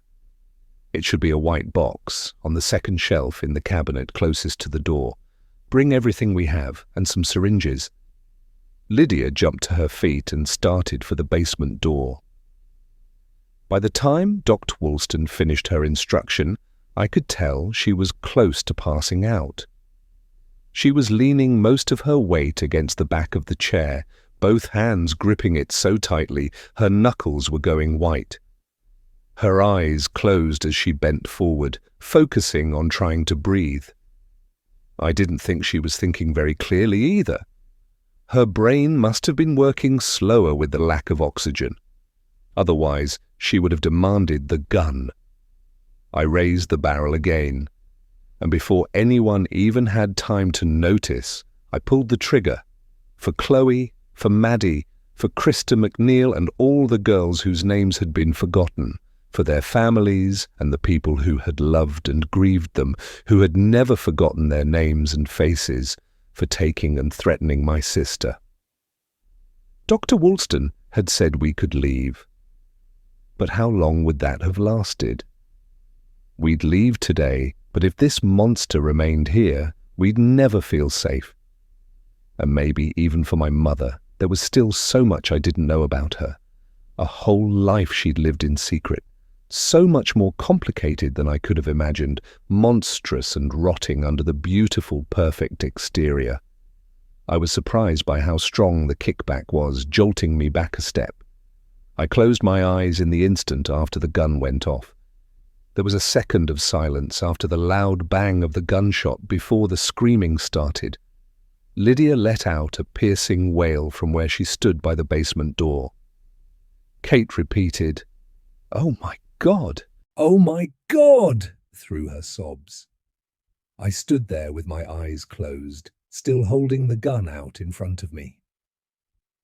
"I'm coming up behind you," Jane said softly, as the other women continued to sob and scream.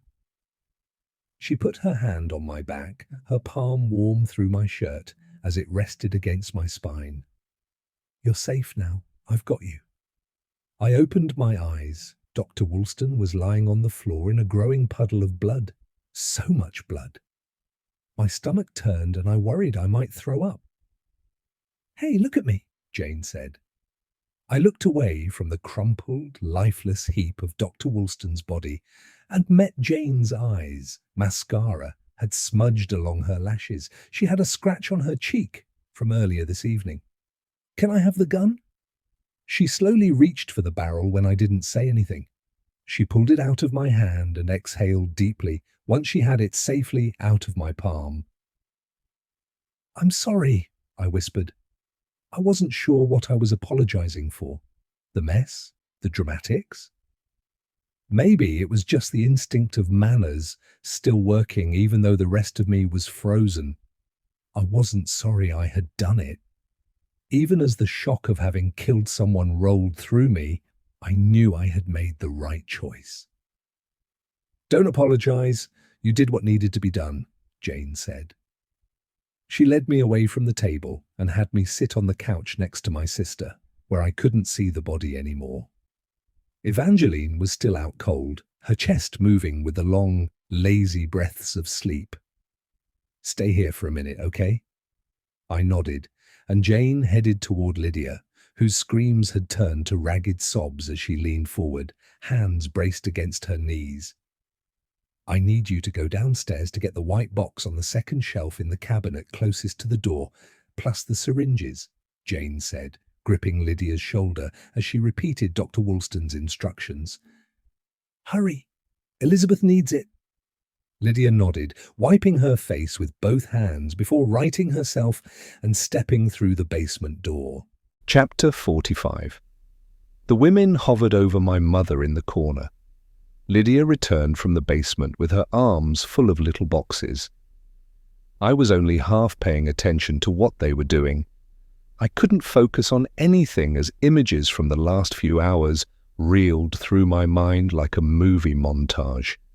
A few seconds of that body lying in the basement. Dr. Woolston's back bent over the chair a moment before the gun went off. My mother's face as she gasped for air.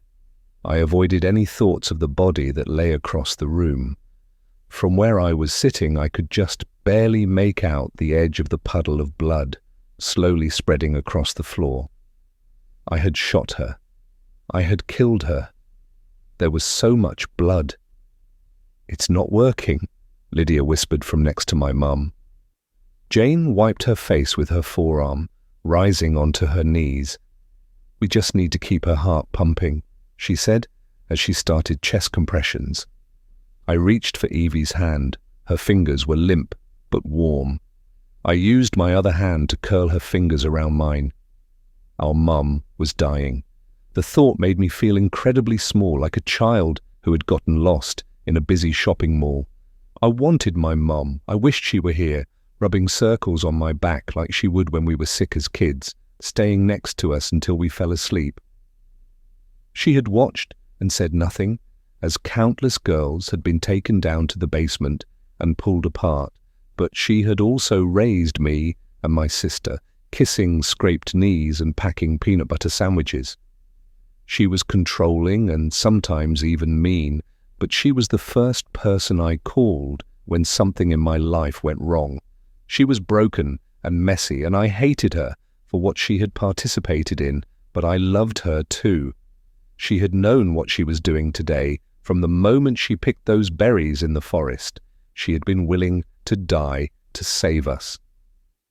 Jane rose, and Lydia took over the same rhythm of compressions on my mother's chest, a silent drumbeat that filled the room. "Hey," Jane said, pulling my attention from my mother. "Lydia and I need to move the body. Are you okay to stay here?" I got stuck on that word, body.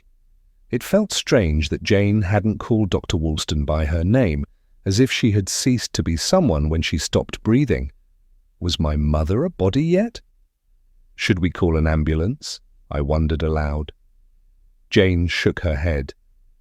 "No, we can take care of her here." I wasn't sure if I believed her, but Jane didn't give me a chance to protest. She stood and left me sitting there. Lydia's hands were replaced by Kate's on my mother's chest. "Don't touch her mouth," Jane instructed, as the other two women moved to where Dr. Woolston's body lay. They whispered back and forth for a few minutes, not loud enough for me to make out what they were saying. As soon as they bent to pick her up, I turned away, staring at a blank spot on the wall across from me. I could hear the shuffling of their feet as they carried her out of the room. Kate let out a single choked wail as they took Dr. Woolston's body out the front door. I waited until the door clicked closed before turning back to where Kate was pressing on my mom's chest. Tears were streaking down her cheeks. A trail of blood cut through the whole front room.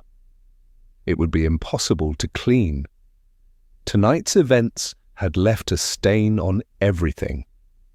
Jane was gone for only a few minutes, then returned through the front door without Lydia.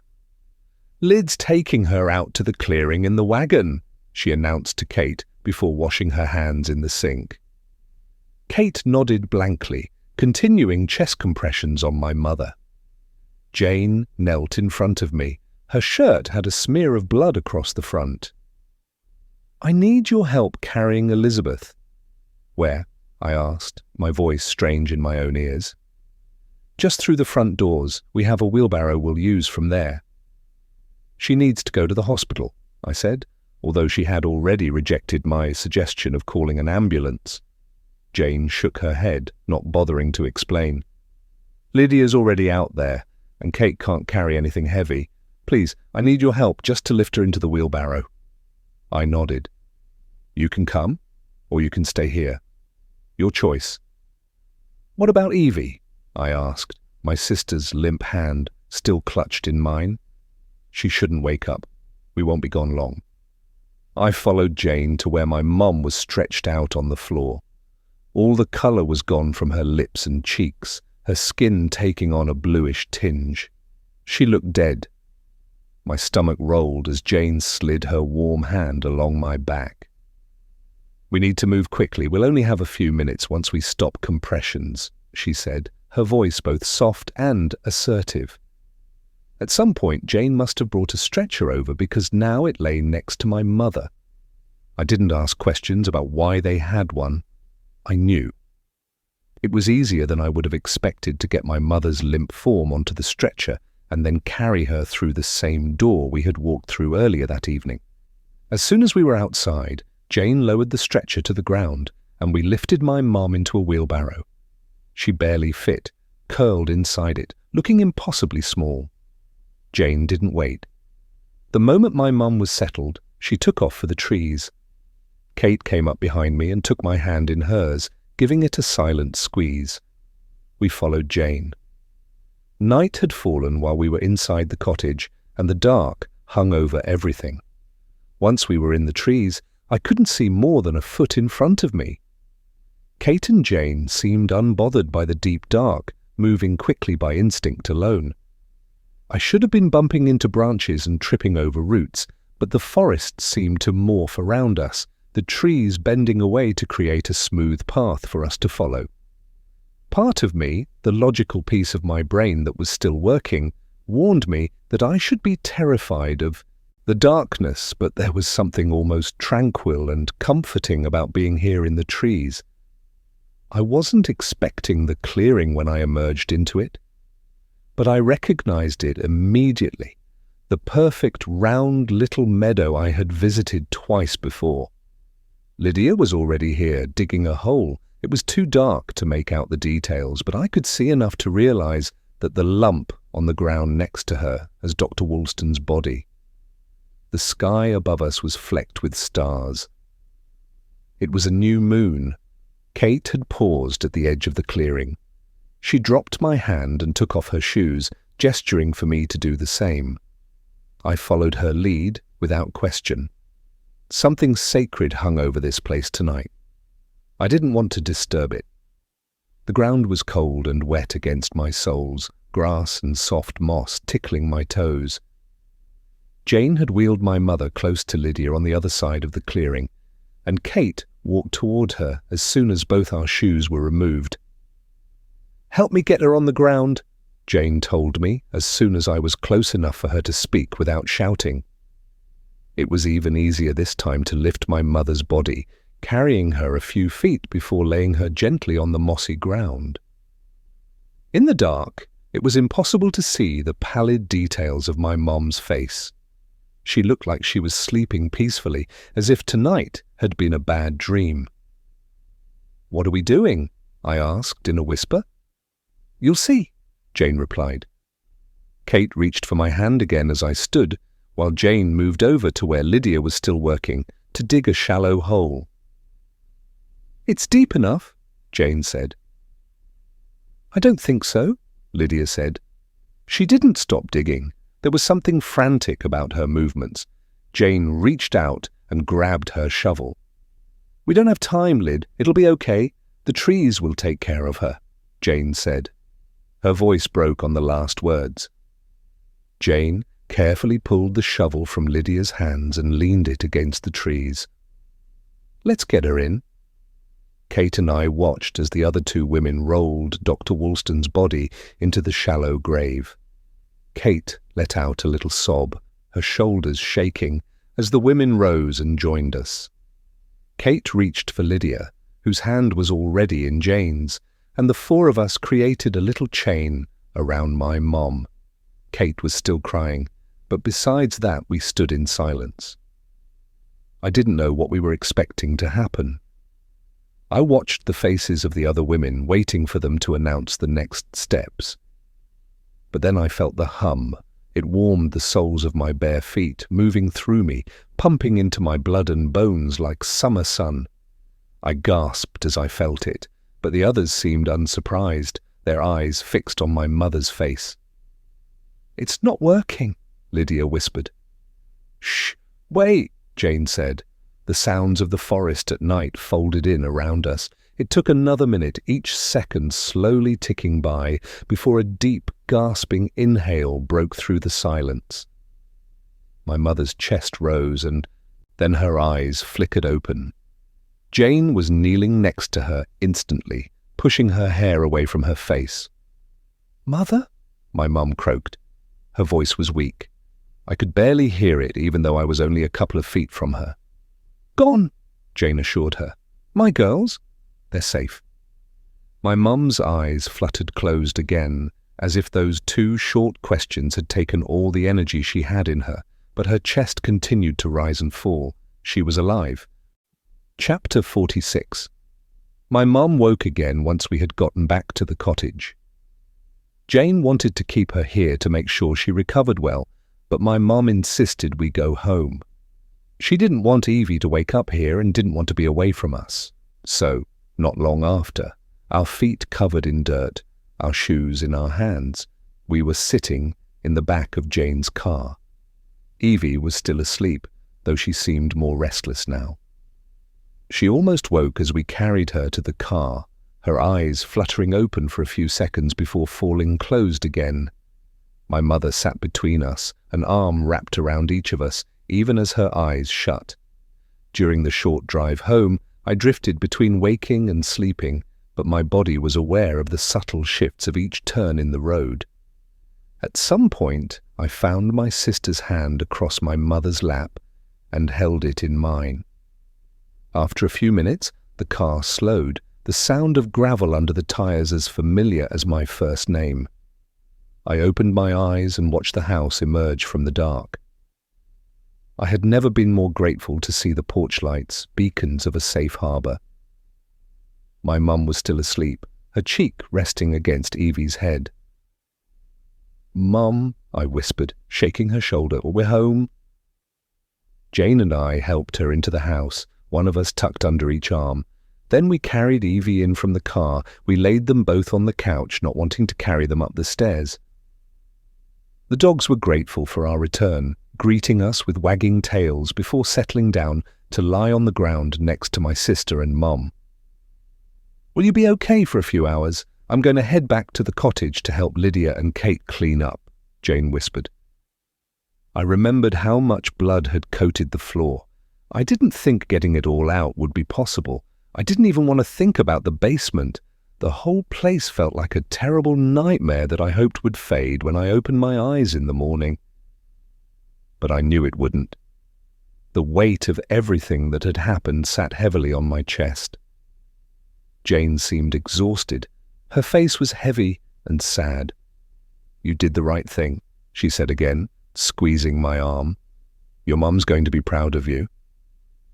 I waited for a glimmer of satisfaction to hit me, as it usually did when I did something my mother would approve of, but it never came. Tonight hadn't been about earning my mother's approval. I had done it for Evie, for all the girls who'd come before, in a smaller way for my mother too.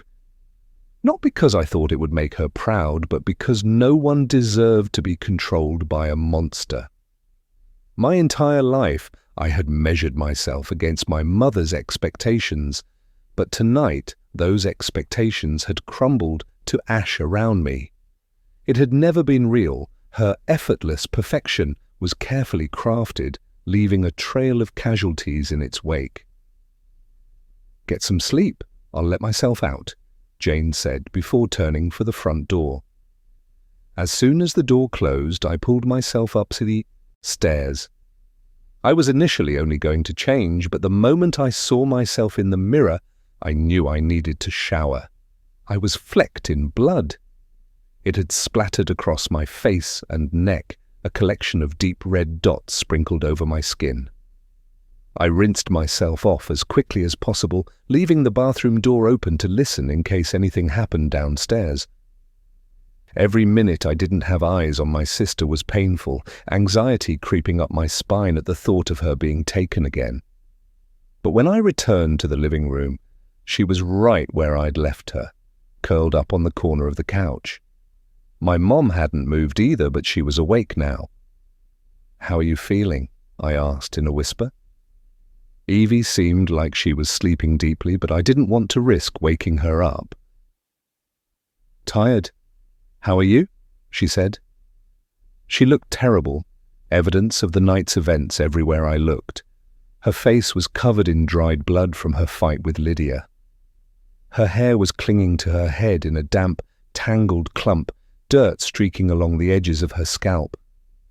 3 scratches stretched from her temple to her chin. They looked deep enough to scar. "Exhausted," I said. My mom just nodded.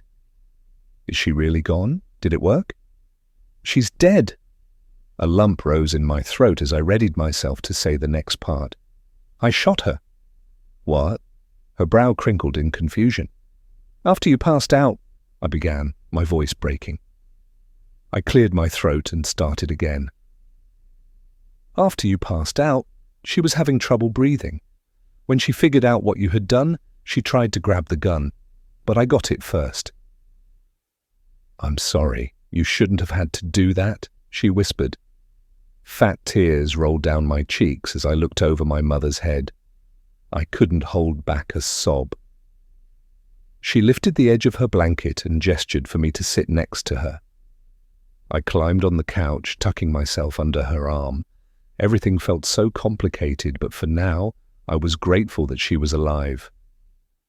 "I'm so sorry, Leah," she said again, this time whispering the words against my hair.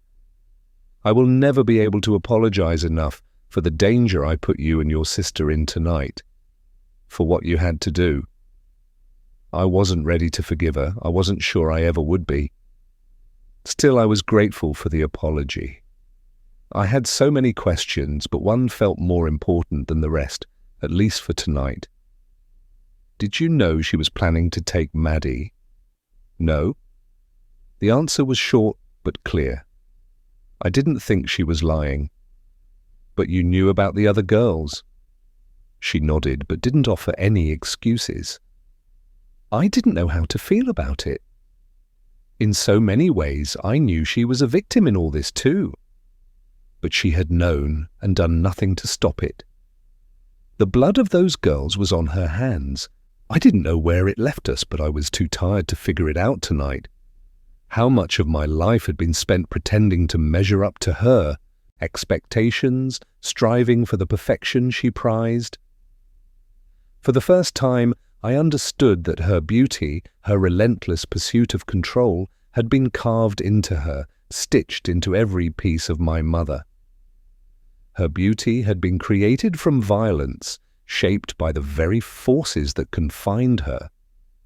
She had spent years hiding the truth of what she was and where she came from, pretending she had control when, in reality, she had been as trapped as any of us. Bound by the same rigid rules she enforced, the only ones she had ever known. She wrapped an arm around me as I slid closer to her. I rested my head against her chest as her fingers rubbed circles on my back, and she pressed a kiss to my crown. I let my eyes fall closed as I sank against her, her stolen heartbeat echoing in my ear. Maybe I would forgive her one day, maybe I wouldn't. But tonight I could rest in the uncertainty, knowing that I had a future ahead of me, one shaped by my own desires, not hers. I didn't know what the future held, but for once, my life would be mine, not to pretend, but to actually live. Epilogue. The next few weeks were difficult. It took me a while to recover, my body aching and exhausted for a long time after the new moon. Leah and I had many long conversations, the first truly honest ones I had ever had with anyone besides my sisters, about my life and my choices. That night had changed Leah. It had hardened her, grown her up in a way that made me a little sad. I wished I had protected her from what she had been forced to do. We decided not to tell Evangeline the truth. She didn't remember anything from that night. In the end, Leah and I decided that telling her everything would cause her pain without offering any real closure. I cried with my sisters more than I was willing to admit. Grieved harder for Mother than I had for all the girls whose lives she had stolen. I felt guilty. It was impossible to mourn the woman who had raised us without also mourning the monster who had made us. Lydia and Kate apologized for their roles in Evangeline's kidnapping, but I couldn't hold them responsible. How many girls had I helped take over the years? How many mothers had I ripped daughters from? Why had I imagined my own daughters would be safe? We were all guilty. It was impossible to draw a line between our crimes and Mother's. We had been both her hostages and her accomplices. We were afraid of her. She made us feel like we owed her our very lives, a debt we could never repay. We had been told what we were doing was a gift, although I didn't know if I'd ever really believed that. I could make excuses for days, tell my version of the story in a way where I wasn't an active participant, merely another victim of Mother's crimes. But it wouldn't have been true. I had looked into Christie's eyes and told her I would do whatever I could to find Maddie, while I knew her daughter, sat less than a mile away. I had lied to my own daughter, watched as she grieved her best friend, and then watched Mother peel Maddie apart. There were no excuses big enough to absolve me of that. I took some comfort in the fact that it was over now. No more girls would vanish into these woods. Maddie would be the last. Jane and I had left what we could find of Maddie's bones on a trailhead and called in an anonymous tip to the police. At the very least, her parents could have closure. They would be holding a funeral in a few days. We held our own funeral of sorts for Mother. Her body was gone, given back to the trees, but we carved her name under Mary's. A small something to remember the woman who had raised us. No words were spoken, no hymns sung, and no promises made for the dead to find a better life after this one. We laid our mother to rest in silence, letting the language of the trees wrap around her memory. There were long conversations about what to do with the girl in the basement. The four of us sat around the dining table in the cottage and discussed it, carefully weighing the merits of all options. She was nearly done. Her heart was already pumping blood, her lungs breathing air, all with the help of the machines in the basement. It wouldn't take much to finish her. Jane had already figured out that we had enough pieces remaining. She could do it. Maybe not with Mother's level of craftsmanship, but well enough. All it would take was the spark of the forest to wake her up. We felt it was more of a tragedy to let all those girls' sacrifices go to waste. We would love this new sister, take care of her, give her a better life, a softer life than we'd had. On the next new moon, as the hum moved through us, warming our blood, the trees leaned in closer. Our sacrifice was accepted. Jane held my hand tightly as the girl's chest rose with an inhale. Emma was awake,